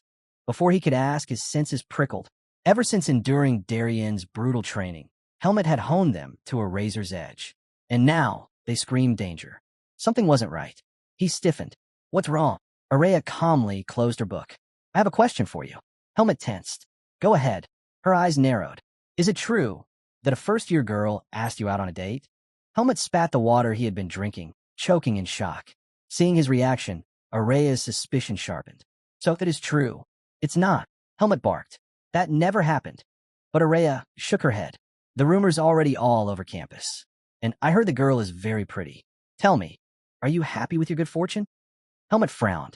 So, are you angry about the rumor? Araya's eyes narrowed. Angry? No. He leaned back, sighing. The rumor isn't true. Charlotte only asked if we could duel when I'm free, nothing more. I could lie to others, but not to you. Araya studied him for a moment, then reopened her book. Fine, I'll trust your words. I shouldn't have wasted my time listening to something so ridiculous in the first place. But before Helmet could relax, she spoke again. Since you're my roommate and the closest person to me, I should warn you. Your guard is too low. She pointed directly at him. Never trust the words of any girl who approaches you. Most of them are only trying to get closer to me. Helmet blinked, stunned. You're being dramatic. I'm not. Araya shot back firmly. I know I'm right. You've seen the people who hover around me. Some of them are obsessed, stalkers. And some are clever enough to disguise themselves, even sneaking into the dorms dressed as boys. A trickster like that could fool you easily. Helmet finally understood her angle. So, you're saying I should stay away from Charlotte? Araya's eyes widened slightly. That's not what I said. I only gave you an example. The choice is yours. Helmet exhaled, unimpressed. Then why not just say it directly? Tell me Charlotte's suspicions. It's not like I care if I never see her again. That answer caught Araya off guard. She looked away quickly. Do whatever you want. Just remember this. If a girl approaches you out of nowhere, doubt her. Girls will stab you in the back faster than anyone else, especially because you're a commoner. Helmet didn't argue. He simply listened, faintly amused. It was reassuring, in a way. Araya hadn't changed. What he didn't realize, though, was how blind he was to his own appeal. Helmet was far more attractive than he gave himself credit for, enough to catch the attention of plenty of girls. The scene shifted. Sion stood outside a restaurant, staring at the closed sign on the door. His expression twisted into pure despair before he dropped to his knees. No, he screamed dramatically. But this problem had started long before. Elsewhere, Araya sat reading a paper. Her eyes scanned the page carefully. Araya sat with a stern look, the paper in her hands. Helmet, Asuka, and Sion quietly watched her as she read through it. Once finished, she glanced up and told Helmet his answers were finally starting to look decent. A wave of relief washed over him, while Sion and Asuka cheered for his progress. Asuka praised Helmet, saying his brutal lessons were finally producing results. But Araya didn't share their excitement. She looked at Asuka and questioned why he was so thrilled, reminding him that Helmet was still their rival. Pointing at Helmet, she made it clear his answers weren't perfect yet. She urged him to keep pushing, reminding him his real goal was to become the top student. Right now, he was only at the starting line. Asuka tried to lighten things up, asking Araya to let Helmet enjoy his small victory. Then Sion broke into the conversation, his smile wide as he called everyone's attention. He announced that he had something special planned for them in honor of their hard work before the midterms. The group was surprised, especially Asuka, who thought the idea came out of nowhere. But Sion explained that no late-night study session was complete without late-night snacks. He invited them all to join him at a famous Waffle House. Asuka was baffled. He asked how Sion could possibly manage to study when he was always sneaking off to eat. Sion brushed it off, saying no one could survive without bread, and promised they'd regret missing out. He teased them with details, freshly baked waffles topped with sweet strawberry cream. Just the thought made Araya's mouth water, and she admitted she wouldn't mind going. Asuka hesitated, wondering if it was smart to go out so late and questioning whether any restaurants would even be open. But Sion reminded him that the nightlife in Badan City never slept. Most restaurants stayed open late just for students like them. Helmet was shocked to hear that. The scene shifted back to the present. Sion was on the ground, crushed. The event he had planned had completely fallen apart. He had dreamed of a fun group outing, and now it was gone. Araya calmly told him he could always go eat alone next time. But with tears streaming down his face, Sion confessed he couldn't bear doing something that lonely. Trying to salvage the night, Araya asked if he wanted to return to the dorm or try another restaurant. Wiping his eyes, Sion decided going back would be a waste. Instead, he insisted they head to a different spot nearby. Araya helped Sion back to his feet and told him to lead the way. Sion was caught off guard. He couldn't believe Araya wasn't protesting the sudden change of plans. He asked if she was really fine with it. The scene shifted to a restaurant. Inside, Asuka scanned the menu, only to freeze in shock at the price of sandwiches. Sion looked at him in disbelief, asking why he was acting broke and whether he didn't receive financial support. That's when Asuka revealed his family only covered his tuition. Sion was stunned. He hadn't expected things to be that bad.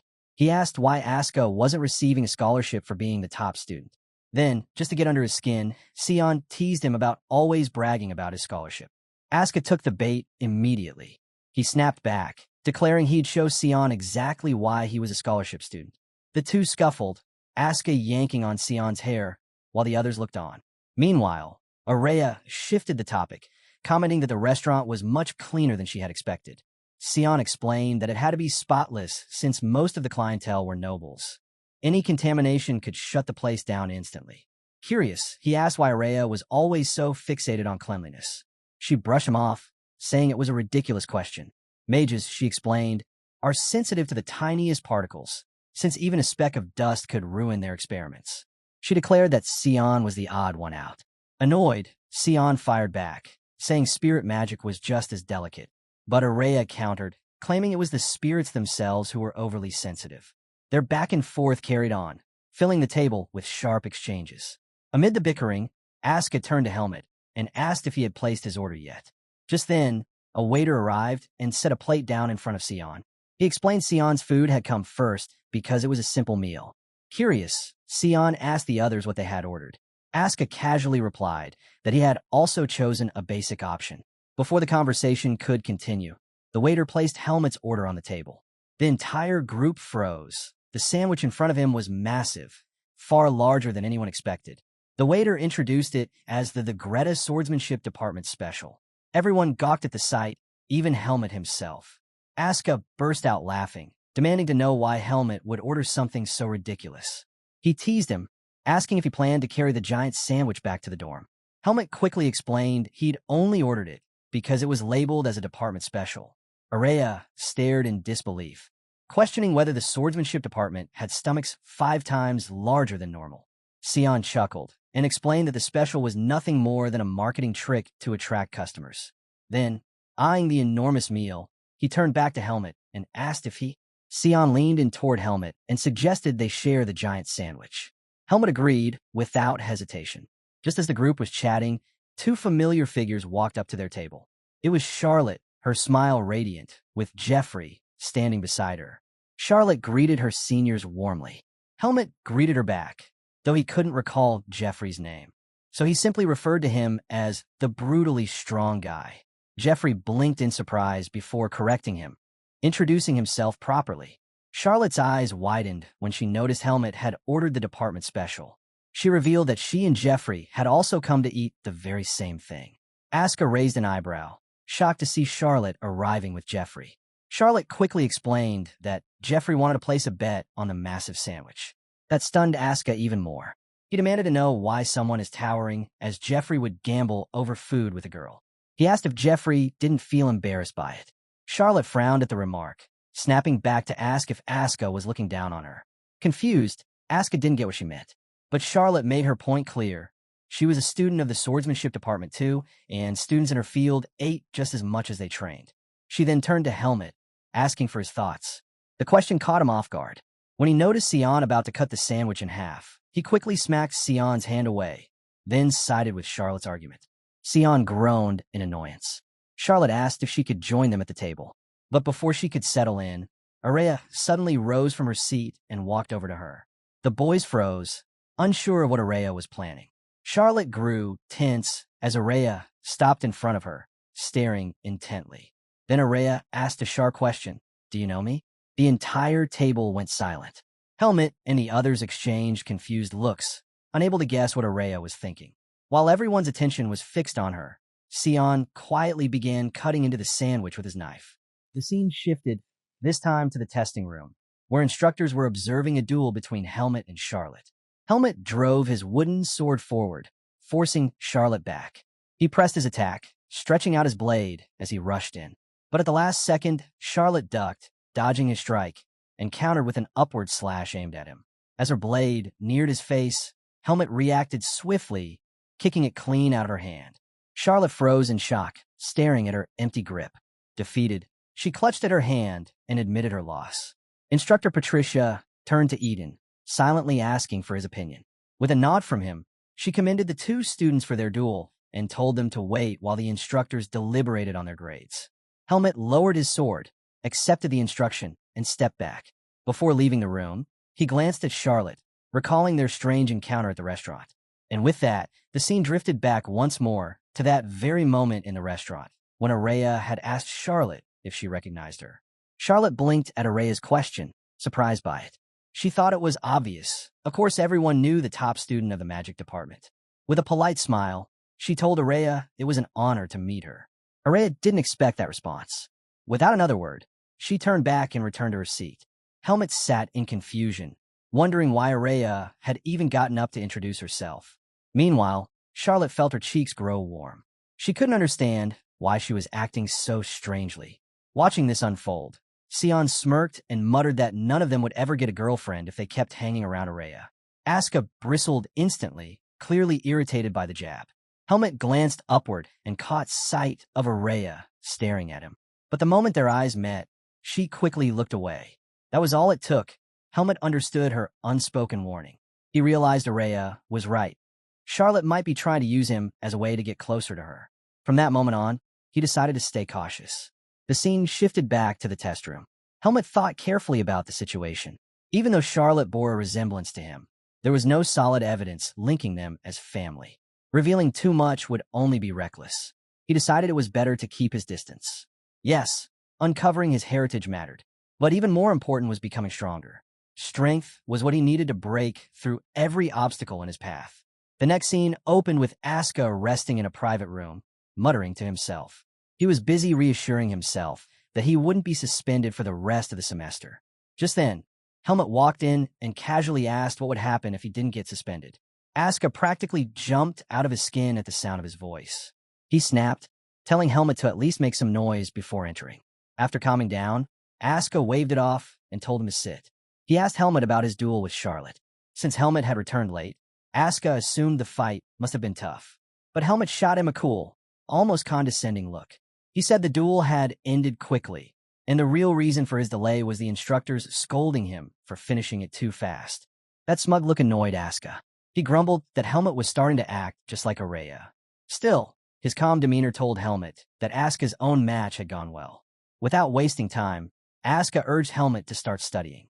He reminded him that he couldn't afford to slack off, especially not when Araya had such high expectations for him. The moment he said it, Araya's voice came from behind, agreeing with him. Asuka jumped in fright, spinning around. He had no idea how she always managed to sneak up like that, and accused the two of trying to scare him.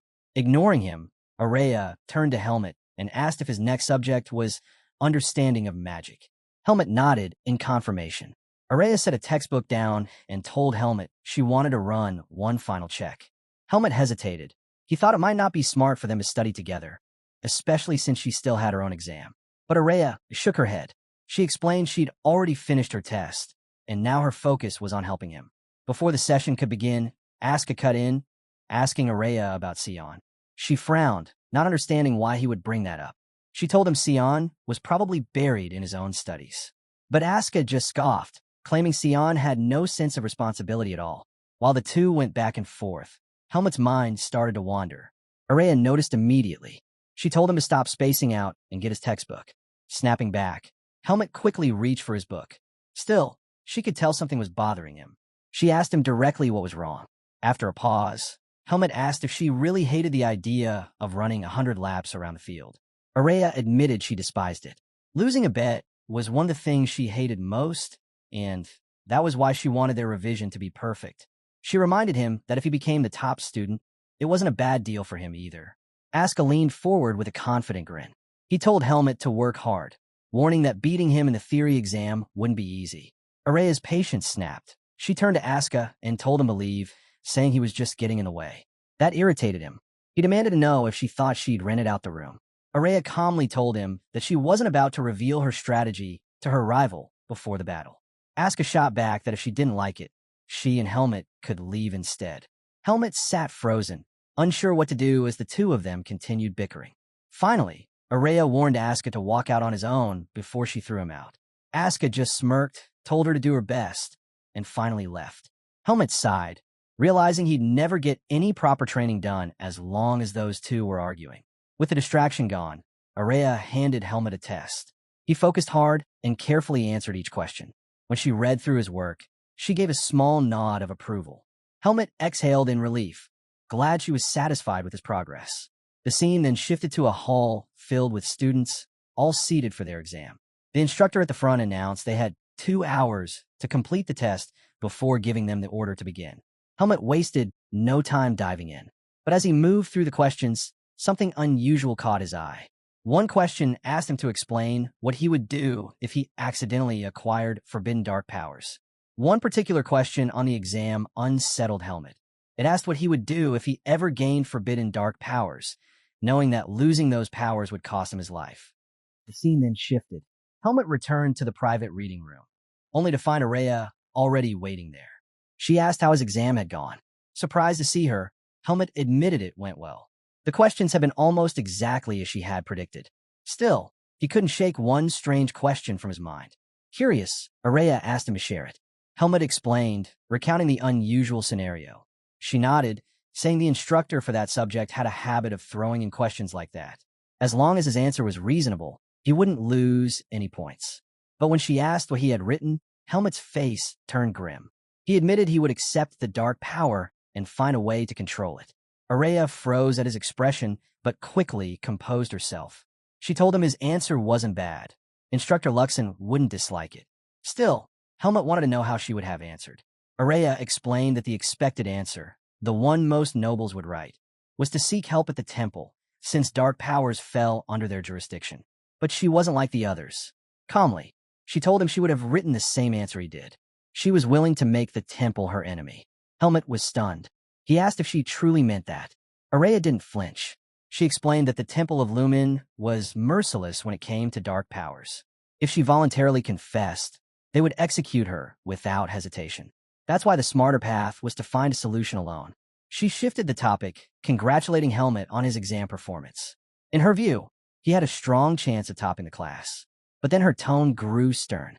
She warned him never to discuss dark powers outside of the academy. Inside, such debates were tolerated. Outside, anyone who spoke of it would be reported immediately. Helmet didn't need the warning. He already knew. The scene then shifted to Greta Academy's Central Plaza, where crowds of students gather before a massive bulletin board. The results of the exams had been posted publicly, designed to fuel the flames of competition. At Greta Academy, results were always posted publicly in the Central Plaza. It was a system designed to ignite the pride of nobles who valued their reputations above all else. And it worked flawlessly. When Helmet arrived, he noticed that the results for the magic department had already been released. His first instinct was to look for Araya's name. Sure enough, it was right at the top. She had taken first place with a flawless 100. In second came Sion with a 93.2. Helmet wasn't surprised. He had expected nothing less from Araya. Still, he couldn't help but feel bad for Sion. He knew how hard his friend had studied. But this wasn't the first time Sion had lost to her, and Helmet assumed he would accept the result. Turning around, Helmet noticed his friends staring at the board in shock. Sion's face was twisted in disbelief. He couldn't process how Araya had managed a perfect score. Araya herself appeared behind him, casually asking why it was so strange for her to achieve one. Sion spun around and demanded to know what trick she had used. He argued that the subject understanding of spirit had only been introduced this semester, and as an elemental mage, he should have had the clear advantage. Araya simply rested a hand on his shoulder. With a sharp, condescending tone, she told him that 3 months was more than enough time for her to master a single academy subject. That cut deep. Sion snapped. He couldn't believe she had outperformed him in his own field. Around them, several girls swarmed Araya, showering her with praise for her perfect score. Sion stood in silence, drowning in humiliation. He realized he had chosen the wrong rival. Shaking off the sting, he shifted his focus back to the bet. He reminded Araya that things weren't over. They still had to see who came out on top in their wager. Turning back to the board, his eyes widened. At the top of the next list was Helmet, with a score of 98. Asuka followed closely behind in second, with 97. Sion's hope collapsed completely. Meanwhile, Helmet stared at the board, stunned. He could hardly believe his effort had paid off. Araya noticed his dazed look and congratulated him warmly. He smiled back, thanking her. Just then, Asuka arrived at the plaza. His eyes darted to the board, and he froze. He had lost, by a single point. 1. Araya turned to him, asking why he wasn't furious. To her surprise, Asuka admitted he just felt sad. Losing to Helmet stung, but he wasn't crushed by it. Then, with fierce determination, he pointed at Helmet. He promised that next time, he would win on his own strength, without relying on anyone else. As Asuka was talking with Helmet, Sion suddenly grabbed him by the collar and accused him of being a traitor. He shouted that Asuka must have lost on purpose just to see him suffer the punishment. Annoyed, Asuka shook him off, denying it flatly. He reminded Sion that the bet had been his idea in the first place, and now he had no choice but to honor it. Dropping to his knees, Sion turned desperately to Helmet and Araya. He pleaded with them, insisting that 100 laps around the field would kill him. He begged them to cut it down. Helmet, unimpressed, told him that no human would die from running 100 laps. That only made Sion bristle more. He snapped back that unlike Helmet, he was just a normal human. Switching tactics, he turned to Araya. He reminded her that she was a mage too, with terrible stamina, and begged her to have mercy, 50 laps instead of 100. To his horror, Araya only smiled, amused by his desperation. Leaning close to his ear, she whispered that they weren't nearly close enough for her to show him any kindness. Then, with a sly look, she brought up his late-night snacking habits, pointing out that the full 100 laps would be perfect for getting him back in shape. Sion's face fell. Realizing his fate was sealed, he collapsed to the ground and wept. That night, the punishment began. Sion staggered around the field, cursing his friends as he forced himself to keep running. Helmet stood by, making sure he didn't give up. The scene shifted to the second-year students practicing swordsmanship. Benjamin gathered his classmates and made an announcement. They would have a camping class next week, held in the forest. Helmet and the others were caught off guard. Andro admitted he had never been camping before and asked Benjamin if he had ever done it himself. Benjamin was astonished. He quickly realized Andro's sheltered life as a noble explained everything. According to Benjamin, camping wasn't difficult at all. The real problem was finding a place to relieve yourself. With a straight face, he explained the risks: stepping on someone else's mess, or worse, getting in your hands while digging a pit. Andro and Asuka recoiled in disgust, their faces twisting at the thought. Benjamin kept going, warning them to bring proper shovels to avoid trouble. Then he added another tip: never stick your head out of your sleeping bag at night, unless you want to be swarmed by mosquitoes. Asuka narrowed his eyes, starting to think Benjamin was just trying to scare them. Asuka narrowed his eyes, suspecting Benjamin was just trying to scare them. Then he remembered Helmet used to be a mercenary. Turning to him, he asked if camping was really that frightening. Helmet raised a brow at the question and asked if Asuka had never camped before. The Mad Dog explained that he had, but only while traveling to and from Badan City. He had never experienced camping deep in the mountains. Helmet reassured him there was nothing to worry about. Mosquitoes could be handled with incense, and as for the poo problem, it was easy enough to spot and avoid. But instead of easing his nerves, Asuka grew more irritated. He complained that Helmet was just making him feel worse by pointing out the obvious. Still, he admitted it was best to be well prepared. He then suggested they head to the market over the weekend to stock up on supplies, asking Helmet to come along. Helmet agreed. The scene shifted to a bustling market. Once there, Asuka quickly realized he had no idea what they were supposed to buy. Standing beside them was Sion. Irritated, Asuka demanded to know why he had tagged along. Sion just grinned, saying he naturally followed them like air. Helmet cut in, asking if Sion had recovered from the punishment run. At that, sweat broke out on Sion's forehead. He claimed he had used high-quality healing magic and fully recovered after resting for a few days. But Helmet knew the truth. On the night of the bet, Sion had pulled a trick, summoning his spirit of darkness to shape-shift into him and finish the laps. In reality, Sion had only completed 50. Helmet hadn't exposed him, though. He thought the stunt was impressive enough to let slide. Shaking off the memory, Asuka said their first priority should be finding insect repellent. The boys headed toward a shop selling scented candles. Asuka explained that the candles would drive the bugs away. Helmet agreed, adding that it was especially useful while eating in the forest. He reminded Asuka to choose candles that weren't too strong, since the smell might ruin their meals. Then Helmet mentioned another necessity, a good lamp. He explained that the hills grew pitch dark at night, but he cautioned against buying one that was too bright, since that could attract predators. Instead, it needed to shine just enough to light the path ahead. Asuka listened carefully, weighing his advice. Asuka was stunned by how detailed Helmet's knowledge was. He couldn't believe his friend was so meticulous about preparations.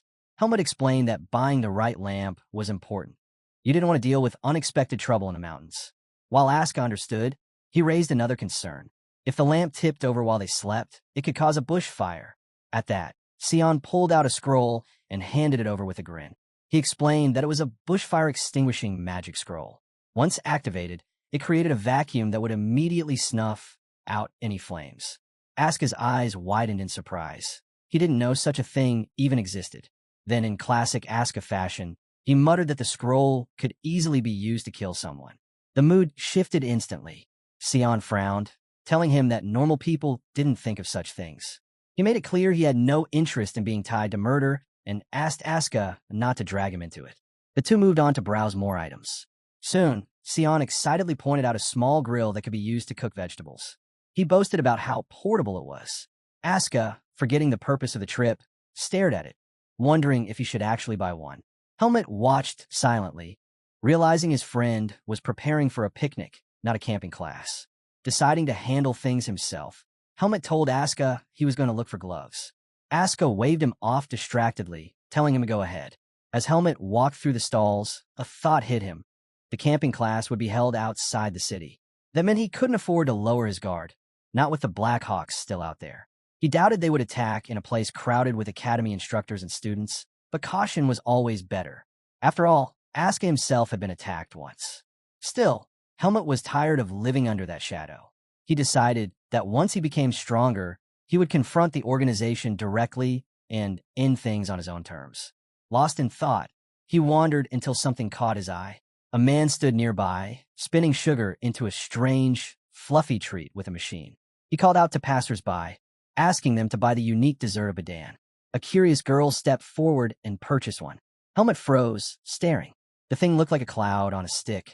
He had never seen anything like it before. It was his first time encountering cotton candy. The girl noticed his curiosity and approached him. With a cheerful smile, she explained that cotton candy was made by melting sugar and pulling the thin strands of melted sugar onto a stick. The girl told Helmet that sometimes technology can be even more fascinating than magic. Her words caught him off guard.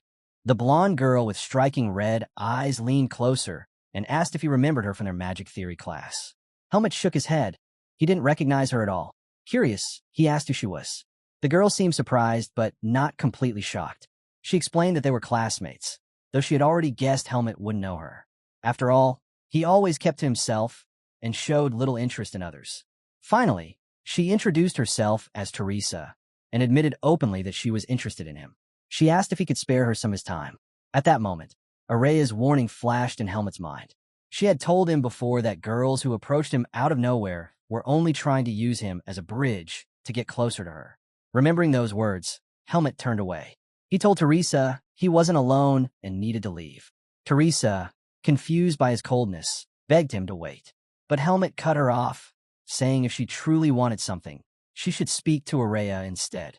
That shocked her. Only then did Teresa realize what Araya had warned him about. Most people clung to Helmet just to reach her.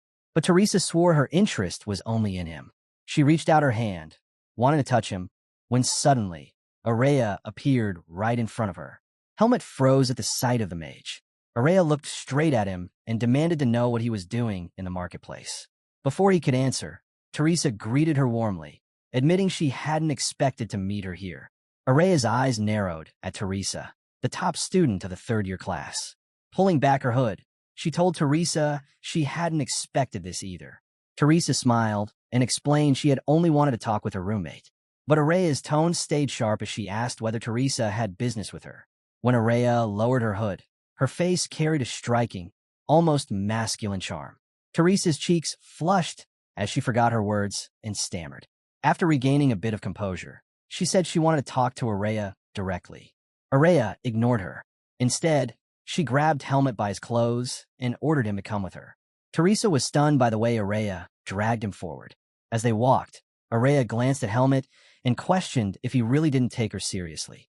She couldn't understand why he was still entertaining Teresa after her warning. Helmet quickly explained. He had tried to turn Teresa away. Helmet explained that the only reason he had listened to Teresa was because he didn't want to be disrespectful toward his seniors. Hearing that, Araya sighed. She realized her friend had taken his lessons in ethics a little too seriously. She advised him to speak up whenever something didn't sit right with him, reminding him that his silence often ended up causing her unnecessary trouble. Helmet calmly replied that if she found it stressful, she could have simply ignored him. That only made Araya more irritated.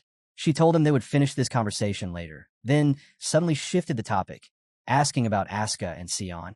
Helmet blinked in surprise. He asked how she even knew the boys were in the marketplace. Araya explained that Helmet would never willingly come here on his own, which made it obvious that he had company. Helmet admitted he wasn't sure where the boys were, so Araya decided they would look around together. This confused Helmet. If she found the situation troublesome, why was she staying by his side instead of walking away? He couldn't make sense of her reasoning. Eventually, the two found Asuka and Sion, who had clearly been shopping without restraint. Both of them were weighed down with a mountain of unnecessary supplies. That night, the group headed back toward the academy. Asuka walked with a grin, proudly telling Helmet that they were now fully prepared for camping. Sion, however, frowned. He pointed out that Asuka might have gone overboard and asked how exactly he planned to fit everything onto his horse. With an easy smile, Asuka replied that he'd just borrow space from the other students. Sion, frustrated, teased him by asking if this reckless shopping habit was the reason he was always broke. Asuka quickly denied it, insisting he didn't have a problem. Soon, the two were caught up in a heated argument. Watching them, Helmet couldn't help but smile. But his smile faded when he suddenly felt something strange. His instincts flared, and he quickly turned around. There was nothing, just empty benches behind him. Seeing no one there, Helmet returned to his friends and continued walking. Still, his senses stayed sharp. Helmet was always on guard, no matter where he was. But this time, even he didn't see what was coming. The moment he stepped forward, a figure emerged. A man appeared, sitting casually on one of the benches. His red hair glowed faintly beneath the night sky, and a grotesque mask covered his face. Helmet, who could sense almost anything, had no idea that his life as an academy student was about to reach its end. Shifting to Anton and his assistant. Both were kneeling before a heavy door. Inside, a voice demanded to know who was there. Anton introduced himself nervously as the branch manager. The sound of footsteps grew closer, and Anton's heart tightened with unease. When the manager raised his head, there was nothing before him. But before Anton or Chromo could react, the figure appeared inside the office without warning. Anton's eyes widened. It was the same man who had been watching Helmet from the bench. The man ordered Anton to keep speaking. The branch manager froze, choosing his words carefully. He couldn't afford to say anything foolish in front of this figure. This was no ordinary man. He was one of the most powerful forces within their organization, a member of the Hawkeye. His name was Pashot, the entertainer. Anton quickly presented a stack of papers. He explained that their branch had been struggling to eliminate Helmet and asked Pashot to review the boy's information. As Pashot flipped through the papers, he frowned. Something wasn't right. According to the records, Helmet was a rank 2 mercenary, a member of the Face Mercenary Corps, and a second-year student at Greta Academy. Pashot questioned whether the academy even had an instructor capable of training someone like Helmet. Anton replied that Helmet didn't need the academy at all. He believed Helmet was simply using the school as a cover. He added that Eden Kudrow, a powerful noble of Badan, seemed to be backing Helmet. Pashot asked about Helmet's history as a mercenary. Anton admitted he had found nothing. The only record began when Helmet suddenly joined the Face Mercenary Corps by coincidence. That explanation only deepened Pashot's suspicion. He tapped the paper with his nail, then slowly shredded it to pieces. A boy with no past, yet skilled enough to be a rank 2 mercenary while posing as a student. Pashot muttered that he had never encountered someone with such a suspicious identity. Anton's heart sank. He nervously asked whether their branch had tangled with the wrong person.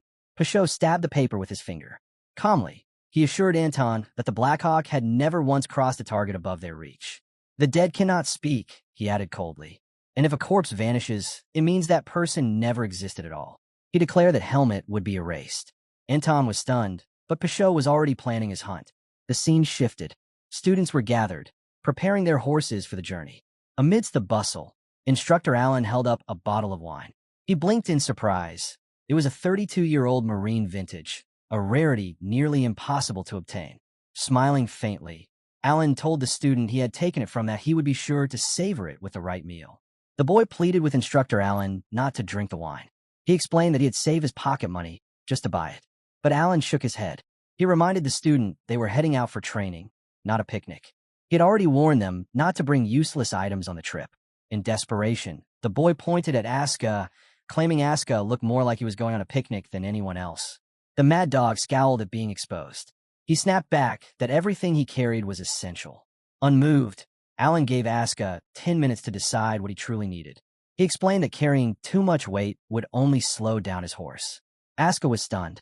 He argued that every single item in his pack was necessary. But Alan cut him off. Light luggage, he said, was the key to proper camping. Annoyed but with no choice, Aska finally agreed to obey. Once everyone had finished repacking, the group mounted up and began their journey. As they passed through the city gates, Helmut looked around quietly. It had been a long time since he'd stepped outside of Badan. The air beyond the walls felt different to him, lighter, freer. Aska soon noticed Helmut's horse. He immediately pointed out that it looked far superior to the others, no doubt because a noble was backing him. Curious, he asked Helmut what breed it was, but Helmut admitted he didn't know. He simply added that Aska's horse also looked good. The mad dog narrowed his eyes, sensing that Helmut wasn't being serious. He reminded him there was a clear difference between the two horses. Then he asked a question that caught Helmut off guard. What was his horse's name? Helmut tilted his head. Did a horse even need a name? Aska was taken aback. He called him the heartless rascal and explained that for a swordsman, a horse wasn't just an animal. It was a partner that stayed by their side for years. That was why most swordsmen named their horses.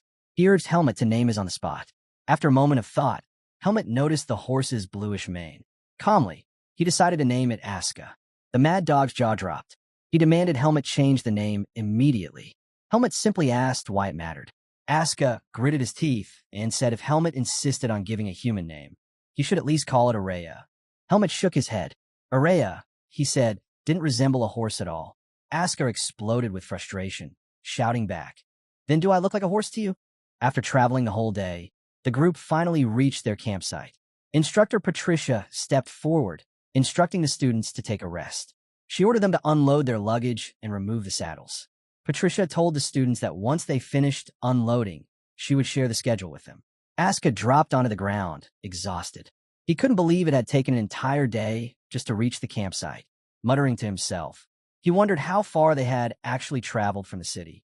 Before leaving, Helmut had already been briefed about the plan. On the first day, they would rest and enjoy a barbecue. On the second day, a hunting competition would take place. And on the third day, they would carry out a group activity. Helmut was relieved. Nothing unusual had happened on the way to the camp.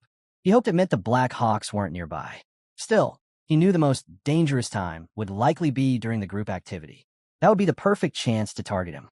Determined, he reminded himself to stay alert through the entire trip. While Helmut was lost in thought, Aska suddenly called out to him. Confused, Helmut looked down and froze. He was holding only a rope. His horse was gone. Shock rippled through him. He was certain he had been holding the reins the entire time. But the rope in his hand had been sliced cleanly by something sharp. Helmut's thoughts raced. What had it been cut? And by whom? He scanned the area, but nothing made sense. Someone had managed to sever the reins without him noticing. Aska, however, didn't seem as concerned. He tapped Helmut on the shoulder and told him to stop overthinking. Pointing into the forest, Aska showed him where the horse stood waiting. With a grin, he teased Helmut, calling him clumsy and reminding him to look after his horse properly. Helmut's eyes narrowed. Something about the situation was off. Still, he asked Aska to lend him his sword. The mad dog blinked in surprise.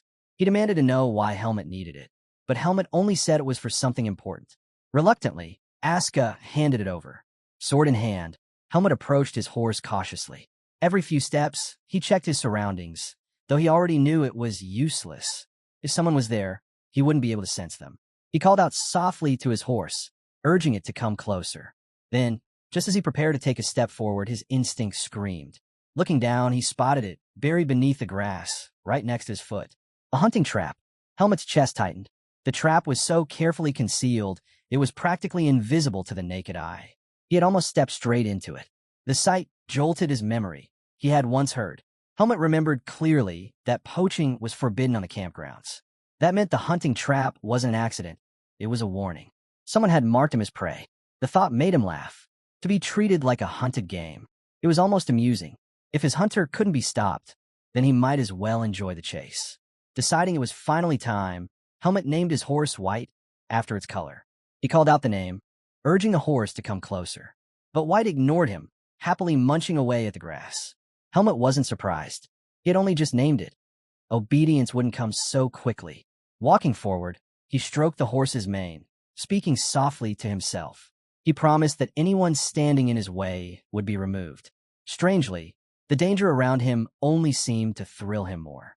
Deep down, Helmet hoped that whoever set the trap would be strong enough to make the fight worth it. The scene shifted. All the students gathered before Instructor Allen as he prepared to deliver instructions. He explained that all activities for the camp would be carried out in pre-assigned groups. The same structure would continue from the first day until the last. Allen warned the students to avoid unnecessary distractions. Then he produced a marble, explaining that each group leader would receive a communication marble. With it, they could contact the instructors at any time to report emergencies. Helmet was chosen as the leader of his group and handed the marble. As he studied the strange object, Asuka nudged him, telling him to meet the rest of the team. Helmet glanced at their faces and muttered to Asuka that he didn't recognize most of them. The boys who heard him were irritated. They reminded him that he had seen their faces already when picking members. Before things escalated, Andros stepped in, asking everyone to calm down. He suggested they use this chance to introduce themselves properly. He began by introducing himself, followed by the four new boys, Mitchell, Basil, Wesley, and Dino. Helmet then turned to the red-haired boy and asked his name. The boy frowned. It was James, someone Helmet had already met several times. Shocked, James demanded Helmet remember it next time. Helmet nodded and assured him that he would. Satisfied for the moment, James pressed Helmet and Asuka to introduce themselves as well. But the Mad Dog refused, pointing out that everyone already knew who they were. James clearly didn't like his dismissive attitude, but he knew Asuka wasn't wrong. Helmet then told the boys to begin preparing dinner. He made it clear that teamwork would matter more than anything else. Helmet told the group that he needed to report something to their instructor. Asuka frowned, confused why Helmet would have anything to say so soon after camp had begun. He asked what it was about. Helmet explained quietly that he had discovered a trap in the forest when retrieving his horse. Asuka's eyes widened. He reminded Helmet that setting traps was strictly forbidden on campgrounds. Then he guessed that Helmet's sour mood earlier had been because of this. Determined, Asuka insisted on accompanying him to check it out. Dino and Wesley, however, weren't pleased. Watching the two walk away, they grumbled that Helmet and Asuka were just trying to dodge dinner preparations. The scene shifted. Helmet led Patricia and Asuka to the site of the trap. But when they arrived, the ground was clear. The trap was gone. Patricia raised an eyebrow and asked if there had really been one. Helmet confirmed that he had nearly stepped on it. That startled her, but without any proof, there was little she could do. She simply said she would warn the other students to be cautious. Asuka, unconvinced, asked Helmet if he was sure about the spot. Helmet crouched down. The grass was pressed flat. There was no mistake. The trap had been there. That meant only one thing. His opponent had erased the evidence before Helmet brought Patricia back. It was deliberate. A message. Whoever set wanted Helmet to know they were watching him. Helmet recalled what Alaga had once taught him during his time in the Forest of Roots. Persistence was the greatest weapon when facing stronger prey. The ability to endure, to pressure a target until exhaustion left it defenseless. That was the hunter's edge. His unseen opponent was cautious and skilled, but ultimately, he didn't understand Helmet. To Helmet, these small games were hardly worth worrying about. When Helmet and Asuka returned to camp, Mitchell immediately complained that they were late. He said the group had already started grilling and eating. But when Helmet and Asuka looked at what Mitchell had cooked, their faces stiffened. The meat looked like burnt coals. Shaking his head, Asuka took over. He grilled the rest of the meat himself, and then showed the boys what properly cooked meat was supposed to look like. Basil and Mitchell stared in disbelief. And when they tasted Asuka's food, their eyes lit up. It was juicy, flavorful, nothing like the charred mess they'd been chewing. Mitchell finally realized he'd been feeding everyone charred coals instead of real food. Asuka shook his head in disbelief. How could they not even know how to grill meat? To him, it was obvious. These boys had been pampered their whole lives. Basil and Dino only smiled at him. Dino leaned in, remarking that commoners truly were different. The Mad Dog's irritation spiked. He snapped back, asking if they preferred chewing on coal instead. Before things could escalate, Wesley spoke up, telling Asuka not to be so grumpy. He said he brought something special. With a grin, he pulled out a bottle. James's eyes went wide. Hennessy Spirit. He asked in shock how Wesley had managed to sneak such a thing into camp. Wesley smirked, saying there was always a way. He slipped the bottle back into his bag, revealing that the bag itself was enchanted with storage magic. No instructor would ever suspect he'd go so far just to sneak in alcohol. James shook his head in disbelief, but Wesley insisted. What was a camp barbecue without a drink? Basil eagerly asked if he'd brought more than one bottle. Wesley chided him, saying he should be grateful and not greedy. Then, remembering Patricia's habit of surprise inspections, he urged the group to start drinking quickly. But before a single cup could be poured, Patricia appeared beside their campfire like a silent ghost. In her hands were several bottles of confiscated alcohol. Her eyes scanned the group. "So," she asked coldly, "you mean to tell me none of you brought drinks?" Wesley and Dino immediately denied it. They insisted they had nothing. Patricia's gaze lingered, skeptical. It was strange, she said, for Helmet's group not to have even one drink. Dino's jaw dropped at the sheer number of bottles she carried. Meanwhile, Wesley quickly covered, claiming that their group hadn't dared to bring any because Helmet and Aska were with them. He explained that those two had placed the group in the spotlight, making it too risky to sneak things in. Patricia turned to Helmet directly. "Is it true?" she asked. "Not a single drink in your group?" Helmet answered simply. His team didn't have any. That surprised her. But after a moment, she nodded and stepped back. Before leaving, she reminded Helmet that as team leader, he would be held responsible for all mistakes. She told him to manage his group properly, then walked away, casually telling them to enjoy dinner. Wesley and Dino lowered their heads respectfully until she was gone. But as soon as she turned, the two exchanged sly smiles. They had slipped through the inspection unscathed. With their spirits high, the boys raised their cups together in a quiet cheer. James took the first sip of Hennessy and nearly choked on its strength. Wesley laughed and told him to keep drinking. Wesley laughed and told James the drink wouldn't kill him. The boys passed the bottle around, enjoying their stolen treat. But Andros soon noticed Helmet sitting quietly, his expression sour. He asked if the drink wasn't to his liking. Helmet replied that the taste was fine. Aska glanced at him and understood immediately. Helmet was still thinking about the trap. He knew his friend was the type to brood over such things. Basil chimed in, suggesting that some hunter must have secretly set it up. Mitchell raised a brow, surprised that Helmet was actually worried. He said if he had skills like Helmet's, nothing would bother him. Dino agreed, adding that if he were at Helmet's level, he'd fear nothing at all. James smiled knowingly. He told the others that Helmet was far more remarkable than he appeared. He had seen glimpses of Helmet's skills firsthand. Aska scowled, not understanding why James was singing Helmet's praises. Mitchell disagreed too, saying there was no need for proof. Just surpassing Aska in ability was already impressive enough. Curious, he asked Helmet where he had learned swordsmanship. Helmet answered simply. He had grown up in a forest, learning under his master. Mitchell was stunned. The thought of a master living deep in the wilderness amazed him.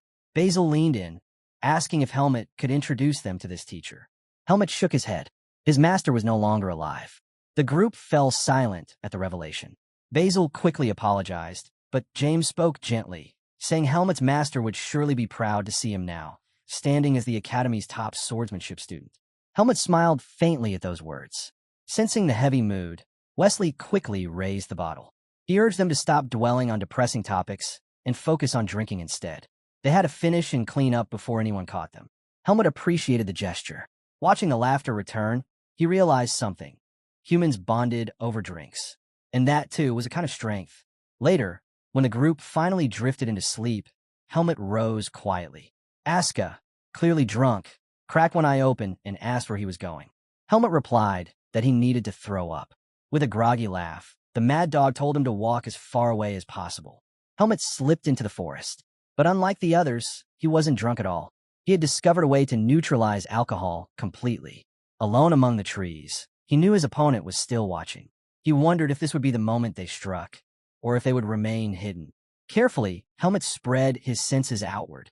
The silence pressed in. His unseen enemy was cautious. Helmet was impressed by how cautious his unseen opponent was. As he scanned the area, his eyes caught sight of a small cottage tucked away in the forest. He quickly realized this must be where the campsite manager lived. Curious, Helmet approached the cottage and knocked on the door. At once, a lamp flickered inside. Moments later, an old man opened the door. One look at Helmet's clothes, and the man correctly guessed he was a student of Greta Academy. Helmet nodded and explained that he needed a favor. He told the manager that he had discovered a hunting trap in the forest. Concerned for the safety of the students, he asked if the patrols could be increased. The old man's expression stiffened. He seemed surprised, even uneasy, at the mention of a trap. He told Helmet that anyone who dared set a trap in Petica Forest would face a heavy fine. Helmet, however, was firm. He insisted he wasn't mistaken. As a swordsman, his eyes and senses were sharp enough to detect such things. Realizing the seriousness of the claim, the manager nodded slowly. He said he would begin increasing patrols starting the next day. Then, with a casual smile, he added that it had been a long time since he last used his long pole. Such a tool, he explained, was necessary for safely removing a bear trap, since those could never be spotted by the naked eye. The man began closing the door, but Helmet suddenly blocked it with his foot. His eyes hardened as he told the old man he had never mentioned what type of trap it was. The man's smile widened, but his gaze sharpened. He asked if Helmet had perhaps misidentified the trap, or maybe he had seen a different kind. After all, most who set traps in the forest usually lay bear traps. He leaned forward, pressing Helmet to say what kind of trap he had actually seen. Something about the man's behavior set off alarms. Helmet noticed the way he smiled while one hand stayed braced on the door. He decided not to confront him directly. Instead, he kept calm, saying the manager's assumption was correct. He explained that he was only surprised at how quickly the man had guessed it without hearing details. Helmet urged him to be cautious when searching for it. The old man thanked him for the advice and moved to shut the door again. But once more, Helmet stopped him. This time, he asked about the swordsmanship department's annual events. Specifically, he wanted to know where the hunting competitions and group activities usually took place. The old man finally revealed that the hunting competition would take place in a mountainous region north of the campsite. As for the group activities, they would be spread across the 12 peaks of the same area. He assured Helmet that the events had always been held there, unless, of course, something unusual disrupted them. Helmet thanked him and stepped away. The door shut behind him, but as he walked on, his eyes lingered on the cottage. Something about it gnawed at him. He couldn't sense any buys from the old man, which meant he wasn't a martial artist. Yet Helmet's instincts were still screaming. For a brief moment, Helmet considered turning back, breaking the old man's neck and forcing the truth out of him. His hand even tightened on his sword, but he stopped himself. Acting recklessly now wasn't smart, not when he wasn't alone in the forest. As he returned toward camp, Helmet reminded himself that he didn't need to overthink it. The hunter stalking him would eventually make a move, and when that happened, he would be ready. But the moment he stepped back into camp, his eyes widened in horror. Instructor Patricia was there, gripping the bottle of Hennessy in one hand and Wesley in the other. Wesley looked beaten and half-conscious. Patricia's eyes burned as she turned her glare on Helmet. The next morning, all the students were gathered outside. The instructors sat inside a tent, watching as Instructor Allen addressed the crowd. The heat in the forest was almost unbearable, leaving both students and instructors visibly uncomfortable. Even Patricia and Professor Dwayne muttered complaints under their breath. Allen, however, kept his composure. He explained the rules of the hunting competition. Above all, safety came first. He reminded the students to identify their targets carefully and begged them not to accidentally shoot one another. Each pair of students would work together so they could respond quickly to injuries. If one partner was hurt, the other was to immediately contact Professor Dwayne using their communication marble. Before departure, every student would receive a bow, arrows, a map, and rations. Those who already owned a bow were free to use their own. Allen added that rankings would be determined by their catches, and the top performers would be rewarded with prizes. The announcement sparked excitement among the students. Cheers rippled through the group. That was when Basil raised his hand and asked Allen. The rule was simple. Whoever caught the most targets would win the competition. But when one of the students asked about it, Allen shook his head. He said the question was good, but the answer wasn't that simple. Victory wouldn't be decided by numbers alone. This stunned Basil and the rest of the students. Allen explained that the ranking depended on the value of each animal.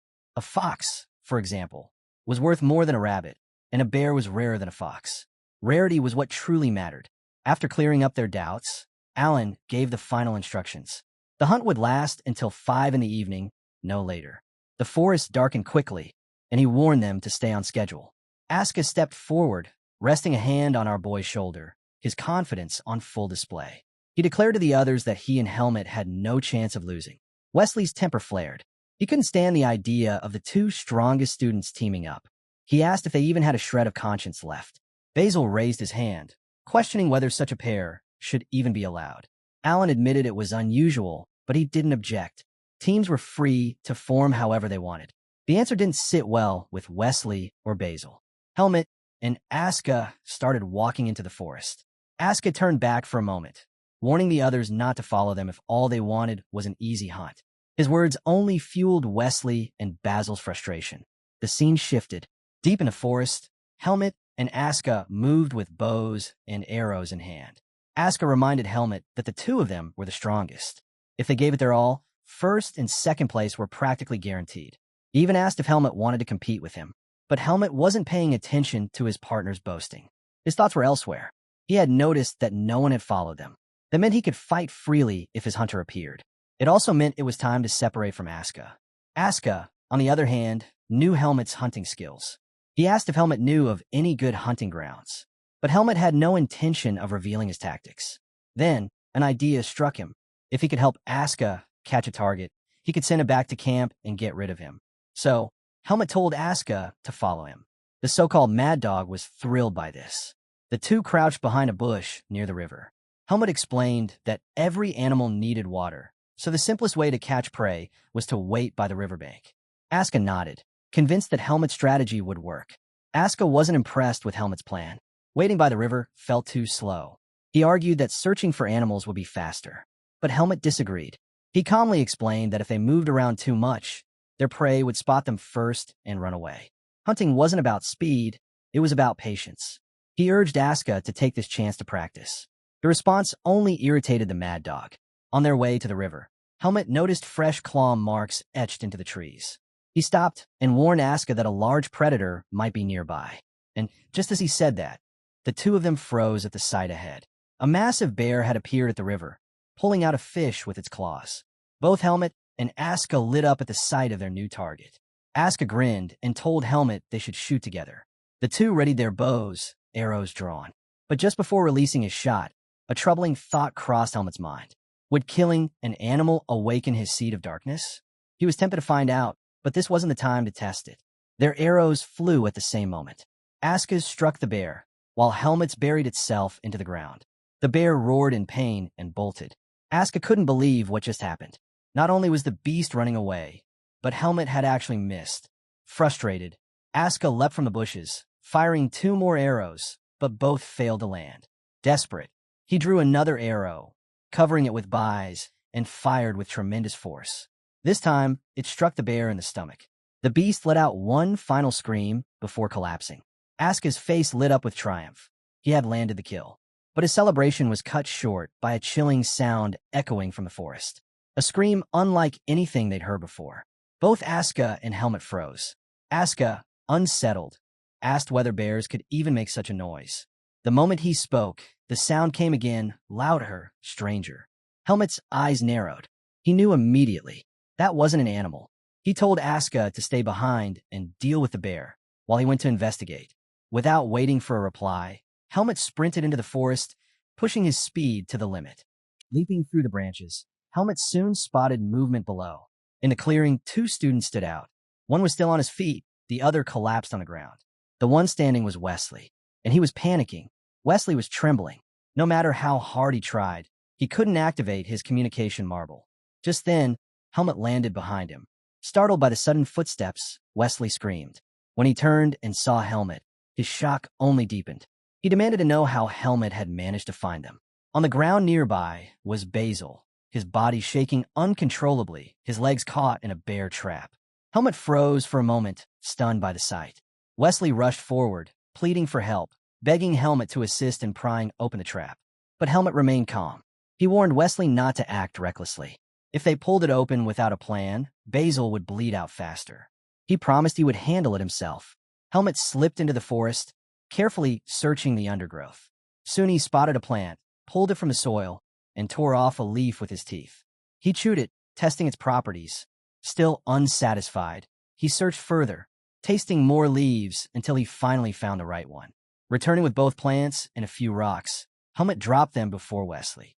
The boy stared, confused, and asked what the leaves were for, but Helmet gave no answer. He simply poured water from his flask over the rocks, then stretched his hand out to Wesley. Without explanation, he asked him to hold the bottle. Wesley, bewildered, did as he was told. Helmet placed the chosen leaves on one rock and crushed them with another, grinding them into a paste. Wesley could only watch in shock. While working, Helmet suddenly asked him, was he close to Basil? Wesley quickly answered that he was. The moment the words left his mouth, Helmet ripped a strip from his own coat. Wesley yelped in disbelief. He couldn't believe Helmet had just torn his clothes without hesitation. But Helmet ignored the protest. He wrapped the cloth tightly around Basil's injured leg. Then he picked up an arrow and warned Wesley to hold Basil steady. He explained that he was going to break the trap's locking mechanism. Raising his hand, he infused energy into the arrow and struck the metal with force. Sparks flew, and the trap gave way. Helmet immediately noticed something strange about it as he pried it off. But before he could dwell on it, Basil cried out in agony, finally freed. Helmet tossed the trap aside, then scooped up the herbal paste he had prepared. He gently smeared it over Basil's wound. Wesley's eyes widened in disbelief as he watched.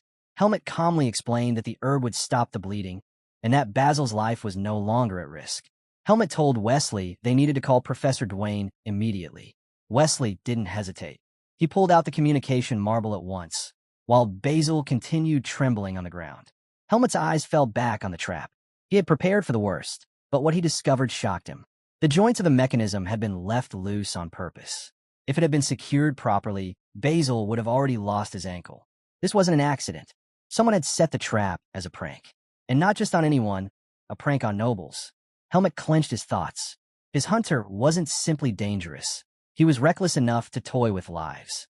This was a far bigger problem than he first imagined. But then another realization hit him. Aska was still alone. Helmet turned quickly, ready to head back.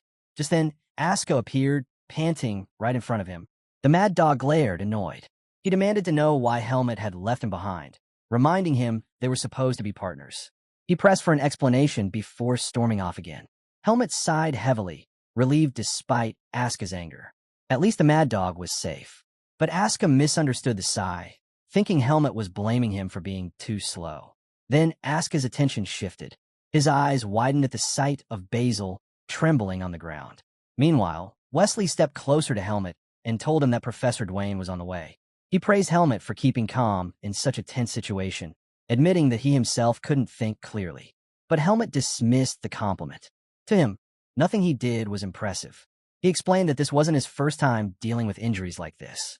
Wesley lowered his head, bowing in gratitude. He promised never to forget the favor and swore on his honor as a noble. Helmet froze for a moment. It had been a long time since anyone had thanked him. Still, he insisted that it would be Professor Dwayne who saved Basil's life. He instructed Wesley to watch the wound carefully and guard against infection. Then he stood up and stepped back, silently processing the weight of Wesley's words. The scene shifted. Professor Dwayne knelt beside Basil, healing him with magic. When the treatment was complete, he turned to Helmet and commended him. Thanks to the first aid, the professor explained, he didn't need to use much magic. Instructor Patricia also approached, offering her thanks. She was alarmed to discover that there had truly been a trap in the area. That meant a hunter was nearby. She assured Helmet she would file a formal complaint with the management office. Turning to Wesley, Patricia asked him to explain exactly how Basil had stepped into the trap. Wesley explained what had happened. Basil had spotted something in the forest and sprinted toward it. But before he could reach it, he triggered the trap and cried out in pain. Wesley admitted he still had no idea what Basil had seen that made him dash off like that. Patricia listened carefully, then gave her verdict. Basil would no longer be able to finish the camping exercise. She instructed Wesley to help her carry him back to the base. Turning to Helmet and Aska, she allowed them to continue their hunt, but warned them to stay alert for traps. With a proud grin, Aska told her that he and Helmet already had a good catch. Patricia raised an eyebrow, intrigued, and replied that she looked forward to seeing it. Aska smirked, boasting that she would be very surprised. Once Patricia moved ahead, Aska turned to Helmet. He declared that since he was the one who struck the bear, the catch belonged to him. Helmet waved it off, assuring him not to worry. He had no interest in claiming the bear. Instead, he promised to catch something else soon and suggested Aska return to the river. The mad dog frowned, uneasy. He warned Helmet that he might stumble into another trap. But Helmet reassured him. He explained that someone could steal the bear if Aska left it unattended for too long. The realization struck Aska. Helmet was right. He quickly agreed and told Helmet to take care of himself before heading back. As soon as Aska disappeared, Helmet sprinted deeper into the forest. Finally, he had his chance. If his hunter had been watching, then he had to be close. Helmet decided the only way to flush him out was to sharpen his senses. He closed his eyes and channeled his bis, extending his awareness in every direction. Mid-run, Helmet caught it, a faint disturbance in the air. When he opened his eyes, a thin wire glinted before him. Reacting instantly, he coated his bow in energy and slashed the wire. It snapped cleanly, and Helmet landed on the forest floor. Looking up, he studied the wire swaying overhead. It wasn't ordinary, it was steel. If Basil had encountered this trap, he would have been killed instantly. Helmet inspected the area, searching carefully for more traps. Thankfully, there were none nearby. But just as he finished scanning, movement flickered in the distance. Something was there. Helmet's focus locked in. He decided to find out exactly what it was. Helmet approached cautiously. Up close, he saw what it was, a deer bound tightly. He understood immediately. The deer wasn't a lucky find. It was bait, deliberately left by his hunter. That explained everything. Basil must have spotted the deer, chased after it, and fallen right into the trap. Helmet drew his bow. Without hesitation, he released an arrow and claimed the deer. The scene shifted. The students had returned to base, laying down their catches on a mat. Among them was the massive body of a bear. The sight left both students and instructors stunned. Aska leaned proudly against his prize, wearing a smug smile. The other students scowled, irritated by his arrogance. None of them had even believed a bear existed in the forest. James finally asked if Helmet had helped him bring it down.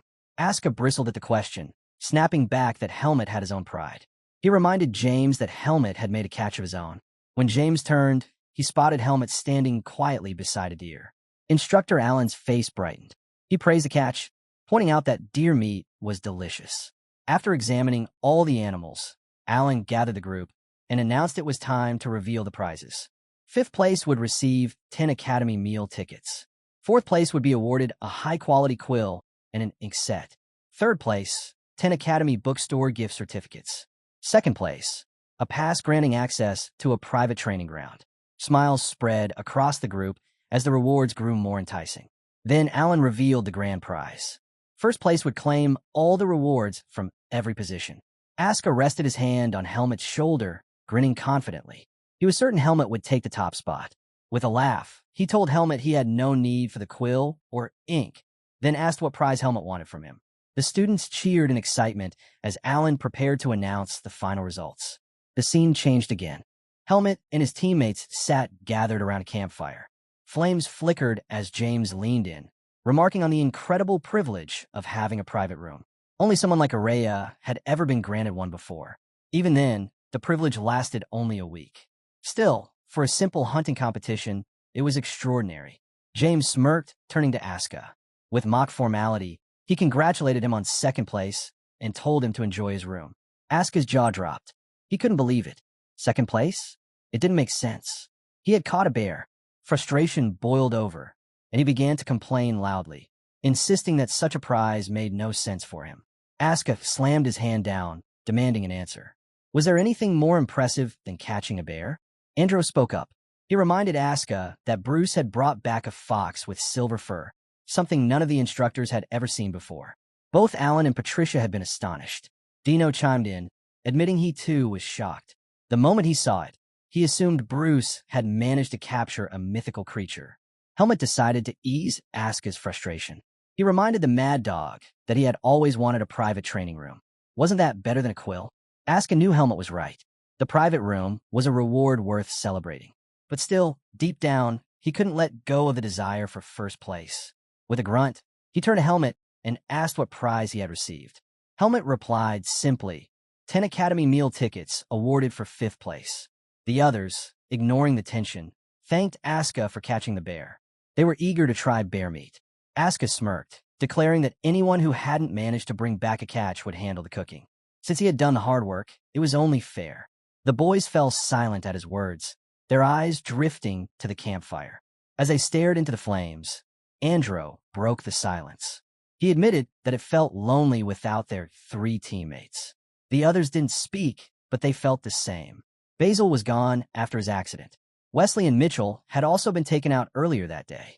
On their way back to camp, Wesley had fallen when a bridge collapsed beneath him, And while hunting, Mitchell had plunged into a pit trap, his leg fractured so badly that he had to be rushed back to the academy. Only 5 boys remained. Dino shook his head, calling them the unluckiest group of all. He couldn't believe 3 separate accidents had happened to their team in just one day. Andrew revealed that Patricia had even asked if they wanted to reassemble. The others might have believed it was just bad luck, but Helmut knew better. None of it was coincidence. His hunter was moving in the shadows, targeting his companions one by one. What troubled him most was that his hunter preferred such tricks instead of facing him head-on. Helmut considered telling the others the truth, but kept quiet for the moment. Breaking the silence, Dino whispered that he hoped their injured teammates were all right. Asuka scoffed. To him, it was a foolish question. The 3 had already returned to the academy. They were probably resting comfortably in their beds. What mattered now was themselves. He reminded the group that they were the ones who had to spend the night outside, lying on the cold ground with nothing but a thin piece of clothing. The next day, Dino and James were left stunned by Asuka's blunt words. James shook his head, muttering that Asuka could be such a heartless bastard. Andrew, meanwhile, was troubled by something else. Starting today, the teams would be camping separately, away from their instructors. He voiced his concern, asking if that meant they might stumble into traps again. James sighed, hoping aloud that their group could return safely without needing instructor intervention. Listening to their worries, Helmut decided to stay quiet. Telling them about his hunter would only create panic. Besides, the remaining days would be filled mostly with group activities. As long as he stayed close, he believed he could protect them. The scene shifted. The students left the base, heading toward their designated camping spots. Helmut studied the map carefully, showing his teammates their route. He explained that with horses, they could reach their destination within 4 hours. After folding the map, he led the group forward. Hours later, the group arrived. James quickly pulled Helmut aside, eager to show him something. He guided him to a spring nearby. With excitement, James explained that the flat ground made it perfect for resting, and the spring meant they wouldn't have to worry about searching for water. To him, it felt like a stroke of luck to find such a spot in the mountains. Helmut dismounted, stepped to the spring, and scooped water with his hand. He tasted it carefully. Relief washed over him. It wasn't poisoned.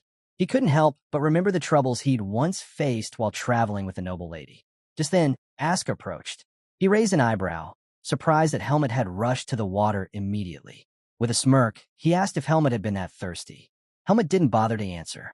Meanwhile, Dino suggested they unload and rest.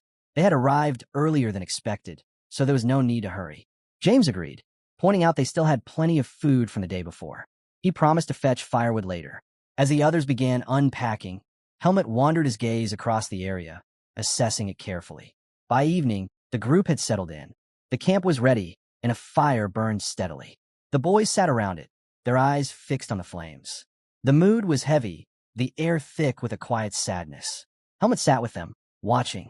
As Helmut glanced around, he could see it clearly. His teammates were weighed down. Their silence wasn't without reason. 3 of their members had been injured and sent back to the academy. The thought alone was enough to leave the group uneasy. Breaking the heavy atmosphere, Helmut stood up. Dino glanced over and asked if he needed anything. Helmut replied that their firewood supply was running low, so he planned to gather more. Immediately, Asuka stood as well. He refused to stay in that gloomy mood with the others. He insisted on going with Helmut.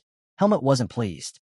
Asuka had a habit of trailing him everywhere, and tonight was no different. The forest grew darker as the 2 searched for wood. After collecting a bundle, Asuka asked if it was enough. Helmut thanked him for the help, but explained that the wood he gathered was unusable. It was wet. Asuka frowned in surprise. Couldn't they just use any wood? Helmut shook his head. Wet wood wouldn't catch fire. The darkness annoyed Asuka even more. He grumbled that it was so hard to see. Then, half joking, he complained that when they returned to the city of Bedan, his eyes would be blinded by all the bright lights. Helmut didn't answer, scanning the area instead. Asuka grew frustrated. He stood up, demanding that Helmut at least say something. But Helmut brushed him off, telling him to stay focused on collecting dry wood. That stunned Asuka. He muttered that Helmut was nothing but a cold-hearted bastard. When silence lingered again, Asuka decided to sing to himself. Then, to his surprise, Helmut finally called his name. Asuka lit up at the sound, only to quip that if Helmut spoke, then he should be allowed to sing. Helmut ignored the remark and handed him the wood he had gathered. Helmet instructed Asuka to take the bundle back to camp. Asuka blinked in surprise. He asked if something was wrong. Helmet answered calmly. He had something urgent to take care of. The mad dog quickly caught on. He asked if it was something serious. Then, turning back with a smirk, he told Helmet to handle his business far from camp so it wouldn't stink. To Asuka, it made perfect sense. Helmet had been disappearing suspiciously often since they started gathering wood.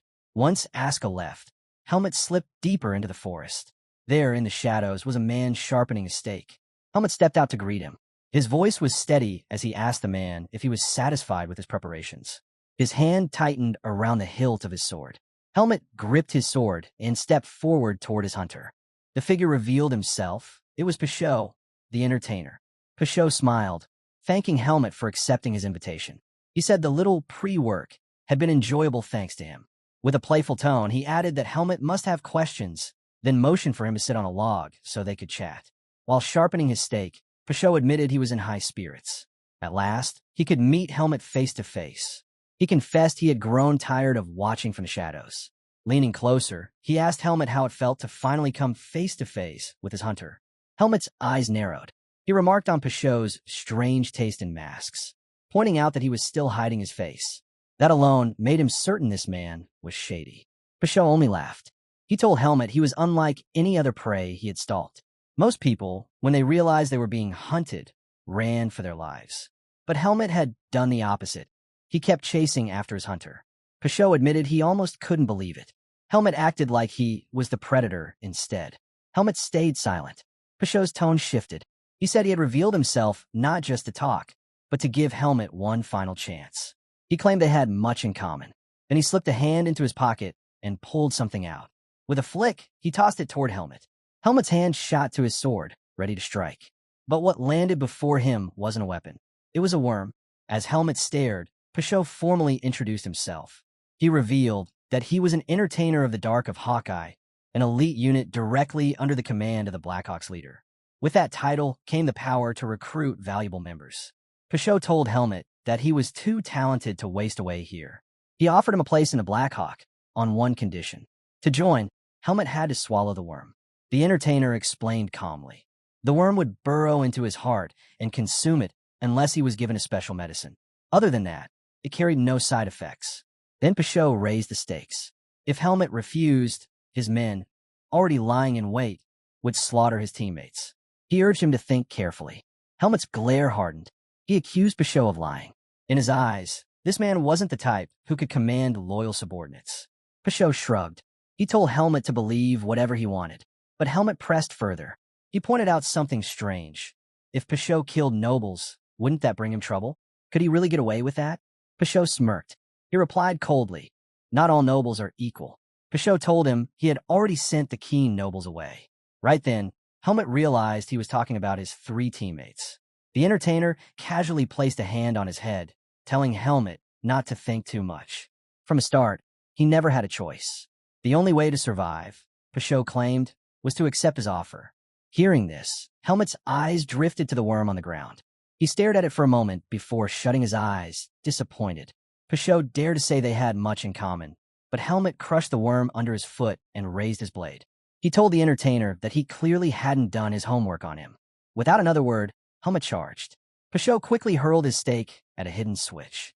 Instantly, steel wires shot out from the ground, whipping toward Helmet to shred him apart. But that kind of trick wasn't enough. Helmet's sword lit up with buys, slicing through the wires with ease as he closed the distance. Standing over his enemy, Helmet declared that everything would end if he cut him down right here. He swung his blade to finish it, but his strike meant nothing. Pashot's body dissolved into crimson smoke and vanished, only to reappear beside him. Helmet couldn't understand what just happened. Pashot pulled out a knife, pressing it against another wire. With a smirk, he told Helmet he had wasted his chance and wouldn't leave this forest alive.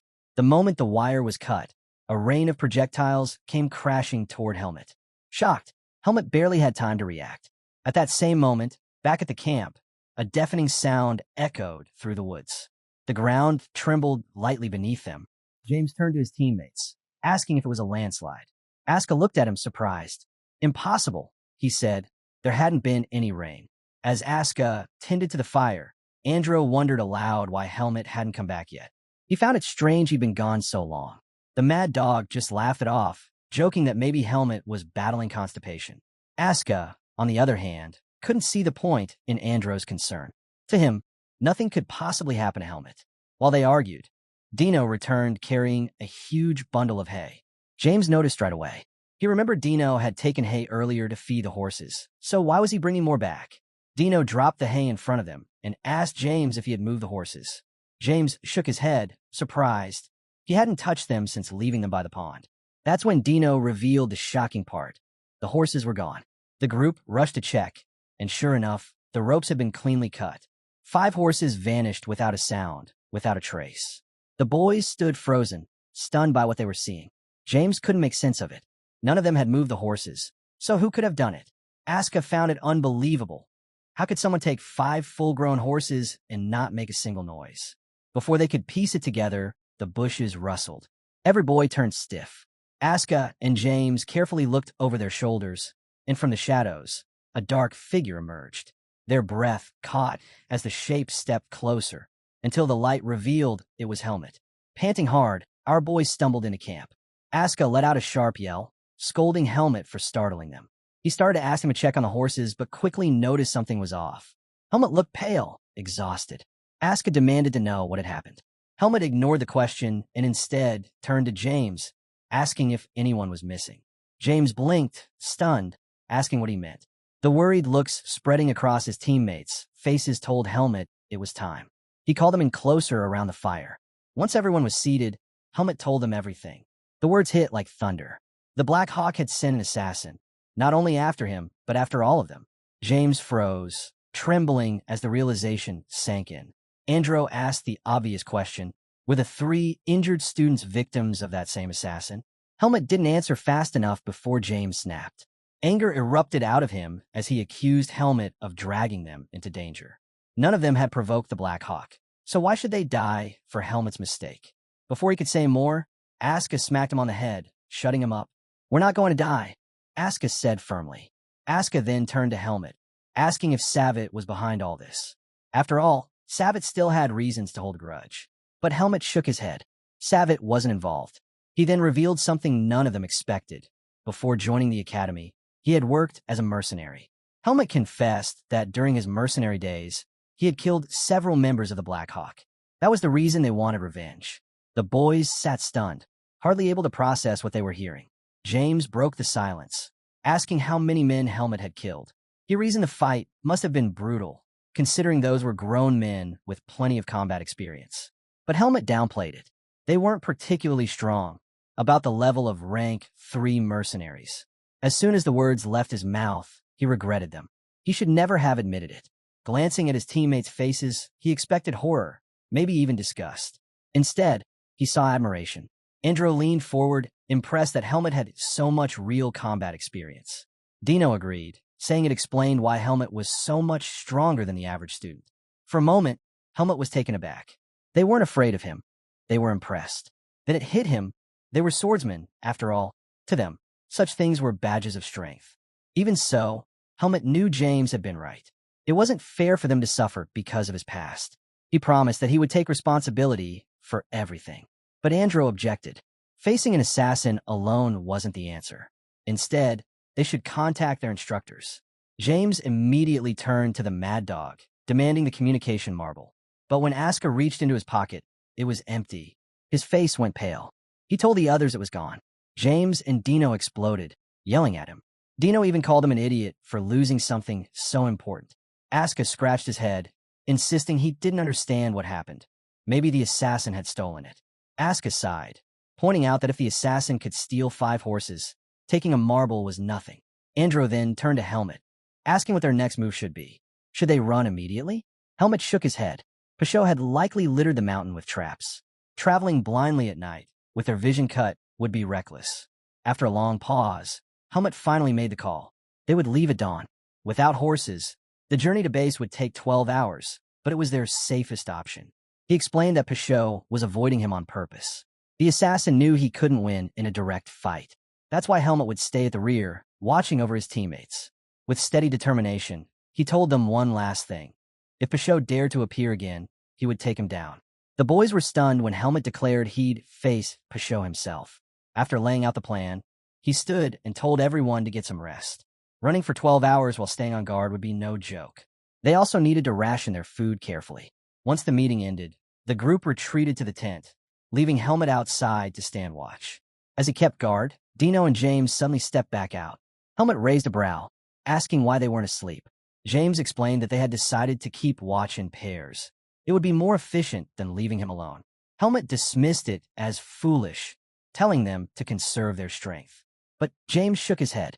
They were swordsmen too, and their pride wouldn't allow them to sit back while someone else shouldered everything. Then he asked Helmut if he planned to stay awake all night. Helmut answered calmly. He could go days without sleep if he had to. James gave a small smile, realizing just how inhuman Helmut really was. He muttered that no wonder Peugeot hadn't shown himself.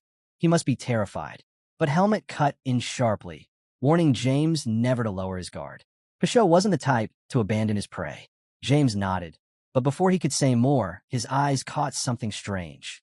Helmut quickly signaled for silence. All three of them focused on a rustling bush nearby. Hands went to sword hilts as they crept closer. At Helmut's signal, they readied themselves, only to find a horse standing there. James immediately recognized it as his own, but before they could process it, Helmut's instinct screamed. He spun around and shouted for James and Dino to move. It was too late. From above, Peugeot dropped down, landing right over Dino. His hand clamped onto the boy before anyone could react. Helmut and James froze in shock. With his free hand, Peugeot hurled several small spheres at them. Smoke bombs burst apart, flooding the area in a thick haze. Choking in the smoke, James shouted Dino's name. The noise carried into the tent, where Aska and Andro jumped to their feet. Rushing outside, they were met with a wall of smoke rolling through the camp. Their eyes widened, realizing something had gone terribly wrong. James began to scream in panic, but Helmut cut him off, telling him to calm down. It was just smoke surrounding them. The real danger hadn't struck yet. He reminded James to stay sharp. Peugeot could strike again at any moment. Still trembling, James blurted out that Peugeot had taken Dino. Helmut explained that Dino was dragged away alive. If Peugeot had intended to kill him, he would have done it on the spot. That meant there was still a chance. He told James to think clearly. He had warned him before, never place your life in someone else's hands. Focus on yourself first. Slowly, James began to steady his breathing. As the smoke thinned, Aska and Andro rushed over, demanding to know what was happening. Helmut could see the fear all over them. Peugeot was playing on their nerves, turning their own emotions into weapons. His experience made him a dangerous opponent. Aska, his voice shaky, asked James where the assassin had taken Dino. James muttered that Peugeot could still be nearby. He was desperate, insisting they couldn't just leave Dino behind. Andro tried to be the voice of reason, pointing out they didn't even know what move to make. That only set James off. He snapped at Andro, accusing him of wanting to abandon Dino and run. Then he turned on Helmut, demanding to know if he was thinking the same thing. Helmut stood firm. He hadn't given up on Dino, but if they all rushed blindly at Peugeot, they'd fall right into his trap. At the same time, leaving camp undefended was just as reckless. The situation was a no-win. Hearing this, James collapsed to the ground, overwhelmed. He clenched his fists, furious, and suddenly grabbed Helmut by the shirt. He shouted that all of this was Helmut's fault, that none of them would be in this nightmare if not for him. Helmut didn't flinch. Andro quickly pulled James back, telling him there was no point blaming Helmut. He urged him to let go and cool his head. With an icy calm, Helmut laid out. He wasn't abandoning Dino, but he couldn't gamble the lives of 3 for the sake of 1. His responsibility was to save as many as possible. James froze, stunned. For the first time, he saw Helmut's resolve for what it truly was. James's rage boiled over. He raised his fist, ready to swing at Helmut. But Andro held him back, gripping tightly and urging him to calm down. He reminded James he was letting his emotions take control. With effort, Andro managed to drag him away into the tent. Once James was gone, Andro turned to Helmut, asking if he was all right. Helmut admitted that James wasn't wrong. Andro nodded. He understood Helmut's reasoning, but abandoning Dino wasn't something he could accept. He told Helmut they could think of a plan once James cooled off. Together, they could figure out a way. Helmut agreed to follow his friend's advice. Later, Helmut sat alone by the fire. The crackling flames lit his face when James slowly approached. This time, his tone was different. He apologized for his earlier outburst, admitting he hadn't been thinking straight. Helmet rose to his feet and addressed all of them. He told the group the harsh truth. They had no way of knowing where Dino was, and if they all fought together, he couldn't guarantee anyone's safety. The odds were stacked against them. Still, leaving Dino behind wasn't an option. James stepped forward, his voice steady. He couldn't abandon Dino. They had been together since childhood. Andro added that it would be a disgrace to leave a comrade in danger. Then Aska, the mad dog, spoke bluntly. He didn't care about loyalty or bonds, but he hated the thought of backing down like cowards. Their words struck deep. Helmet made his choice. From this moment, none of them would sleep. They had to come up with a way to save Dino. Just as he finished speaking, a strange sensation prickled at the edge of his senses. Helmet's sword flashed instantly, intercepting something flying toward him. It clattered to the ground in front of the group. The boys crowded around in shock. It was an arrow. Aska noticed something tied to it, a small bag. Helmet picked it up and opened it. Inside was something that froze them all. A severed finger. Andro recoiled in horror. Helmet's face darkened as he turned to James, asking him to take a closer look. Did it belong to Dino? James's expression fell. He said the finger most likely was Dino's. His voice cracked as he asked Helmet if that meant Dino was already dead. Helmet studied it carefully. The cut was fresh. Blood was still circulating when it was severed. Helmet set the finger down and told James not to lose hope. Dino was still alive. Pashot wasn't planning to kill them. At least, not yet. As he examined the bag further, Andro noticed something tucked inside. He urged Helmet to check again. Pulling it out, Helmet unfolded a map. A red mark stood out. Pashot had chosen a location and left clear instructions. If Helmet wanted Dino back, he had to come alone. Neither Helmet nor Dino recognized the place, but Aska quickly asked to see the map. He remembered passing by that area on their way to camp. When James leaned over, he immediately recognized it too, a rocky hill, not far from here. Aska frowned, noting how distant it was. He asked Helmet how long it would take to reach the spot. Helmet answered without hesitation, 15 minutes at full speed. Aska stared at him in disbelief, thinking he was joking. But Helmet's tone was dead serious.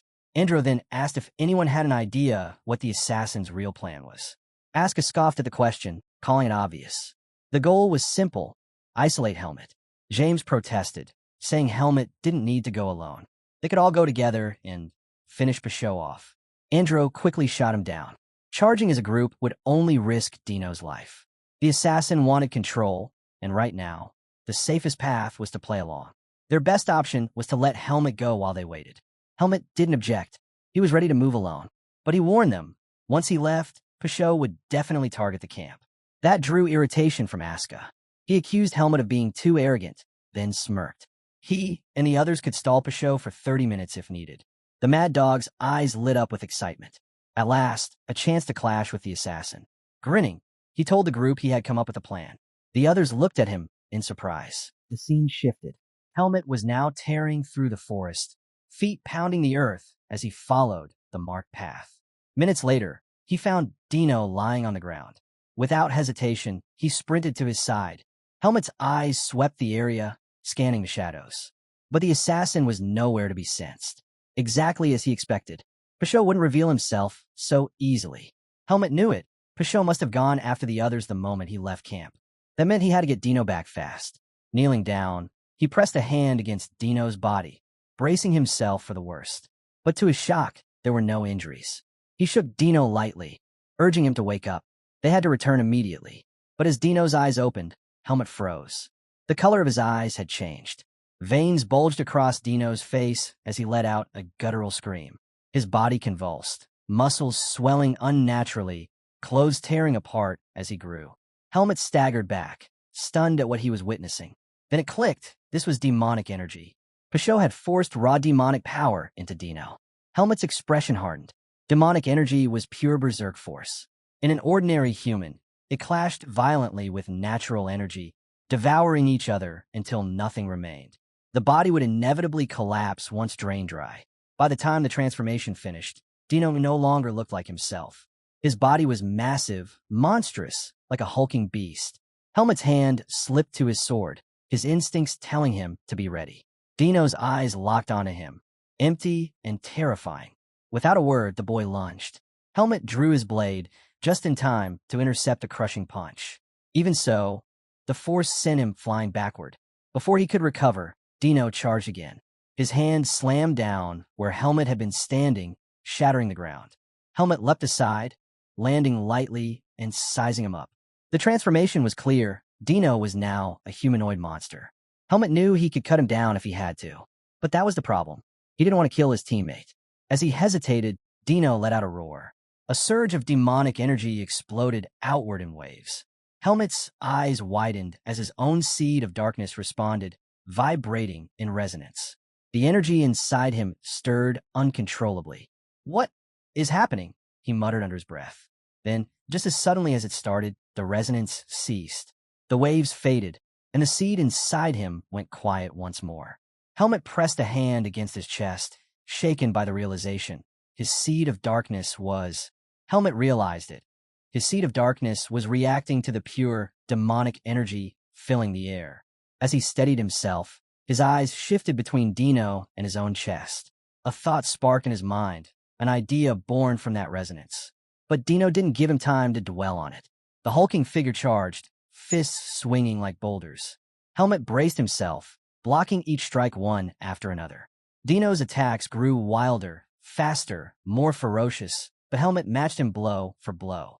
Frustrated, Dino roared and tightened his fists, throwing a punch at terrifying speed. The strike cut through the air, inches from Helmet's face. But this was Helmet. With ease, he slipped aside, letting the fist smash into the cliff wall behind him. The cliff split apart under the impact, rocks rumbling above. Dino's eyes flicked upward instinctively, distracted by the shadow of falling stone. That was the opening Helmet needed. His eyes flared, and his sword slashed through Dino's leg. Dino collapsed with a cry of pain. Helmet stood over him, his voice steady. He told Dino to endure, that he would take him out later. For now, he should meditate beneath the weight of the stones. The cliff gave way, crashing down over Dino. The ground shook, dust rising thick in the air. As the rumbling settled, Helmet dropped to his knees and pushed through the rubble. He placed a hand gently on Dino's head, closed his eyes, and summoned the power within. His seed of darkness awakened, reaching into Dino's body. Slowly, it began to draw out the demonic energy. The idea had been clear. If the seed resonated with demonic energy, then it could also absorb it. The energy inside Dino was immense, but nowhere near as terrifying as what Helmet had faced in the Forest of Roots. Relief washed over him. With his eyes burning steadily, he could purify it. Bit by bit, the monstrous frame shrank, muscles easing, the twisted veins fading. Dino's body slowly returned to its normal form. Helmet stayed focused until every trace of the corruption was pulled away. When it was done, Helmet's eyes opened. Dino was back, his teammate, no longer the raging beast. But inside Helmet, a heavy storm of demonic energy still lingered. He immediately set his eyes ablaze, burning through as much as he could. Yet, even after the effort, plenty remained. Still, it was weak, manageable. He could burn away with time. For now, the important part was clear. Dino was safe. Helmet let out a quiet breath of relief. If Peugeot had shown up during this, the fight would have been near impossible. But with Dino recovered, there was no reason to linger. He had to bring him back to camp. Helmet tugged at the rubble, urging Dino to pull himself together. They had no time to waste. Camp was vulnerable, and they had to return quickly. But before he could get him out, the ground beneath them began to tremble. Cracks split across the surface, spreading fast. Helmet's eyes widened. The battlefield's impact had weakened the terrain. Before he could react, the earth gave way, collapsing beneath them. The scene cut back to the camp. Asuka, Andro, and James stood shoulder to shoulder, weapons drawn. James broke the silence, nervously asking the mad dog how long Helmet had been gone. Asuka cut him off, eyes locked forward. "Forget Helmet," he said. The fight was about to begin. And Asuka was right. From the shadows, Peugeot stepped out, his figure sliding into view like a predator. James's head snapped toward him. He shouted that this was the man who had kidnapped Dino. But Asuka didn't even glance his way. "Eyes front," he warned sharply. "Stay focused. Don't ruin the plan." Before Helmet had left to rescue Dino, he had drilled them on how to fight Peugeot. His stealth skills were too refined for human senses to track. Catching him head-on was impossible. The only counter was discipline. Helmet had told them to stand side by side, covering each other's blind spots. Three directions watched at once, ready to strike at the first opening. And if things went south, Asuka was to unleash his own plan. Back in the present, Pashot lifted a hand, pointing at them one by one as though counting prey. A twisted smile tugged at his lips. He noted that even without helmet, there were still 4 left. James stiffened at his words, blurting out if that meant Dino was already dead. Asuka's patience snapped. He barked at him for believing whatever their enemies said. Pashot's eyes glimmered as he watched them closely. The Mad Dog's boldness gave him away.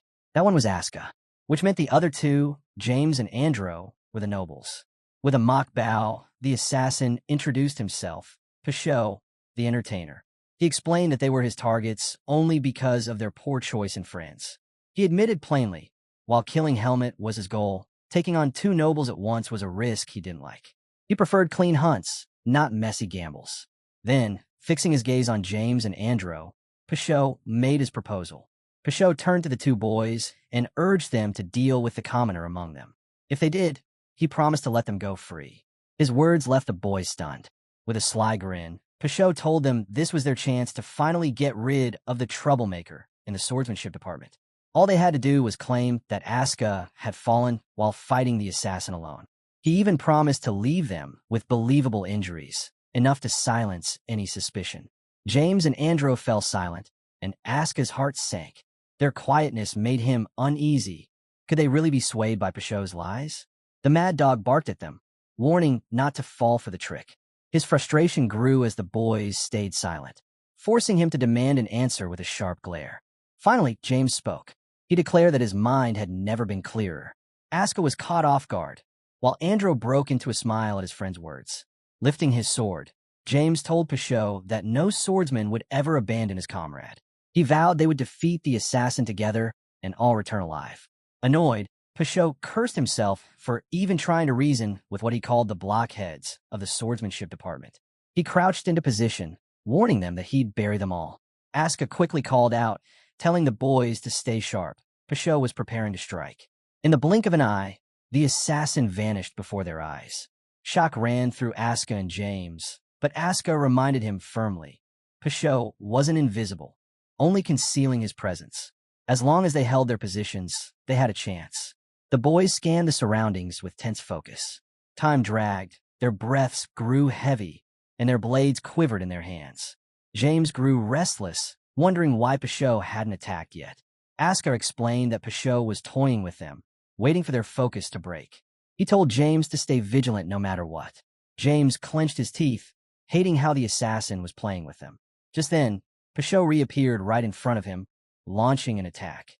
James reacted in time, blocking the strike with his sword. Pashot flipped back, creating distance as Andro called out to check on his friend. James reassured him he was fine. From above, Pashot sneered, calling James the weakest link in the group. Andro spun toward James and urged him to hold fast. The instant he turned, Pashot materialized in front of him. Andro barely brought his sword up in time and still took a blow. The assassin stepped back after that strike. James heard the clash and shouted to Andro. Asuka watched, irritated by how Pashot toyed with them. When the assassin landed, he sneered that their skill was disappointing for students of the swordsmanship department. The hunt, he said, was losing its fun. He lifted his blade and warned them he was about to accelerate the fight.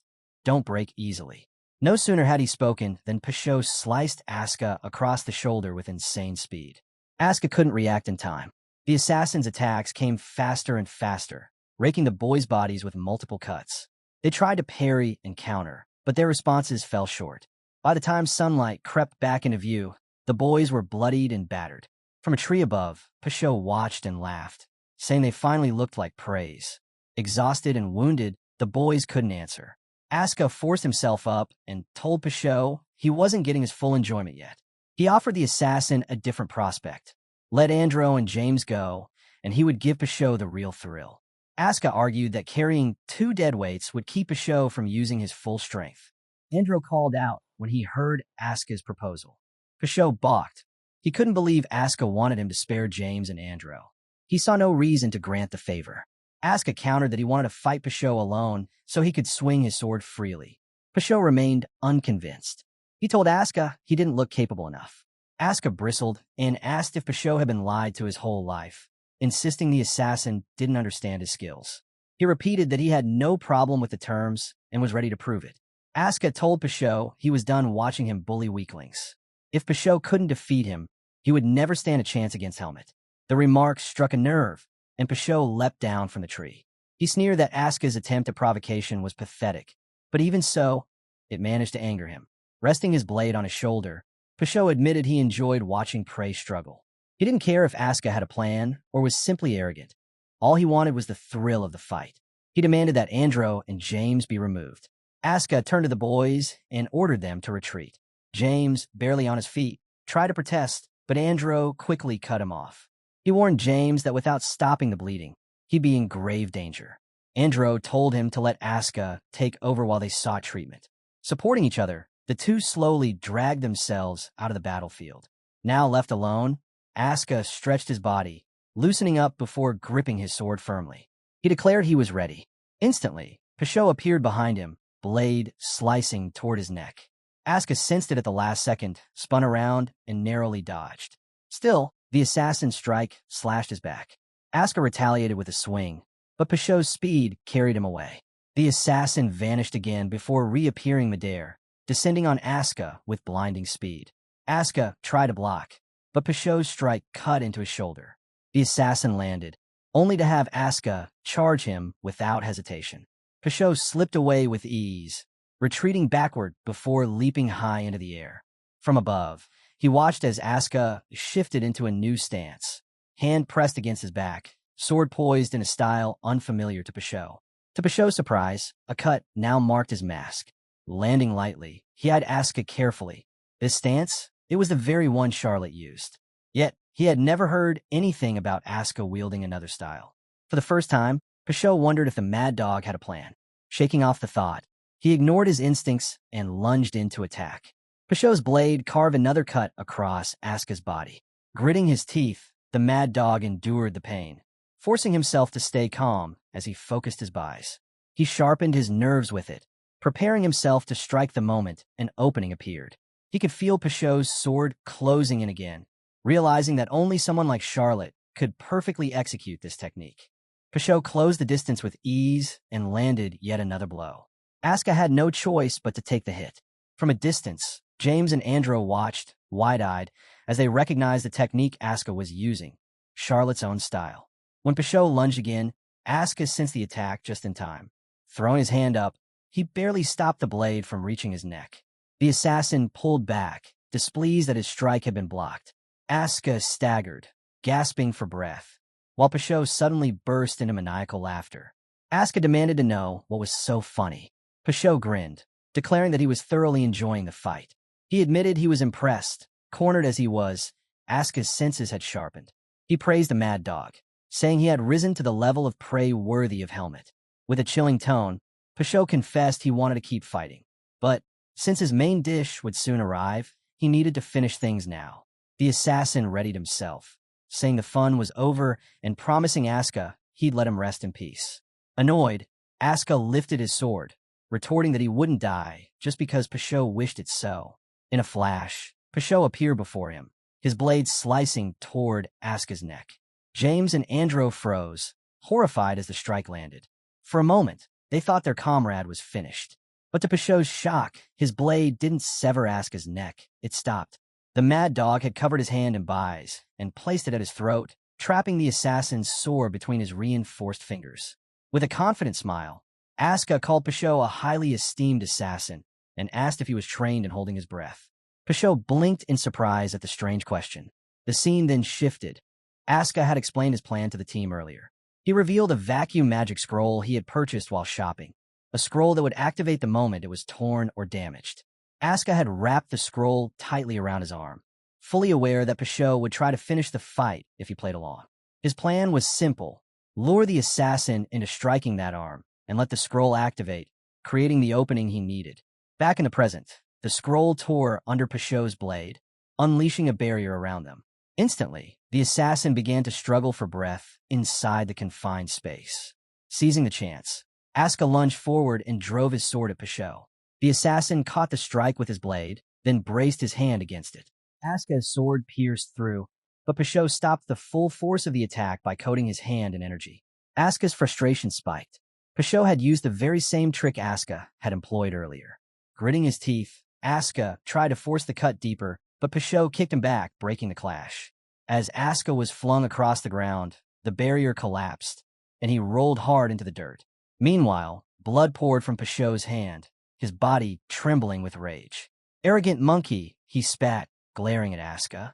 His eyes suddenly caught something glinting nearby, a marble. Asuka, too, noticed it and froze. The communication marble. Confusion flashed across Peugeot's face. He was certain the boys had lost it. He even recalled Asuka checking his pocket earlier and finding nothing. But then his gaze locked on Asuka's vest, and realization struck. The marble had been hidden in his back pocket. Asuka snatched it up before the assassin could act. Holding the marble, he called out to his instructors, urgently reporting that an assassin was trying to kill his team. Enraged, Peugeot hurled his blade at him, shattering the marble into fragments. But before the assassin could gloat, a voice rang out from the broken marble, an instructor demanding to know what was happening. Asuka laughed through his exhaustion. He taunted Peugeot, saying he didn't have time to rest.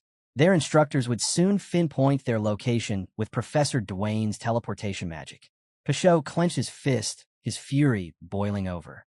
He charged at Asuka, vowing to end him before help arrived. Yet as he sprinted forward, something in the forest stopped him cold. A suffocating, terrifying aura swept over the battlefield. Peugeot instantly recognized it. Helmet had returned from the cliff. Before Peugeot could reach Asuka, a figure crashed down in front of him. He leapt back instantly, avoiding the impact as the ground exploded in dust. When the haze cleared, someone stood glaring at him. It was Helmet, holding Dino in his arms. The sight made Peugeot recoil. At that moment, he judged the mission a failure. Staying any longer meant certain death. Without hesitation, the assassin vanished. Andro gasped in disbelief, unable to comprehend that Peugeot had actually run away. James, on the other hand, lit up at the sight of Dino. Helmet looked over the battered group and remarked that they were in terrible shape. Asuka, irritated, snapped back, reminding him that he'd said he'd only be 30 minutes. The mad dog accused Helmet of nearly getting them killed by showing up late. Helmet apologized, explaining he had been delayed by an unexpected complication. He gently laid Dino on the ground, praising Asuka for managing to hold out until the end. James and Andro laughed faintly at the comment, while Asuka let out a grunt of annoyance. Andro then revealed that they had found the communication marble and successfully contacted their instructors. Help would arrive soon. Helmet rose to his feet, his expression dark. He told them to return to camp and wait, while he went to tie up a loose end. The scene shifted to Peugeot racing through the forest. Bloodied and furious, he cursed that he had only managed to retrieve one of his blades. Still, he knew Helmet wouldn't let him escape. In fact, he was certain the boy was already chasing him. To Peugeot, this was reckless. After all, he had littered the forest with traps. Though bitter about returning to base and failure, the assassin reassured himself that Helmet would be eliminated here. But as he ran, something suddenly sliced through the air toward him. Peugeot sensed it in time, turning to block with his blade. The impact rattled his body. The object had been infused with bias. His guard held, but the strike left him damaged. Looking up, he spotted the attacker perched high in a tree. Helmet stood there with a bow in hand, staring him down. The shot had knocked Peugeot into a tree, dropping him hard to the ground. Struggling to rise, he heard Helmet's cold voice congratulating him. The boy told the assassin that Helmet told Peugeot he was the first person in Blackhawk to survive his attack. Spitting blood onto the ground, the assassin demanded to know how Helmet had avoided his traps. With a cold stare, Helmet asked if Peugeot himself had ever fallen for any of his own traps. The question stunned him.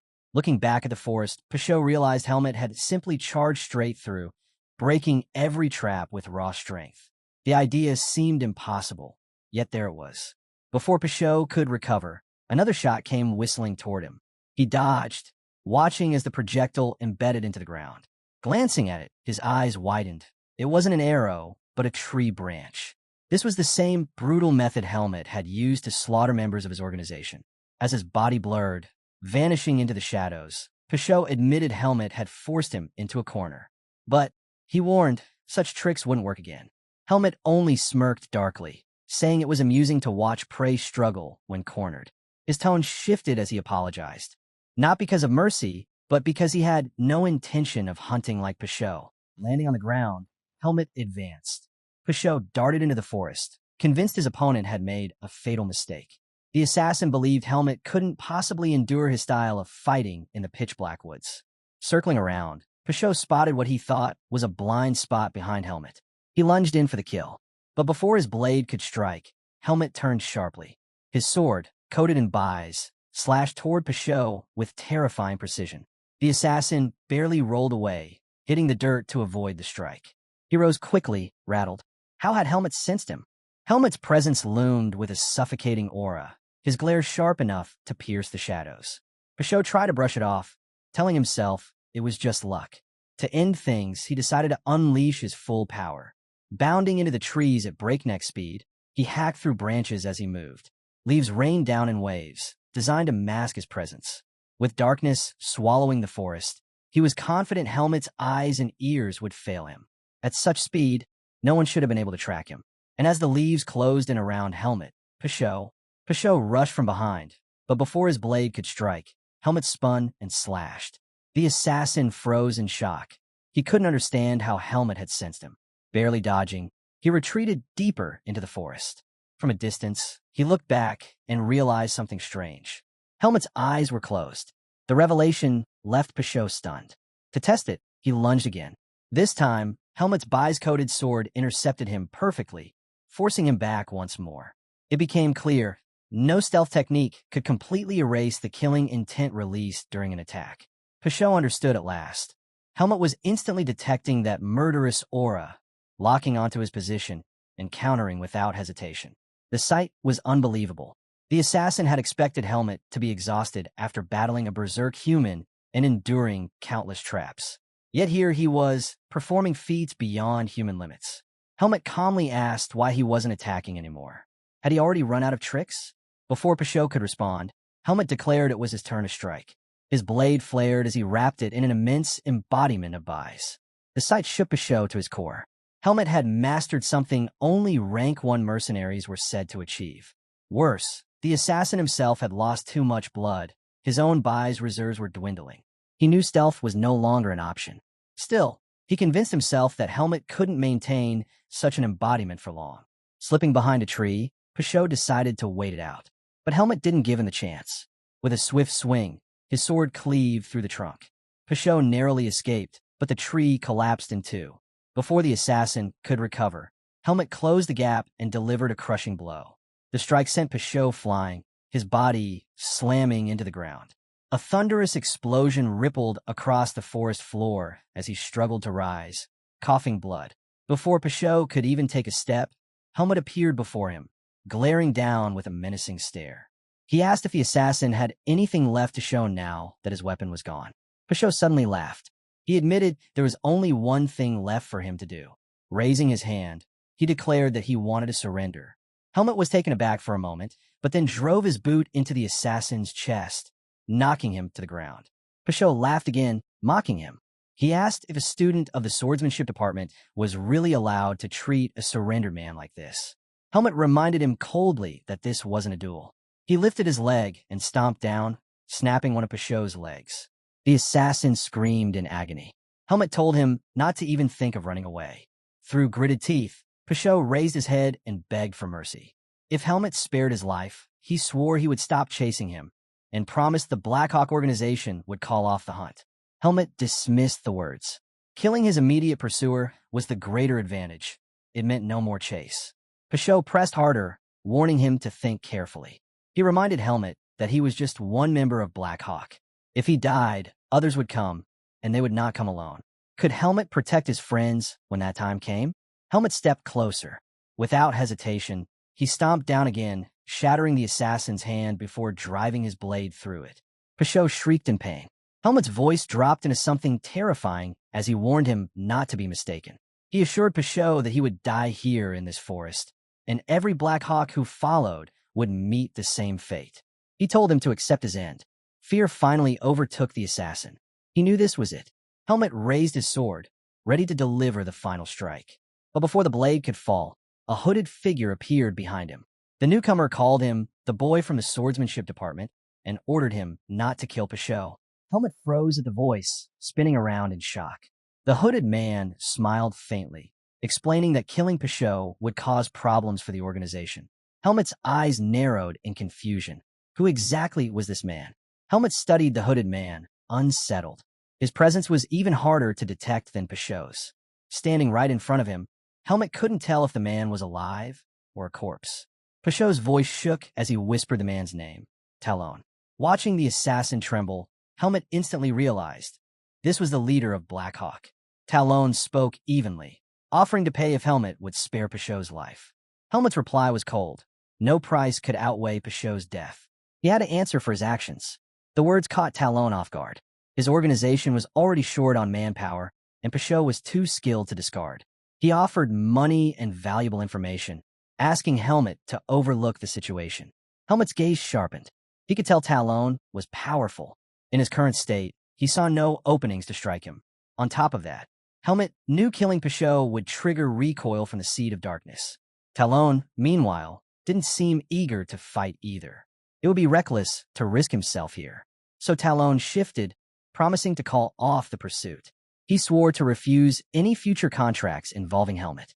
It was, he said, a favorable offer. Helmet looked down at Peugeot, then back at Talon. The deal didn't sit right with him. He countered, saying he wanted both the money and the information. Talon accepted. He tossed a bag at Helmet. Inside was 300,000 marks. Helmet sliced it open with his sword, confirming the amount. Talon added that he would also grant him a piece of information for free. But Helmet wasn't satisfied. He leveled his blade at Peugeot and demanded at least 5 pieces of information, one set from Talon and another from Peugeot. Talon glared at him, though he wasn't surprised. With decades of buying and selling secrets, he had met countless people and could always tell when someone carried heavy intent. Talon noticed the puzzled look on Helmet's face and remarked that he was making quite a curious expression. Helmet was caught off guard by the comment. Raising his hand, Talon made things clear. He and Peugeot together would only give him 5 pieces of information in total. He warned Helmet that he couldn't push for more than that. The deal had limits, and Talon wasn't about to suffer further losses. After considering, Helmet accepted the terms. Without hesitation, he pointed his sword toward Peugeot and demanded to know where the horses were hidden. Peugeot quickly answered. He revealed that the animals were tied up inside a large cave. All Helmet had to do was head east from their current position to find them. But Helmet wasn't done. He pressed further, asking if the Hawkeyes would come after him for killing Peugeot. The entertainer explained that the Hawkeyes didn't work like a true team. Most members operated solo, only teaming up occasionally for specific jobs. In fact, some would probably be glad to see Peugeot gone, as his death would mean less competition. Teamwork, he said, wasn't something the Hawkeyes valued. That revelation left Helmet taken aback.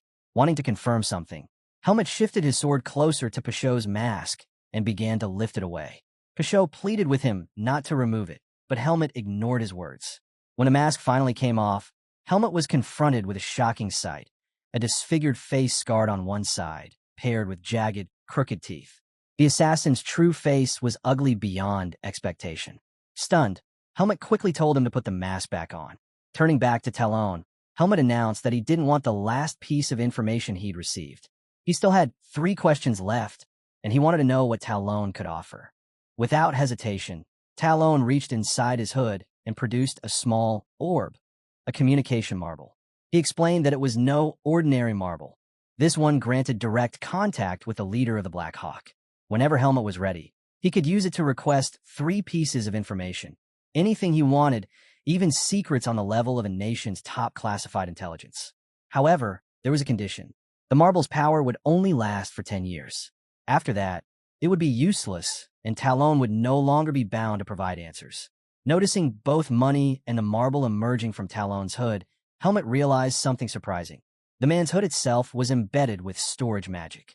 Helmet demanded the hood from Talon, pointing out that walking out of the forest with a sack of money and a communication marble would instantly raise suspicion. Without protest, Talon removed the hood and tossed it toward him. As the hood drifted closer, it briefly blocked Helmet's vision. Seizing the chance, Helmet looked up, only to be stunned. The leader of the Black Hawk was an elderly man. Certain he recognized him as the camp manager, Helmet asked how he managed to conceal his energy. Talon placed a hand over his face and replied that disguise was his specialty, though it was not something easily explained. He told Helmet that revealing his true face was his way of earning trust. The moment those words left his mouth, Talon pulled his hand away. What stood before Helmet was no old man. The leader's real face was that of a striking young man with deep red eyes and two cross-shaped markings etched onto his features. Seeing him, Helmet reacted instantly. He lifted Pichot and hurled him straight at Talon. With ease, Talon caught his subordinate, his expression hardening. Helmet warned him that if Pichot ever crossed his path again, he would kill him without hesitation. Talon, however, only smiled and thanked him for sparing the entertainer's life this time. But when he noticed how badly Pichot was injured, his mood shifted. He knew he had to get him treated quickly. Helmet slid his sword back into its sheath and turned to leave. But before he could take another step, Talon called out to him. He told Helmet that he had a question of his own. From what he had observed, it was clear Helmet had no issue taking a life. Yet, every time before he struck, there was hesitation. Was it an act of innocence? Or was his mind burdened with too much? Talon explained that there were moments when a swordsman must strike without the slightest pause. His words caught Helmet off guard. Helmet asked if he was giving him advice. The realization dawned on Talon. He had, in fact, spoken like a mentor without intending to. He quickly apologized for overstepping. Helmet, however, assured him that the words were true. He explained that it wasn't hesitation but circumstance. He could not act freely because he was still a student of Greta Academy. Talon couldn't help but laugh. To him, it was absurd that Helmet would hold back just because of his status as a student. With a grin, he called Helmet amusing.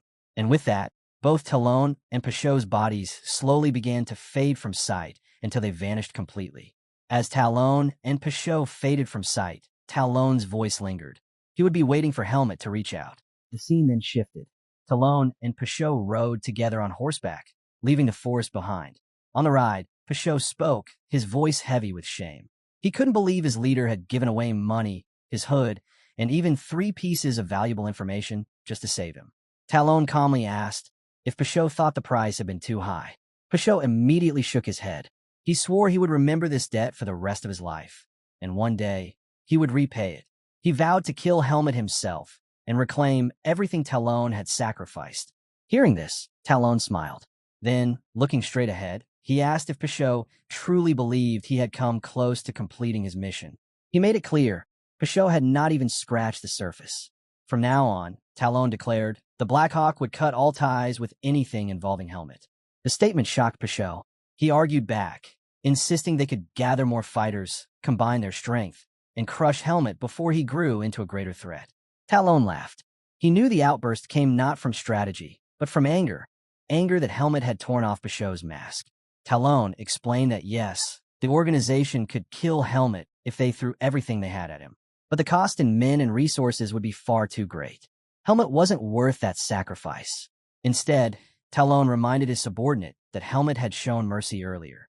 A man who could spare an enemy, Talon said, was not the type to betray his allies. There was far more to gain in forging ties with him than in starting a war. With a small smile, Talon told Pichot to focus on his recovery.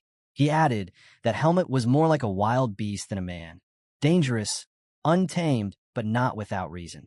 The scene shifted again, this time back to the camp. Helmet had returned. As soon as he appeared, Instructor Alan and Instructor Patricia rushed to meet him. Alan, clearly concerned, asked if he was hurt, if he was all right. Helmet assured him that he was fine. As he spoke, Helmet's eyes swept across the camp. He spotted Andro and James lounging under a tree, while Aska stretched nearby. Not far off, Professor Dwayne was tending to Dino's injuries. Just as Helmet took in the scene, Alan's tone suddenly shifted. He began to scold him. Alan immediately scolded Helmet for chasing after Pichot. He demanded to know why Helmet had acted so recklessly. Helmet calmly replied that nothing had happened. He explained that Pichot was too fast, and he couldn't catch him even if he tried. Alan's tone grew sharper. He reminded Helmet that something terrible could have happened. But Helmet simply answered that as long as nothing did, there was no problem. Alan clearly disliked the response, but in the end, he had no choice but to let it go. Once Professor Dwayne finished tending to Dino, Helmet stepped forward and asked about his condition. The professor was startled to see him back. He explained that Dino's finger had been reattached, and most of his external wounds had been healed. However, traces of demonic energy still lingered inside his body, energy the professor couldn't remove. Remembering that Helmet had saved Dino, the professor pressed him for details. Helmet told him that Dino had suddenly transformed into a monster and gone on a rampage before collapsing from exhaustion. The mention of demonic energy shocked Alan. Professor Dwayne was equally stunned. He explained that normally, when demonic energy enters a human body, the veins are destroyed and the host dies. The only explanation was that Dino's body had managed to leak most of it out, leaving only a small amount inside. The professor couldn't believe Dino had been so lucky. He assured Helmet that Dino could make a full recovery if he was sent to the temple for purification. Nearby, Instructor Patricia clenched her head in frustration. She couldn't believe an assassin had managed to slip into the area. She admitted that she should have been guarding the location where the first trap was found. Turning to Helmet, she apologized, blaming herself for becoming complacent. But Helmet knew the truth. The danger was tied to him, and by chasing after it, he had endangered everyone else. At first, he had felt excitement at facing such a strong enemy. But when the blades targeted those around him, that thrill vanished. Seeing his teammates wounded after he saved Dino and returned to camp, Helmet felt something unfamiliar stirring inside him. Anger. He couldn't help but wonder if the academy was slowly changing him. As he wrestled with his thoughts, Professor Dwayne waved toward someone. Helmet turned, curious who he was calling to. His eyes widened when he saw who approached. Araya. Alan also reacted with surprise, recognizing her as a student from the magic department. He immediately asked why she had come to the camp. Araya explained to Instructor Alan that Professor Dwayne had summoned her urgently to the camp. She asked what needed to be done. Alan scanned the area and noticed Helmet standing nearby. He asked Araya to tend to him, since he hadn't received any treatment yet. She walked over and guided Helmet to sit against a tree. Looking at his arm, she told him she needed to examine it. As she began to heal him, she casually asked if things had been chaotic. After all, for someone as skilled as Helmet to end up injured, the situation must have been severe. While she worked, Helmet brought up something from the past.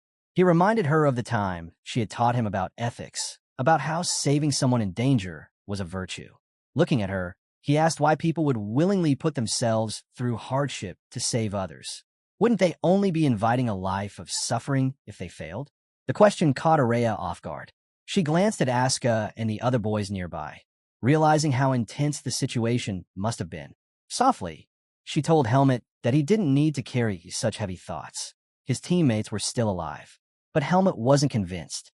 He confessed that they had nearly died because of him. He admitted he wasn't related to any of them, and he doubted whether he could save everyone next time. Staring down at his hand, he whispered that he wasn't strong enough. Araya was startled by his words. She asked if he thought saving others was some kind of charity. She explained that people don't help purely out of virtue. They help because they expect help in return. Humans, she said, survive by relying on one another, since no one can shoulder everything alone. She reminded him that, even if it didn't seem obvious now, his teammates had contributed to their survival. And though Helmet had carried most of the burden today, she assured him that one day, in the future, those same boys would be there to help him. Still troubled, Helmet asked if they would hate him for nearly losing their lives because of his actions. Araya finished her healing and released his hand. She told him she was done and advised him to ask his teammates directly if he wanted to know their true feelings. With that, she excused herself, saying she needed to speak with Professor Dwayne. Helmet stood and turned his steps toward his teammates. Helmet walked up to his teammates and apologized for putting them in danger. Andro was caught off guard. He never expected Helmet to apologize. He quickly told him there was no need to blame himself, reminding him that in the end, they had all survived. Andro went on to say that the battle opened his eyes. It made him realize how powerless he and the others truly were in the real world. But as swordsmen, he explained, they would inevitably face such trials again and again. He admitted they were lucky Helmet had been there to save them this time. With newfound determination, Andro told Helmet that his goals had become clearer than ever. Smiling, he thanked Helmet for showing him a new path forward. The words left Helmet stunned. He had never expected such a response. Before he could fully process it, Asuka barged in, interrupting the moment. The mad dog bluntly asked whether Helmet had managed to catch Peugeot. Helmet calmly told him he hadn't, but assured him that Peugeot would never appear before him again. Satisfied, Asuka smirked. He added that he only managed to fight Pashot because Helmet had already crippled the man's arm, which had made things easier. Helmet didn't know how to reply. In truth, he didn't really care about what Asuka had done. Then James stepped forward. He stretched out his hand, surprising Helmet. Slowly, Helmet reached out and shook it. James admitted he had heard about Dino losing control. He confessed that during that moment, he genuinely thought he was going to die. He also remembered how Helmet had insisted on saving as many people as possible, while he himself had told Helmet to bring Dino along, which had led them into this mess. James admitted he regretted that decision. Even so, he told Helmet he was amazed. Despite everything, Helmet had managed to save them all. Smiling, James promised he would never forget the debt he owed. If the day ever came when Helmet needed help, he asked him to come to him without hesitation, because he would gladly return the favor. The words unsettled Helmet. He insisted they had survived not because of him alone, but because of what they had done together. Yet as he spoke, memories flooded back. He remembered Wesley thanking him for saving Basil's life. He recalled Araya's words, that saving others was not charity. And he thought of Alan, who once told him that both the weak and the strong are still human, and that he would one day find his answers if he remembered that truth. At that moment, Helmet realized he had found something new within himself. Helmet had discovered a new kind of strength, not one meant to crush others, but a strength that connected hearts and hands, a strength built on support and unity. For the first time, he understood what it meant to have the strength of humans. As he quietly marveled at this realization, James spoke up. He admitted that he felt stronger after surviving such a complicated ordeal.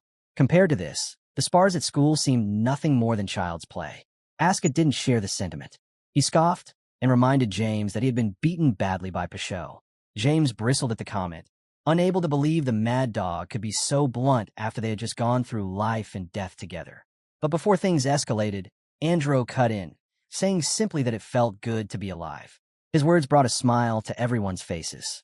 While the others laughed and talked, Helmet glanced down at his hand, lost in thought. The next day, Helmet sat on a rock in quiet reflection.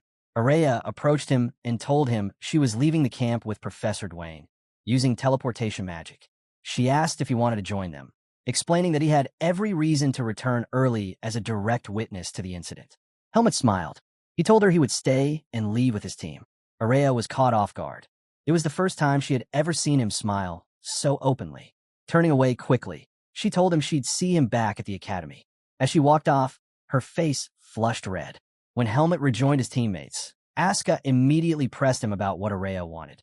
Helmet explained that she had offered him a chance to leave with her. Hearing this, Asuka grew annoyed.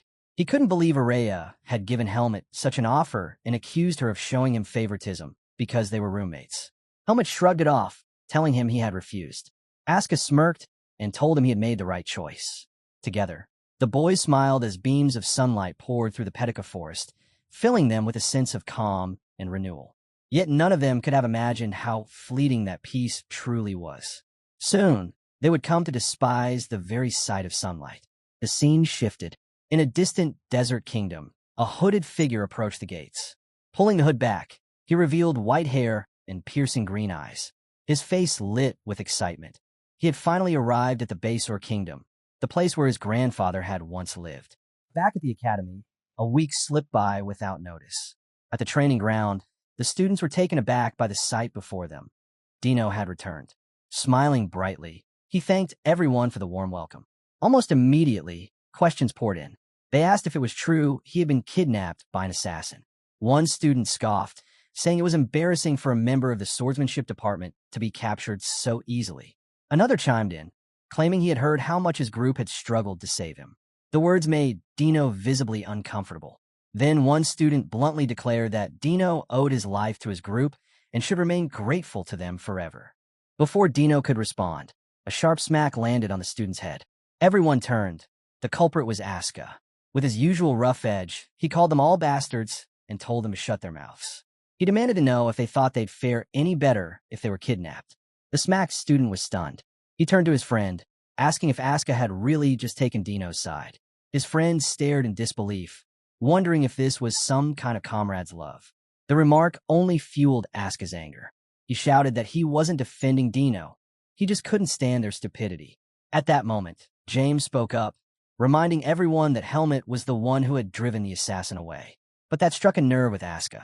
He snapped back, insisting it was he who had pushed the assassin to the brink of death. Why, he demanded, was Helmet getting all the credit? The other students pushed back immediately. They told Asuka that everyone knew the assassin had fled because he feared Helmet. To them, Helmet deserved all the recognition. They even told Asuka he should be grateful to Helmet for the rest of his life. That was the last straw. Fuming, Asuka cursed him out. Meanwhile, Andro quietly asked Wesley if he knew where Helmet was. Wesley explained that Helmet had retreated to his personal training ground. He admitted that Helmet had always trained diligently, but ever since returning from the camp, he had taken his training even more seriously. The scene shifted. Helmet was alone, circulating his bise throughout his body. He noticed something alarming. His seed of darkness had grown. He suspected it was because he had absorbed a large amount of demonic energy. Yet along with the darkness, his bise had also grown stronger. His overall capacity had increased. As he focused, he reflected on the past week. He had fought a powerful human opponent. His energy had been drained and replenished. He had faced new emotions, ones he had never experienced before. It had been a complicated cycle, one that was reshaping him from within. All the experiences he had gone through had made him stronger. Drawing his sword, Helmet channeled his power into it, watching as the blade became enveloped. He still didn't know the full extent of his strength, but he hoped that soon an opportunity would come to test it. As he examined the weapon, a knock sounded at the door. Helmet opened it and found Instructor Patricia standing there. Curious, he asked why she had come. Patricia explained that she already expected to find him here. She informed him that Eden was looking for him and asked him to head to his office. Helmet found it strange that Eden would suddenly call for him, but he went nonetheless. The scene shifted. Eden welcomed him into his office with a calm smile and gestured for him to sit. Once Helmet was settled, he asked how he was feeling. Helmet answered that he was fine, that his injuries hadn't been that serious to begin with. Eden shook his head. He pointed out that Helmet was probably the only person in the academy who could walk away with such light injuries after clashing with a rank 1 assassin. He even added that Darienne would surely be proud if he heard of this. Helmet quietly disagreed in his heart. He knew Darienne would never praise him simply for winning. Instead, he would have scolded him for the risk he took and for failing to handle things perfectly. Eden, however, moved on to the real reason for their meeting. He reminded Helmet that the school break would arrive after the final exams and asked if he had any plans. Helmet revealed that he intended to travel, taking on mercenary work along the way. Eden pressed further. Did he already have a destination in mind? Helmet replied that he did. Eden studied him carefully before asking if he was planning to leave Greta Academy. He made it clear that he wouldn't try to stop him if that was his decision. But at his age, he believed Helmet still had much more to learn here. Helmet agreed. He reassured Eden that if he ever decided to leave, he would inform him ahead of time. There was no need for concern. Eden looked relieved at the response and told him to reach out if he encountered difficulties during training. He admitted that he wasn't sure if anyone in the academy could truly teach Helmet swordsmanship at this point. Hearing that, Helmet recognized the opportunity. He revealed that after the recent incident, he had advanced to the next level. Now, he wanted to find out just how much he had improved. Eden's face lit up with genuine happiness. He praised the news and stood. Then, turning to Helmet, he said he had another question. Helmet nodded, asking him to continue. Eden asked Helmet if he had ever heard of the Basor Kingdom. Helmet shook his head. The name meant nothing to him. Eden explained that Basor was where Darienne Depert had been born and raised. Handing Helmet a paper with details, he revealed that a major fighting competition would be held there during the upcoming school break. He told Helmet that Basor was filled with outstanding swordsmen, and the tournament would be the perfect place to measure how much stronger he had become. Helmet hesitated. He pointed out that things could become complicated if anyone recognized the sword techniques of the divine swordsman. Eden agreed. He reminded Helmet of the very first time they had spoken, when Helmet insisted that the world must never know he was Darienne's disciple. Eden explained further. Darienne wasn't just any swordsman in Basor. He was their pillar, their pride, their very symbol. The moment Helmet used Darienne's techniques, people would know. Even if the crowd didn't notice, the Palma Knights, Darienne's own unit, certainly would. This was the first time Helmet had even heard of the Palma Knights. Eden advised him that if he joined the competition, he should rely only on public sword techniques. Even those were strong enough, and it wouldn't be difficult for him to adapt. Helmet nodded thoughtfully. He told Eden he would think about it, but if he did join, he would need a way to conceal his identity. The last thing he wanted was another incident like the one with the Black Hawk. Eden fully understood. He remembered how much trouble that pursuit had already caused Helmet. Still, he asked if the situation with the Black Hawk was truly resolved. He admitted he trusted Helmet's word, but he worried the organization might not honor its promise. Helmet reassured him. He said he had good reason to believe they would keep their word. Even so, Eden urged him to be cautious and to take his time deciding whether to compete. Then he asked if Helmet was heading back to training. Helmet shook his head. He explained that there had been an announcement about a practical exam for the finals, and he was going to class. Eden wished him luck, though a nervous look crossed his face. He added that Helmet shouldn't resent the instructors too much for deciding on such a test. Helmet wondered silently why Eden would say such a thing. The scene shifted. Instructor Allen announced that the practical exam would be none other than the Antimon Combat Ability Assessment. The room went silent. No one expected this. Helmet, in particular, didn't even understand what Allen meant at first. Allen clarified. The test had 10 stages, and each student would enter alone. They could stop at any point if things got too difficult, but the higher they climbed, the more points they'd earn. He reminded them of Dino's incident, stressing that everyone should have learned something important from it. Demonic energy wasn't some distant threat. It was right here, closer than they thought. The forest was full of monsters that often clashed with humans. As swordsmen, they would face these creatures sooner or later. Normally, this exam was reserved for senior students. But after what happened during the camp, the instructors agreed that it was better to make everyone aware of the danger earlier. Andro raised his hand, asking if they'd really be fighting monsters. Allen smiled and said the type of monster would remain a secret. But he assured them not to worry. The opponents weren't real. Instead, they'd be facing illusionary monsters conjured with magic, which meant no one would be seriously hurt. Hearing this, Andro let out a breath of relief. For a moment, he thought the academy had brought in actual beasts. Asuka, however, grinned. Since they were just illusions, he said they could beat them down without hesitation. Allen chuckled at that confidence. He reminded them that the seniors who had taken the same test once felt the exact same way, overconfident before the fight began. His advice was simple. Don't get cocky, just give it everything you've got. Those words, though, only made the students more nervous. As Helmet thought about monsters, his mind drifted to Alaga and Nahu. There was no way the academy would throw something that powerful at them. He was curious, though, about what kind of creatures he'd be up against. After all, he was already used to fighting monsters. Asuka turned to him and casually asked how he did on the written test. Helmet replied that he'd probably score about the same as last time. Asuka immediately realized what that meant. There was no way he'd beat Helmet there, which meant the practical exam would weigh heavily on their grades. He reminded Helmet that he once told him to go all out during the finals so they could have a proper match. Now, Asuka declared he intended to reach the final stage, and he demanded Helmet not to quit halfway. Helmet tilted his head, unsure why Asuka was saying this. In fact, those were the exact words he'd planned to tell Asuka. When he pointed that out, Asuka clicked his tongue in frustration. Asuka clicked his tongue and muttered that Helmet was starting to sound more and more like Araya. Still, he grinned, saying he wanted to see just how far they could both go and whether anyone could actually clear stage 10. The scene then shifted. Examinee number 15, Asuka the Mad Dog, staggered forward, drenched in sweat and breathing hard. He had pushed himself all the way to stage 7, the farthest anyone had reached. But instead of triumph, there was frustration written all over him. I can't believe this, he growled.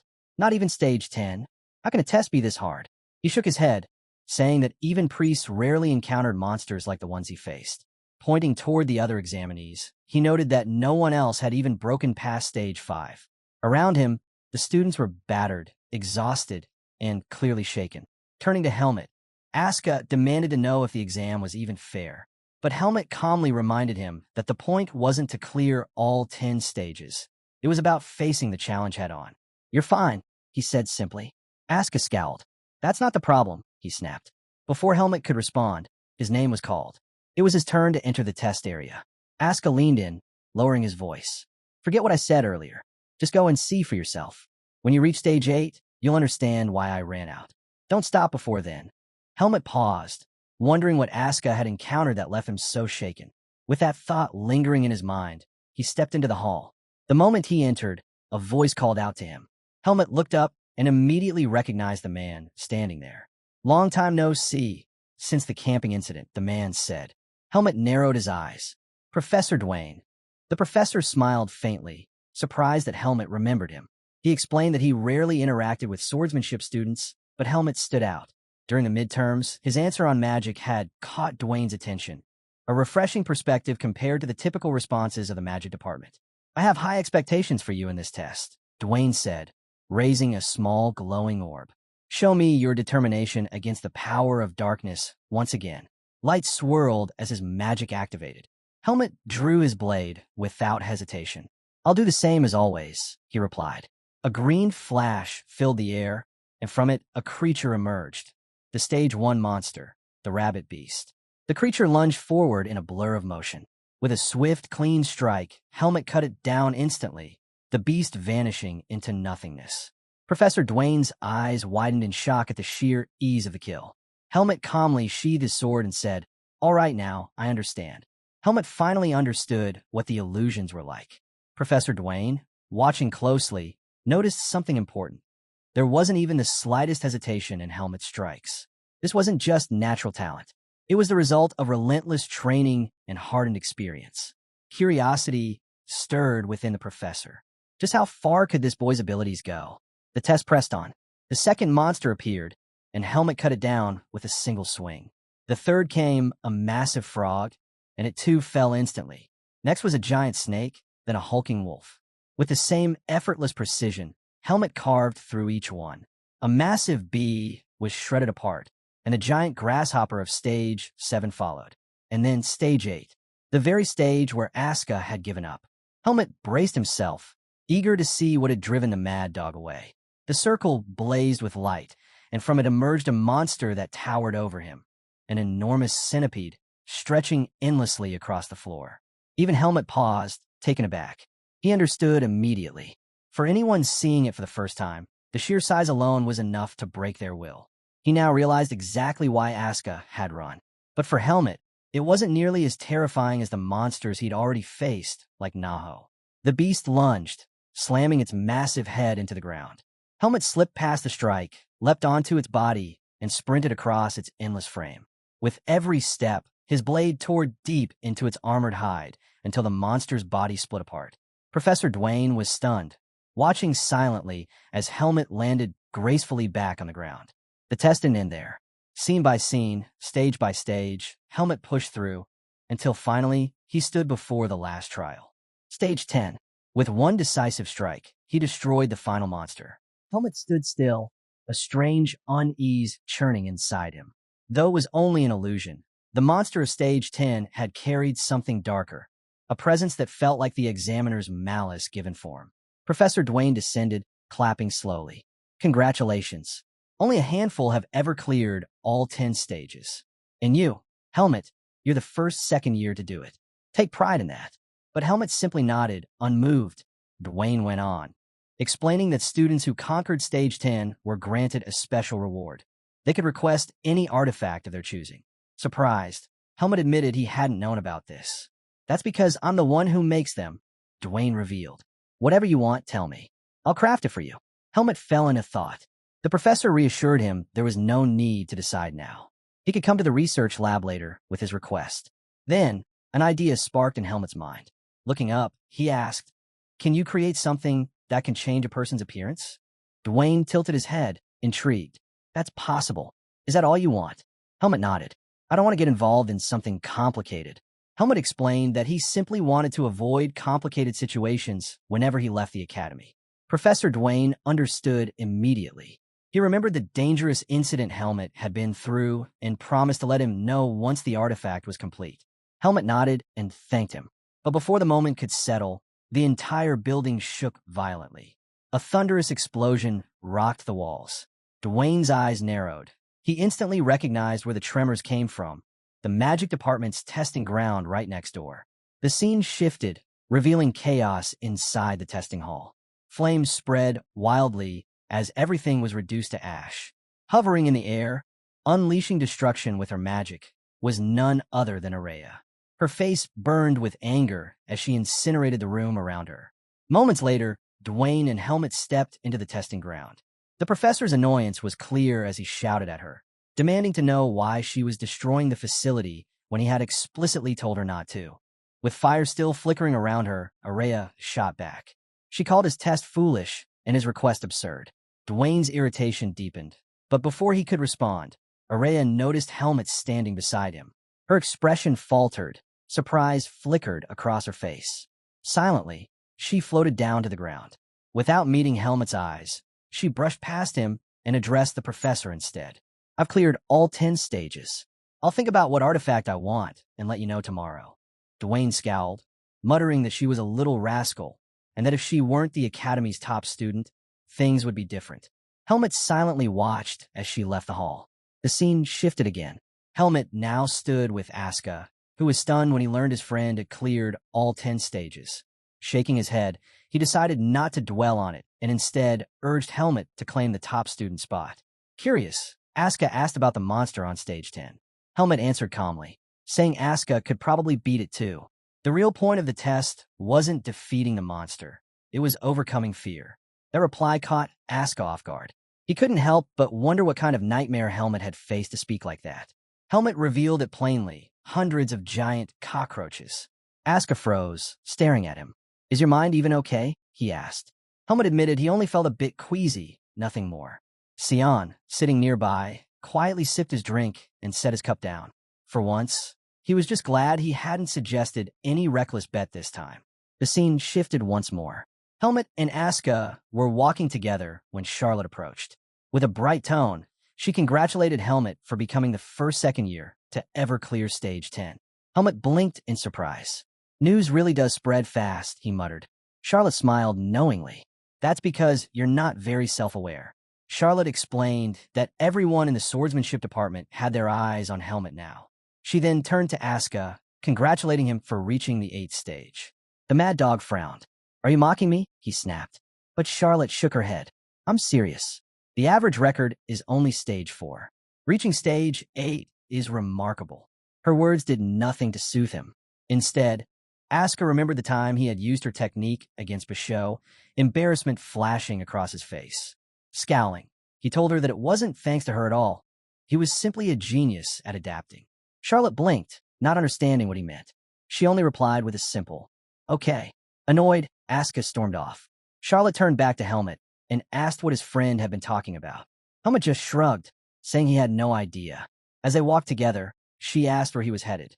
Helmet told her he was on his way back to the dormitory. Then Charlotte asked if he would be going home during the school break. Helmet replied that he would be traveling for a while. Envy filled her voice as she admitted she wanted to travel too. Staying home all the time felt suffocating to her. Helmet glanced at her, remembering that this girl might have some connection to him. He mentioned that she treated him more warmly than the other second years. Charlotte's eyes widened slightly, and she quickly apologized if she had offended him. But Helmet shook his head. I'm not offended. Charlotte softened, explaining that she always felt at ease after talking to him, as if she were experiencing a strange nostalgia. Helmet wasn't sure how to respond. Realizing she had kept him too long, Charlotte apologized again for taking up his time when he should be resting. She turned to leave. Before she could go, Helmet told her that after the school break, if she felt stronger than she was now, she should come find him. He promised to face her anytime. Charlotte smiled at that, asking him not to forget his promise. Helmet watched her walk away, thinking to himself that Araya would definitely be upset if she ever found out about this exchange. Later, when he returned to his dormitory, Araya was waiting. She handed him a bracelet. Helmet looked at it curiously, asking what it was. Araya explained that it was a bracelet imbued with communication magic. It worked like a crystal ball. This was the artifact she had received for clearing stage 10 the day before. She told him that if he infused his energy into it, the bracelet would send a signal to. The bracelet she wore lit up as soon as Helmet infused his energy into his. He looked at Araya and asked why she was giving him her reward. She admitted that she had requested the artifact with the intention of handing it to him all along. You're always attracting trouble, she said. Use this to contact me anytime you're in danger. Helmet slipped the bracelet onto his wrist. With a half smile, he reminded her, didn't you once say you hate being disturbed by others? Araya's expression softened. Do you have a problem with it? Helmet chuckled. I'll only use it when it's absolutely necessary. Her cheeks flushed slightly at his words. Breaking the silence, Helmet asked if she would be going home during the school break. Araya sighed and admitted she had no choice, even if she didn't want to. Seems like no one in the academy actually likes going home, Helmet remarked. Araya tilted her head. Someone else said that too? Helmet nodded. Asuka, as they talked, Helmet realized something. Half a year had already passed since he left the Forest of Roots. In that time, he had made many friends and acquaintances. Now, for the first time, the academy was preparing to go on break. The scene shifted. Somewhere else, a man wrote with a faint smile on his face. Speaking through a crystal ball, he said, Helmet, I never thought I'd see you again so soon. The man was Talon, leader of the Black Hawk. He asked Helmet if he had decided on what favor he wanted from him. Helmet replied that a fighting competition would be held in the Basor Kingdom in 1 week. He wanted everything. Information on the powerful figures in the kingdom, especially the nobles and organizers of the event, as well as details about the king, the royal family, and recent major events. Talon narrowed his eyes. So, you're planning to attend this competition?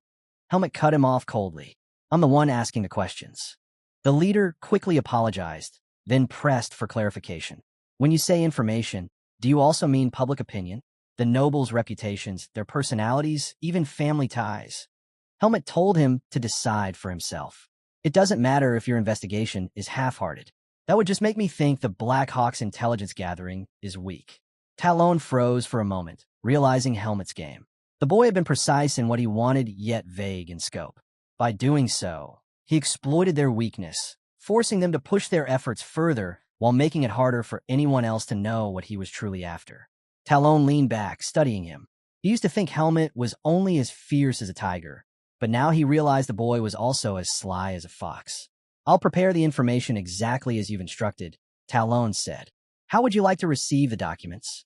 Helmet told him to leave them at the mercenary guild in Basor. He would pick them up himself. Understood, Talon replied. I'll reach out once everything is ready. The code will be, an eagle's claws never let go of their prey. Before Helmet could cut the connection, Talon smirked. Best of luck in the competition. I'll be cheering for you. Helmet ended the call and sighed. He already knew that dealing with Talon would be taxing, but he hadn't expected it to drain him on this level. He needed to stay guarded around that man at all times. Still, he hoped the Basor Kingdom would at least be a decent place to stay. The scene shifted. A vast desert stretched under the blazing sun. A young man with blonde hair trudged toward the gates of the kingdom, sweat glistening on his skin. It was Helmet. The heat was overwhelming. He hadn't even entered the kingdom yet and already felt drained. Then again, with a third of Basor being desert, he should have expected this. Having grown used to the Forest of Roots, where the cold lingered year-round, the scorching sun felt unbearable. At least he was fortunate not to have a weak constitution. Otherwise, heatstroke would have been inevitable. Beyond the heat, another adjustment nagged at him, his disguise. Thanks to Araya's communication bracelet and the artifact he earned for clearing Stage 10, traveling had become far easier. The artifact allowed him to alter his appearance without issue, though he still wished he looked a bit more like a swordsman.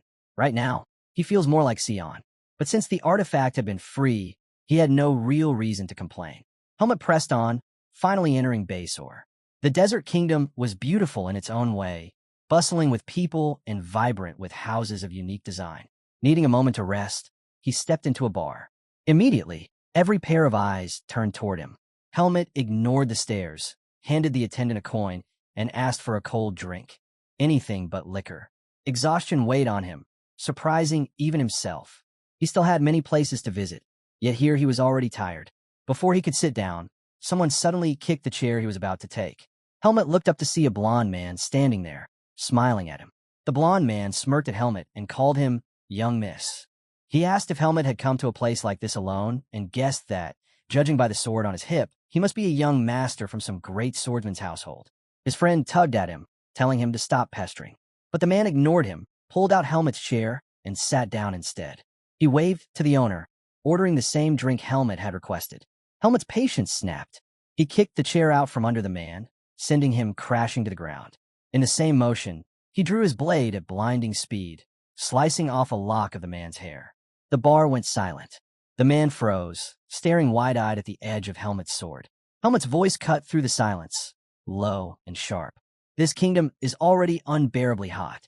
The last thing I need is some irritating mosquito buzzing around me. The entire bar stopped drinking, stunned.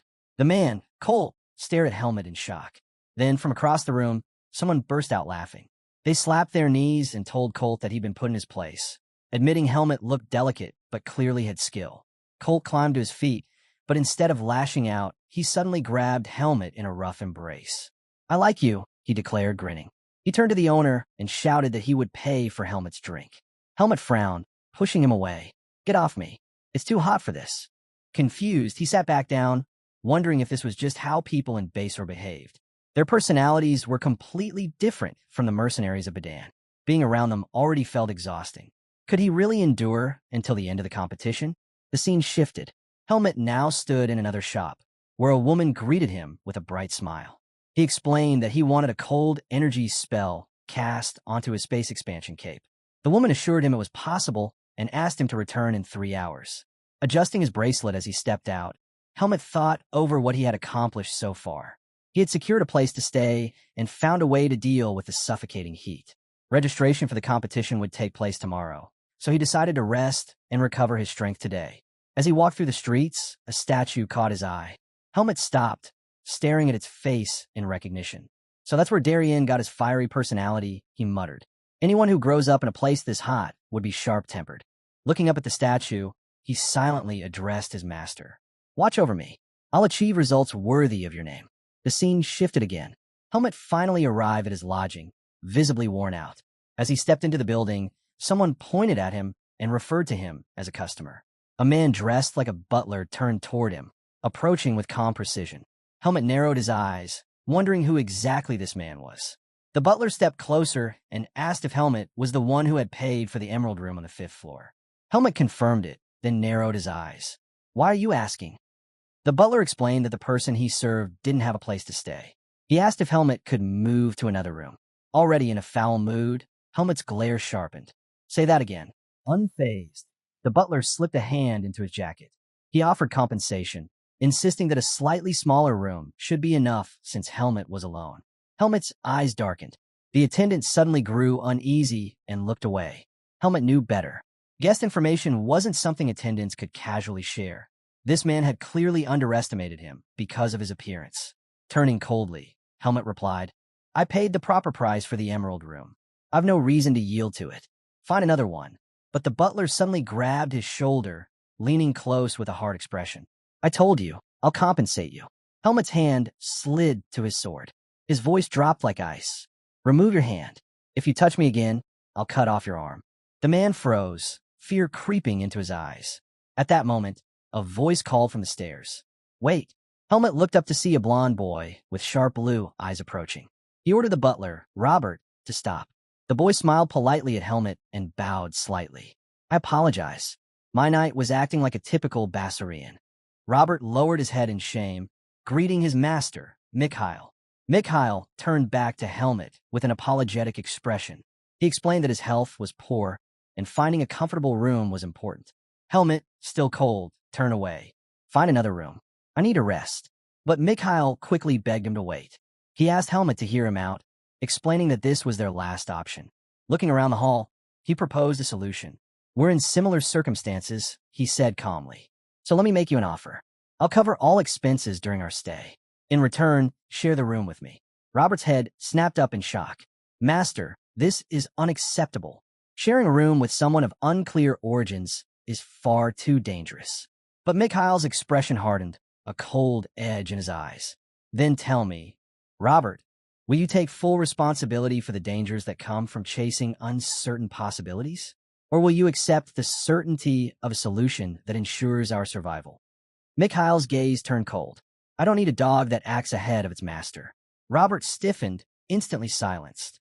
He lowered his head, unsure of how to respond. "Don't worry," Mikhail continued smoothly. "Helmet isn't the type to attack without reason. And you know I have a good eye for people." Reluctantly, Robert bowed. "I'll follow your will, master." Helmet noted how quickly Robert had calmed down. It was clear Mikhail was used to giving orders and having them obeyed. He carried himself with the natural authority of someone accustomed to command, something Helmet hadn't expected at first glance. "Is all of this really necessary?" Helmet asked. Mikhail reassured him. I'll do my best not to intrude on your privacy. We'll bring in another bed. I don't have any habits that will disturb you. His lips curved into a faint smile. Or, are you afraid of someone as weak-looking as me? At that, Helmet frowned. Now that he thought about it, he had never seen anyone with so little energy before. You look like you'd crumble if I bumped into you, he said bluntly. I didn't even know people like you existed. Then you're starting to open up to the idea? Mikhail asked lightly. Helmet crossed his arms. Tell me the most special thing you can offer besides money. Mikhail tilted his head. Are you testing me? His smile brightened. You're entering the base or martial arts tournament, aren't you? There's no other reason for a foreign swordsman to be here at this time. Then, with cheerful certainty, he added, I came here to watch the tournament, and I'll cheer for you. You'll grow stronger with someone rooting for you. Helmet blinked, caught off guard. He hadn't expected that. Are you serious? Isn't that enough? Mikhail replied, my support isn't something just anyone gets. Helmet didn't know how to respond to that. After a pause, he finally muttered, do as you like. Mikhail smiled in satisfaction and instructed the staff to bring another bed to Helmet's room. But before the attendant could move, Helmet stepped forward and drove a heavy punch into the man's face. The attendant crashed to the ground. Both Mikhail and Robert froze in shock. Helmet stared down at the man, voice hard. Be more careful with what you tell others next time. The attendant, trembling, quickly apologized. Without another word, Helmet turned and walked away. He hadn't enjoyed doing it, but in this country, strength and assertiveness were the only language people understood. The scene shifted. They arrived at Helmet's room on the top floor. Mikhail sat on the bed and turned to him, saying they hadn't even introduced themselves properly yet. He gave his own name first, then asked for Helmet's. Helmet replied, Hyde. Mikhail tilted his head. Hey, no. Helmet corrected quickly, Hyde. It was almost a slip. He still wasn't used to the fake name. Mikhail leaned closer, asking his age, noting that they looked about the same. Helmet answered 16. He added that he had plenty of questions to ask. That caught Mikhail off guard. He admitted he was only 14, surprised that Helmet was older. Then he asked if Helmet came from a noble family. Helmet brushed it off, telling him to think whatever he liked. Still, Mikhail found it strange. What was a noble swordsman doing in Basor? He pressed further, asking if Helmet was a student at Bedan Academy. Helmet's eyes narrowed at the question. Don't be surprised, Mikhail said calmly. He pointed to the object in Helmet's hand, noting how it looked like a magic artifact. And since Bedan Academy was famous for magic, it wasn't unusual for nobles around his age to be studying there. Helmet asked sharply, Are you digging into my past? But Mikhail shook his head. No, I'm just curious about you. Honestly, I feel this strange sense of familiarity with you, though I can't explain why. He studied Helmet's face. Is it because we look alike? No, it's something else. You have what I don't. A body that's strong and sturdy. Helmet ignored the remark and opened the window. He asked if it was fine to use the open space outside. Mikhail nodded, telling him he could use it whenever he wasn't around. He quickly realized Helmet wanted to train there.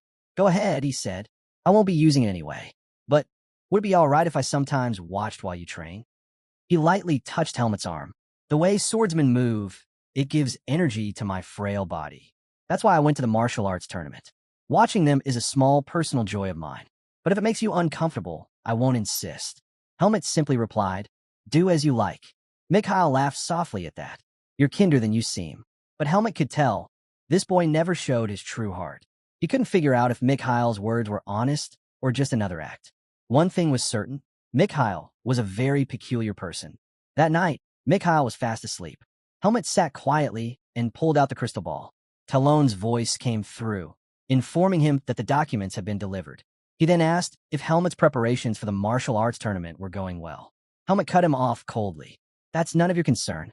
Talon chuckled. I don't trust you, not one bit. He leaned back in his chair and added, But you might find this interesting. Among this year's participants, one stands out. He entered the Royal Knight Order at the youngest age in history, manifested his aura at just 18. Helmet wasn't impressed. He himself had accomplished that at a much younger age. Talon noticed his lack of reaction and smiled faintly. Then perhaps this will catch your attention. The boy comes from the bloodline of the missing divine swordsman. Helmet froze. What? Yes, Talon confirmed. He's Darienne's grandson. Darienne's son left Basor years ago and was presumed dead, but he survived elsewhere and left behind a descendant. Helmet's mind raced. He remembered his master once mentioning that he had a son late in life. though he claimed that son had died with no heirs. But here Talon was saying otherwise. This information, Talon went on, isn't public. Even in Basor, only high-ranking officials know. They've been hiding the truth. Helmet frowned. Darienne's son left Basor long ago. How do they even prove this boy is his grandson? Talon smiled slyly. Are you interested now? Helmet replied firmly. I only want to know what kind of opponent I'll be facing. Very well, Talon said, amusement in his tone. The boy looks exactly like Darienne in his youth. He carries his father's ID plate and other items. But most of all, it's his swordsmanship. That's what's truly astonishing. Darienne vanished years ago, and his techniques were thought lost forever. Yet somehow, this boy has inherited them perfectly. Helmet's eyes widened slightly. He hadn't known Darienne was believed to have disappeared. His master had never told him how he ended up in the Forest of Roots. Why did the human world think he had vanished? It was as if someone had erased every trace of his existence. Suppressing his thoughts, Helmet acted as though he knew nothing. What do you mean, disappeared? Talon raised a brow, surprised by the question. Don't you know? It's common knowledge. Darienne disappeared while fighting one of the magical beasts that ruled the Basor Desert, a baby scorpion. Talon explained that this was the official story. Helmet pressed him further. Then what about the unofficial version? Talon's tone grew sharper. There's a rumor the temple intervened and had him eliminated. Honestly, it makes more sense. Basor lies outside the temple's influence, and Darienne was practically a god within this kingdom. If the temple wanted to expand their reach, he would have been their greatest obstacle. Helmet hadn't expected to hear that. Talon smirked. So, are you interested? I could dig deeper for you, if you're willing to use another favor.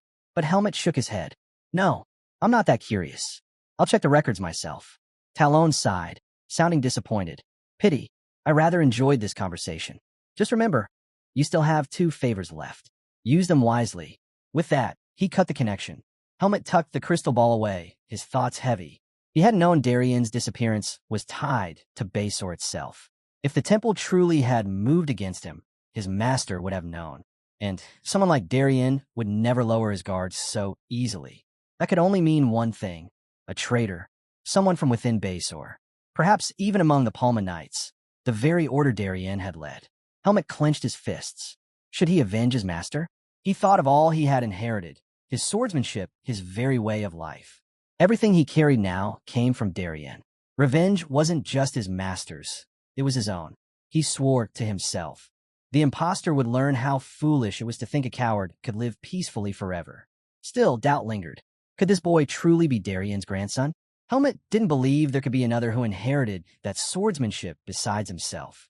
Maybe Darienne's son had been too weak to endure the brutal training and fled. But perhaps those techniques had been passed down to the grandson instead.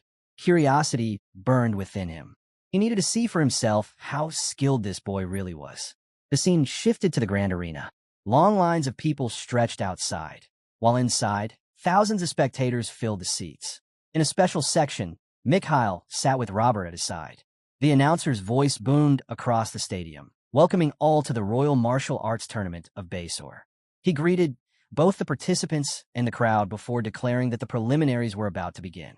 He instructed the participants to head to their designated tents and wait for their turn. And in that moment, the focus shifted to Helmet's tent. Inside the tent, a bald participant sneered, nudging his friend. Can someone like him even enter a martial arts tournament? This tent's for participants, not spectators. His friend burst out laughing at the remark. But the laughter didn't last long. Moments later, an official stepped into the tent. Mr. Hyde, he called, you're up first. Please head to the arena. As he looked up, the man froze. Helmet stood calmly, surrounded by the unconscious bodies of the 2 mockers. I'll go right away, Helmet said, brushing past him. Then, almost as an afterthought, he added, those 2 signs of heat stroke. Adjust the sequence of their match. The official's eyes widened at the sight of the collapsed men, stunned into silence. Meanwhile, the arena roared with excitement. The announcer welcomed their youngest contestant, Helmet, who stepped into the ring after removing his cloak and donning the armor. His opponent, the undefeated back-alley swordsman of Basor, a thug known as Jackal. In a special section, Robert leaned toward Mikhail. That's Jackal, the captain of the Mola gang. He calls himself undefeated, but in truth, he just bullies the weak. Mikhail scoffed. Hardly impressive. Down in the arena, Jackal sized Helmet up with clear irritation. I joined this tournament to fight real opponents. And they give me this? What a joke. The announcer reminded the crowd of the rules. The match would not end until one surrendered or could no longer fight. Any injuries short of fatal were permitted. Boys, he cautioned, fight wisely. Jackal laughed darkly. Even if I break your arm or leg, the tournament takes no responsibility.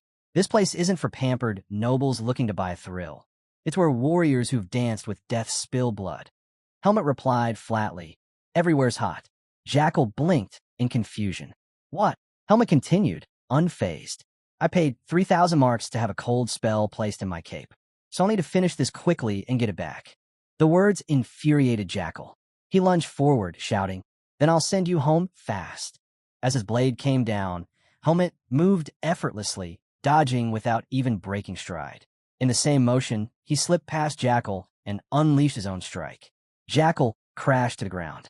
His right hand lay severed beside him as he let out a blood-curdling scream. The arena went silent. Shock rippled through the crowd. No one had expected such a ruthless display. Up in the stands, Mikhail's eyes lit up with excitement. The announcer finally broke the silence, declaring, with an overwhelming display of skill, Helmet advances to the next round. The scene shifted back to the residence. Helmet entered his room to find Mikhail waiting with a bright smile. The table before him was piled high with food. Welcome back, Hyde. Mikhail cheered. That was incredible. You were amazing out there. And cheering for you. It felt great. Helmet eyed the feast, uneasy. This is too much food. Mikhail shook his head. A swordsman needs plenty of strength. And strength comes from eating well. Don't forget, I promise to cover all your expenses. Eat without worrying. Helmet narrowed his eyes. You're not planning to use this as leverage later, are you? That won't work. Mikhail laughed at the suspicion. Relax. Spending this much barely makes a dent in my wallet. I'm not trying to put you in my debt. Think of it as an investment. An investment? Helmet echoed, puzzled. Mikhail lifted a spoonful of soup. Debt means expecting repayment. Investment assumes you might lose everything, but with the possibility of an even greater return. High risk, high return. Helmet frowned. And if I can't give you anything in return, then I'll just lose my investment. Mikhail sipped his soup calmly, then added, but I feel you'll be of great help to me someday. Helmet grew wary. Sensing it, Mikhail waved it off. Don't worry. I won't ask for anything unreasonable. Helmet removed his coat and sat down. He knew he needed to eat, whether or not he liked Mikhail's reasoning. Later that night, Helmet entered the room again while Mikhail was fast asleep. The boy was so deeply out that he wouldn't even notice if someone carried him away. Helmet quietly placed a stack of documents on the bed and removed his hood. They were the reports he had received from the Black Hawk. He had asked them to dig thoroughly, but even he hadn't expected this much information. He realized he would need to read through all of it while the tournament continued. Helmet picked up the stack of documents and began reading carefully. One name immediately stood out. Ludus Kikuro, captain of the Palma Knights. According to the reports, Ludus had taken over as captain after Darienne's disappearance. Despite the crushing weight of succeeding the Divine Swordsman, he had managed to lead annual desert monster subjugations without fail. Because of this, he was now considered the man most suited to command the Palma Knights. Helmet frowned. It was strange. Other than Eden, Ludus seemed to be the only person who had known Darienne personally. Yet his master had never once spoken of the Knights. What kind of relationship had Darienne truly shared with Ludus? Helmet resolved to meet the man in person if he got the chance. But the thought sparked another question. Why had Darienne sent him to Eden instead of Ludus? Back when Darienne led the Palma Knights, Ludus had been his vice-captain, surely the closest to him. By all logic, it should have been Ludus, not Eden. Maybe, Helmet wondered, his master wanted him to attend the academy. But no, that couldn't be it.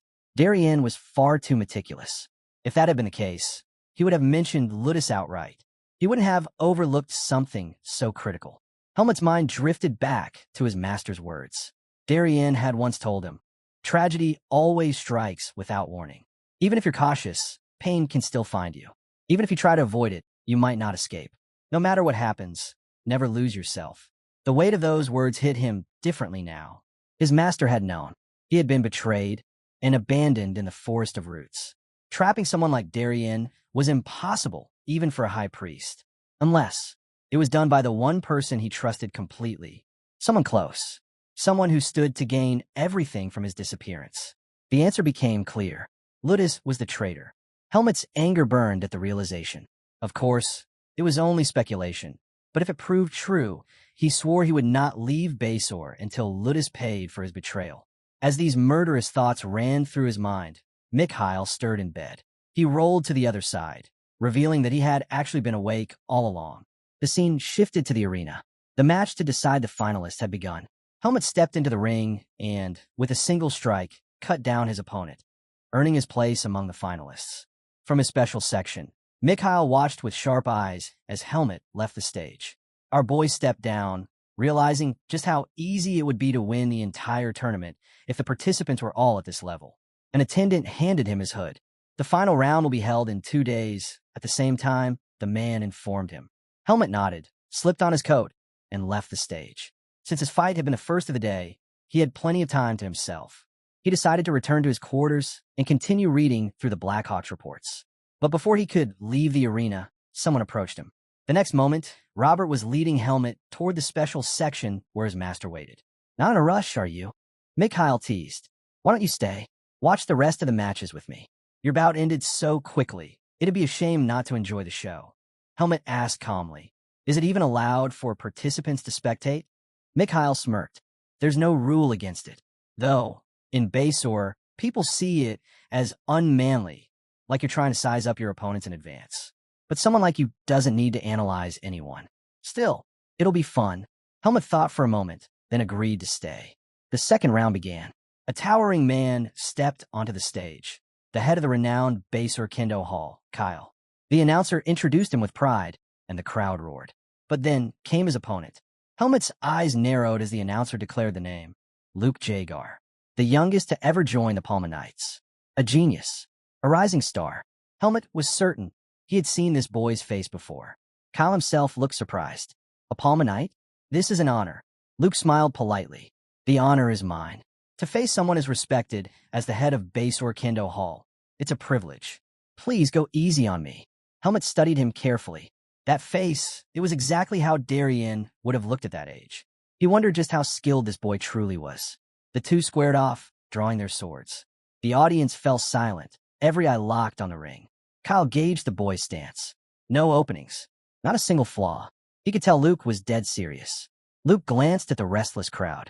"If we keep testing each other, this match will never end." I can already hear the booing. He raised his blade and added, "As your junior, I'll make the first move." With that, he launched forward, charging straight at Kyle. Luke charged low, aiming for a clean strike to end the fight quickly. Kyle smirked. "You're underestimating me." With brute force, he swung his sword down at the boy. But Luke's speed exploded. In an instant, he slipped past the attack, his blade flashing. A cut opened across Kyle's body as Luke appeared behind him. Kyle froze, stunned. Before he could even turn, blood gushed from the wound. Helmet's eyes narrowed. He hadn't expected that. Kyle collapsed, unconscious, and the audience erupted in gasps of disbelief. To them, it looked like Luke had simply vanished and reappeared behind his opponent. No one had even seen the strike. Luke lowered his sword and bowed slightly. "Forgive me, but I must win this tournament, no matter what." The announcer's voice boomed. Luke Jagar advances to the main tournament. In the stands, Mikhail noticed Helmet staring intently at the boy. "What's this? Is Luke bothering you?" Helmet didn't look away. "He's strong, a serious contender for the championship." That surprised Mikhail. He hadn't expected such praise. Helmet added firmly, "If I weren't in this tournament, he'd already be the winner." Mikhail grinned. "So this is your arrival declaration? I like it. The tension. It's exciting." Helmet thought to himself. Darienne's son hadn't trained in vain. Luke's skill far exceeded his expectations.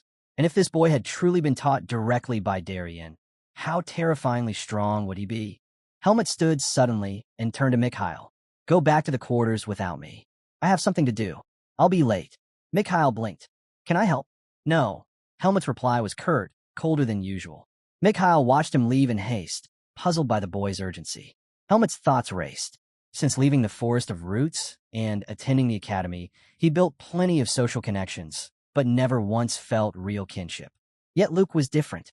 The two of them shared something no one else could, Darienne's swordsmanship. They had both inherited it. Helmet knew they would eventually face each other in the arena. But before that, He wanted to see who Luke really was. He pushed through to the participants' area and barged straight into Luke's room. Inside, Luke was speaking casually. This tournament isn't that big of a deal. A blue-haired man grabbed Luke's cheek harshly, sneering. Greenhorn, you got a lot of nerve. Don't say things like that. The blue-haired man scolded Luke. Don't ever say things like that out loud, especially not in Basor. Luke quickly apologized. Relax, it's just us here. No one's listening. The man's eyes narrowed. We're not alone. Luke spun around. Helmut was standing in the doorway. Helmut noted silently that Luke hadn't even sensed his presence. Luke studied him for a moment. You look familiar. Then he remembered. Hyde, I saw your match. You're the only one who left an impression on me. His tone shifted, confidence rising. What is it? Did you come to challenge me for the crowd's attention? Or maybe my skills impressed you so much you've come to be my fan? If so, bad news. Only women can be my fans. Helmut cut through the bravado. Are you Darienne's grandson? Luke froze. Yeah, he stopped mid-sentence, realizing what he'd just admitted. His eyes went wide. He lunged forward, clapping a hand over Helmut's mouth. Panic laced his voice. How do you know that? The knight inside the room raised a brow. Is something wrong? Luke forced a smile, wrapping his arm around Helmut. Nothing at all. Just something I need to discuss with him. We'll step outside. Dragging Helmut with him, Luke pushed him against the wall the moment they were alone. I've never had to corner a guy like this before. Now tell me, who are you? Helmut didn't flinch. Why don't you use Darienne's surname? That struck a nerve. Luke scowled. I'm the one asking questions. Stop bringing up the divine swordsman. It's dangerous if anyone hears you. Relax, Helmut replied evenly. No one else knows. I'm just curious after hearing that Darienne had a descendant. Luke narrowed his eyes. And how exactly did you find out? Helmut answered calmly. I'm good at gathering information. Then his gaze hardened. But what I want to know is, why hide that you're Darienne's grandson? Luke hesitated, realizing how serious this stranger was. Finally, he answered. Because my father cut ties with him. He left the house for good. It'd be ridiculous for me to suddenly claim the Depert name.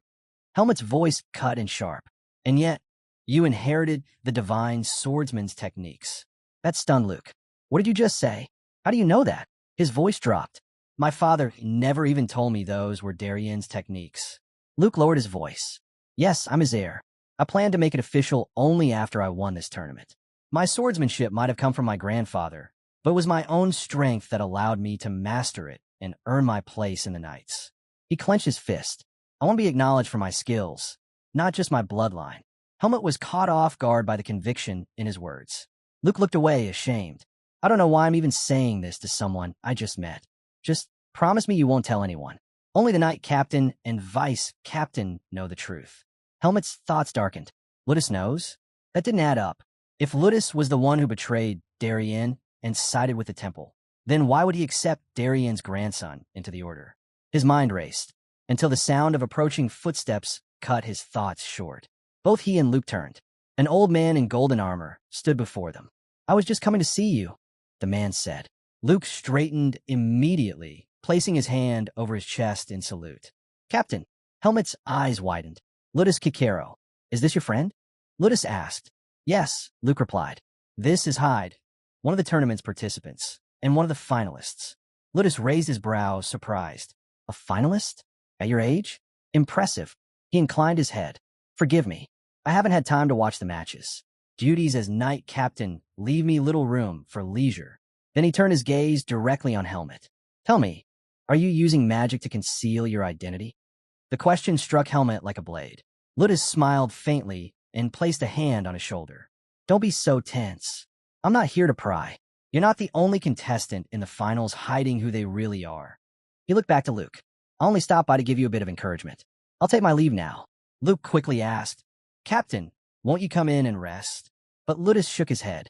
I'll be there for the final match. With that, he turned and walked away. Luke's expression tightened as he watched him go. Helmut glanced at him. Your captain seems to care for you. Luke nodded slowly. I should be thanking him. He was the first to recognize me here in Basor, and he's the one who advised me to earn recognition through this tournament. Helmut's thoughts churned. Then was Ludus truly a traitor, or not? Luke was trying to make amends with Darienne's grandson. He turned to our boy and revealed that his real face was hidden under magic. But Luke didn't care about appearances. What mattered to him was the person inside. He wished Helmet good luck in the upcoming matches and asked him not to go around talking about him. Helmet replied that he'd have to hold back until next year. Then, with full confidence, he declared that he would win the tournament. Hearing this, Luke smiled. To him, it wasn't just a statement, it was a challenge. He told Helmet he looked forward to it, then walked into the arena. Helmet turned away, heading into town. Deep down, he swore he wouldn't let Luke get dragged into whatever Ludus was scheming. Later, Helmet returned to his room. The moment he stepped in, Mikhail casually asked if he had a good talk with Luke. Helmet was caught off guard.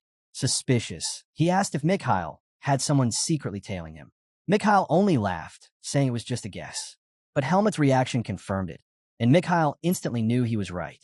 Helmet grew uneasy and brushed past him. Mikhail then pressed further, asking what the two had talked about.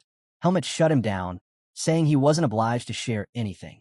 Mikhail wasn't surprised. He expected that answer. Instead, he asked a different question. If the Palma Knights offered Helmet a position, would he accept? The question stunned Helmet. He asked why the Knights would even want him. Mikhail explained that the martial arts tournament drew huge attention, even from the Knights themselves. Many of them competed in it. If Helmet came out on top, the Knights would surely want him in their ranks. Helmet dismissed the idea immediately, saying he could never join because Baser was far too hot. Mikhail let out a relieved laugh, saying where he lived wasn't hot at all. That made Helmet turn his head. Then Mikhail asked if, after the tournament, Helmet would join him instead. Helmet raised a brow, asking if Mikhail wanted him as a knight. But Mikhail clarified he didn't want someone bound by titles. He wanted someone strong to stand by his side. Helmet admitted he had no plans to join anyone. Mikhail respected that, telling him there was no need to decide right away. For now, he just wanted Helmet to accept his goodwill and think about it later. Helmet couldn't help but wonder what Mikhail was really planning. Then an idea struck him. He asked if Mikhail could help him gather information. Mikhail's answer was cautious. It would depend on what kind of information he wanted. Helmet finally revealed what he needed. He wanted Mikhail to dig up information on the Palma Knights, their captains, their members, and the missions they usually undertook.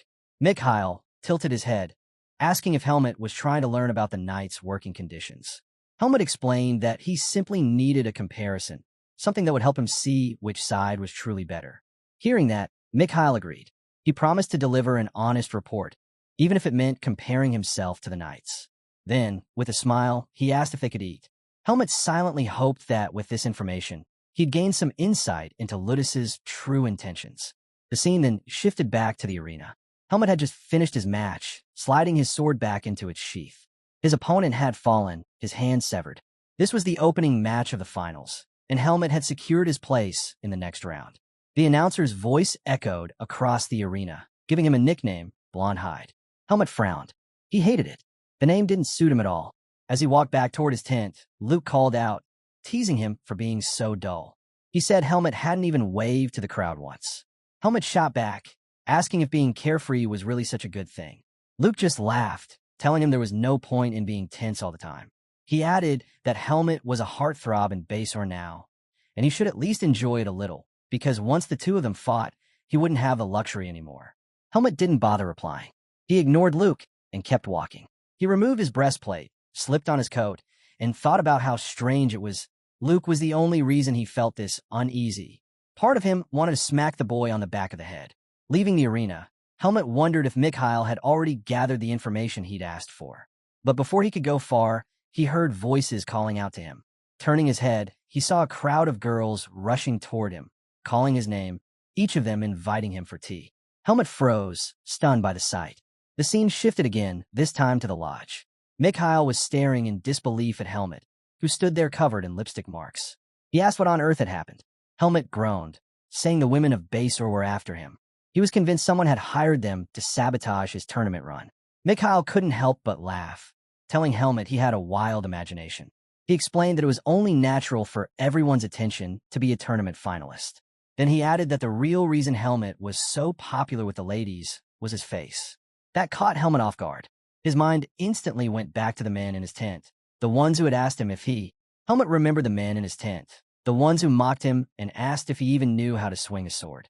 Turning to Mikhail, he muttered that people in Baser didn't really like his face that much. Mikhail could only stare at him in disbelief. He felt almost sorry for Helmet. How could someone be so oblivious? To him, Our boy was a fool for not realizing how much women liked him. Changing the subject, Helmut asked about the request he'd made earlier. Mikhail raised a book with a knowing grin and said he had expected that question. Helmut accepted it, impressed by how fast Mikhail worked. Does this earn me a little more of your trust? Mikhail asked. Helmut didn't answer. Instead, he immediately opened the book and started reading. Inside, he learned that the Palma Knights operated on a seniority system. Members were treated like barons, complete with private residences. But none of that interested him. He skimmed past it until something caught his eye. The Knights captain typically stayed away from politics. Yet, according to the records, Ludus openly supported the first prince. The Blackhawks' intelligence went even deeper. The prince was the son of a foreign-born queen and a devout follower of the Lumen faith. He was pushing for the Lumen temple to be established in Basor. Helmut frowned. Why would Ludus back someone like that? As he turned the pages, his eyes fell on another detail. Monsters that roamed the desert. They were scorpions. Mikhail explained further. Those scorpions were infamous across Basor. The monster queen had been slain long ago by the divine swordsman, but her offspring still remained. People occasionally encountered them. Once a year, the Palma Knights led a monster subjugation campaign to keep the scorpion population under control. And this year, the campaign would take place right after the tournament. That revelation stunned Helmut. It all made sense now. Ludus hadn't accepted Luke into the order to protect him. Instead, he wanted to keep a future rival under his control. During the subjugation, he could stage an accident and kill Luke, wrapping it up as a heroic tale. Helmut's jaw tightened. He was glad he'd come to Basor at this exact time. He vowed not to let Darienne's grandson suffer such a fate. He swore to crush Ludus's vile plan, no matter what it cost him. But a heavy truth weighed on him. When he had faced Ludus before, he realized just how powerful the man was. Even if Helmut fought with everything he had, victory wasn't certain. That left him with only one option. If things grew dire, he might have to reveal the truth to Luke and ask for his cooperation. As those thoughts swirled in his head, Mikhail silently watched Helmut, carefully studying the decisions he was making. The scene shifted to the arena once again. Helmut stepped onto the stage for his first semifinal match. Across from him stood a man with a massive scar running across his face. Robert leaned over and told Mikhail that this was Hutton, a first-class mercenary.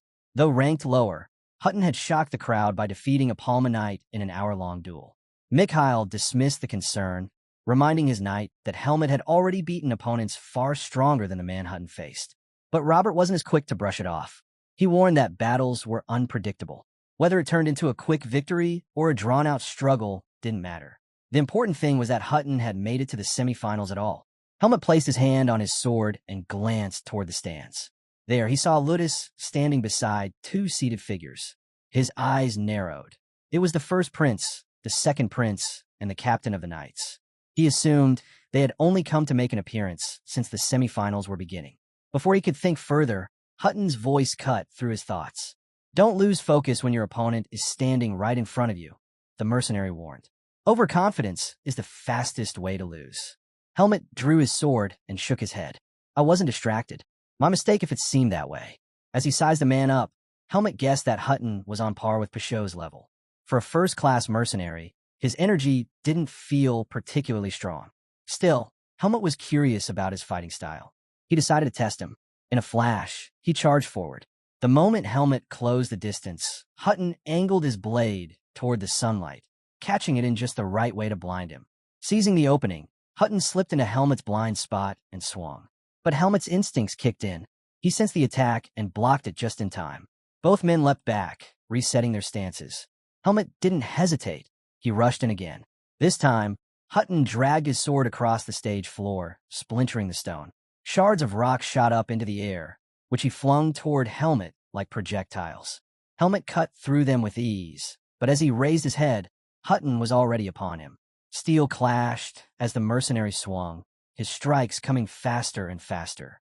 Helmut blocked each blow, his blade moving effortlessly in defense. With one forceful push, he shoved Hutton back, forcing the man to skid across the stage. The audience gasped at the display, clearly impressed. Even Mikhail leaned forward with interest, watching the duel unfold. Helmut wiped the sweat from his forehead. This wasn't as simple as he thought. Hutton was trickier than expected. Then he noticed it. Hutton was deliberately delaying his attacks, holding back half a beat in ways that threw off his timing. Helmet pierced through an opening with a sharp, precise counter. At once, he understood. Hutton hadn't neglected his fundamentals. This wasn't a man relying on luck. Hutton exhaled heavily. He admitted that he had trained hard for his swordsmanship, but against Helmet's reflexes, it wasn't enough. Even if they were the same age, he said, he could never match that kind of speed. Then Hutton's energy flared. He declared that if this were a mercenary mission, he would have waited for the perfect moment to strike. But here in the arena, he couldn't afford to lose face. He lunged at Helmet, blade raised. But it was a bluff. Hutton's real weapon was hidden in the mechanism built into his sword, which extended his attack range. He was betting that someone like Helmet, so cautious about rhythms and delayed attacks, wouldn't be able to handle a strike that came just half a beat faster. Unfortunately for him, Helmet shattered his sword with a single blow. Stunned, Hutton froze. In that instant, Helmet's blade was already at his neck. "I'm sorry," Helmet told him. "I was ordered not to kill you." Relieved, Hutton smiled. The announcer quickly declared the fight over. With Hutton's weapon destroyed, Helmet was named the victor and advanced to the finals. Helmet offered his hand, pulling Hutton up. He told him he had ended the fight quickly because he hated the heat. Hutton laughed at that. He confessed that his final strike had been aimed at cutting off Helmet's wrist. Helmet shrugged. It would have been fine. The rules allow anything short of killing. Hutton shook his head. Ruthless. He stared at the remains of his broken sword. Geniuses really do exist. I can't believe someone this young is already at your level. You'll go down in history, Helmet replied calmly, telling him he could have grown stronger if he'd put more effort into training instead of relying on tricks. Hutton burst out laughing. He explained that as a mercenary, versatility was everything. In real battles, having extra cards to play was often the difference between life and death. For someone like him, with only average talent, strategy was the weapon that let him stand toe-to-toe with stronger opponents. But after crossing swords with Helmet, he realized something painful. When faced with overwhelming skill, all of his clever tactics crumbled. As the two spoke, the first and second princes silently watched from their seats, their eyes fixed on the battlefield. The first prince's gaze followed Helmet as he stepped down from the stage. He turned to Ludus, remarking on how skilled the young fighter was for his age, and asked for his opinion. Ludus replied that ever since his first encounter with Helmet, he had sensed something unusual about him. He admitted that it would be ideal if they could recruit him into the Night Order. The second prince also kept his eyes on Helmet, his interest clear as he watched him leave. Meanwhile, Mikhail sat deep in thought. He couldn't shake the feeling that Helmet's true purpose had nothing to do with something as small as winning the martial arts tournament. He remembered how Helmet often wandered at night, scanning his surroundings, always searching for something unseen. What was it that he was really after? As Mikhail pondered, his attention was drawn to a commotion nearby. Someone was being stopped from entering his section. Curious, Mikhail asked an attendant to explain. The attendant reported that a man was insisting on meeting him, but the guards wouldn't allow it. The man turned out to be bald, with a fiery red beard. He struggled against the attendants, calling out to Mikhail and begging for an audience. One of the guards scoffed, calling him a disrespectful thug. Mikhail silenced them and addressed the man directly. "Who are you, and where do you come from?" The man quickly apologized for his behavior. He introduced himself as a blacksmith from Basor, revealing that all the swords supplied to the Palmanites were forged in his workshop. Intrigued, Mikhail asked why he had come. The blacksmith explained that he had heard rumors of Mikhail being close to Helmet. He asked if he could meet the young fighter, insisting that he only wanted to confirm a suspicion. Mikhail narrowed his eyes and asked what suspicion he meant. The blacksmith lowered his voice and said it was about Helmet's sword, its origin, to be precise. Before anything more could unfold, the second round of the semifinals began. Luke stepped into the arena and secured an easy victory, ensuring the tournament finals would be between him and Helmet. The scene then shifted to Helmet's room. He was startled when Luke walked in, his expression heavy with concern. Luke revealed that the second prince was coming. Officially, it was to encourage the tournament finalists, but Luke was certain he was the true target. Helmet asked why the second prince would want to see him specifically. Luke explained that the prince must already know his identity. He was the grandson of the divine swordsman. By recruiting him, the second prince would gain the Palma Knights' backing. And in Basor, their support was as good as a direct claim to royal succession. Helmet now understood the gravity of the situation. Right now, The captain of the Palma Knights stood firmly in support of the first prince. If the second prince tried to recruit Luke, it would directly challenge that position. Helmut pointed this out, and Luke admitted he was right. That was exactly why the meeting felt so awkward. He owed the captain a great deal. But then Luke froze. A thought struck him. He turned to Helmut and asked how he knew so much about the political situation. Helmut reminded him that he'd once said he was good at gathering information. Luke sighed, realizing he couldn't dodge the meeting. He asked Helmut if he could think of some excuse to get him out of it. Before Helmut could answer, a voice came from behind. The second prince had arrived. He told Luke that if he was busy, he could always return later. Luke stiffened, instantly realizing he'd made a mistake. Spinning around, he tried to cover it up, insisting it was just a misunderstanding. The prince waved it off with a smile, saying he understood completely. He simply enjoyed teasing him. He commented that Darienne, the man he remembered, had always been stern and unshakable. At times, it was hard to believe Luke was his descendant. That caught Helmut's attention. He asked the prince what kind of man the divine swordsman truly was. The prince looked at him curiously, then praised his performance in the tournament, calling his swordsmanship remarkable. He admitted he'd only met Darienne a handful of times in his youth, but the impression remained vivid. Darienne had been loyal, dependable, and the strength in his eyes reflected the very spirit of Basor. Helmut was surprised to hear this perspective. The prince then asked if Helmut's interest in Darienne's grandson came from the same curiosity. Luke immediately cut in, demanding to know how much of their conversation the prince had overheard. The prince chuckled, assuring him he hadn't meant to interrupt. He said he only stayed quiet because their discussion seemed important. Turning to Helmut, he asked if there was anything else he was curious about. Luke grew defensive, warning the prince not to reveal too much to Helmut. He claimed that Helmut was practically a divine swordsman stalker. The prince laughed again, but shook his head. He said Helmut didn't give off the impression of someone with malicious intent. A swordsman's heart, he explained, is reflected in their blade. Helmut's sword pursued nothing but pure strength. That alone made his fascination with Darienne unsurprising. Helmut, without hesitation, told the prince that he was better than Luke. The prince burst out laughing, amused by the bluntness. Then he asked if Helmut would consider working with him. But Helmut rejected the offer immediately. The second prince hadn't expected Helmut to be so blunt toward royalty. Still, he smiled, shook Helmut's hand, and wished him a great match in the finals. He encouraged him to learn more about the divine swordsman's character, saying it would serve him well. Then he turned to Luke, shaking his hand too. He told him that after the finals, he would summon him for a proper discussion. Luke froze. His face tightened with worry as he asked if the prince truly intended to call for him. "Is that a problem?" the prince asked calmly. Luke hesitated, caught off guard. He reminded the prince that he had said he understood his situation. If he appeared alongside the prince in public, both he and the captain would be placed in an awkward position. But the prince's expression turned serious. He told Luke that this matter concerned his safety. That surprised both Luke and Helmut. The prince turned to leave, telling Luke that this was all he needed to know for now. He promised to send for him discreetly and urged him not to worry about prying eyes. Before walking out, he told Luke to take care. As the door closed, Luke let out a deep sigh. Helmut looked at him and remarked that, despite all his worries, he and the prince seemed rather close. Luke admitted that the prince was far more approachable than one might expect from someone of his rank.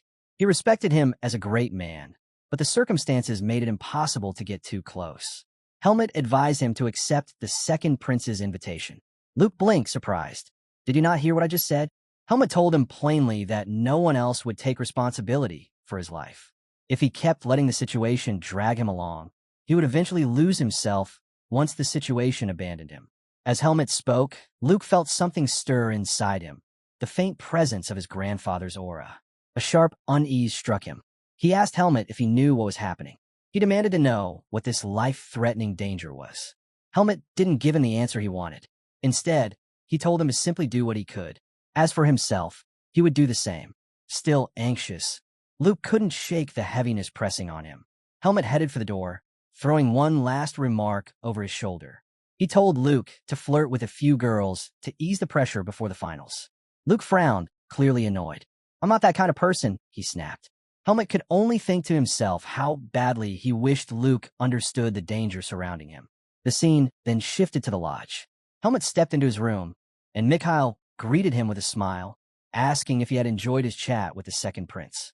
Helmet, however, couldn't believe what he was. Helmet couldn't believe what he was hearing. How had Mikhail managed to find out? Then again, at this point, nothing surprised him anymore. Mikhail explained casually that with someone as prominent as the second prince, he couldn't help but learn of his movements, whether he wanted to or not. Helmet removed his coat and sat on the bed. That's when Mikhail leaned forward, saying he had come across something interesting today. He asked Helmet if he wanted to hear it. Have you ever heard of someone called Leighton? Helmet shook his head. First time I'm hearing the name. Mikhail smiled. Leighton was the greatest blacksmith in the West several decades ago. Not only the greatest, but also the most particular. He refused to forge a blade unless he personally acknowledged the person who would wield it. Helmet remarked that Leighton sounded quite eccentric. Mikhail then revealed he had met a blacksmith named Kevin earlier that day, Leighton's apprentice. According to Kevin, his master had once created 3 swords he considered his life's masterpieces. Strangely enough, they were all forged in a single day, one after another, almost as if he'd been possessed. The 3 blades were nearly identical, forged from Bassor's materials, and presented to the royal family. Yet only one was ever given away for personal use. Whoever received it kept it for life. Then Mikhail's tone shifted. He told Helmet that Kevin had said his sword looked strikingly similar to one of those masterpieces. Helmet stayed silent. Mikhail pressed on. He said the blade resembled the only one that ever left the royal family's hands, Darienne de Pert's sword. In an instant, Helmet drew his weapon and shoved Mikhail down, the blade at his throat. His eyes carried a deadly warning. He told Mikhail to choose his next words very carefully. Fear gripped Mikhail. His voice trembled as he begged Helmet to let him go so they could talk. The pressure on his chest made it hard to breathe. Finally, Helmet eased up. Catching his breath, Mikhail asked why he was so desperate to keep this hidden. He promised he had no intention of spreading the secret. Then he revealed something else. Kevin, the blacksmith, was already being dealt with by his own trusted men. That meant only the 2 of them now carried this knowledge. Helmet narrowed his eyes and asked if this was Mikhail's way of trying to put him in debt. Mikhail shook his head. He reminded him that he hated debts. This wasn't something he dug up himself. Kevin had come forward with it willingly. He asked Helmet to take this as a gesture of goodwill. He promised that the secret would remain just that, a secret. Helmet glared at Mikhail, then finally decided to place his trust in him. He turned away and warned him to make absolutely sure the secret never leaked out. Mikhail chuckled nervously, admitting he had been genuinely terrified just now. He said the pressure that radiated from a tournament finalist was on an entirely different level.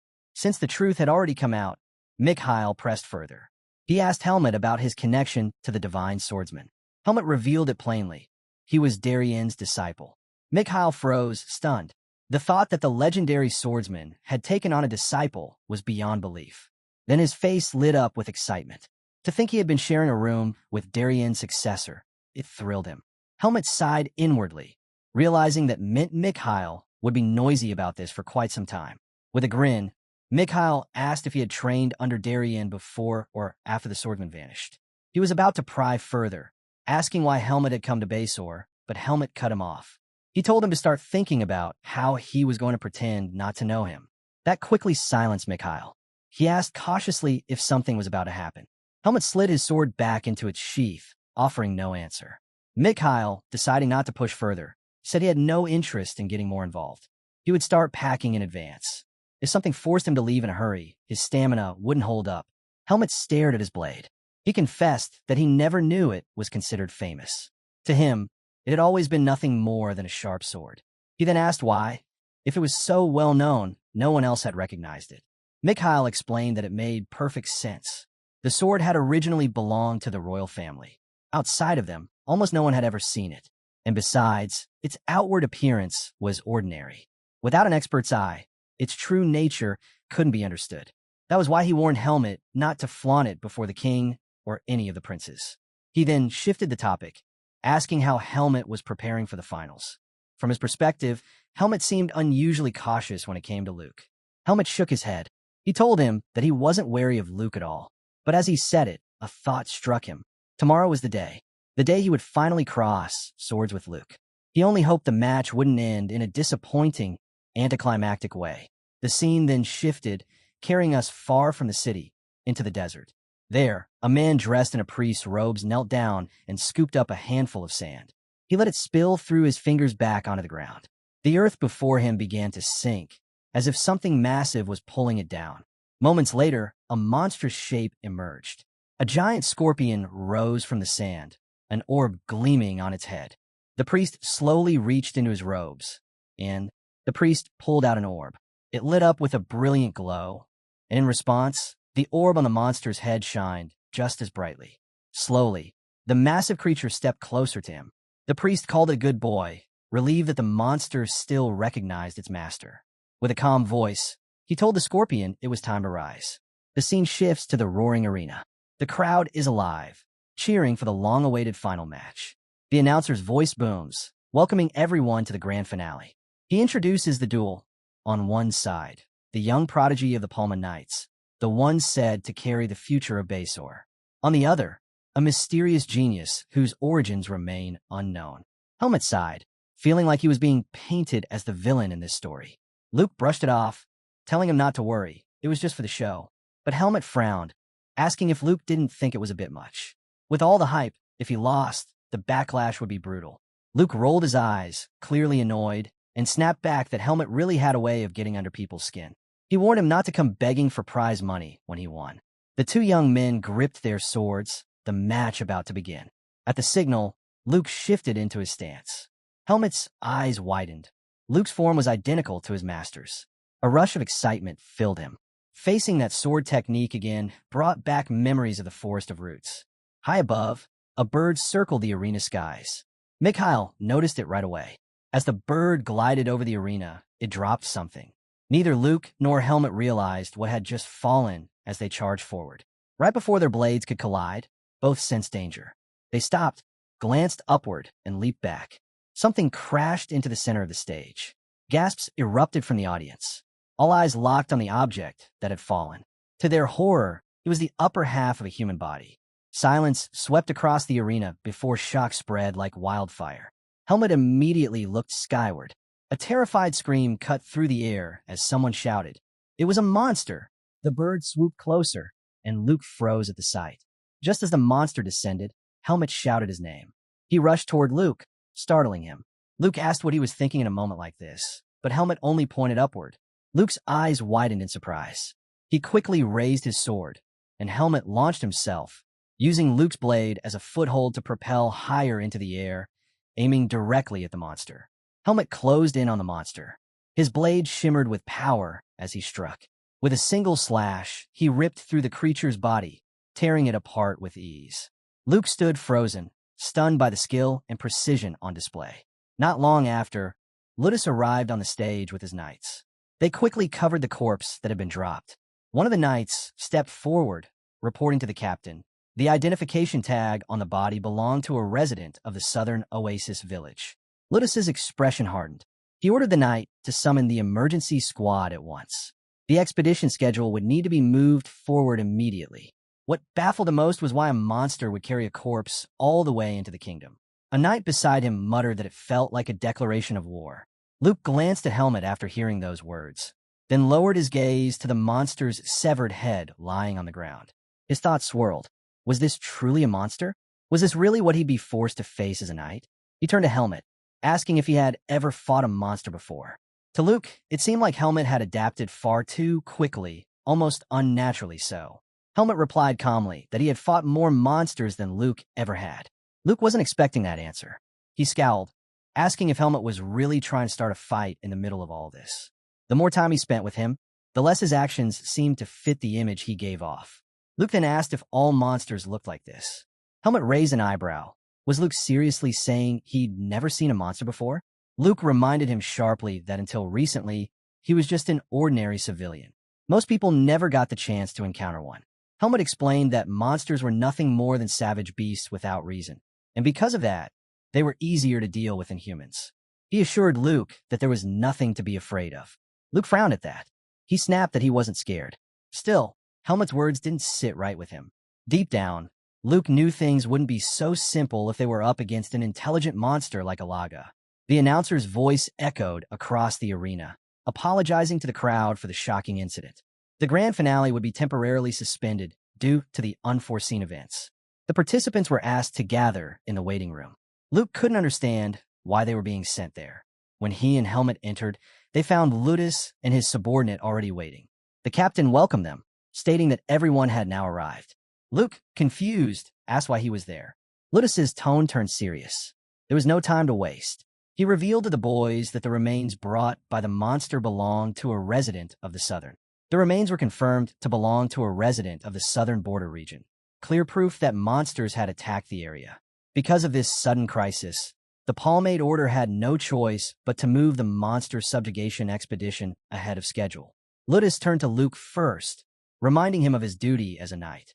He ordered him to prepare and stand by for deployment. Luke placed a hand over his chest and accepted without hesitation. Then Ludus faced Helmet. He admitted it was unfortunate that such an incident had interrupted the final match. For now, the duel would be suspended until the expedition was complete. He asked Helmet if he could wait patiently until then. Helmet instantly understood. This was a negotiation. Calmly, he asked what would happen if he refused. Ludus explained that in that case, the tournament would be declared a draw, and the prize money would have to be split between him and Luke.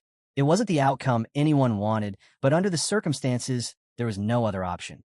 After a moment of thought, Helmet offered another path. He suggested joining Luke on the monster subjugation expedition.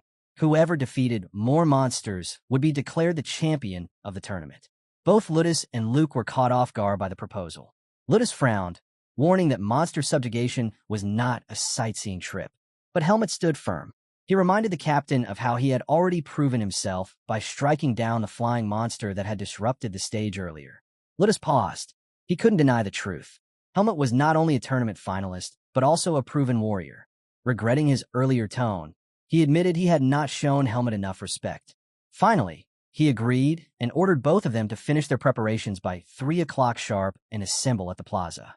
Luke responded with another salute, acknowledging the order. As the two walked out of the arena, Luke turned to Helmet, frowning. Was he really serious about joining the expedition? It irritated him that Helmet wanted to decide the tournament by counting how many monsters they killed. To Luke, it felt like Helmet was steering things into his own area of expertise. Helmet disagreed. He explained that encounters with monsters came down to chance. Luck, nothing more. He wasn't doing this just to win. He revealed his true reason, concern for Luke's safety. Luke still didn't understand why Helmet was so worried. He asked bluntly if Helmet thought he'd be killed by a monster. Helmet's reply was simple. It was better to assume that possibility. Luke scoffed, saying he was only joking. Then his expression hardened. This was about something else, something the second prince had mentioned. Luke admitted that he had been thinking about it as well. In fact, it had been keeping him awake at night. Late into the night, Luke finally voiced the question weighing on his mind. He asked Helmet if he could tell him who was after his life. Helmet studied him carefully. He knew that if he revealed his suspicions, Luke might start doubting even his own captain, and that could create serious problems. Choosing his words carefully, Helmet told him he wasn't sure yet, but he warned him not to place his trust in anyone from his squad, not even his captain. Luke's eyes widened in surprise. Just then, someone called out to them. Helmet turned and saw Mikhail approaching with his knight, Robert, who was holding a red umbrella above him. Mikhail greeted Luke warmly. Luke immediately glanced at Helmet, asking if Mikhail was his brother. Helmet calmly replied that he was simply someone he knew. Mikhail offered an apology for the interruption. He explained that he wanted to borrow Helmet for a moment. Luke shrugged, saying Helmet wasn't his to control, and if Mikhail wanted something, he should ask him directly. Before leaving, Luke reminded Helmet to meet him at the plaza with his gear. Helmet nodded in acknowledgement. Once Luke was gone, Mikhail turned to Helmet. With a curious look, he asked if he'd gotten closer to the boy. Helmet ignored the question and asked directly what he wanted to talk about. Mikhail revealed that he was leaving Basor tonight. This would be their final conversation, at least for now. With a smile, he added that they would meet again someday. Then, almost casually, he asked if Helmet was planning to accompany Luke on the monster subjugation expedition. He admitted he knew because he had been watching Luke closely. He pressed further, asking if Helmet's reason for coming to Basor was tied to Luke, and what kind of person Luke really was. Helmet cut him off, asking if that was really the point of this meeting. Mikhail smiled again. He then shared something startling. A figure dressed as a priest of Lumen had been spotted in the southern desert of Basor. Helmet was taken aback by this information. Mikhail explained he only wanted him to be aware, then turned away, saying he'd remember this moment. The scene shifted. Knights in full armor marched out of Bassor's base. Luke took a deep breath. The reality of his first expedition settling in, nerves weighed on him. He hadn't expected it to begin so suddenly. As he stood in thought, someone tapped his armor. Looking down, Luke saw a man cloaked in a heavy hood that hid his face. Without a word, the stranger pressed something into Luke's hand. By the time Luke tried to speak, the man had already slipped back into the crowd and disappeared. Luke glanced at his hand and saw a tightly wrapped piece of paper. Helmet, walking nearby, also noticed it. At that moment, Ludus gave the order. The knights set out at once, their horses charging beyond the kingdom's borders. Under the relentless desert sun, an expedition began, one that would forever alter the fate of Basor. As night fell, the squad set up camp amidst the dunes. Inside one of the tents, Ludus gathered his men. He explained that the place attacked by monsters was an oasis village called Older, further south than Desert. He told them they had already received a full damage report through the communication orb. According to the report, the knights stationed in Desert had detected the threat early and rushed to help the villagers. But the enemy's numbers were overwhelming. Forced to retreat, they managed to save only one survivor. A knight slammed his fist down, calling it a disgrace to the honor of the Palma Knights. But Ludus silenced him gently, reminding everyone that the enemy was far too many, and worse, the familiar creature had appeared. The entire tent went still. They all knew what he meant. The Crimson Scorpion. Ludus revealed the unthinkable. The beast had matured into its adult form without their knowledge. The knights erupted in disbelief. A blonde knight demanded to know where all their efforts had gone. Another defended their investigations, insisting they hadn't been careless. At that moment, Helmet realized they were speaking of the same monster Darienne once faced. Gorderic suggested that something must have happened during that battle with the Scorpion, but before he could continue, Ludus cut him short. Enough. Fear won't serve us here, he declared.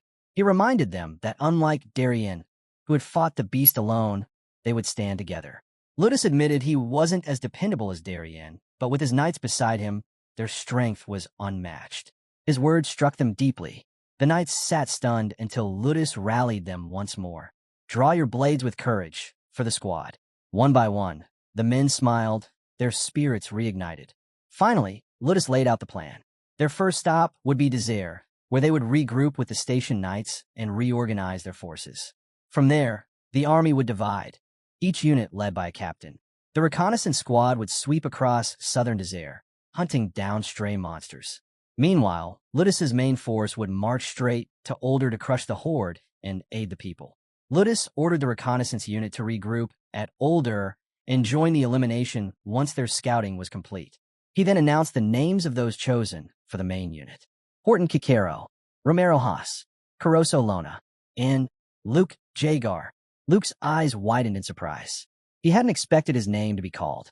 With no objections raised, Ludus told his men to rest, until Helmet suddenly raised his hand. I object. I want to be in the main unit as well. The tent fell silent. Ludus and the knights looked at him in shock. The captain reminded Helmet that he'd be marching with Vice Captain Alvis. The main unit, he explained, carried the greatest burden of the mission. He assured Helmet that his skills were acknowledged, but said he couldn't entrust such a critical role to an outsider. Helmet pushed back. He reminded Ludus of the agreement they had made before leaving Basor. Their martial arts tournament would be settled by counting the monsters they slew during this expedition. To make that match fair, both needed the same opportunities. If he was left wandering the desert while the main unit fought the bulk of the horde, the contest would mean nothing. He demanded Luke be placed in the same squad as him. Horton's patience snapped. Insolent brat, do you think this mission can be bent for your petty rivalry? But Ludus raised a hand. Calm yourself, Horton. He admitted that Helmet had a point, yet he reminded him that operations couldn't be rewritten for personal reasons. His compromise, the monster count, would begin once all squads regrouped at Older. Helmet refused. That, he argued, would already put Luke at a disadvantage. He asked if Ludus truly intended to keep Palma Knights waiting idly while others fought ahead. Ludus's tone hardened. He ordered Helmet to move with Alvis. Helmet stood firm. I don't take orders from you. I'm not a Palma Knight. The air grew heavy. All eyes turned to him. Luke froze in disbelief, unable to grasp how boldly Helmet defied the captain. Ludus exhaled, then let out a laugh. He turned to Luke. What do you think? Caught off guard, Luke hesitated before answering. I also think the competition should be fair. Ludus smiled faintly, then looked toward Horton. Very well. Helmet will be reassigned to the main unit. Horton scowled, clearly displeased. Horton's frustration boiled over. Captain, are you really going to bend to a child's whims so easily? Ludus remained calm. He reminded Horton that Helmet was no ordinary outsider. He was a finalist in their martial arts tournament. Adding him to the squad wasn't the real problem. The issue was balance. With 13 members instead of 12, the formation would be uneven. Turning to Helmet, Ludus said, "You'll be placed at the rear. It will be harder to protect you there if monsters strike. Is that acceptable?" Helmet nodded without hesitation. "I can handle myself." Satisfied, Ludus ended the meeting. "Then rest well. We will depart soon." As the knights dispersed, Helmet caught Gorderic glaring at him. He was surprised Ludus hadn't resisted more fiercely. Perhaps the captain already saw him as a variable he could control once surrounded by Palma Knights. Helmet quickly understood the bond in this squad. Their loyalty to Ludus was absolute. If he ever clashed with the captain, every knight here could turn against him. He knew he'd need complete focus moving forward. Luke, meanwhile, watched Helmet quietly, a trace of worry in his eyes.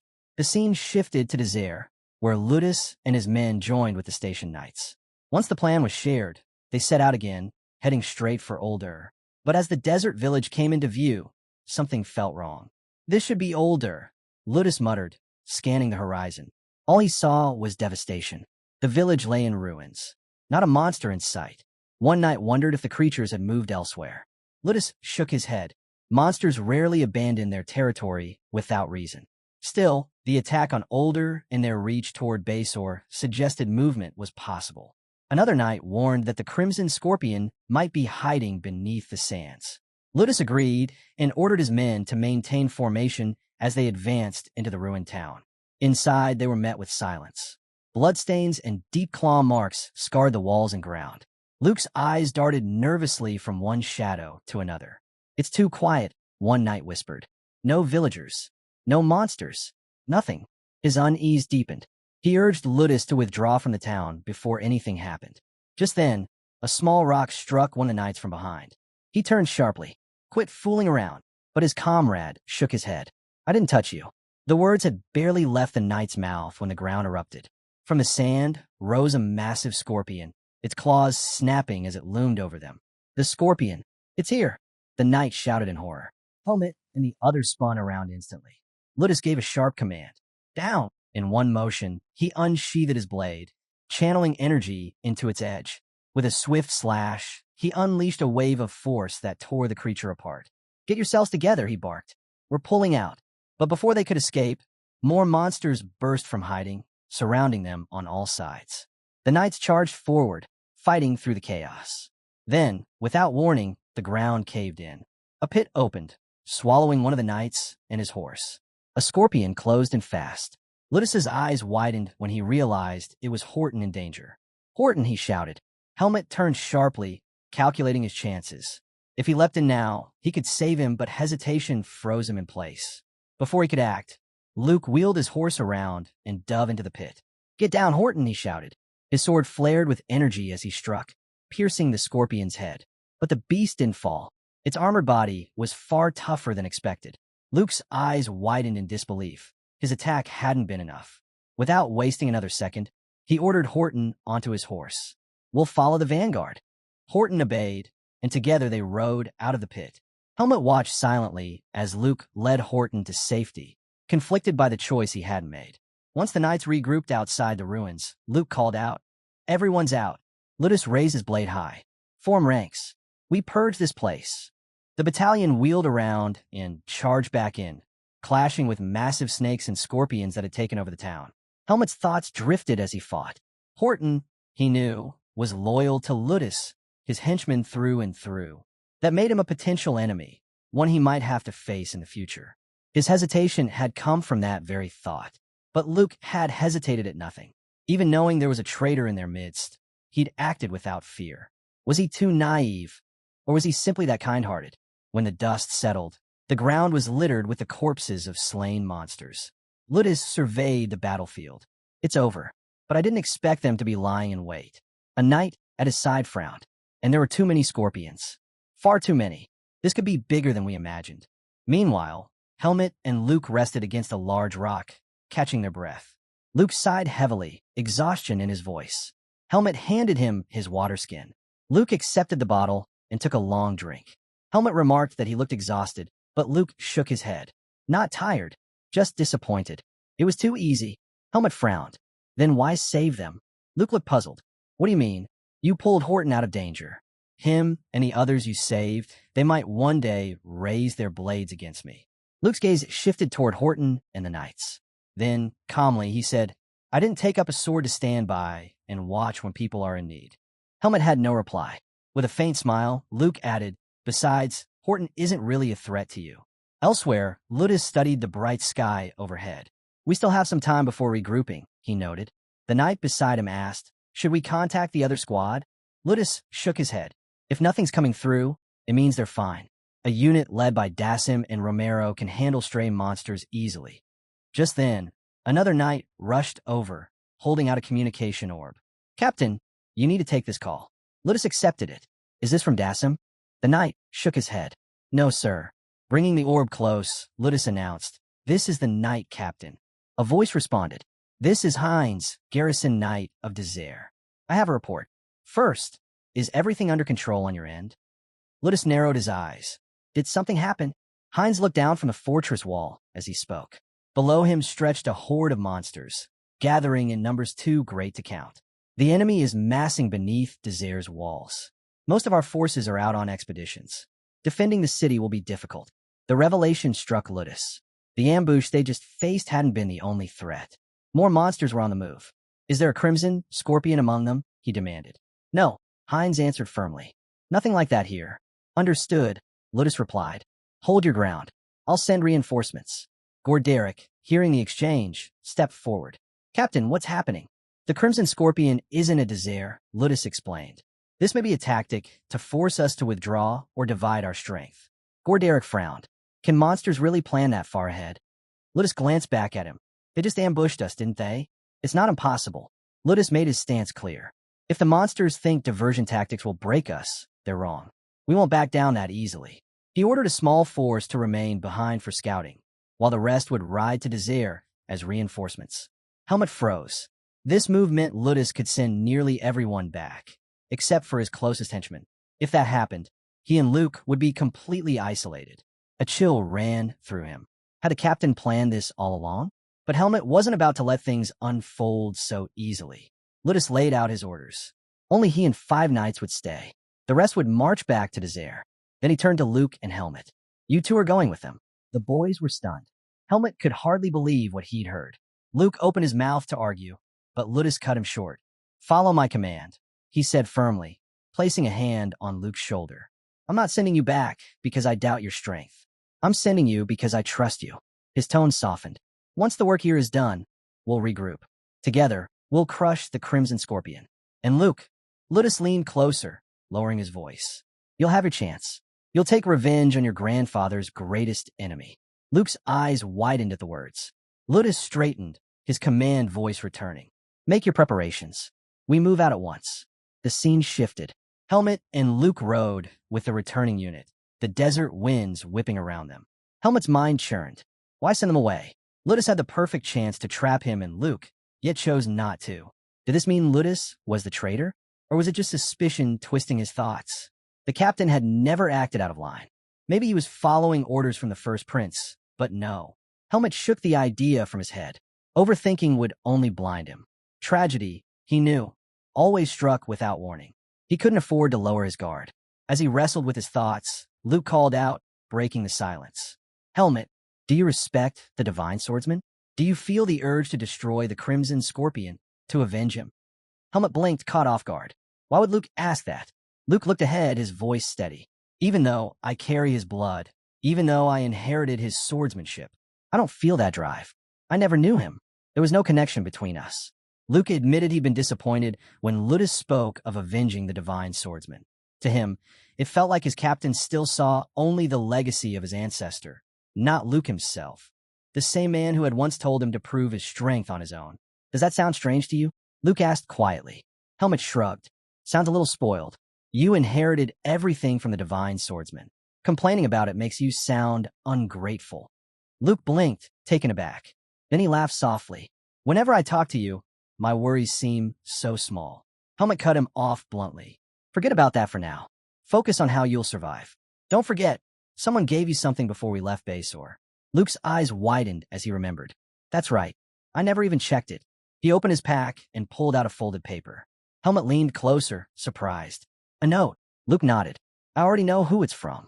Unfolding it, he saw the signature. The second prince. Helmet urged him, read it. The letter began with the prince hoping Luke wasn't too late in finding it. He wanted to give Luke instructions, should he find himself in desert. But before Luke could finish, a knight's voice cut through the moment. Stay in formation. Helmet stiffened. Darkness stirred within him, spreading like a whisper across his body. His instinct screamed. Something was coming.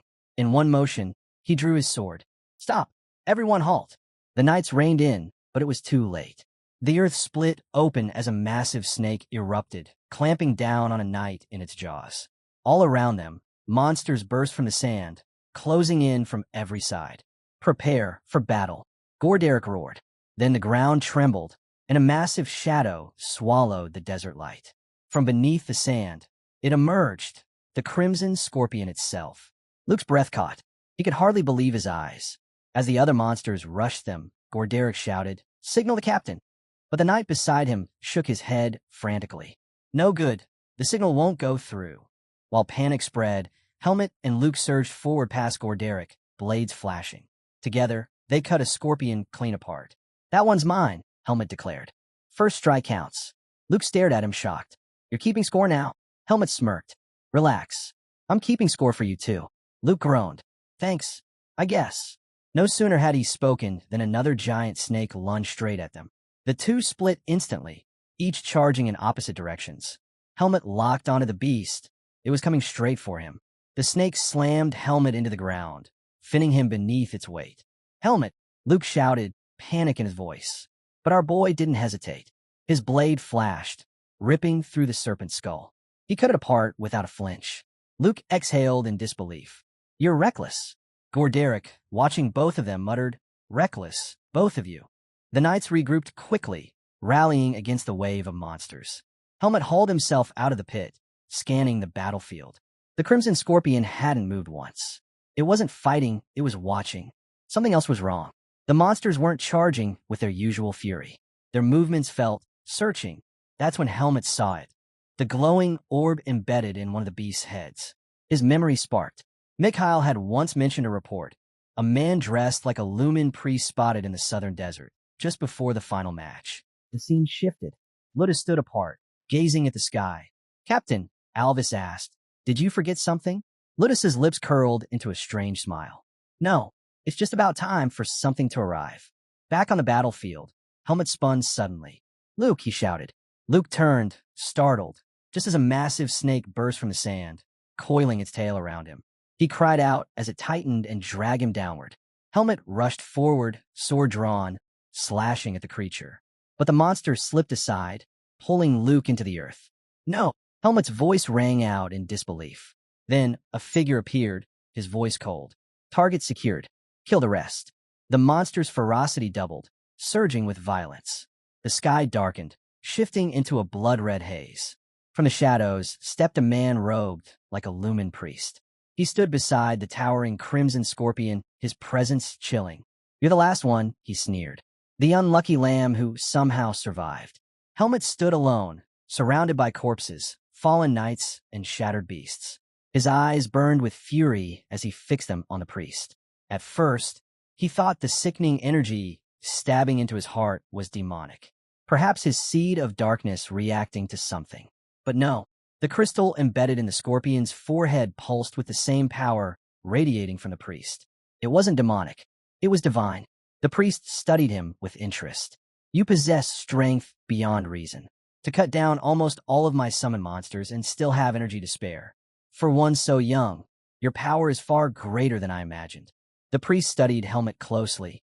I can sense it. A faint, ominous energy clinging to you. Tell me, boy, what are you? Helmet ignored the question. His voice was sharp, demanding only one thing. What did you take, Luke? The priest sighed. Pointless questions. There's no need for you to know. No need for me to answer. All that matters is this.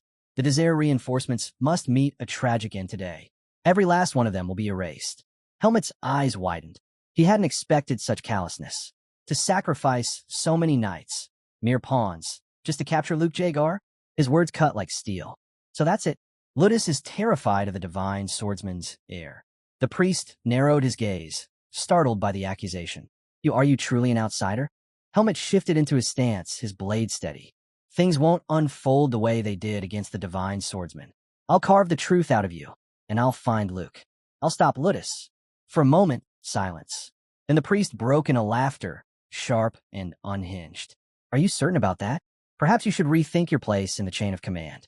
He pulled back his hood, revealing his face. Did the second prince not warn you? Ludus is nothing more than another piece on the chessboard. This entire mission was ordained by High Priest Nardalos himself. The goal, bury the divine swordsman's legacy and eliminate his grandson. Helmet's grip on his sword tightened.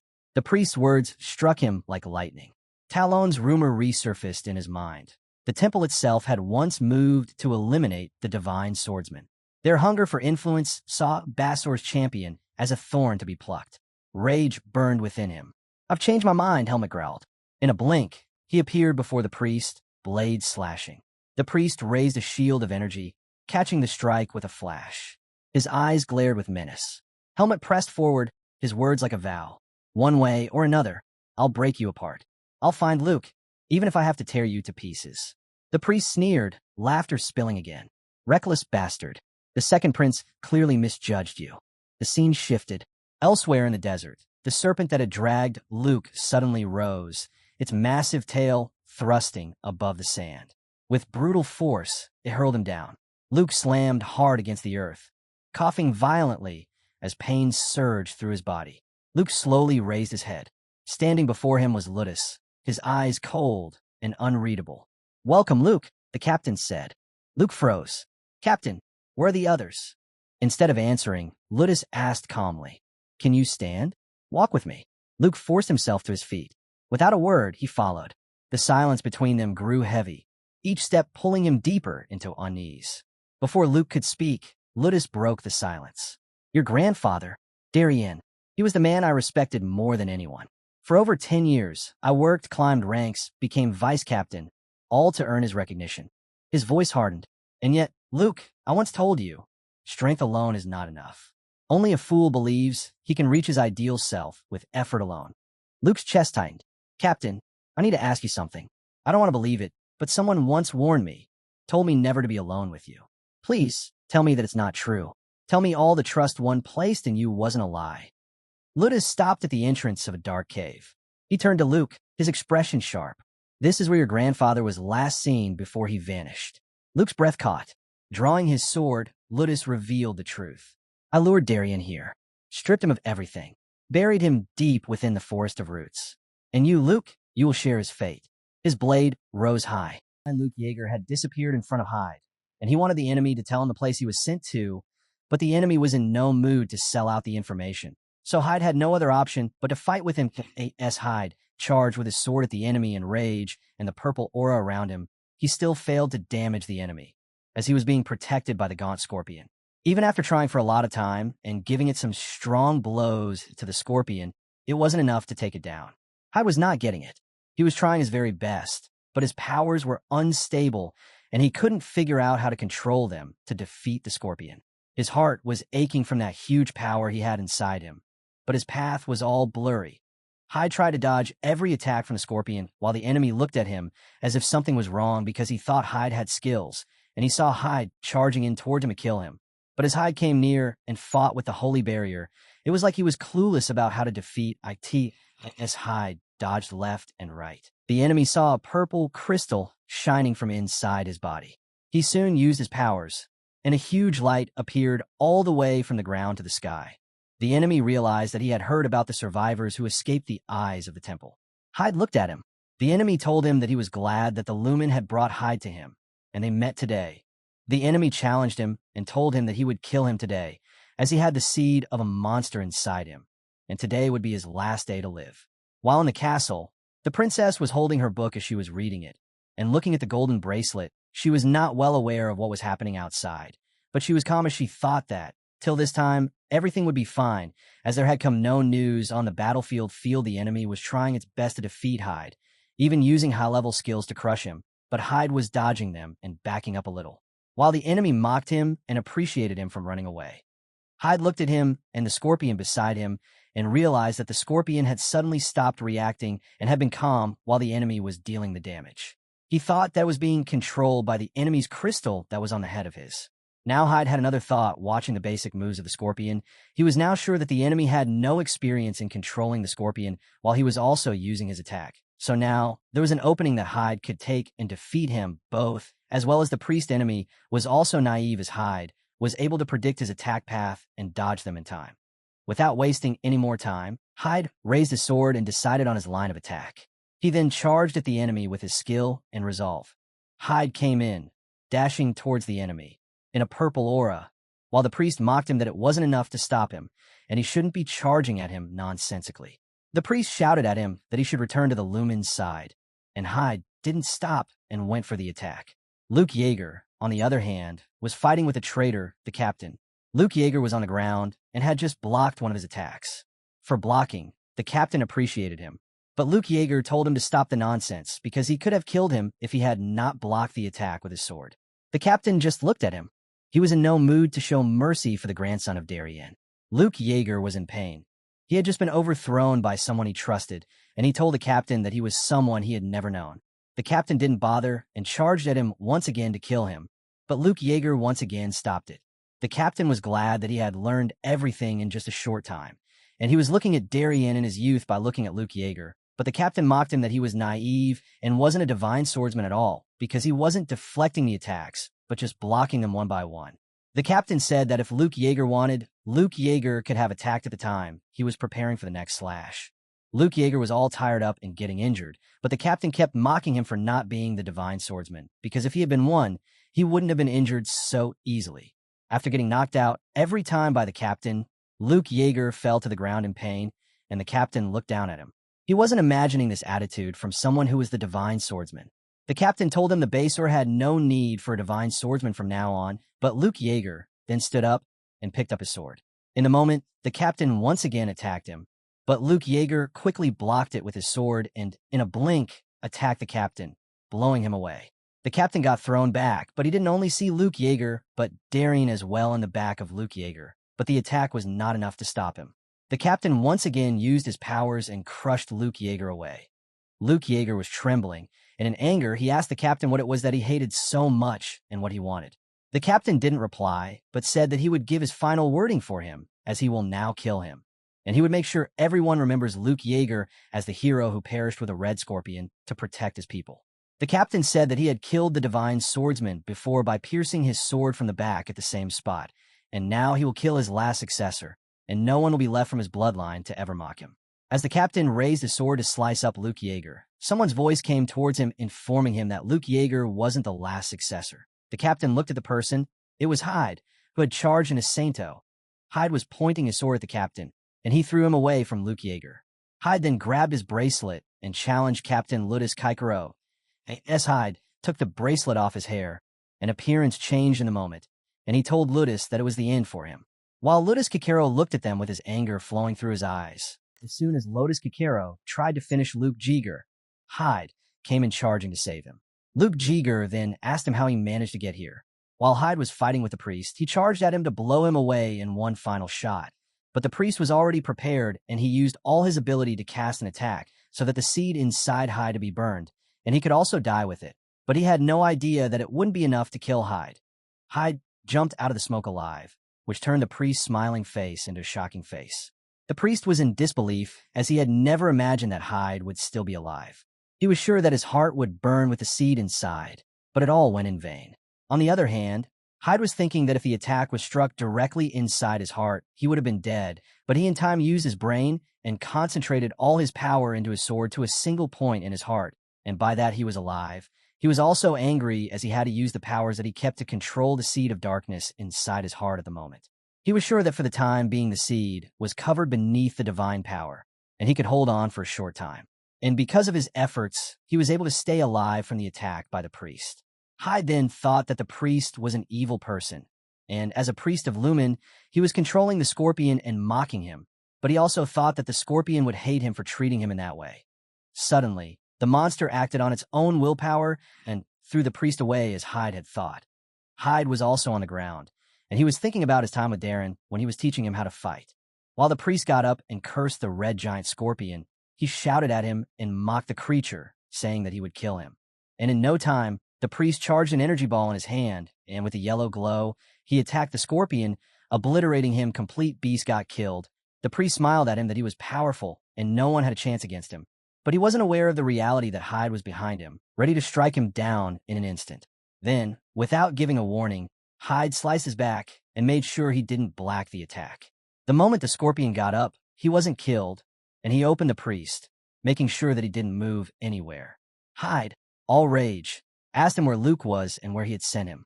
But the priest was still arrogant. He warned him not to look down on him as he was a cursed child, but Hyde was in no mood for his games and talks. He didn't waste a moment and put his sword in his mouth in order to get information.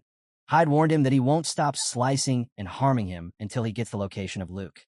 He told the priest that he would slowly cut open his body and make sure that his blood doesn't get out so easily, so it takes time for him to bleed out in pain. Now Hyde was standing in front of Ludus Kikero, saving Luke. Hyde transformed himself, and as he thought that from his last battle, he had consumed a lot of vis, and as the seed of darkness had grown a little, which had eventually caused the total volume of the vis to increase drastically, Hyde was now stronger, and he knew that he had consumed a much more vis than he had expected in a much shorter time than he had done previously, which had a harsh result as the vis that was regenerating had also gotten out of his hand, and it was hard for him to control it within his body. He was still assured because it was only a temporary effect inside him, but still, he was ready to face Ludus Kikero in the current state. Ludus Kikero asked him how was it possible for him to survive in such a place in which he was, but Hyde asked him a question that he was thinking about Ludus, who had killed the divine swordsman, so he wouldn't be thinking of losing against a person like him. Ludus Kikero looked down at him, and in a blink, charged at him while Hyde looked towards him, coming forward. There was a huge wave when both swords collided. Even Luke was able to feel them, and the ground beneath them also started to shake and break apart. There was no turning back at the moment, and Ludus Kikero told them that now they had nowhere to go, and he would kill them both at the same spot. As soon as the clash between Hyde and Ludus Kikero started, Ludus warned him that whoever he was, he would be killed in this place as well, and so there wouldn't be any problem for him. They both were enraged, and their aura was flowing around them. But Hyde told him that it could be done, but first he had to kill him, which was never going to happen today. Hyde used his utmost strength to hold back Ludus, which made Ludus shocked and left him questioning about the powers Hyde was using at the moment. Ludus just could not believe the strength Hyde had done. In the moment Hyde dodged him and tried to chop his head from another side. Luke was also impressed seeing the move. It was something extraordinary. Not only Luke, but it was shocking for Ludus as well. He asked him where he learned such swordsmanship. Hyde didn't answer with words, but he said that his sword, which he held in his hand, was the answer he was looking for. Ludus was shocked. He had just seen Darienne behind Hyde, and it was an unbelievable moment for him. Hyde told him that he was not like Darienne, as he could have forgiven him, but he had no intention of letting him live any longer for his deeds, and so he would kill him today.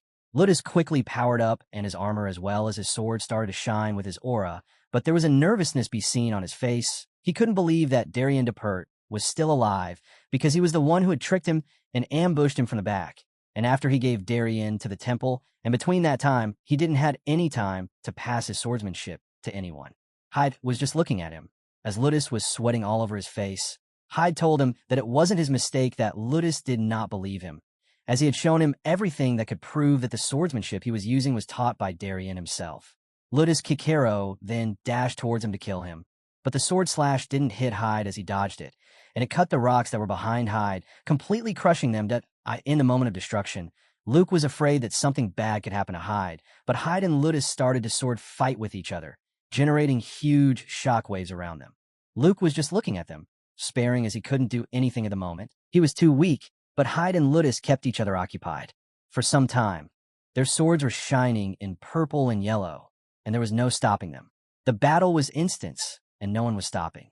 Ludus was giving his everything just to deal some damage to Hyde, but he wasn't giving any open space and kept blocking and deflecting his attacks. They both were getting tired, and Hyde was confused that he could win the battle in his current state. He was convinced that he had no time left before his surge of Vis came to an end. He had to finish Ludus and bring an end to this fight. Ludus looked at him, and they told him that he now understood why the Divine Swordsman had chosen him to be his successor, but he also said that he was good and a lot better, but he could not convince himself to praise Hyde. Then Ludus Kikero again powered up, and his aura had gone up. He said that he could not allow the Divine Swordsman's legacy to live, and he had to erase everyone in the family from the entire world. While Hyde listened to his foolish talk, he thought about him in his mind that Ludus was living in a world of his own that he has created. He also added that if Ludus was able to get himself out of such a world and its root, he could have seen the truth and the reality of the world that Darienne had seen, but it was not like that. Then Hyde charged towards Ludus, and as Ludus tried to attack him, he jumped over him a dodge and tried to attack from the back, but Ludus didn't give him a chance and blocked the attack with his sword. Ludus even counterattacked at Hyde, but Hyde stopped the attack easily, looking in his eyes. They both gave each other a blow, but it wasn't enough to defeat each other. But there was a cut in the armor of Ludus this time. This time, Ludus asked him what he had just done, as he didn't use Darienne's swordsmanship. So Hyde replied that he knew that Ludus knew everything about the style which Darienne used in his fight, so he added some new moves which were not of Darienne's to fight with him, as he had never seen them before. Darienne stood in front of him and cursed him as he told Hyde that he had learned the world's best swordsmanship from the best swordsman, and still, he was using some low-class style to fight. Ludus added that Hyde was trained personally by Darienne, and now he was not even using his style while he was fighting with him. Hyde mocked him on a statement and called him whatever he does, and the people he knew who used different swordsmanship could be called a swordsman, but among them all, Ludus was not to be called a swordsman, as he was not worthy of anything. Ludus took that as an insult and told Hyde that if he wasn't one, then he was also a fake swordsman. Ludus shouted at him that if he was a true divine swordsman, he wouldn't have used someone else's power to fight like a naive. In reply, Hyde told him that whatever he says, he won't be Darienne himself. In that moment, Hyde uses his powers and tried to blur the path of Ludus, but Ludus dashed at him, trying to make his attack fail. And as Ludus came near to attack him, Hyde dodged him and got behind him in a split second, which made Ludus lose his control. In that moment, Hyde told that strategy was something that could help the person win against someone who was far beyond their limits. And so Hyde cut open Ludus from behind, making him fall to the ground. Hyde somehow managed to defeat Ludus Kikero through his strategy. In the past, when Ludus Kikero was just a child, he used to play with a wooden sword and wanted to become a great swordsman. Ludus recalled his past, in which he was running around the streets with his friends, copying the way the people did sword fighting. He looked from the roof into the army grounds where he first time looked at Darienne. Soon, he and Darienne became good friends and joined the army. They both were highly skilled, but Darienne was on another level, which made Ludus Kikero his fan. Darienne alone destroyed the enemies and the monsters they faced and got victories for their side, which made Ludus become like him. One day, after a battle, Ludus Kikero and Darienne were alone in a room where Ludus Kikero got on his knees to give respect to Darienne, and he asked if he wanted to learn the swordsmanship that Darienne uses as a divine swordsman. Darienne was confused about the start and asked what he wanted, but Ludus repeated that he wanted to learn the sword-fighting technique that he uses in battle. He added that he knew it was a special one, but he believed he could endure it and be able to achieve it. But he didn't know how Darienne would react. Darienne directly rejected his proposal and told him that he was a fine swordsman, but he wouldn't teach him at all. The reason Darienne told him was that he would only teach his style to his bloodline and nobody else. Hearing that, Ludus Kikero got enraged and argued that Darienne's son won't be able to endure that harsh training and will soon give up inheriting the swordsmanship. The best candidate for the style was himself. Darienne himself got angry with him and told him to stay within his limits, as there was no way he would teach Ludus. Ludus Kikero apologized to him, while Darienne told him again that only his son would be getting the technique and ordered him to get back to his duty and not waste his time on such proposals. But this was not the ending. A few days later, Ludus Kikero again came to show Darienne some new moves he had been learning. The moves that Ludus showed to Darienne were quite impressive. It was an exact copy of Darienne, but with slight changes. Darienne looked at him in anger. Ludus told him that he was watching him practicing and fighting, and from there he had learned his style and tried to copy them. He even told that some moves were missing, so he added his own there, so the style could be completed. Ludus was too happy to show this to Darienne. Ludus even said that if this style could get more moves, it would be very powerful and could be used in fighting and would deal a lot of damage to the enemy. He told Darienne that he would be loyal to him and would stay by his side till the end of his life. Ludus requested that Darienne, if he did, he wanted to inherit his swordsmanship, but Darienne got enraged and mocked him. He told Ludus that he was naive and that he had just wasted his time learning such moves. Ludus was shocked by hearing such harsh words. Darienne told him that he had told him before that he wouldn't teach him, and this technique was not his but for his only son. Darienne told him that he was a low-level person, he was not worthy to inherit his swordsmanship, and there was no other reason to deny his proposal than this one. Darienne called him low-class and told him to look inside himself, that he had nothing and came from nothing. He told him that he shouldn't have tried to copy his technique from the start and told him that Ludus should never bring this topic into his life ever again. These words were like a needle to Ludus' heart. He told him that he just wanted to be like him and become a great swordsman, but hearing such words, all his dreams were crushed. Now on the battlefield, Ludus Kikero was cut by Hyde's sword, and he was on the ground with blood everywhere. Ludus Kikero got on his knees in front of Hyde and told Hyde that Darienne was a selfish person who thought that he was only right and misjudged people, crushing their dreams, and cared nothing about the low-class people around him. Hyde then gave it thought and agreed with him about Darienne. Ludus then told about his experience with Darienne, that how he requested him to teach him the swordsmanship, but he mocked him and told him that he was of low class, so he could not learn at all. Ludus added that for him, Darienne was everything, but when he rejected him, he was furious, and he went rogue against him and gave Darienne to the temple. Ludus told Hyde that Darienne had always told him that he would only pass his teachings to his own bloodline and nobody else. But after looking at Hyde, he understood what had changed Darienne's thinking, and he taught Hyde about his swordsmanship.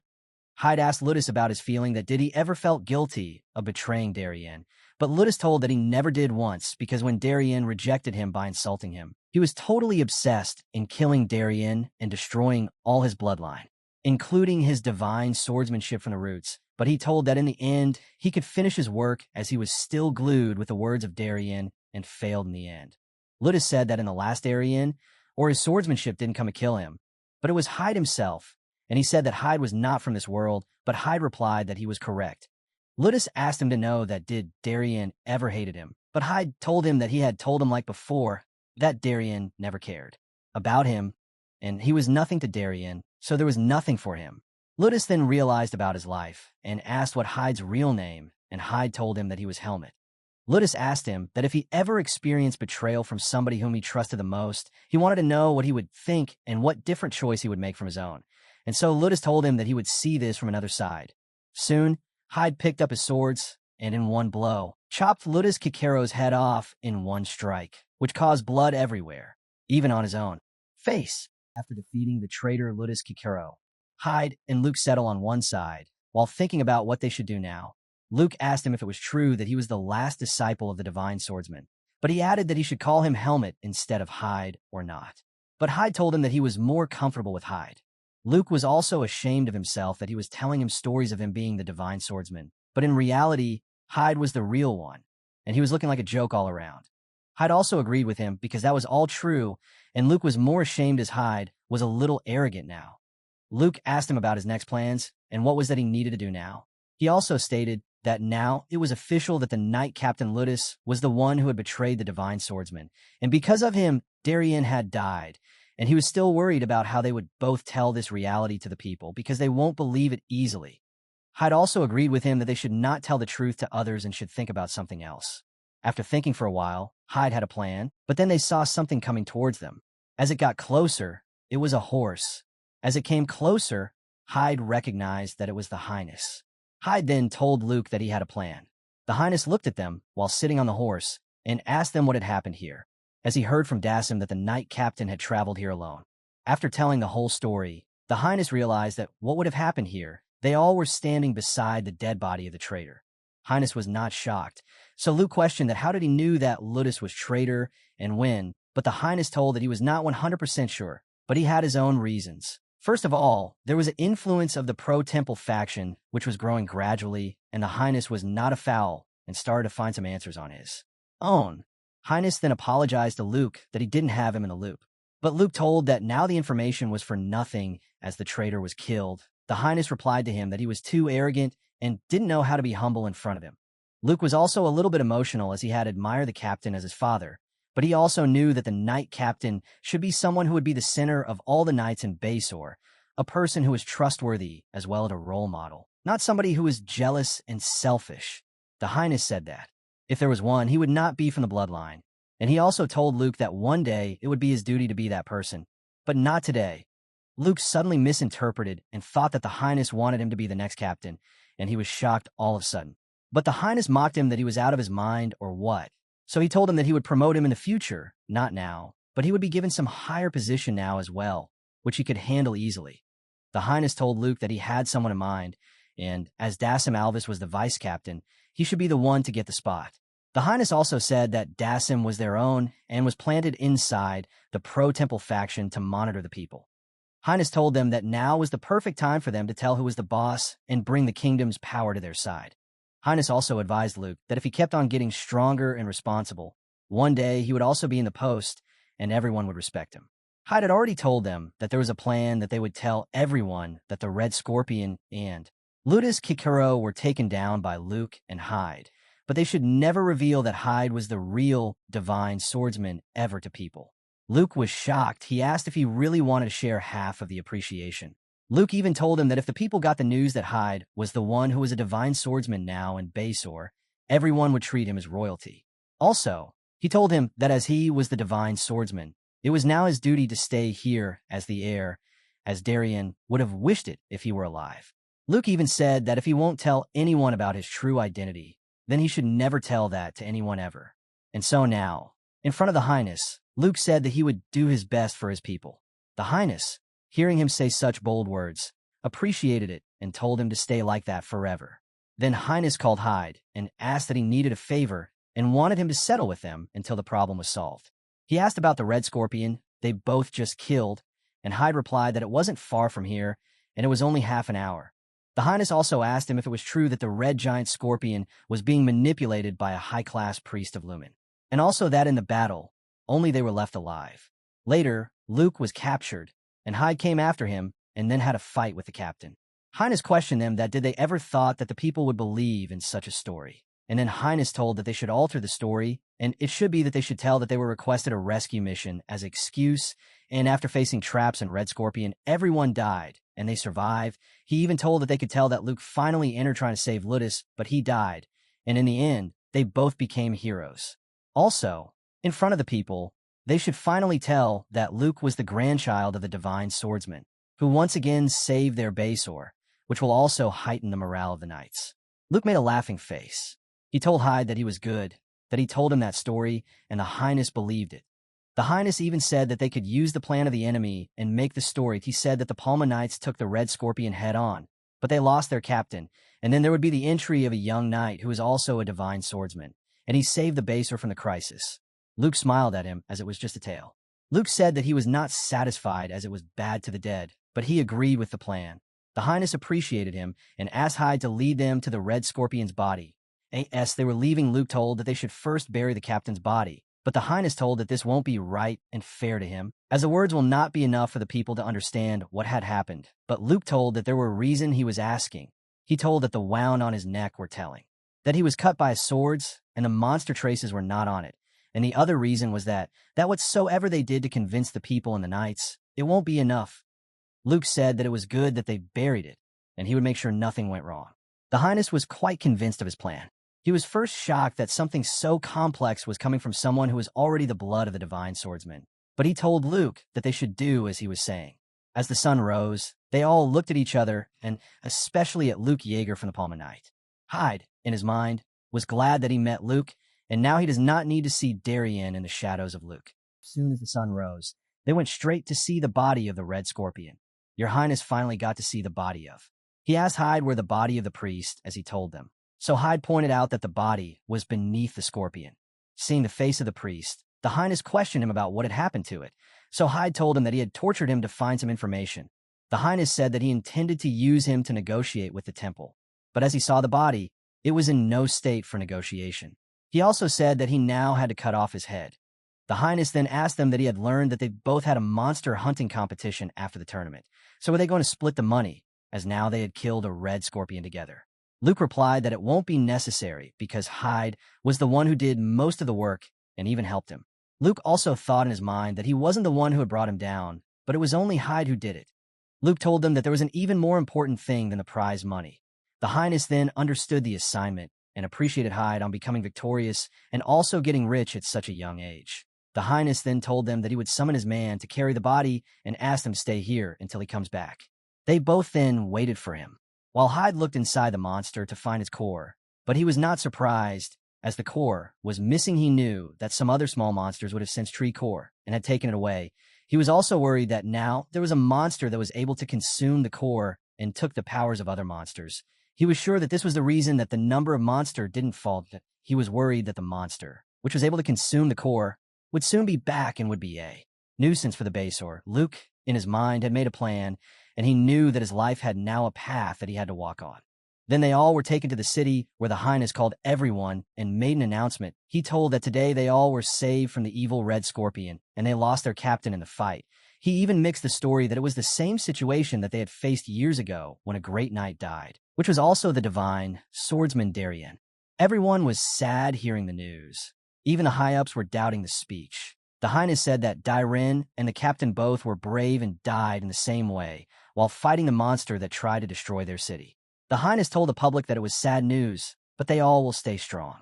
He also said that as the cruel creatures come back time after time, they all will carry the will of the people who try to fight them and kill them and went away from this life.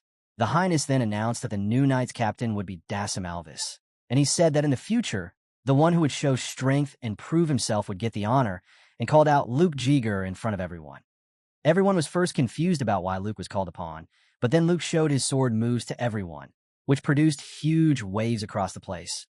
While showing them, he, in his mind, thought about that when his father was teaching him about the swords, he didn't knew anything, but he only had one future dream, and so he kept focusing on the swords. As his time passed, he soon got to know that the sword moves that he was learning were not ordinary, but were from the divine swordsman, and so onwards his life changed, and he lived in opposition, denying the divine swordsman, but he still chased the depth of it.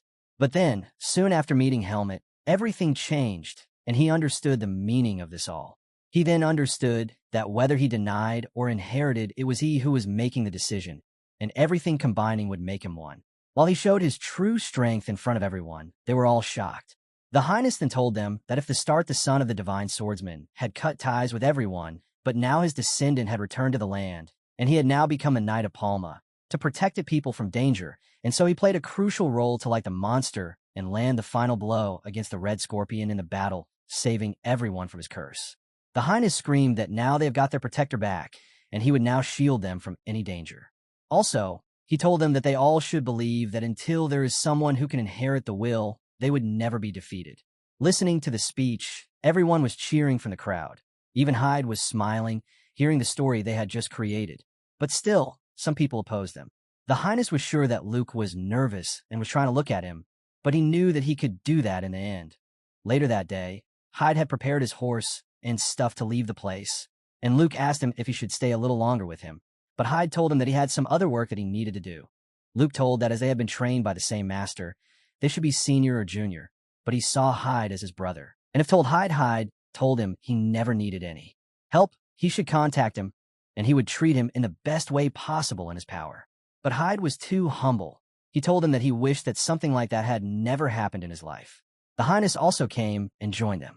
He apologized that he was late, but he told them that he had never seen such a dry farewell for someone who had won the martial tournament champion, and told them that Hyde should have a safe journey and asked that he had collected the prize money that he won. Hyde replied that he had already done that. The Highness told him that if he ever had time, he should come again and visit Basor, and as the champion, he would receive a warm welcome. And soon Hyde sat on his horse and appreciated how they were treating him. And he said that this place was quite hot, and he was exhausted, and so he left. The Highness told Luke that now that his friend had gone, he would feel lonely as they both were the students of the divine swordsman.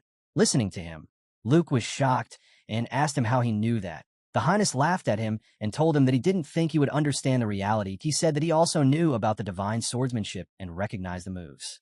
He also said that the divine swordsmanship was a royal treasure, and as Luke was his brother and different from him, he wouldn't understand it simply.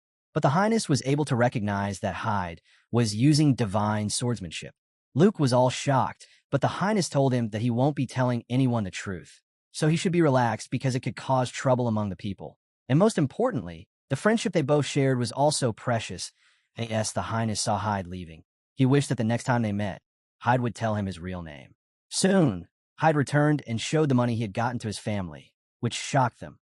Soon the incident of the base ore came to an end, and the academy was reopened. And as in the academy, Hyde was passing through the hall where a girl saw him and came from behind and called him, saying that he should have called her with the bracelet. And as Hyde turned, he recognized her as Aaliyah. She was shocked to see that how much tanned he had become, and was looking stunned after he saw the look on Helmet's in the academy. He asked Helmet what had happened to his face. Helmet answered that he didn't know and had just found recently that the disguise magic that he used kept the skin tone consistent, so nobody could tell the difference from the outside. Cian was quite shocked, but he appreciated him as he saw it as new and refreshing for him. He even praised him that he had grown taller and told him that he was a little bit jealous of him as he would still grow much taller. Helmet was not too impressed, but then he asked Cian where Asuka was, as he wasn't hanging around with Cian. Cian replied that as the semester started, he was in the training ground and was training all the time, and as time had passed, he had changed, and when Helmet would see him, he would be shocked. Aaliyah then came out from her room, holding a bag, and told Helmet that she had packed his things and told him that he was the first person she saw come back one day before the academy started, so he should do his things on his own. Helmet thanked her, while Cian told him that now he was at the top rank of the class, so he had gotten his own room finally, and so he could be relieved from getting out of Aaliyah's room.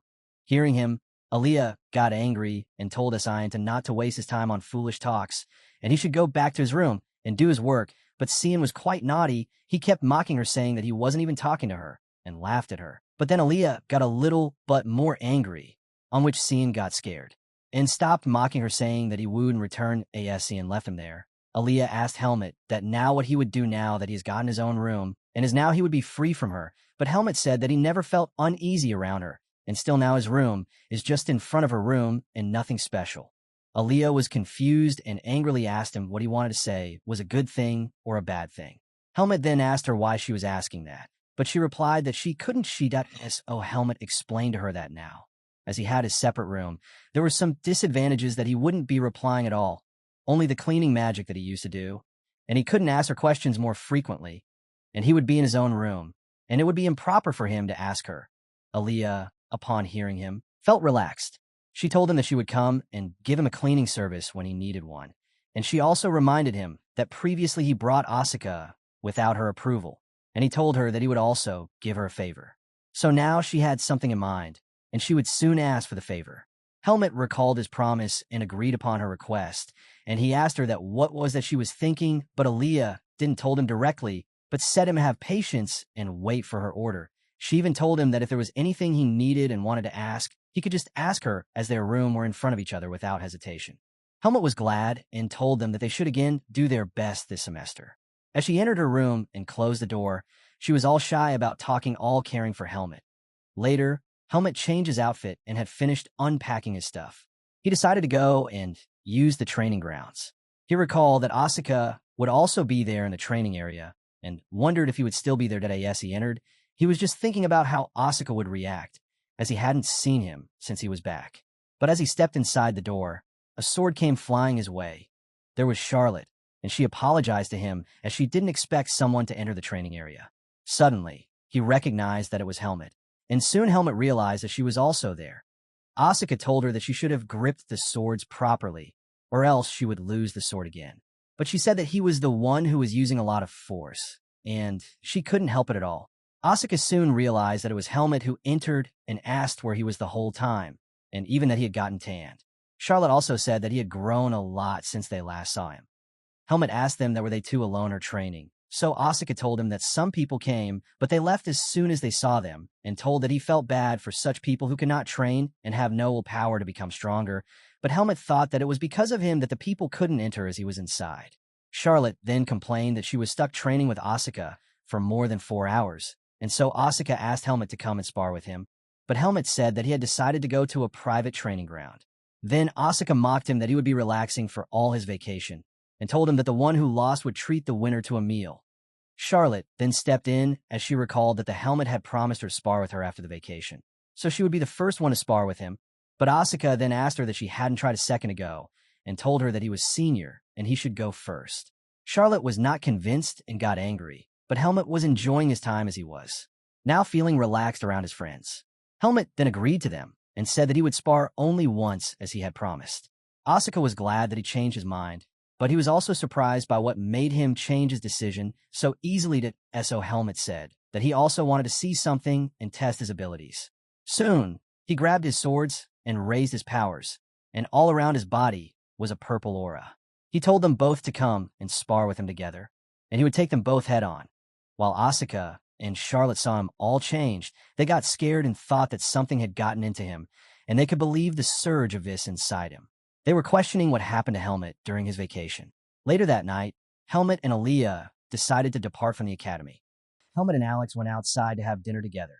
Alex was the one who had knowledge and explained to Helmet about the places. She pointed out dining restaurants that served good quality food, and the food was worth the price. She even said that the quantity would be less, but it would be enough for them. She even showed him that there was a steakhouse nearby, and they had an amazing menu which was specially made for the swordsmanship department students. Helmet told her that it was her who needed to decide, not him, but Alex told him that, as he was the one paying, so she wanted him to decide the place. Helmet told her that he had no idea what was being served at the places. Alex argued that if that was the case, why did he suggest coming here? And so she told him to go to a nearby restaurant, which she had gone to before and knew that the food was good there. Helmet looked at her and agreed. Later, they both were dining in a restaurant where Alex was showing him the menu. She told him that there were 2 courses and he needed to choose one, but she also told him what she was going to order, and she recommended that he have the same food that she was having. But Helmet was all lost in his own thoughts. Seeing him, Aaliyah asked him what he was thinking and looking at. So he replied that it was strange for him, as he was wondering what was odd, as today the scenery had changed quite a bit. He asked her if she used to wear clothes, as someone was following him all around and kept her head cover under the hood or a mask. But today she was all open and fearless.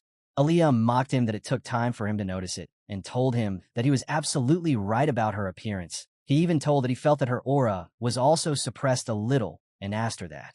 Did she use some kind of item or artifact to achieve that? But Aaliyah said that if there was an artifact and she knew about it, she would have been using it from the start. She told him that there was a reason that the people around her were attracted towards her, as her nature was different and it used to cause that trouble. But during the vacation, she did some research and got a way to suppress that nature, and she finally achieved some results, and now she was testing them. Aaliyah said that she never knew that becoming ordinary was quite difficult, and it was quite interesting. Helmet also agreed with her theory. Aaliyah also asked her if there was nothing else he wanted to ask her, and Helmet said that he didn't. Aaliyah then told her that she thought that there was something he wanted to ask. That's why he had arranged this meeting, but Helmet denied and told that he had gotten some money recently, and she usually helped her, so he decided to give her a treat. Aaliyah was glad that it was only for her, but she said that if she had even asked her, she wouldn't be surprised, as everyone who does her a favor usually asks for help at the end. She also told him that he was different and was not that kind of stupid guy who acted like that. But she also told him that if he had been such a person, she wouldn't have come to meet him. But then she asked why he even asked for the meeting if he had nothing to ask, and she was curious about it. Helmet asked her if this was all too curious to her, but Alex had already figured that Helmet would say something like that, and told him to hurry up and grab a meal, as she was feeling hungry. Helmet was all confused, as he had never done that before. He thought that if there were Asuka and Cian around him, they would be the ones to decide the menu. But now with Aaliyah, it was different. Suddenly, someone called them and told them that they were surprised to see Helmet here, that IT was a girl, and she was glad to see him here. As she complimented him, he asked her who she was. Listening to him, the girl was stunned and told that she was Teresa and was a third-year student in the magic department, and asked him how he was able to react the same way when they first met. Aaliyah was angry and asked her to leave the table and not interfere with them. The seniors mocked her and told her that she was still as arrogant as ever. Another girl was also along with Teresa and told that she was Sophia and was also the senior of them. They both complimented him and told him that they should all eat food together. Teresa even told him that dining together would lift up the mood and they would have a lot of fun. But Aaliyah, on the other hand, warned them to leave as she was easy on them now. But the seniors told her to stop interfering as they were asking Helmet, not her. and they even told her that they would cover the bill for them. Aaliyah angrily told Helmet to ignore them and say nothing. But Helmet told them that they were the ones interfering and should go away from here, and for the bill, he would be happy to pay it, and just wanted to eat alone. The seniors were quite angry and mocked Aaliyah, since Helmet was her friend, so he was respecting her and refusing to go with them while wasting his time here. Helmet then told the waiter that the menu he wanted and told the seniors to go away, as it was not good. Suddenly, the seniors got angry and told him that he was naive and had no clue what was going on. They told him that if a senior is giving them a chance, they should take it. The seniors even warned them that if they didn't listen, they would spread rumors about them easily. The situation had just heated up after this. Aaliyah got into a rage and told Teresa to keep her words in her mouth or else something bad would happen to her, and told her that she should leave peacefully or else she would force them to. Teresa also got all raged up and told Aaliyah that she had gotten arrogant after the vacation, and if she didn't back off, she would teach her how to respect the seniors. All the chaos caused the waiter to intervene, and he also showed them his powers, and they had to calm down and settle at their own tables. The waiter told them to leave if they didn't go back. As the food arrived, Helmet and Aaliyah started to eat, but Helmet asked if he could reply that waiter was also graduated from their department, as he felt an unusual aura from him. Aaliyah then told him that he was changed, but Helmet, while taking a bite, said that he wasn't sure enough to notice it. Aaliyah told him that she appreciated him, and he should now try to handle weird people just the way he did with the seniors, and everything would be normal for him. But yes, they both had dinner. They praised the food as it was delicious. As they both went back and the academy started, Helmet was still unable to understand his true feelings toward Aaliyah. Soon, there was another important event in the academy. A boy was begging Helmet he should help him and come to his shop at the festival. As the academy festival was near, everyone was preparing for it. It was one of the few events that mixed the students of the magic department with the swordsmanship department. That IT was a great day for the cadets, and they could also open their own stalls and booths to entertain others. The fellows of Helmet told him that their booth had a special menu of red bean shaved ice, and they would take care of the cooking and bringing the people to their stalls, but Helmet was the last piece of the puzzle in the end, and if he joined with them, their team would be completed. Helmet was confused and asked them where they needed his help.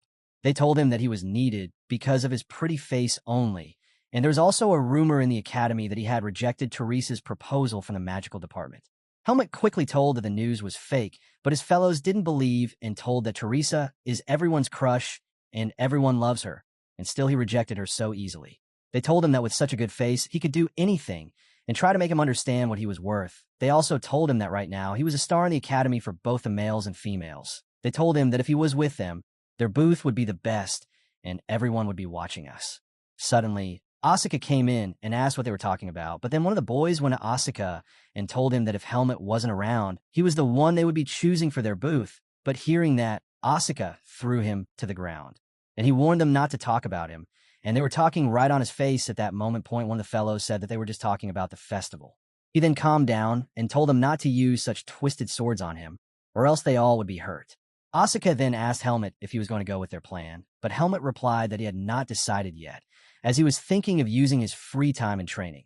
Asuka, hearing it, told the fellow that Helmet had decided that he wouldn't help them and asked them to go away, but they told Asuka not to interfere and change Helmet's mind, as he was still thinking. They even told Helmet to enjoy his youth and the time at the festival, as he could train whenever he wanted to. Asuka mocked them that this was the reason their grades were low, but they denied his statement. Then one of the fellows came and stopped them and told them to be in position as the instructor was coming to announce some news to them.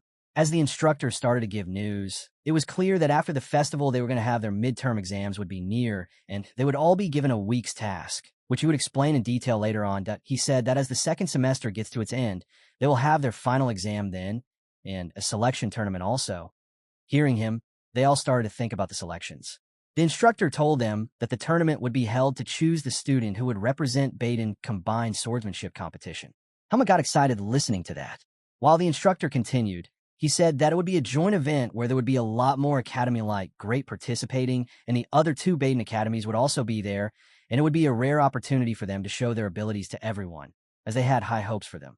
The instructor even told them that only 4 students were to be picked, and they would be selected randomly from seniors to juniors. But he also told them that if they were not selected, it didn't mean that they wouldn't be counted in the final exam. So they all had to do their best. One of the close fellows of Helmet whispered to him that it was a surprise that the temple allowed such a thing to happen, as the Baden Academy usually dealt with the mages, and the temple blocked joint events such as these.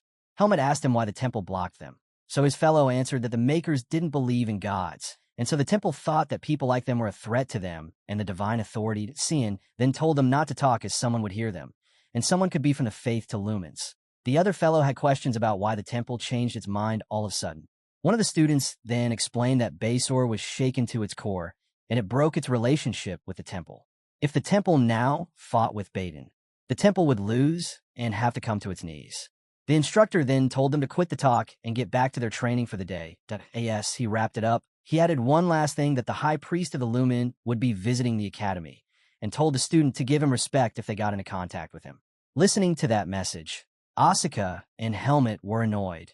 They were questioning the visit of the priest during the festival and what he needed to see around them. Helmet recalled his time when he met the high priest in the fight, where he was destined to kill the bloodline of the divine swordsman. As it was Nardalo's will, Helmet was assured that the person he fought was the high priest, and he saw the seed of darkness inside him so easily, and thought that it was bad for him if the priest saw him at the festival and recognized the seed, which would blow his cover. He thought that he should just hide somewhere, and it wouldn't be easy for someone to detect him, but he didn't have any excuse to leave the academy all of a sudden, even for 3 days. Later that day, Aaliyah was called to the dean's office, and as she entered, the dean welcomed her. She asked if she had heard that there was something for her, so the dean told her that there was something, but it was from Heike, as he had sent a gift for her. She was surprised that something from Heike had come for her, and the dean handed him a box wrapped with ribbon. She first looked at the box as it was something suspicious, but the dean told her that he had already checked it, so she could open it. The dean also told him that she should just open it as it was from her blood relative. The dean also told him that the priest was coming for a visit, and it would be hard for her as she came here running from the temple, but now she was again in the situation. Aaliyah replied that she couldn't help, but she would take care of everything. Now, as she opened the box, there was a bracelet and a letter. It was written to Alex that she was living a good life in the academy, and also that she was enjoying her life, and to help her more, the person had made a bracelet for her, as it was to help her control her mana. The letter also stated that Heike wanted to be thanked by her in person, but after the festival. Aaliyah was then more relaxed, as now she had a way to survive. As she got his stuff, she told Dean that she would now leave, and so Dean also told her to take care of herself, and she replied that she would, and the temple would never take another thing from her ever again. As the dean looked at her, she left the room. Everyone was enjoying themselves, especially James, as he was now calling out for customers at his stall. He was serving them with ice cream, while his friends were laughing at him as he tried to call the customers. The good part of his stall was that there were a lot of customers, and he was really happy that he was getting a lot of sales. He was so much happy that his idea was working, and people were coming to him. It was really the help of Helmet, as he was working as a waiter, and everyone was coming to see him, especially the girls of different grades. They all were coming and watching him, and were talking about him, rejecting the girl Teresa. The girls even talked that he was so handsome that he did right, and rejected Teresa, as his face showed nobility, and they felt good seeing him. As James thought about his idea, his fellow told him that he should just be thankful that Helmet changed his mind and agreed to go with their plan, or else they wouldn't have any chance against other stalls. Still, they were both confused about what had made Helmet agree with them all of a sudden. As Helmet took the orders, he was relaxed as his presence was being mixed up, and nobody could ever realize what he was hiding in himself. As now, there were so many auras and energies in which he was also puzzled him, and the high priest would also have a hard time finding him. Also, he was calm as he could react to any divine powers if there was any problem, and he could leave at that moment, but still, there was a chance that his plan could fail. Later that evening, when the stall work was done, they were all now free and had plans to move around the festival and enjoy it. At that moment, Asuka came to ask Helmet if he was free. They could go and explore, also that he didn't have any chance to sit here, so he was fed up with this place. James told Asuka that he should try to sell the food he was selling because it was free for his fellows only, but Asuka told him that he was not a fan of cold food. Asuka then took Helmet with him and told him that they should play games that are for MEN. They both went. Asuka showed Helmet the type of games he was saying, but what he didn't know was that he was going to lose it all. As they both moved from one stall to another stall, Asuka started to feel that he was nothing informed of Helmet, as Helmet was dominating him in every game they played. Helmet even won a bear. Asuka was so worried that he started to get nervous and anxious around him. Helmut tried to calm him down, but he couldn't. James then told him that he should play physical games if that was the reason, but Asuka told him that other games are for men, as if he avoided them. What should he then do with his time? James then started to think about a competition he could enter and win easily. As he took some time, they all went to the stall where there was a Great Academy Miss Costume competition. Indy asked Asuka if he should join it, and he would win for sure. The girl who was enrolling told them that only men were allowed to enter the show, and there was a rule that they had to enter a cross-dresser. She asked them to write their names if they were willing to enter. In that moment, Asuka grabbed James' head once again and threw him to the ground, and asked why he ever thought that he would enter such a show. James told him that he was the perfect pick for such a competition and could win easily, as he would look good in women's clothes. This statement made him even more scary. They told Asuka that if he won, he could get 3,000 marks as a reward, and it would be easy for him. This line made Asuka think for a second, and then he looked at his fellow and went to sign, but he warned that if he didn't win, he would kill them all. As he signed the paper, his fellow tried to top him after his last warning, but he didn't stop and signed. While they were all busy, Helmut went off without telling them. He was looking for the high priest, but he thought that the priest would have canceled his visit. But still, his guard was up. James and Asuka were talking about how if Aaliyah entered, Asuka had no chance of winning, but they didn't even know where he was at the moment.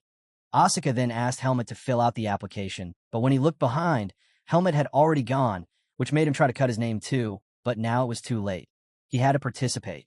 As Helmut went on, he excused Asuka in his mind as he wanted to keep himself hidden in groups. As he looked at the window of Aaliyah's room, the lights were off, and so he thought that she would have been in the library.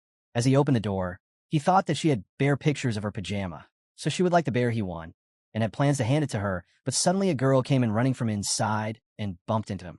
Helmut quickly gave her support and didn't let her fall. She quickly apologized to him for her carelessness, and Helmut was stunned to look at her face in that moment. The festival was going on. Aaliyah was in her room reading a book. She was looking at the festival from her window and was imagining going outside to the library. She was also getting that it was a lot noisier outside as well. Then her eyes glazed over the box in which there was the bracelet she received. She then opened it and thought that if she went out and by chance had a contact with the high priest, it would be bad. While she would go to the library, and she then wore that bracelet on her wrist. She didn't feel anything different at first and thought it did nothing, but then the bracelet started to shine, and there was a purple flash inside her room, with smoke everywhere. She first cursed Heike for such a prank that she thought he would have done on her, and called it her mistake, as she believed that he would be giving her something important, but it was just a prank. But as soon as she looked into the mirror, she was shocked. Her appearance was all changed. She got such pretty hair, and looking at her made her disbelieve. She quickly took the bracelet off, but the magic didn't go off. She was even more confused about how she could take care of it. But now one thing was good. Her mana control was not affected a lot by the bracelet, and she was too nervous to go outside with such an appearance. She was even more angry thinking about what could happen if she were stuck in this appearance for her whole life, as she should have been informed by Heike that something like that could happen to her. She cursed him and thought that she should go to the library as soon as possible and find a way to undo the magic on her. She then changed her clothes and was thankful that she had once bought some women's clothes with herself while in a male disguise. She assured herself that she won't get caught by anyone, and as long as she didn't get bumped into somebody, it would be fine. Now, one thing that she didn't want just happened. She bumped into Helmut and was ashamed that it was him among all the people. She was first confused when he noticed that it was her, as her appearance was totally new to him, but she was worried, as they both had lived in the same room for a semester. She tried to keep her calm and decided to make an excuse to get out of the situation. Helmut asked her if she was going to the festival at this moment, but she said that it had already started and she was late. She got more confused about why he asked her that question, but Helmut told her that the main event hadn't started yet. She then questioned herself whether it was Helmut who recognized her or not. She told him that she didn't care about the festival, but as she was in her room all day, she had gotten bored and decided to come out. Helmut then asked her if she didn't mind that he wanted her to get along with him, and as he was already at the festival, he could show him good things around. Aaliyah got even more nervous because now he wanted to go out with her. Why was he even asking that? But she didn't reject his request and accepted his offer as Helmut grabbed her hands. He took her out to show her the stuff. Aaliyah then realized that whenever she was with Helmut, it was different for her, and as she always thought that the most important thing in her life was to hide her true identity. But when she was with him, her burden went away, and she could spend her time without any hesitation. She questioned what was different in him that made her calm and relaxed. They then started a walk in the festival and looked at every stall that got in their way. Helmet didn't even let go of her hand and kept holding it. They tried the games that Helmet played with Asuka, even ate food from the stalls, and all the time Alex kept looking at Helmet. But soon a problem came their way. The seniors whom Helmet had rejected saw them together, but they didn't recognize that it was Aaliyah. Sophia called Teresa and asked if it was really Helmet, but she was unable to realize who the girl was. Teresa then looked closer and was assured that it was Helmet, but she too didn't realize who the girl was. They both thought that it was his girlfriend, but they did not have any idea about it. Teresa got angry, as she now knew why she was rejected. She just rushed towards him while Sophia tried to stop her. She was now in her angry stage and wanted to see the face of the girl, as she was jealous of her. She gave the teddy bear to Aaliyah, and she was glad that she got it. Helmet told him that there were seats, and they could go there and settle down for some time. Yes, they both went towards a sitting area. Helmet asked her if the bear was heavy. If so, he could hold it for her, but she said that she wanted to hold something, so it was all right. She was just acting to him like it was their first meeting and asked him if he was really walking around the whole festival alone, or if not, then where were his friends? He told her that his friends had been preparing themselves for a DM cross-dressing competition, which would start soon, and so there was time left, so he got separated from them. So he could wait here for them for a while, and then they both could go together to meet them.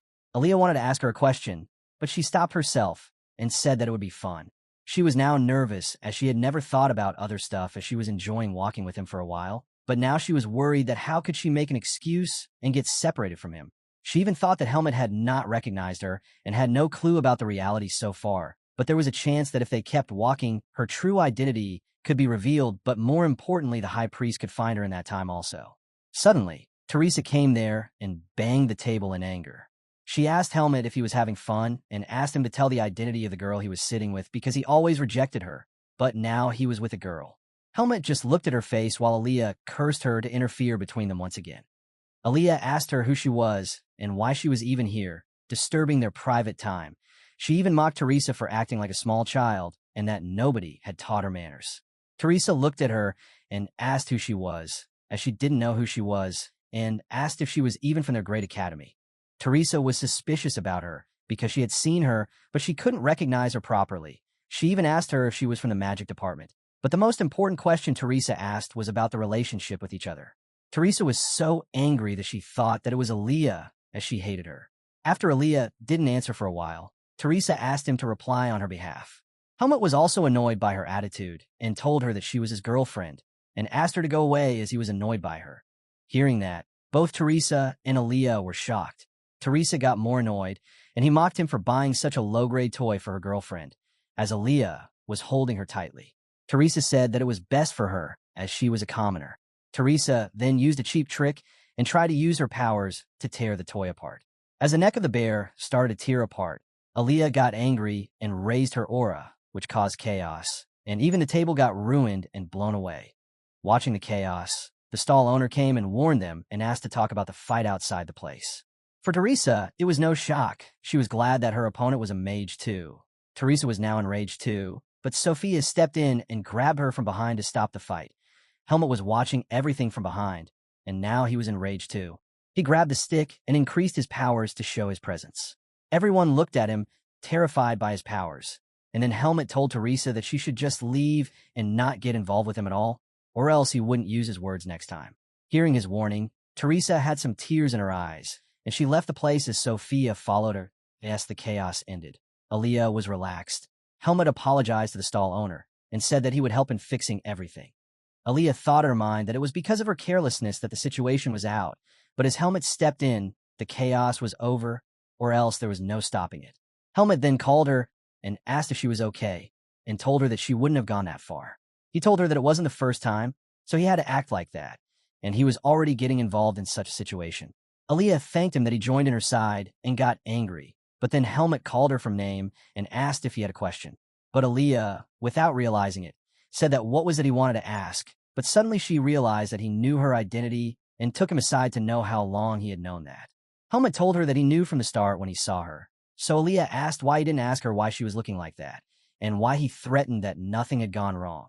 She even asked him that Didu knew that she was a girl in real, but Helmet asked her if she wasn't preparing for the cross-dressing competition, as it was for males to dress as a girl. Aaliyah then looked all ashamed and realized what had happened. Later, at the cross-dressing contest, everyone was cheering the contestants, and the audience was settling down. James and the other fellows were waiting for Asuka to come to the stage, all prepared up, and they had left Asuka with Dino, as he was the one who was responsible for making sure that he dressed properly and won the prize. As Asuka entered, they all got shocked to see his appearance. At the festival, everyone was settling down in the audience and waiting for the cross-dressing contest to start. Helmet and Aaliyah were also settling down. Helmet was surprised to see a lot of people there, while Aaliyah questioned him about why there were a lot of people gathering.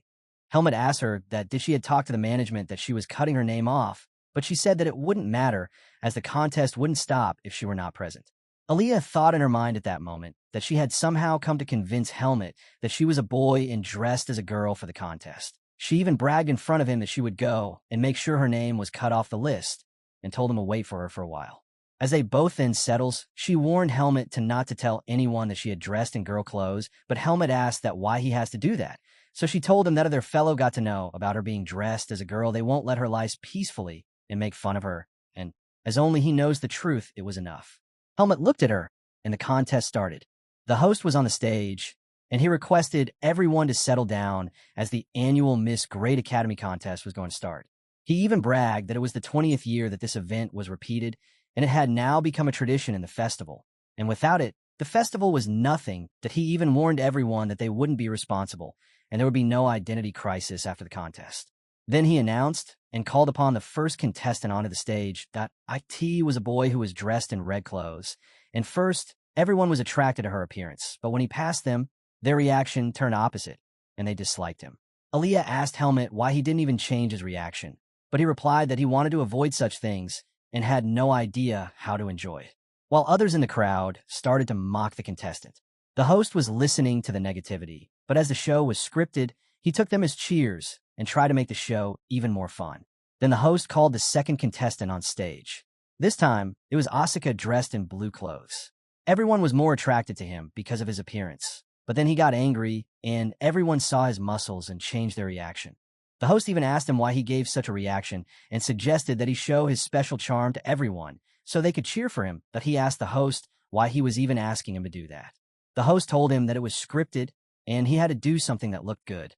So after thinking for a while, Asuka showed everyone his legs, but in reality, he was showing his word that was attached to his body. Seeing that everyone was shocked and closed their eyes, Asuka didn't hesitate and used her moves and sliced the clothes that the first contestant was wearing. Everyone in the audience got even more annoyed, but Asuka was enjoying it and asked the host if his charm was good enough to entertain everyone. Then the audience reacted, and they threw stuff at them to stop showing vulgar things to them. Aaliyah was so ashamed, but Helmet was just chilling, watching the chaos. Helmet just told her that she was right, that she cut her name off as if she had participated and it would be unfair to others. Aaliyah also said that glad she didn't go as it won't be fun for her, actually. Helmet then asked her, looking at her face, if something was wrong, but she said that it was she who was talking and she was just replying to him that in the stage. The chaos had gone too far, but it was over soon, and the contest was a hit as it went without anyone getting harmed. The winner was then announced, and it was none other than Cian, who also participated in the contest. Later that night, Aaliyah and Helmet were wandering outside alone. Aaliyah asked him how Asuka was doing, as Helmet had gone to see him, but he said that everything was fine and he was twisting Dino's head as a store punishment. Aaliyah was glad that he was acting normal. She told Helmet that it was strange that she went against her schedule and went to the festival and even went to the contest, but now she was going to the library and asked where he was heading. Helmet said that he had no plans, just decided to go to the training grounds to train. Aaliyah then told him that they would now go separately. But then Aaliyah asked a question to him, but before she could start, Helmet sensed something strange and grabbed her hands and ran from there. Aaliyah was confused about what had happened and where he was taking her to, and they both went into hiding. Then, suddenly, Aaliyah saw the high priest walking with his subordinates going to the office of the dean. Helmet was not so surprised, but it was an odd time for the high priest to visit. He thought that the powers of his would have been diminished over time. Aaliyah called Helmet, but he first apologized to her for rushing without a warning, and he said that he didn't have plans to see the high priest at all. Aaliyah told him that it was fine with her, too, because she was also in no mood to meet him at all. She then asked him that did he remembered that she had told him that there was a favor that she wanted from him, and asked if she wants to take him to a place, and he had to come with her. the high priest made an entry and came directly to visit the dean's office. He apologized to the dean for intruding. The dean was already waiting for him, and he had prepared some snacks to have together and asked the priest to come and sit. The priest was thankful to the dean as he had welcomed him warmly, and he told him that he would be disliked from the academy's point of view. Hearing that, Dean asked him to explain what he meant by that. The priest said that on his way to his office, he sensed that there were a lot of students who were quite strong and were full of faith. He even said that these students were a lot different from the ones that were the prejudices the elders of the temple had towards the Baden. The dean looked at him suspiciously, and he said that the mages here are quite knowledgeable, and they study nature and the law to wield nature. During their time studying, it was uncommon that many of them became curious and got into the mysteries of nature and then looked far beyond their imagination. The high priest also praised them, as he said, that it was good because something never changes with even a generation change. The high priest told him that at the moment the temple was facing trouble, and it was a tough time for them. He told that there was a news that the first prince of the Basor was fallen from the power, and the new one who got the power was an anti-temple faction. So he was worried that in the future the temple influence in Basur would change, and for that to overcome, he needed new power and some strong people. The dean directly asked if it was the academy he was looking for. The high priest told the academy was a huge place, and it was not easy for the temple to reach every person and look into them. And because of that reason, it was easy for one to hide in here and never be found. The dean was now angry and asked if he was blaming him for something, and if so, he should be clear with his words. The high priest calmly replied that even a child in his younger ages keeps some secrets, so it was obvious it was a huge organization to keep secret as well. But the priest also made sure that he was not there for something and had no intention, but he wanted the Baden Academy to become one with his temple and help them. The dean replied that if they did, that would the temple leave them alone and will never interfere in their business as long as they comply with them. He even mocked the high priest on his way of making friends, which was terrible. The priest told him that he should not be too emotional, and he was here only for one thing and had a favor to ask. The dean got more suspicious about what kind of favor he wanted. The priest and dean then talked privately, and as the priest left the place, he thought that the mages were full of arrogance. But he was sure that he didn't leave without anything, as he didn't tell the dean that he had already sensed some demonic powers inside the place, and he was quite amazed. He was questioning him about whether he should have told the dean, but it was better to leave it like that and wait for the right time. It was a card to him that he could use whenever ever wanted to get to the academy. The next day, the students were training in the training ground, where Asuka asked Helmet if he had heard that Helmet was wandering with a girl at the festival. Helmet told him that he had, but he didn't know who the person was. But Asuka told him that he had heard that he was with her closely, and many people had already witnessed that. He agreed with Helmet to tell him the truth, but Helmet denied those rumors. Helmet recalled that Aaliyah told him specifically not to tell anything to Asuka and Cian. She also told him that the bracelet's powers would go off eventually as time passed, but they both would always mock her if they got to know. Helmet was strong, and he knew that he shouldn't tell anyone, or else there would be a great misunderstanding. He thought that he should just change the topic and ask Asuka if they had gotten an assignment that was coming soon as training, and ask if he had decided what he was doing. Asuk said that he did so, because there was a valley east of Baden, and he had decided to go with Cian to get her the spirits over there. Asuka then asked Helmet what he was doing, as the assignment had a rule that they had to work with at least 2 members, and asked who he was going with. Helmet said that he had decided to go with Aaliyah for now, but he didn't know where they were headed, as Aaliyah didn't tell her. Asuka said that he had his suspicions that they both would be going together as they both were the top students, and it was so unfair for others. Asuka even said that as he was going with Aaliyah, he would take him to a dangerous place, as it was his hobby and specialty. Helmet told him that he didn't think that this time Aaliyah would take him to something dangerous. Watching him on the side of Aaliyah, Asuka was looking at him in disgrace as he thought he was in a boy's. It was on the night of the festival when Aaliyah told him that she wanted a favor and wanted to take him to a place for the field assignment, and told him that she needed his help. Now they were both on their way. Aaliyah told them that they were going to the dungeon of the great mage Lamphion. Helmet questioned her about what it was. She said that it was an eccentric hobby of certain mages, and they hide the culmination of their lives' research inside hidden places filled with traps, and whenever someone goes through them, they die. Aaliyah made him scared as she told him that it was a secret that nobody could pass through this place without a team member, as the research on it cannot be measured with money.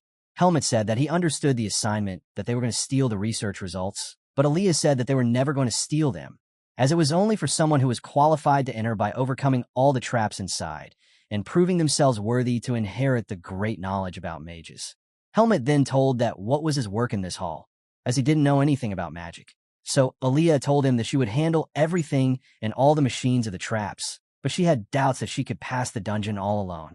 She even said that it was a chance that the place would have tackled with the entire Mage Association, who had put almost hundreds of them, and it would be easy since the dungeons were designed to deal with that many intruders.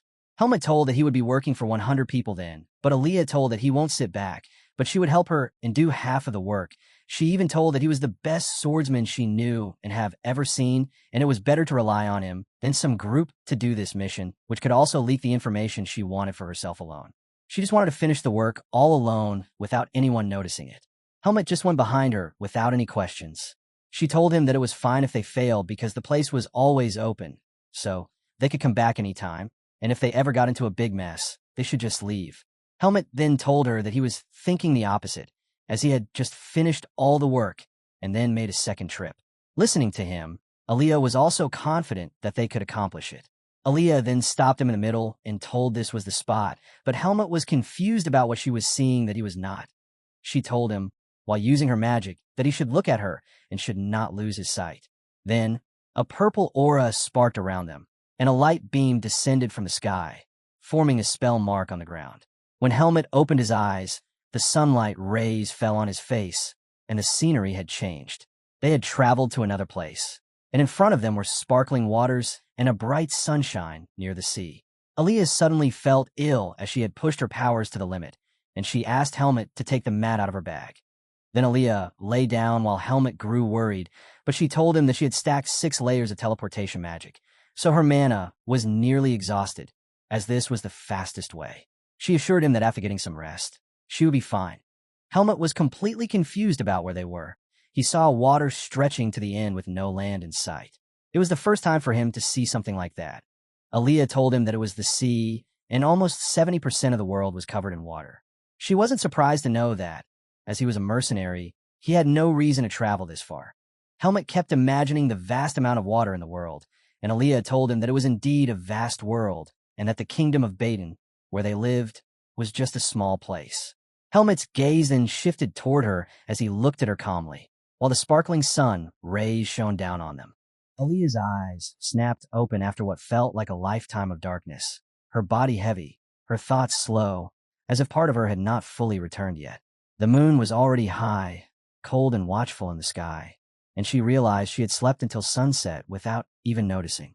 Considering the exhaustion that had crushed her earlier, it was only natural. Her fingers twitched as she pushed herself up, wondering where Helmut had disappeared to. His voice reached her before she could stand, steady and close. She turned toward him and asked how long he had been there. Then, brushing a strand of hair from her face, she said her mana was nearly restored and that they should eat first before making any preparations. Only then did she learn he had gone to the sea. When her eyes landed on him properly, she froze. He was shirtless, seawater still clinging faintly to his skin, his well-built frame exposed without a hint of self-consciousness. For a second, she looked as though someone had turned her to stone. Heat rushed to her face, and she quickly turned away, asking stiffly where he had gone. To catch lobsters, he replied plainly, as if that explained everything. The shells were too hard to crack in the water, so he had brought them back to smash against a stone. Then, almost as an afterthought, he admitted he had checked her bag earlier and found nothing but sandwiches. That only made her more flustered. Helmut, sensing it immediately, muttered an apology for going through her things. Aaliyah blinked, puzzled rather than angry, and said it was fine, asking if something had been wrong with the sandwiches.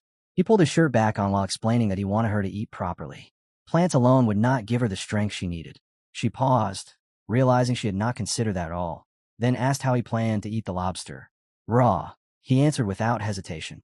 She stared at him for a long second before telling him to hand it over. Soon the lobster was roasting over the fire, the scent of cooked meat replacing the salty air. As the flames crackled, she shifted the conversation. Calmly, she spoke of Lamphion's will. It was not just a vague intent, she explained, but a clue, a guide to the dungeon's main gate. In the beginning, the Magic Association had kept it to themselves, guarding it as a monopoly. But after years without solving it, they had finally released it to the public. She handed him the paper. Helmut read the great mage's riddle once, then again, his brow tightening. It spoke of starting down a path where life surged in green, and of 6 stars that would light the way when the full moon ruled the dark sky. The more he read, the less sense it made. Confusion settled heavily in his expression. Aaliyah watched him and told him not to doubt and not to twist it into something complicated. Just read what was written. She explained that a place overflowing with life could only mean the sea, and a full moon in the dark meant exactly that, a night ruled by a complete moon. Helmut lifted his head from the paper and glanced at the sky. The moon was there. The sea was there. Everything described in the riddle already surrounded them. If it was this straightforward, why had the magic association failed? Aaliyah answered without hesitation. They had known that much from the beginning. The real issue was scale. How many shores existed beneath a full moon? How many coastlines across the world matched such a vague condition? Even if they dispatched countless mages, combing through every possible site would take years. That was why the guild had assumed a deeper, hidden meaning and continued dissecting the text instead of chasing every tide line. She had chosen this location after her own analysis. Lamphion had once gained profound insight here, insight that reshaped his magic and elevated his achievements. It was a place where life surged through both sea and mountain, where the full moon shone with unusual clarity. If he had hidden a dungeon anywhere, this would be the most fitting ground. Helmut studied her quietly, a thought forming that refused to stay buried. If even the mage guild knew nothing about Lamphion's private life, how did she? The question slipped out. For a brief moment, surprise crossed her face. She fell silent, then said evenly that she had worked for it. She had researched, traced records, followed fragments others overlooked. It had not been handed to her. She tapped the drawing again. The key was the line about 6 stars lighting the way. That part could not be taken at face value. Helmut's eyes narrowed. Perhaps it did not mean the stars in the sky at all. She nodded. On a full moon night, the stars were dim, nearly swallowed by the brightness. Claiming they would guide the way under such light was contradictory. The riddle would not contradict itself without purpose. He read the line again and slowly accepted it. The stars were something else. Aaliyah then recalled a cryptic statement Lamphion had once made. The human spirit resides in the heavens, but human existence is forged upon the ground. As an existentialist, he valued the land, where people carved meaning into reality. If he hid an answer, it would not be in the sky. She pointed downward. The clue was likely beneath their feet. Helmut asked how light could possibly exist on the ground. Aaliyah remained calm, unaffected by his doubt. They would see soon enough. First, they had to wait until the full moon reached its peak. Time passed beneath the silent sky until the moon climbed to its highest throne. When its light sharpened and turned almost silver, Aaliyah reached for him and said quietly that the moment had arrived, and that it would be faster if he saw it himself. She took Helmut's hand, mana surging from her fingertips, and in the next breath they were airborne, lifted above the sea and mountain as if the world had shrunk beneath them. From above, everything aligned. Her gaze sharpened first. She tilted his chin slightly and directed his attention toward the mountain's slope. There, scattered across the dark surface, 6 points of light shimmered like stars fallen from the heavens. Helmut's breath stilled. They were unmistakable, 6 brilliant lights, arranged with deliberate precision. They descended without delay. The moment her boots touched the ground, Aaliyah explained that what he had seen were not stars at all, but crystal reflections, brief flashes that appeared only when the full moon stood at its peak. The phenomenon lasted moments. While the light endured, they had to determine the midpoint between the inner and outer edges of each reflection. That precise balance would mark the true entrance. Helmut absorbed her words, still faintly dazed, then bent to retrieve his sword, muttering that he had barely done anything. Aaliyah dismissed that instantly. He had contributed enough. There was no need for him to exhaust himself here. In fact, she admitted she had already located the entrance once before when she came alone. That unsettled him. If she had found it already, why reveal the method so carefully now, as if unveiling a discovery? The question lingered behind his silence. He wondered whether asking would irritate her. She did not give him the chance. With a quick glance, she urged him forward, asking whether they had forgotten anything. The world shifted as they moved, slipping into the forest with practiced speed. Moonlight filtered through branches, fractured and pale. Aaliyah knelt and pressed her palm to the earth. Mana spread outward in geometric precision, lines igniting across the soil. A formation awakened. The ground trembled. Stone parted, revealing a concealed passage descending into darkness. She rose and told them they were ready. Green torches flickered to life along the walls as they stepped down the stairs. The air grew cooler, denser. At the bottom, An immense gate stood before them, the dungeon's threshold. Aaliyah explained briefly that beyond it lay an unnamed space. She had found the entrance before, but had never stepped inside. Not from fear, from calculation. They did not know how many times a person could enter. If the dungeon permitted only a single entry per individual, wasting that chance would be unforgivable. Helmet remained silent, struck by the weight of it. Then the gate responded. A blinding radiance spilled outward as mechanisms awakened within the stone. The door slowly opened, yet instead of revealing a chamber or corridor, it unveiled only a portal, an expanse of brilliant light that concealed whatever waited beyond. Aaliyah told him to ready himself, her thoughts sharp. Whoever had constructed this place was not the type to rely on shallow riddles alone. There would be structure beneath the mystery. Without hesitation, they stepped forward and crossed the portal. The world shifted. When their vision cleared, they found themselves inside an enormous enclosed space. Instinctively, both turned back. The gate they had entered through was already sealed, stone fused without seam. At its center, an hourglass symbol glowed faintly. The same mark burned onto their hands. Torches along the walls ignited one by one, flooding the vast chamber with steady light. In the stillness that followed, they understood the core of the situation without speaking it aloud. There was a limit. Helmet felt it first, not as numbers, but as pressure, a duration pressing against his senses like a silent countdown. Roughly 2 hours. The magic made it clear without explanation. Aaliyah gathered mana into her palm, its glow restrained but ready. She warned him that even if the first trial appeared simple, that illusion would be deliberate. Carelessness would be fatal. She instructed him to monitor the right side. He nodded once. No further words were needed. They advanced together. Ahead, another door responded to their presence and opened with a low echo. Inside the first chamber, 2 openings faced them. Both were empty. No markings. No mechanisms. No visible threats. Only blank passages waiting to be chosen. Before them yawned a strangely shaped opening carved into the floor, light pouring upward from its depths. The outline was unnatural, almost deliberate. Aaliyah stopped cold, her eyes narrowing as she tried to grasp what she was seeing. For a brief second, uncertainty crossed her face. Helmet pointed upward. There was writing above it. Carved into the stone was a single line of characters. Aaliyah stepped closer, scanning it rapidly. The first cipher. The wording itself was not complex, but the mechanism below was another matter. The opening resembled the silhouette of a human body. Without warning, the ground began to tremble. The beam of light flickered violently. Helmet's voice cut through the vibration. There was no time left to deliberate. What was the move? Aaliyah forced herself to focus. The instruction implied descent through the opening according to the correct answer. The riddle indicated the right side. They had to move right. Yet the shape itself demanded precision. Helmet examined it with cold attention. The indentation was not meant for one body. It was structured for 2, one side forming the upper frame, the other aligning his legs. A single configuration. Aaliyah extended her hand, urgency replacing hesitation. There was no margin left for deeper analysis. They positioned themselves accordingly, close, unavoidably intimate, and the alignment locked perfectly into place. Helmet's judgment proved accurate. The light enveloped them, and they slipped downward without resistance. A new door opened ahead. He gave a short nod. For a first cipher, it was simpler than expected. Aaliyah, however, felt irritation stirring beneath her composure. Archmage Lamphion's sense of trial bordered on absurd. The challenge felt almost like mockery. If the answer had required the left side instead, the required posture would have been far more humiliating. That alone unsettled her. They advanced until the corridor ended abruptly. A dead end. Helmet scanned the walls. Nothing moved. Nothing reacted. Aaliyah understood immediately. This was a conditional cipher. The puzzle would only reveal itself once a specific trigger was met.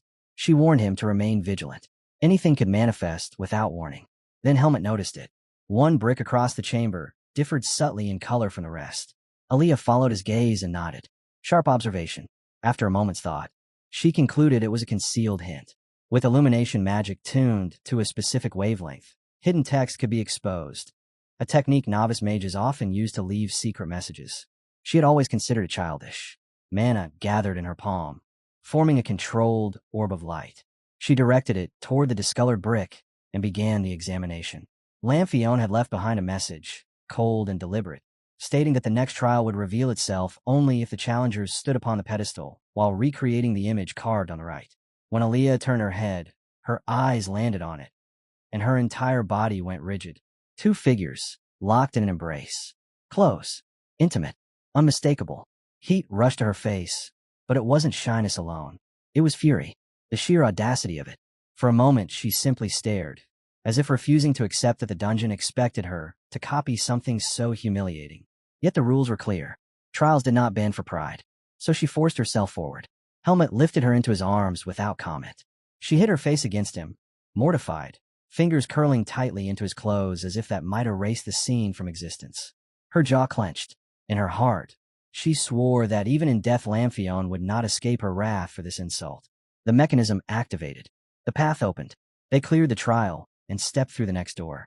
By the time they reached the sixth chamber, the air felt heavier.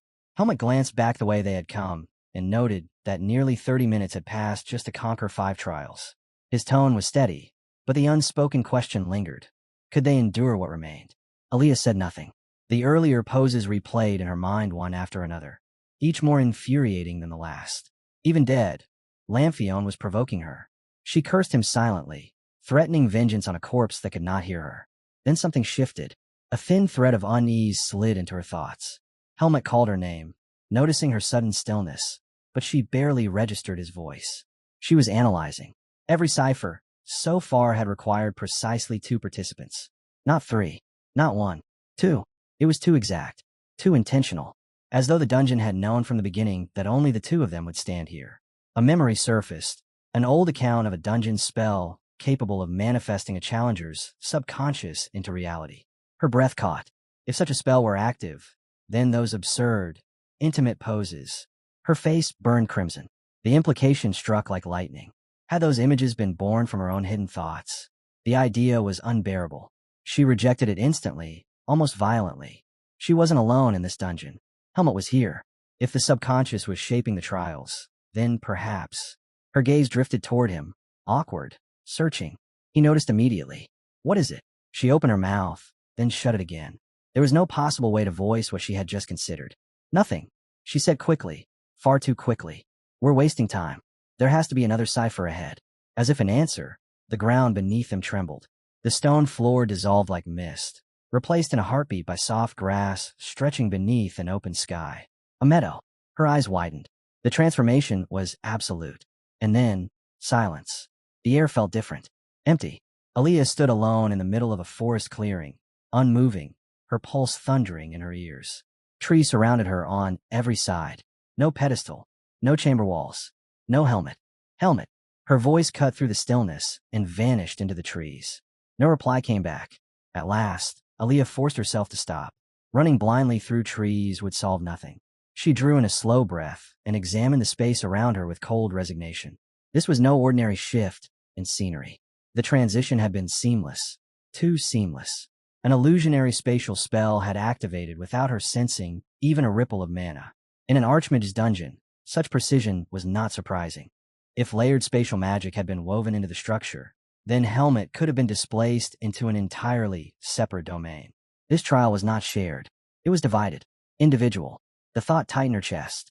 She felt worry, sharp and immediate. But beneath it, a strange flicker of relief. At least this would not require another humiliating reenactment. No more twisted ciphers built from intimacy.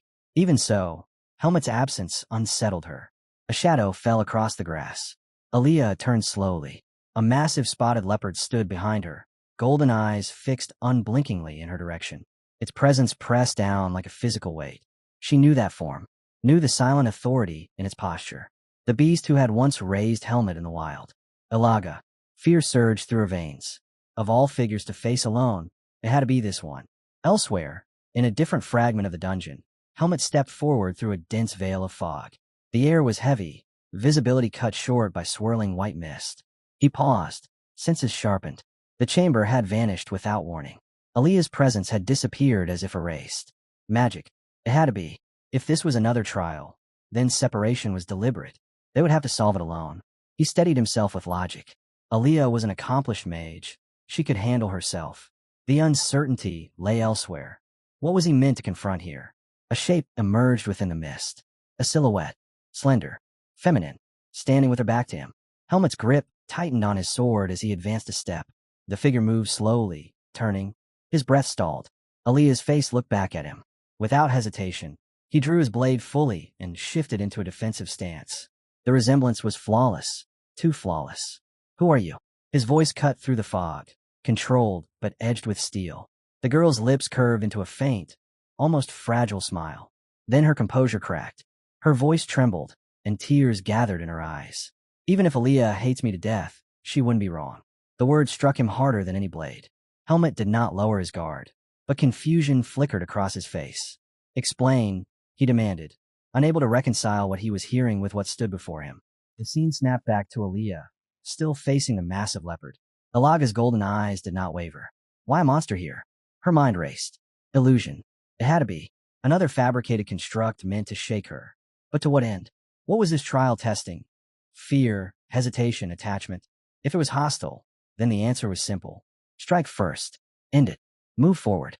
A thin tremor of unease slid down her spine, but she crushed it immediately. Hesitation in a dungeon meant death. She chose decisiveness. Mana surged toward her palm, gathering in tight, controlled spirals. One clean strike. Overpower the beast. Escape this forest.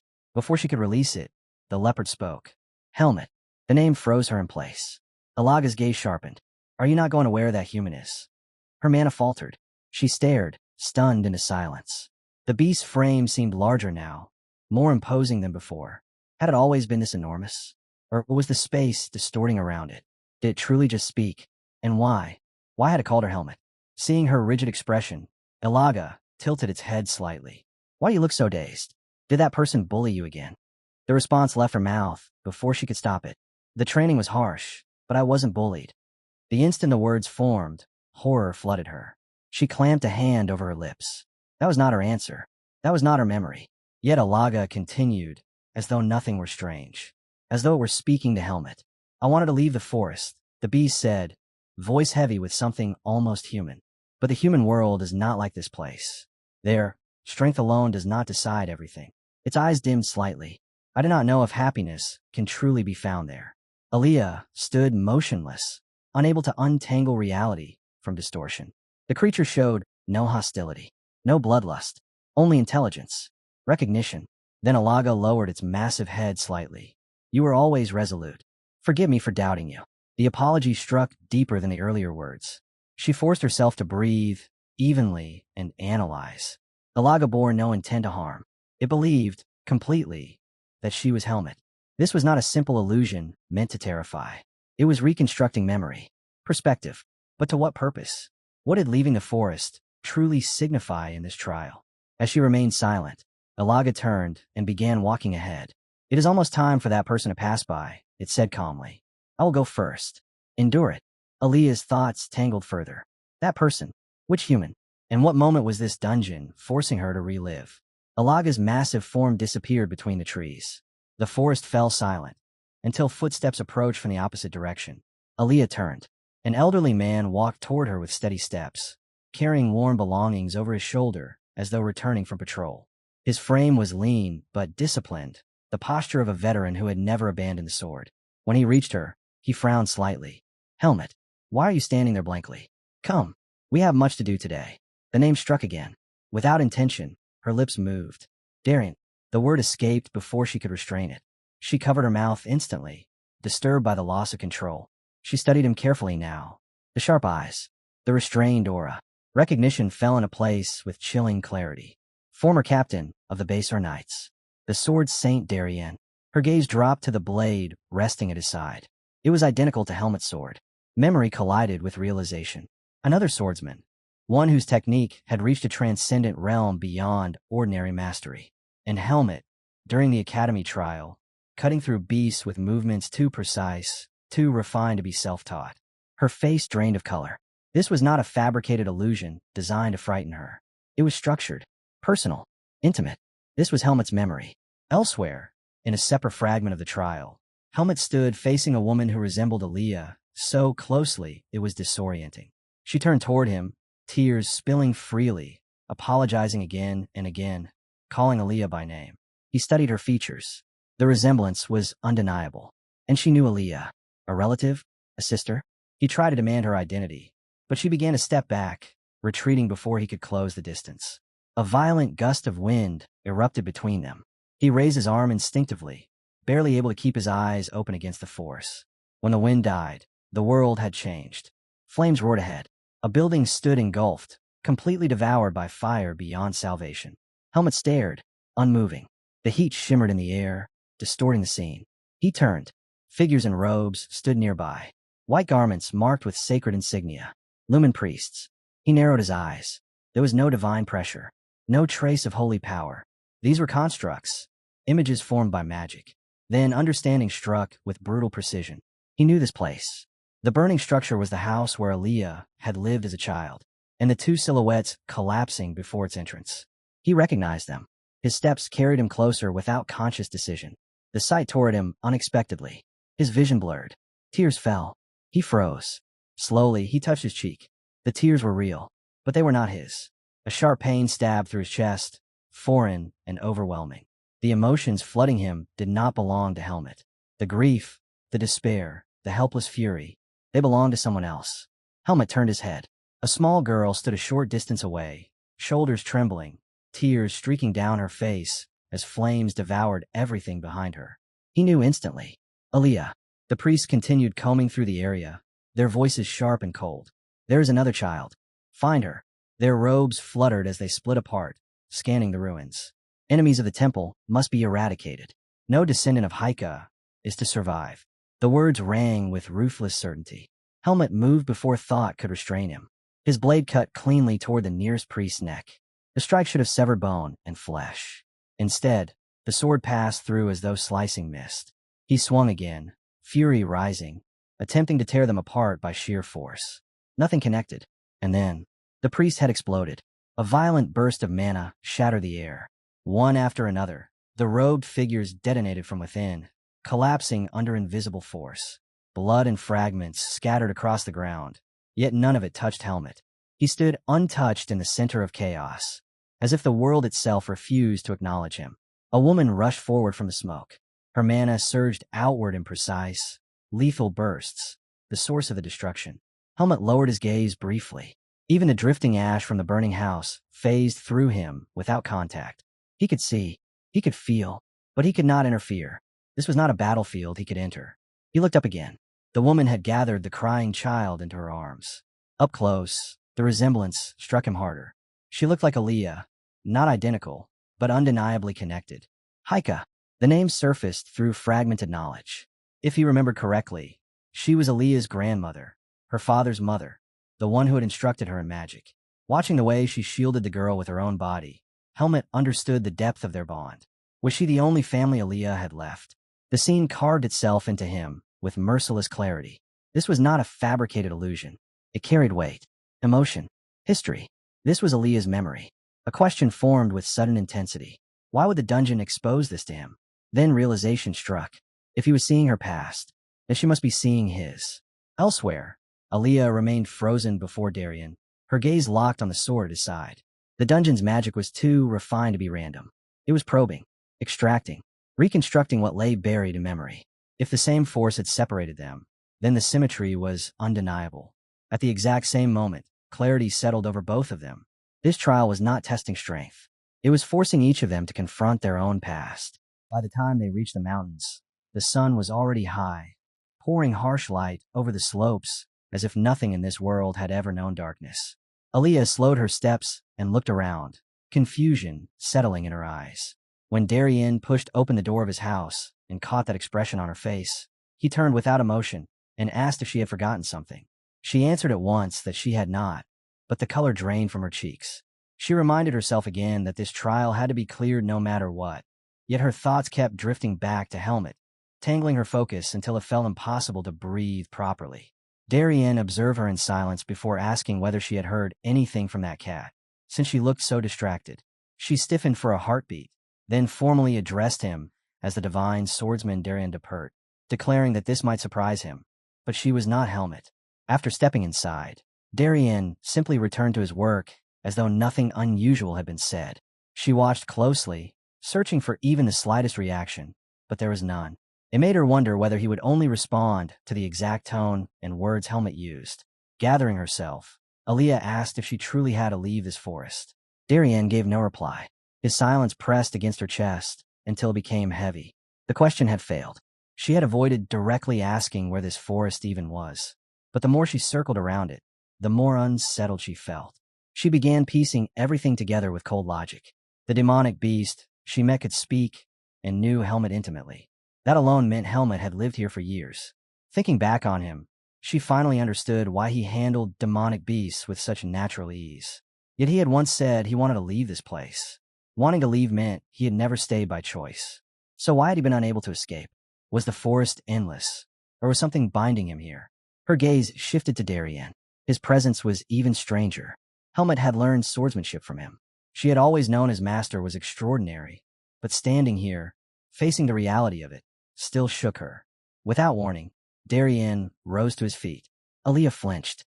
He walked over, placed a sword in her hands, and told her to listen carefully. The blade was enormous, its weight dragging at her arms. She stared at it in disbelief. Darienne let out a quiet sigh and muttered that it was still too small, that he wished he could grow as quickly as a demonic beast. His eyes remained fixed on her. She met his gaze, completely lost, the sword trembling slightly in her grip. All at once, Aaliyah felt it, the faint familiarity that had been lingering since the moment she arrived. Something here had never felt entirely foreign. She had stood before beasts taller than ancient trees, and even before the sword saint himself, yet her heart had remained unnaturally steady. That calmness now made sense. Even so, gratitude stirred within her. Helmut had desperately wanted to leave this place, yet the time he spent here had clearly carved something irreplaceable into him. Darienne's voice cut through her thoughts.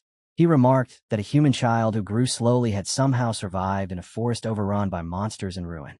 With luck like hers, he said, she might truly shatter the sacred barriers surrounding this place and escape. Aaliyah swallowed and asked in a small voice if such a thing was really possible. The instant the words left her mouth, something clicked. Her body went rigid. The sword slipped from her grasp and struck the ground with a dull sound. She stared ahead, mind racing. How had she failed to see it? Perhaps she had sensed it before, faint and unwelcome, and deliberately turned away. The moment she accepted it, the answer surfaced with brutal clarity, and along with it, her memories rushed back. A human child abandoned in this ruined forest could only mean one thing. He had carried the seed of darkness from the very beginning. With that understanding, she stepped forward and shouted the name of Sword Saint Darienne Depert, declaring that this was the forest of roots. In the next heartbeat, overwhelming power exploded outward. Darienne's aura surged like a violent storm and hurled her back as the memory fractured. She was torn from it abruptly, and then Helmut's memories poured into her vision in rapid succession. One scene after another flashed past her eyes. Watching them, she blinked in confusion, emotions twisting inside her without warning. She could not fully grasp why they shook her so deeply. Perhaps it was because she was no longer just an imitation. Perhaps she was slowly becoming real. She squeezed her eyes shut and made a decision. She had to leave. She would cross this forest no matter what. When she opened her eyes again, the world before her had changed entirely. The surroundings looked unfamiliar, distorted, nothing like before. Disoriented, she wondered where she had been cast. A hand reached toward her. Helmut stood there, calling her name. She stared at him in shock and asked when he had arrived, admitting she had not expected to be later than him. He answered calmly that he had only just come. After a brief pause, she asked if he had seen something as well. He gave a slow nod. Then he said something heavier. The hourglass was still flowing. The sand had not stopped, which meant the trial was far from over. Walking a step behind Helmut, Aaliyah kept watching his back, a single question circling in her mind. Was he truly fine with it? With seeing her past laid bare, with her witnessing his memories without restraint? He gave no sign of discomfort as they advanced, calmly explaining that the chamber ahead contained 2 massive stone statues and nothing else. No treasure, no inscriptions, just silent giants carved from rock. At his words, Aaliyah murmured that it might be an altar, the kind used in rituals where offerings were presented. The moment she said it, the structure of the place became clearer in her thoughts. Yet something did not sit right. The entire dungeon resembled Lamphion's tomb. If something had been concealed here, she would have expected a hidden archive, or perhaps the master's coffin itself. An altar felt deliberate. She stepped closer and placed her palm against the structure. Instantly, a strange radiance flared to life, so bright they were forced to shield their eyes. The air trembled. Aaliyah fought to steady her breathing, trying to understand what she had triggered. Then the light condensed, gathering into form, and a man emerged before them as though sculpted from brilliance. He regarded them with composed interest and remarked that they must be the mages who had overcome the trial. His tone was calm, almost amused. After living as long as he had, he said, the world still managed to present him with surprises. Only 2 had passed his dungeon, and one of them was such a young and beautiful mage. Aaliyah studied the old man carefully and recognized him at once. Lamphion. He confirmed it without hesitation and stated that he had personally come to guide her to the final trial. At his side, Helmut felt a quiet chill. Something about the exchange left him standing outside of it, as though he did not belong. Lamphion glanced at him and offered a faint apology if he felt overlooked, but explained that only the most exceptional mage could step through the final door. With a simple snap of his fingers, the air distorted. Before Aaliyah could react, force seized her body and dragged her toward the altar. Lamphion's voice followed, stating that Helmut need not accompany her any further. Helmut's face drained of color. He called her name sharply, while drawing his sword with controlled caution. The atmosphere shifted in an instant. The surrounding soldiers, previously motionless like decorations, began to stir. Armor scraped against stone as they encircled him. Dark purple mana surged from Helmut's body, coiling around him like a living shadow. His brows furrowed. The unease in his chest deepened into certainty. Something was terribly wrong. Lamphion pulled Aaliyah through the distortion, as though tearing a page from reality itself. When the world settled, she found herself standing in an immense chamber lined with thousands upon thousands of shelves. Books filled every wall, stacks so high they disappeared into shadow. The scent of old parchment hung thick in the air. She turned in stunned disbelief and began to ask where they were. But before the words fully formed, Lamphion let out a soft laugh. He told her it was his private study. Every refined essence, every fragment of knowledge he had extracted and perfected throughout his life, rested within these shelves. Only a single mage, personally acknowledged by him, was ever permitted to enter. She should consider it an honor. Even as he spoke, Aaliyah's gaze remained sharp with suspicion. She rose slowly to her feet and replied with quiet composure that there had been no need to drag her there like a criminal being abducted. Her companion, she added, was a swordsman, and regardless of anything else, he had never cared for magic. Lamphion's eyes narrowed slightly. Of all things to mention before such a treasure of knowledge, he asked, why was that her first concern? It seemed she placed remarkable trust in that swordsman. The remark caught her off guard. Heat crept in her cheeks, and she fumbled for a response. Lamphion stroked his beard leisurely and commented that perhaps her success in the final trial had not been accidental after all. Then Aaliyah remembered. Her expression hardened, and she asked directly what the final test had truly been. There had been no puzzle, no battle. They had only been forced to witness each other's past. Lamphion explained that the final gate revealed the secrets people most desperately wished to conceal from the one they trusted most. A team would fracture the moment that trust collapsed.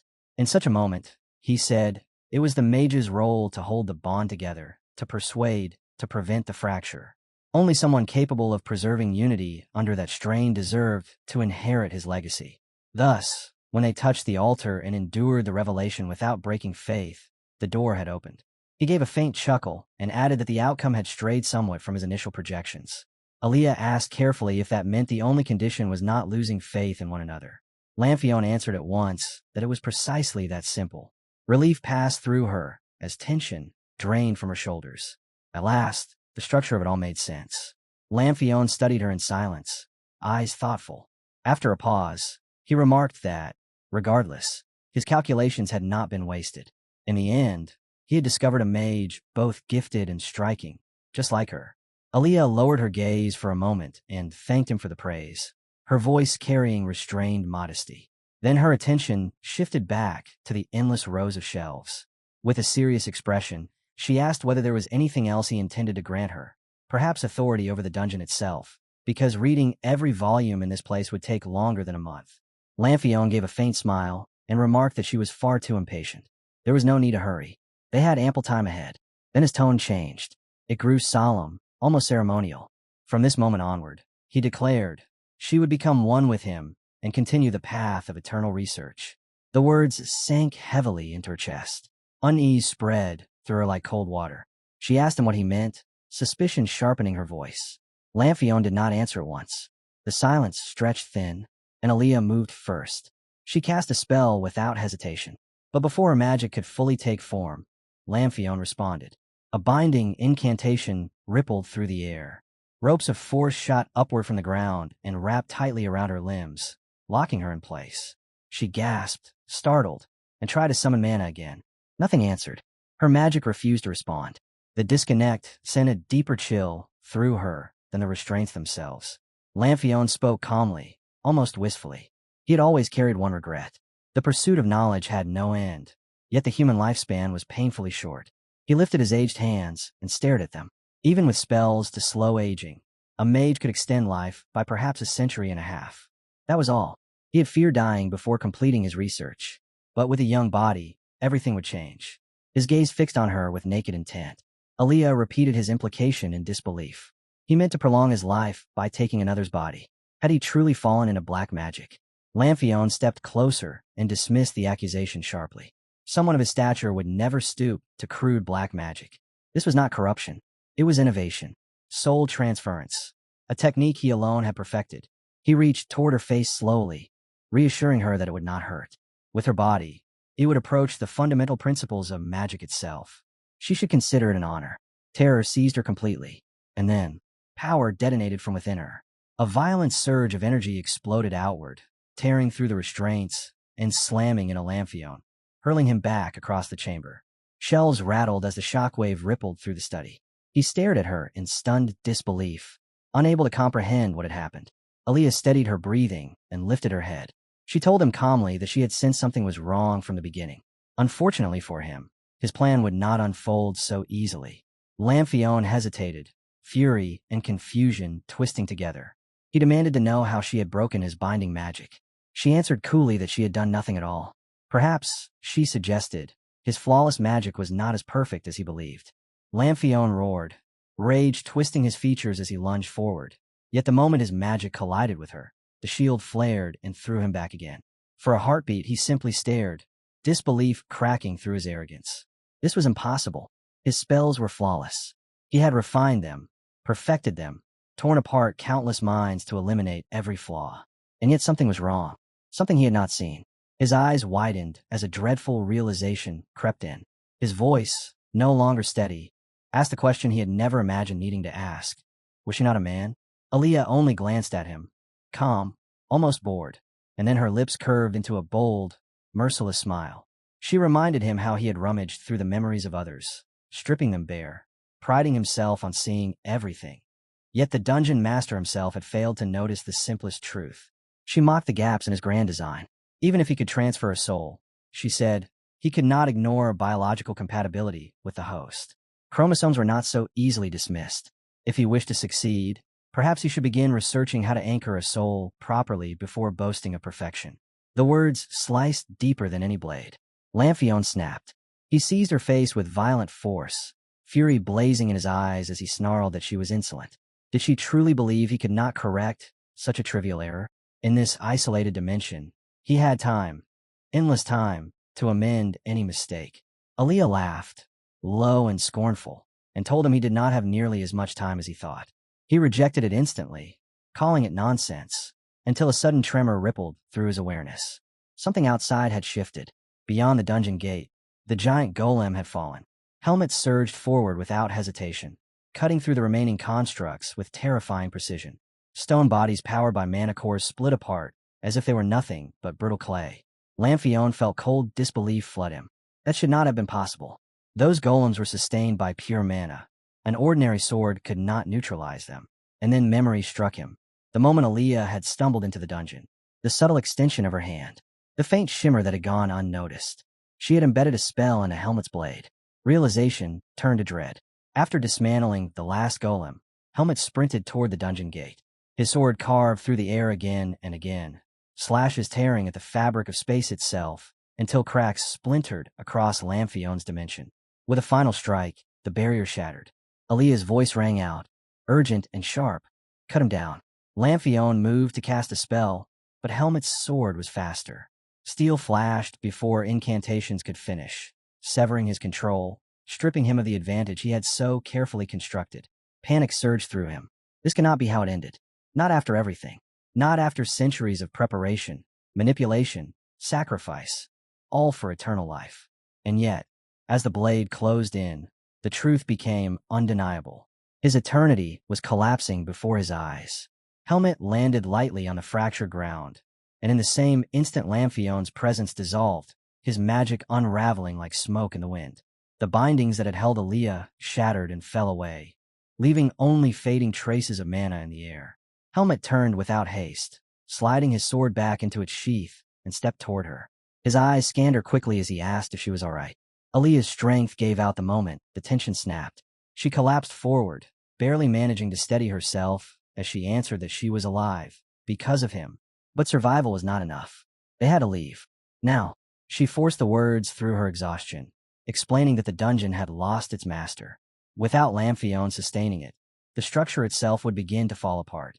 As soon as the warning left her lips, the air shuddered. A deep tremor rolled through the dungeon, the ground cracking beneath their feet. Dust rained from above as the walls groaned like a dying beast. The space that had once obeyed Lamphion's was tearing itself apart, collapsing in violent waves. There was no more time. The shelves suspended in the air began to drop one after another, tones scattering as the ground beneath them split with violent cracks. The dungeon groaned like a structure rotting from within. Helmet, still measuring the chaos with steady eyes, asked what would happen if the collapse continued, what it would lead to. Aaliyah snapped at him that there was no need to voice the obvious. If the dungeon disappeared, so would they. Obliteration. Nothing left. She called him over sharply and declared that she would reconstruct the dungeon structure. Even as she said it, uncertainty flickered beneath her resolve. She did not know if the mana remaining in her body would be enough to sustain such interference. Without hesitation, she formed a complex formation in midair. Lines of light interlocked, spinning into a mana circle. She shouted that there was no alternative. They would experiment because they had no choice. The circle flared and released her energy into the subspace itself. A stream of pale radiance poured outward from the dungeon gate. The fractured walls halted mid-collapse, cracks freezing as if time itself had been restrained. Fine dust hung thick around them, suspended in unnatural stillness. Helmet scanned the surroundings and observed that the decay had stopped entirely. He turned to her and asked how she felt, whether she could still stand. Aaliyah lifted the hand wrapped in trembling magic and forced another spell into motion. Space twisted within the subspace. A dark aperture unfolded before them. Her voice was thin now. What she had created, she said, was an escape. She did not know its destination. Breath faltering, she ordered him to take her through first. Her mana was depleted. She could collapse at any moment. The words barely left her mouth before her body gave way. Helmet jolted forward, calling her name, catching her before she hit the ground. For an instant, he simply stared at her, stunned by how suddenly her strength had vanished. The world shifted. When his vision cleared, a vast forest stretched endlessly before him. He stepped out from the mouth of a cave with Aaliyah secured on his back, standing at the edge of a high cliff. Wind brushed against him as he looked down and understood that she truly had not known where the portal would open. The landscape was unfamiliar. No landmarks, no signs of the Academy's territory. He adjusted her weight and leaped from the cliff with controlled precision, landing below. Returning to the Academy in his current state would be difficult. For now, survival and concealment mattered more. He needed a safe place and time for her to wake. He spread a mat across a flat patch of ground and carefully laid Aaliyah down, ensuring she rested without strain. Then he stepped aside, standing guard. Silence settled over the forest, but his thoughts were anything but still. Inside the dungeon, he had seen her past laid bare before him, and if the magic had worked both ways, she had likely seen his as well. Helm understood one thing clearly. With Aaliyah, such truths could not simply be brushed aside. He looked down at her unconscious form, and, for a fleeting instant, a cold calculation surfaced in his mind. If she became a threat in the future, this was the perfect moment. Aaliyah lay defenseless, breathing evenly, unaware of anything around her. Helmet's gaze lingered on her longer than necessary. Then his stomach growled. The sound cut through the tension. He straightened slowly, recalling that his lunchbox had likely been finished before they even reached the dungeon. If he needed food, he would have to hunt. Yet leaving her alone on a mountain path in this condition was reckless. He stood there, weighing options in silence. A sudden chill ran through his chest. Instinct moved before thought. Helmet raised his sword at once. The dark seed embedded within him began to glow faintly, pulsing with warning. He understood immediately what that suffocating sensation meant. Divine power. Footsteps followed. Knights emerged from the forest path, armored and composed. One of them halted upon spotting him and called out sharply, ordering whoever was there to remain still and explain what they were doing deep in the mountains. Names were demanded without delay. Helmet's body tensed, but he did not answer immediately. The lead knight introduced himself, stating they were the Holy Knights of Lumen and that there was no need for hostility. Another knight, surprised, observed that they were only 2 children. Helmet processed the information quickly. The Holy Knights, the armed force of the cathedral. He had heard of them, but this was his first direct encounter. The dark seed recoiled against the surrounding divine aura, yet he understood one crucial fact. Unless one was a priest trained to sense such corruption, the seed would not be detected from this distance. Keeping that in mind, he lowered his sword slightly and turned his head toward Aaliyah. Calmly, he stated that he was a student of Greta Academy and that they were resting on their way back after completing fieldwork. The knight remarked that Greta Academy was far from this region. His gaze shifted to Aaliyah, lying motionless. He asked whether the child was also from the academy. Helmet answered without hesitation. She was his mage companion, he said, and had exhausted her mana. She would not awaken until she had fully recovered. Internally, he measured the situation. If they allowed them to leave, there would be no reason to escalate anything. Drawing attention would serve no purpose. The knight continued to study Aaliyah, suspicion lingering in his eyes. Then, with an almost curious tone, he commented that the mage was remarkably beautiful, truly a blessing from God, and asked whether she was really a boy. Helmet paused only briefly before confirming it. Yes, it was true. One of the knights let out a low whistle, praising Aaliyah's appearance and admitting he had never expected such a handsome youth. Another laughed crudely, remarking that if she had been born female, she would have been his ideal type. What a shame that was. The first knight snapped at him to stop his nonsense and scoffed that a beauty like that would never look his way anyway. Helmet's face hardened. While their careless chatter continued, a different presence entered his awareness. Calm, heavy, suffocating. The divine aura sharpened. A priest approached, robes shifting with measured steps, and asked whether he had just claimed to be a student of Greta Academy. It was High Priest Mykin. The knights immediately straightened and saluted, explaining what they had found. They suggested that since the 2 travelers appeared exhausted, perhaps the cathedral could offer them rest and blessings. If one of them caught the high priest's interest, they could be escorted accordingly. Mykin moved forward without hurry. He glanced at Aaliyah first, nodding faintly in acknowledgement. Then his eyes shifted to Helmet standing beside her. The change was instantaneous. Shock widened his gaze. Stand back from that one. Immediately, the order rang out sharp and absolute. A knight began to respond in confusion, stepping forward instinctively. But steel flashed before thought could catch up. A blade drove clean through his chest. The sound was wet, abrupt. Blood burst outward, splattering across Helmet's face. The knight's body sagged. Helmet's expression did not waver. The warmth of blood traced down his skin as his eyes turned cold, distorted by something far darker than fear. He stared directly at Mykin. The scene shifted quietly to Greta Academy, straight into the dean's office where silence pressed heavily against the tall windows. The dean stood with his hands clasped behind his back, staring out at the grounds while the priest's voice replayed in his thoughts again and again. The man had insisted there was no need to escalate the matter. He claimed he had only come to ask for a minor favor before leaving, nothing more. His request sounded simple on the surface. Permission to enter a forest lying a day's journey northeast of Baden, territory that fell under the Academy's authority, so he could conduct a brief investigation. Yet the longer the dean stood there, the more unease gathered in his chest. There had been no solid reason to refuse. Nothing concrete. Nothing he could use. And still, something about it felt wrong. The priest's timing, his tone, the calculated humility.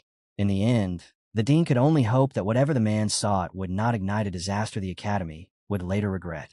High Priest Alexandro Mykin wore the mask of a noble and dignified servant of the divine, a figure who commanded reverence wherever he walked. But behind that polished exterior hid desires so warped and repulsive that even the thought of them stained the air. His sudden interest in that forest was no coincidence of piety.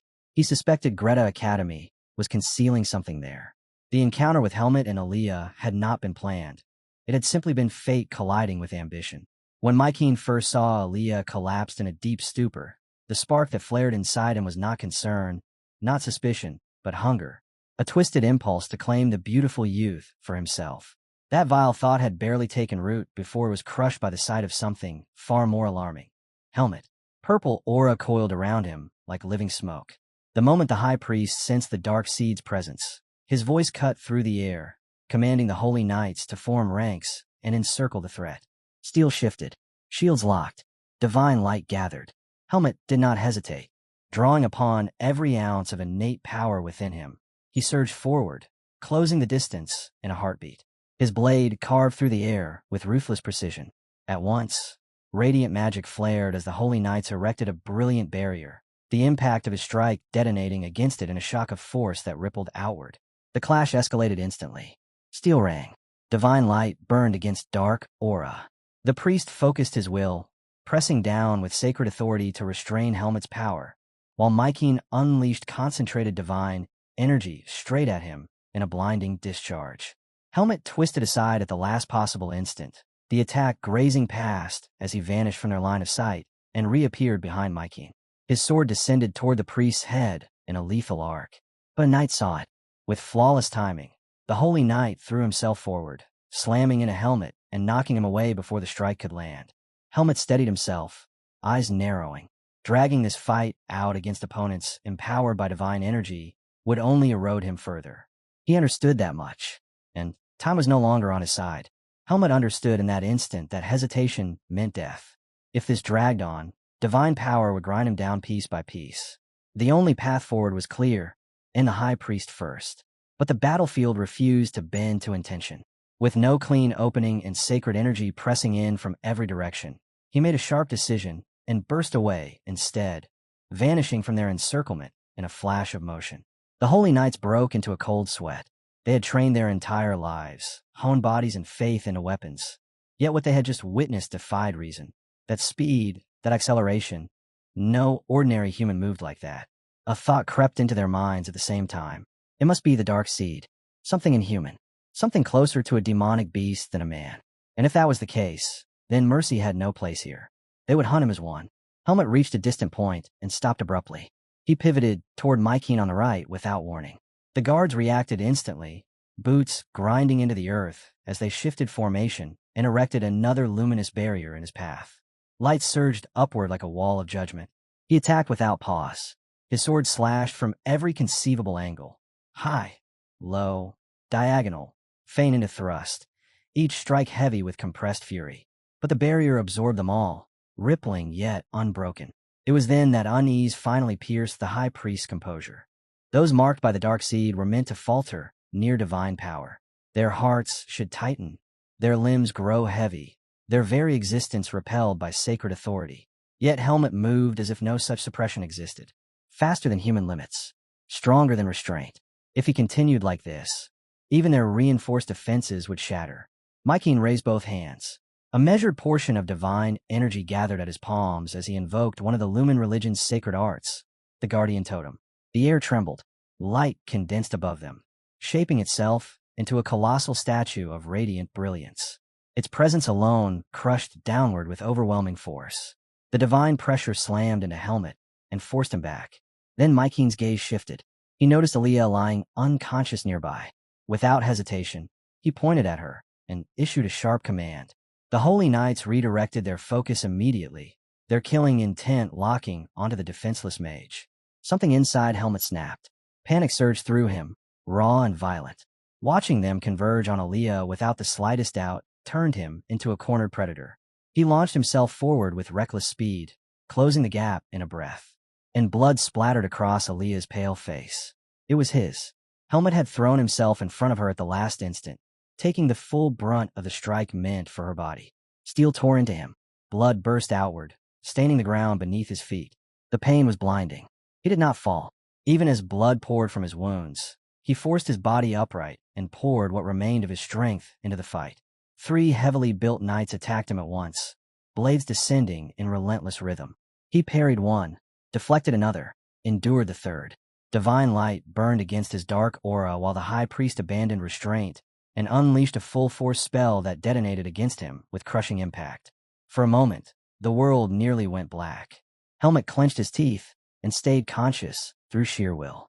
Another sword crashed down. He blocked it, boots digging deep into the earth. Aaliyah was still behind him. That alone was reason enough. Retreat was no longer an option. Bleeding, battered, and surrounded by sacred power, Helmet held his ground like a blade refusing to break. determined to endure to the very end. In the middle of the chaos, fragments surfaced in Helmut's mind, the memories the dungeon had forced him to witness. Aaliyah as a child, crying silently in the dark. Her grandmother, Heike, condemned as a heretic simply for standing against the cathedral.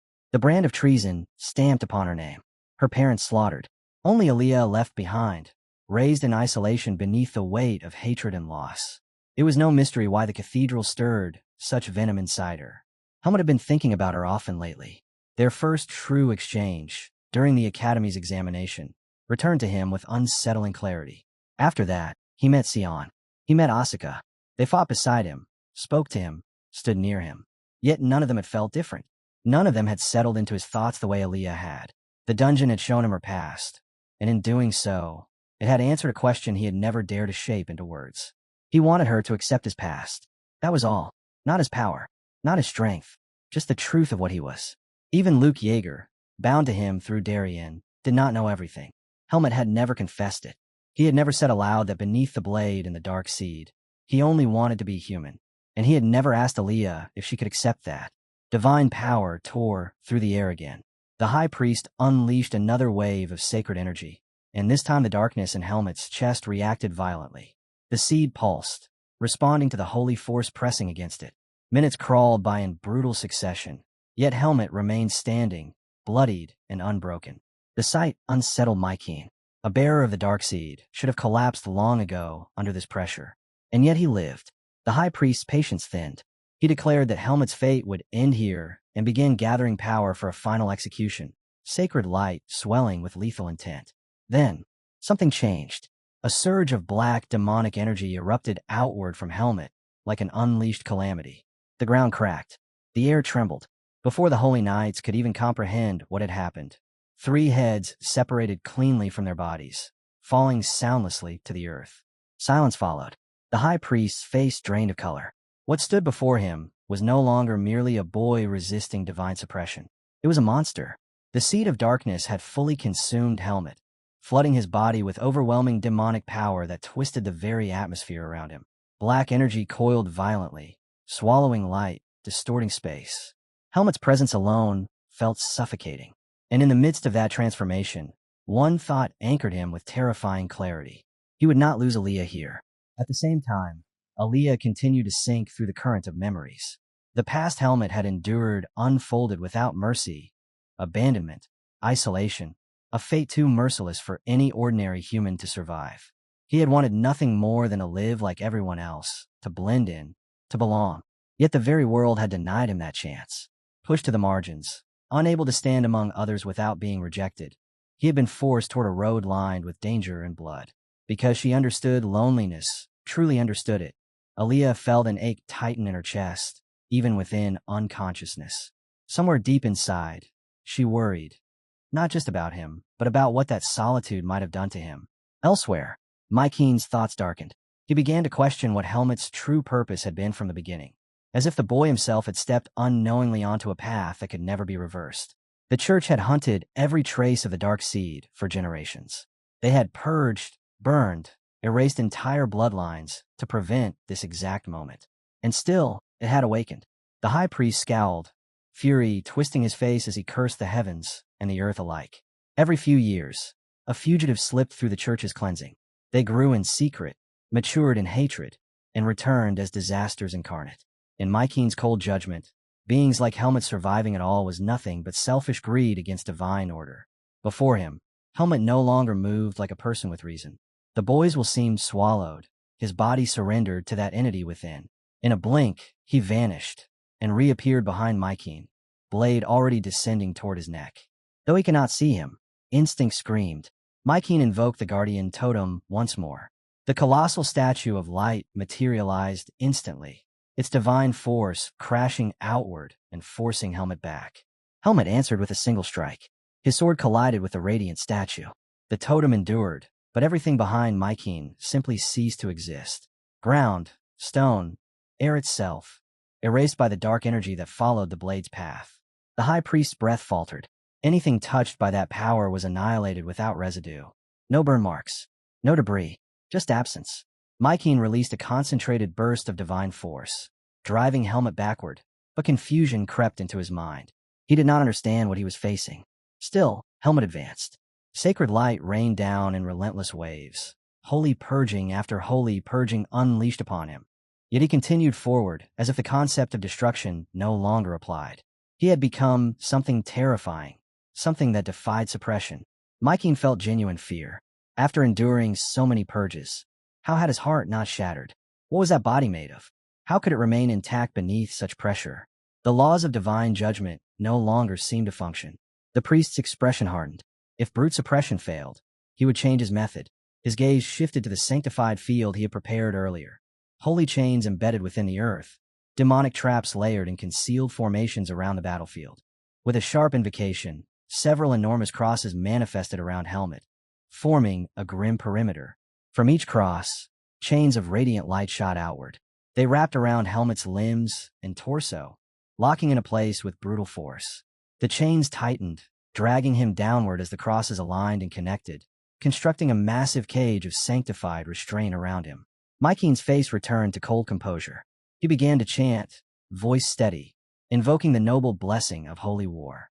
Divine authority thickened the air as he called forth the sacred art, known as Luciel's sanctuary. Mykin's voice turned glacial as he pronounced judgment. The instant the dark seed revealed itself, Helmet was no longer someone to be protected. He was a calamity to be erased. There would be no trial, no redemption. He would be sent to hell without delay. And yet, something was wrong. Helmet's resistance was far beyond expectation. Even as black energy corroded his mind and twisted his aura into something monstrous, his movements retained precision. His awareness remained sharp. The transformation was happening, but far too slowly. Mykin narrowed his eyes. High-ranking swordsmen possessed a refined force known as vis, a will-forged energy, born of discipline and honed to lethal sharpness. Helmet had driven the final remnants of his vis straight into his own heart, shaping it into a shield before it burned out completely. At the same time, the repeated blasts of holy magic meant to purge him had ironically slowed the dark seed's expansion. The realization struck with bitter clarity.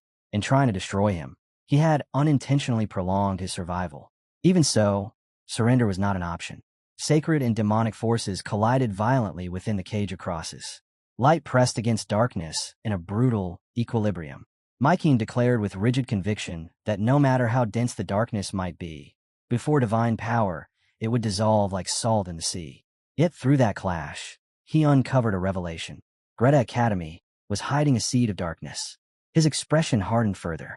As a final act of mercy, he proclaimed that he would deliver Helmet to the eternal realm with minimal suffering. Holy cleansing intensified, layers upon layers of purifying force forced into Helmet's restrained body. Mykin invoked multiple high-tier incantations in succession, offering prayer that the almighty Lumen would receive this wretched soul. Then, a remote surge of purple force pierced the battlefield. Without warning, it tore through Mykin's aged arm, shattering it in an instant. Bone splintered, flesh ruptured, agony exploded through his body, forcing him to grit his teeth as his formation faltered and the chant collapsed mid-phrase. His eyes burned with fury. He demanded to know who dared interfere. Aaliyah stood to the side, upright now, a faint frown resting on her face. Her voice was calm. She stated that as he himself had said, the mutual counteraction between powers was dreadful, and if he truly belonged to the church, then he would now have to confront the two individuals he despised most. Mykin turned slowly toward her. He studied her features carefully despite the pain. Recognition flickered. He questioned whether she was Heike's successor. Aaliyah gave a cold scoff, remarking that perhaps he no longer possessed the strength to concern himself with such matters. In that instant, the balance shattered. Helmet tore free. The sanctified chains snapped under a violent surge of dark force as he lunged directly at Mykin, compressing the drawn-out battle into a single decisive clash. But the high priest had not been idle. Even wounded, he had prepared. A preformed magical shield flared into existence before him. At the same time, the sky above warped with divine authority. Thousands of radiant blades materialized overhead, their edges gleaming with sacred brilliance. Mykin invoked the supreme holy art, Cariel's holy spear rain, and the heavens began to fall. Aaliyah's voice tore through the chaos as she screamed Helmet's name, and at that exact instant the sky split open with blinding radiance. Helmet looked up and saw the descending storm of blades, but there was no space left to dodge. No second chance to calculate. In less than a heartbeat, the weapons crashed down like divine judgment, shredding trees, ripping the earth apart, smoke swallowing the forest, as if the world itself had been erased. Mykeem stood frozen for a moment, sweat sliding down his temple, then forced himself forward step by careful step to confirm the kill. When the dust finally began to settle, what he saw made his breath hitch. Aaliyah was on her knees. Above her, a distorted ripple in space slowly faded. She had opened a subspace gate and redirected the spears elsewhere. Helmut had never been struck. Realization dawned too late. When Mykeem turned his head, Helmut was already there, lifting his sword. In that instant, the high priest understood. They had switched positions. Helmut burst in from the side, demonic energy flooding his blade until it swelled grotesquely, stretching into a monstrous edge that seemed capable of splitting the heavens themselves. Mykeem's face drained a color. Divine energy surged over his hand in desperate defense, but the ground exploded beneath him. A chain shot upward and coiled around his arm, locking him in place. He twisted toward Aaliyah and saw her standing calmly, fingers steady as she completed the spell, a faint smile on her lips. She told him to accept the blow and die quietly. Rage devoured him. He spat out the word traitor, as if it were poison. Helmut moved. The sword came down, and with it a catastrophic wave of power that erased everything in its path. Mykeem's body was torn apart, the land shattered, the forest reduced to dust and wind. Silence followed. Aaliyah dropped to her knees, dragging in shallow breaths. After a moment, she forced her head up and called Helmut's name. He was still standing, but barely. His chest rose and fell violently, dark energy thickening around him, growing heavier, denser. She felt it at once. The demonic power stagnating inside him was swelling beyond control. She feared even his vis might not restrain it any longer and called out urgently. And Helmut turned his blade toward her. She froze. Slowly, without panic, she rose to her feet and touched the necklace at her throat. The transformation spell dissolved. Her hair spilled freely down her back, her form returning to its natural feminine shape as the last trace of deception faded. Softly, she told him she was not his enemy. This was not a battlefield. This was the one place where someone who had lived with his blade, raised against the entire world, could finally lower it. Rest. Breathe. With a gentle smile, she said she was coming closer. She stepped forward anyway. Helmut shifted his footing, blade rising in a clean, lethal arc until the tip pressed against her neck. One more inch, and it would pierce skin. His eyes were still clouded, the demonic current inside him churning, ready to erupt again. Aaliyah spoke softly. She admitted that for a long time a single thought had haunted her. If one day she lost her way, if she repeated Heike's mistake and crossed a line that could not be uncrossed, who would stop her? If she strayed so far that words could no longer reach her, who would have the strength to cut her down? And how would they do it? Then, without retreating from the blade at her throat, she slowly opened her arms and stepped into him. She embraced him. She told him this was a debt he owed her. One day, when the roles were reversed and darkness tried to swallow her instead, he would repay it the same way. For a moment, he remained rigid. Then he felt her warmth, real, steady, unwavering. The violent surge within him began to settle. His grip loosened. The sword lowered. The black haze in his eyes thinned until clarity returned. And when he looked at her, there was only sorrow left. Aaliyah closed her eyes briefly. No matter what trials lay ahead, she prayed he would remember this promise. The world shifted. In a quiet pavilion, Mikhail's butler gathered neatly stacked documents from a polished table. Mikhail stood before his mother and informed her that everything had been finalized. The 3 academies from Baden would attend the swordsmanship tournament. It was his first time hosting an event of this scale, and despite his composure, anxiety crept into his voice. He wondered if he would handle it properly. His mother smiled, calm and assured. She told him he was merely too tense and gestured toward the cup of chamomile tea resting nearby, explaining it would soothe his mind. Mikhail obeyed, taking a measured sip before thanking her. Robert passed over the completed documents. Mikhail's mother scanned them and remarked that she was curious to see what kind of swordsman would journey to Reno's for the combined tournament. There was genuine anticipation in her tone. She was looking forward to it. The scene shifted again. A frozen wasteland stretched beneath a gray sky. Snow drifted over scattered corpses, their blood staining the white ground in jagged patterns. At the center stood a lone figure atop the bodies, releasing an overwhelming surge of demonic energy. Killing intent rolled off him like a storm. Blood still marked the corner of his mouth. Deep inside his chest, A seed of darkness pulsed. His heart began to pound violently. Something unseen seeped inward, feeding, strengthening, dulling sensation after sensation, as if claiming territory within him. The air was silent, heavy, and then, from somewhere beyond the stillness, a voice called Helmut's name. The presence inside him stirred and slowly turned toward the sound. That's where we'll leave it for now. If you want to catch the next part, make sure to like the video and subscribe so you don't miss it.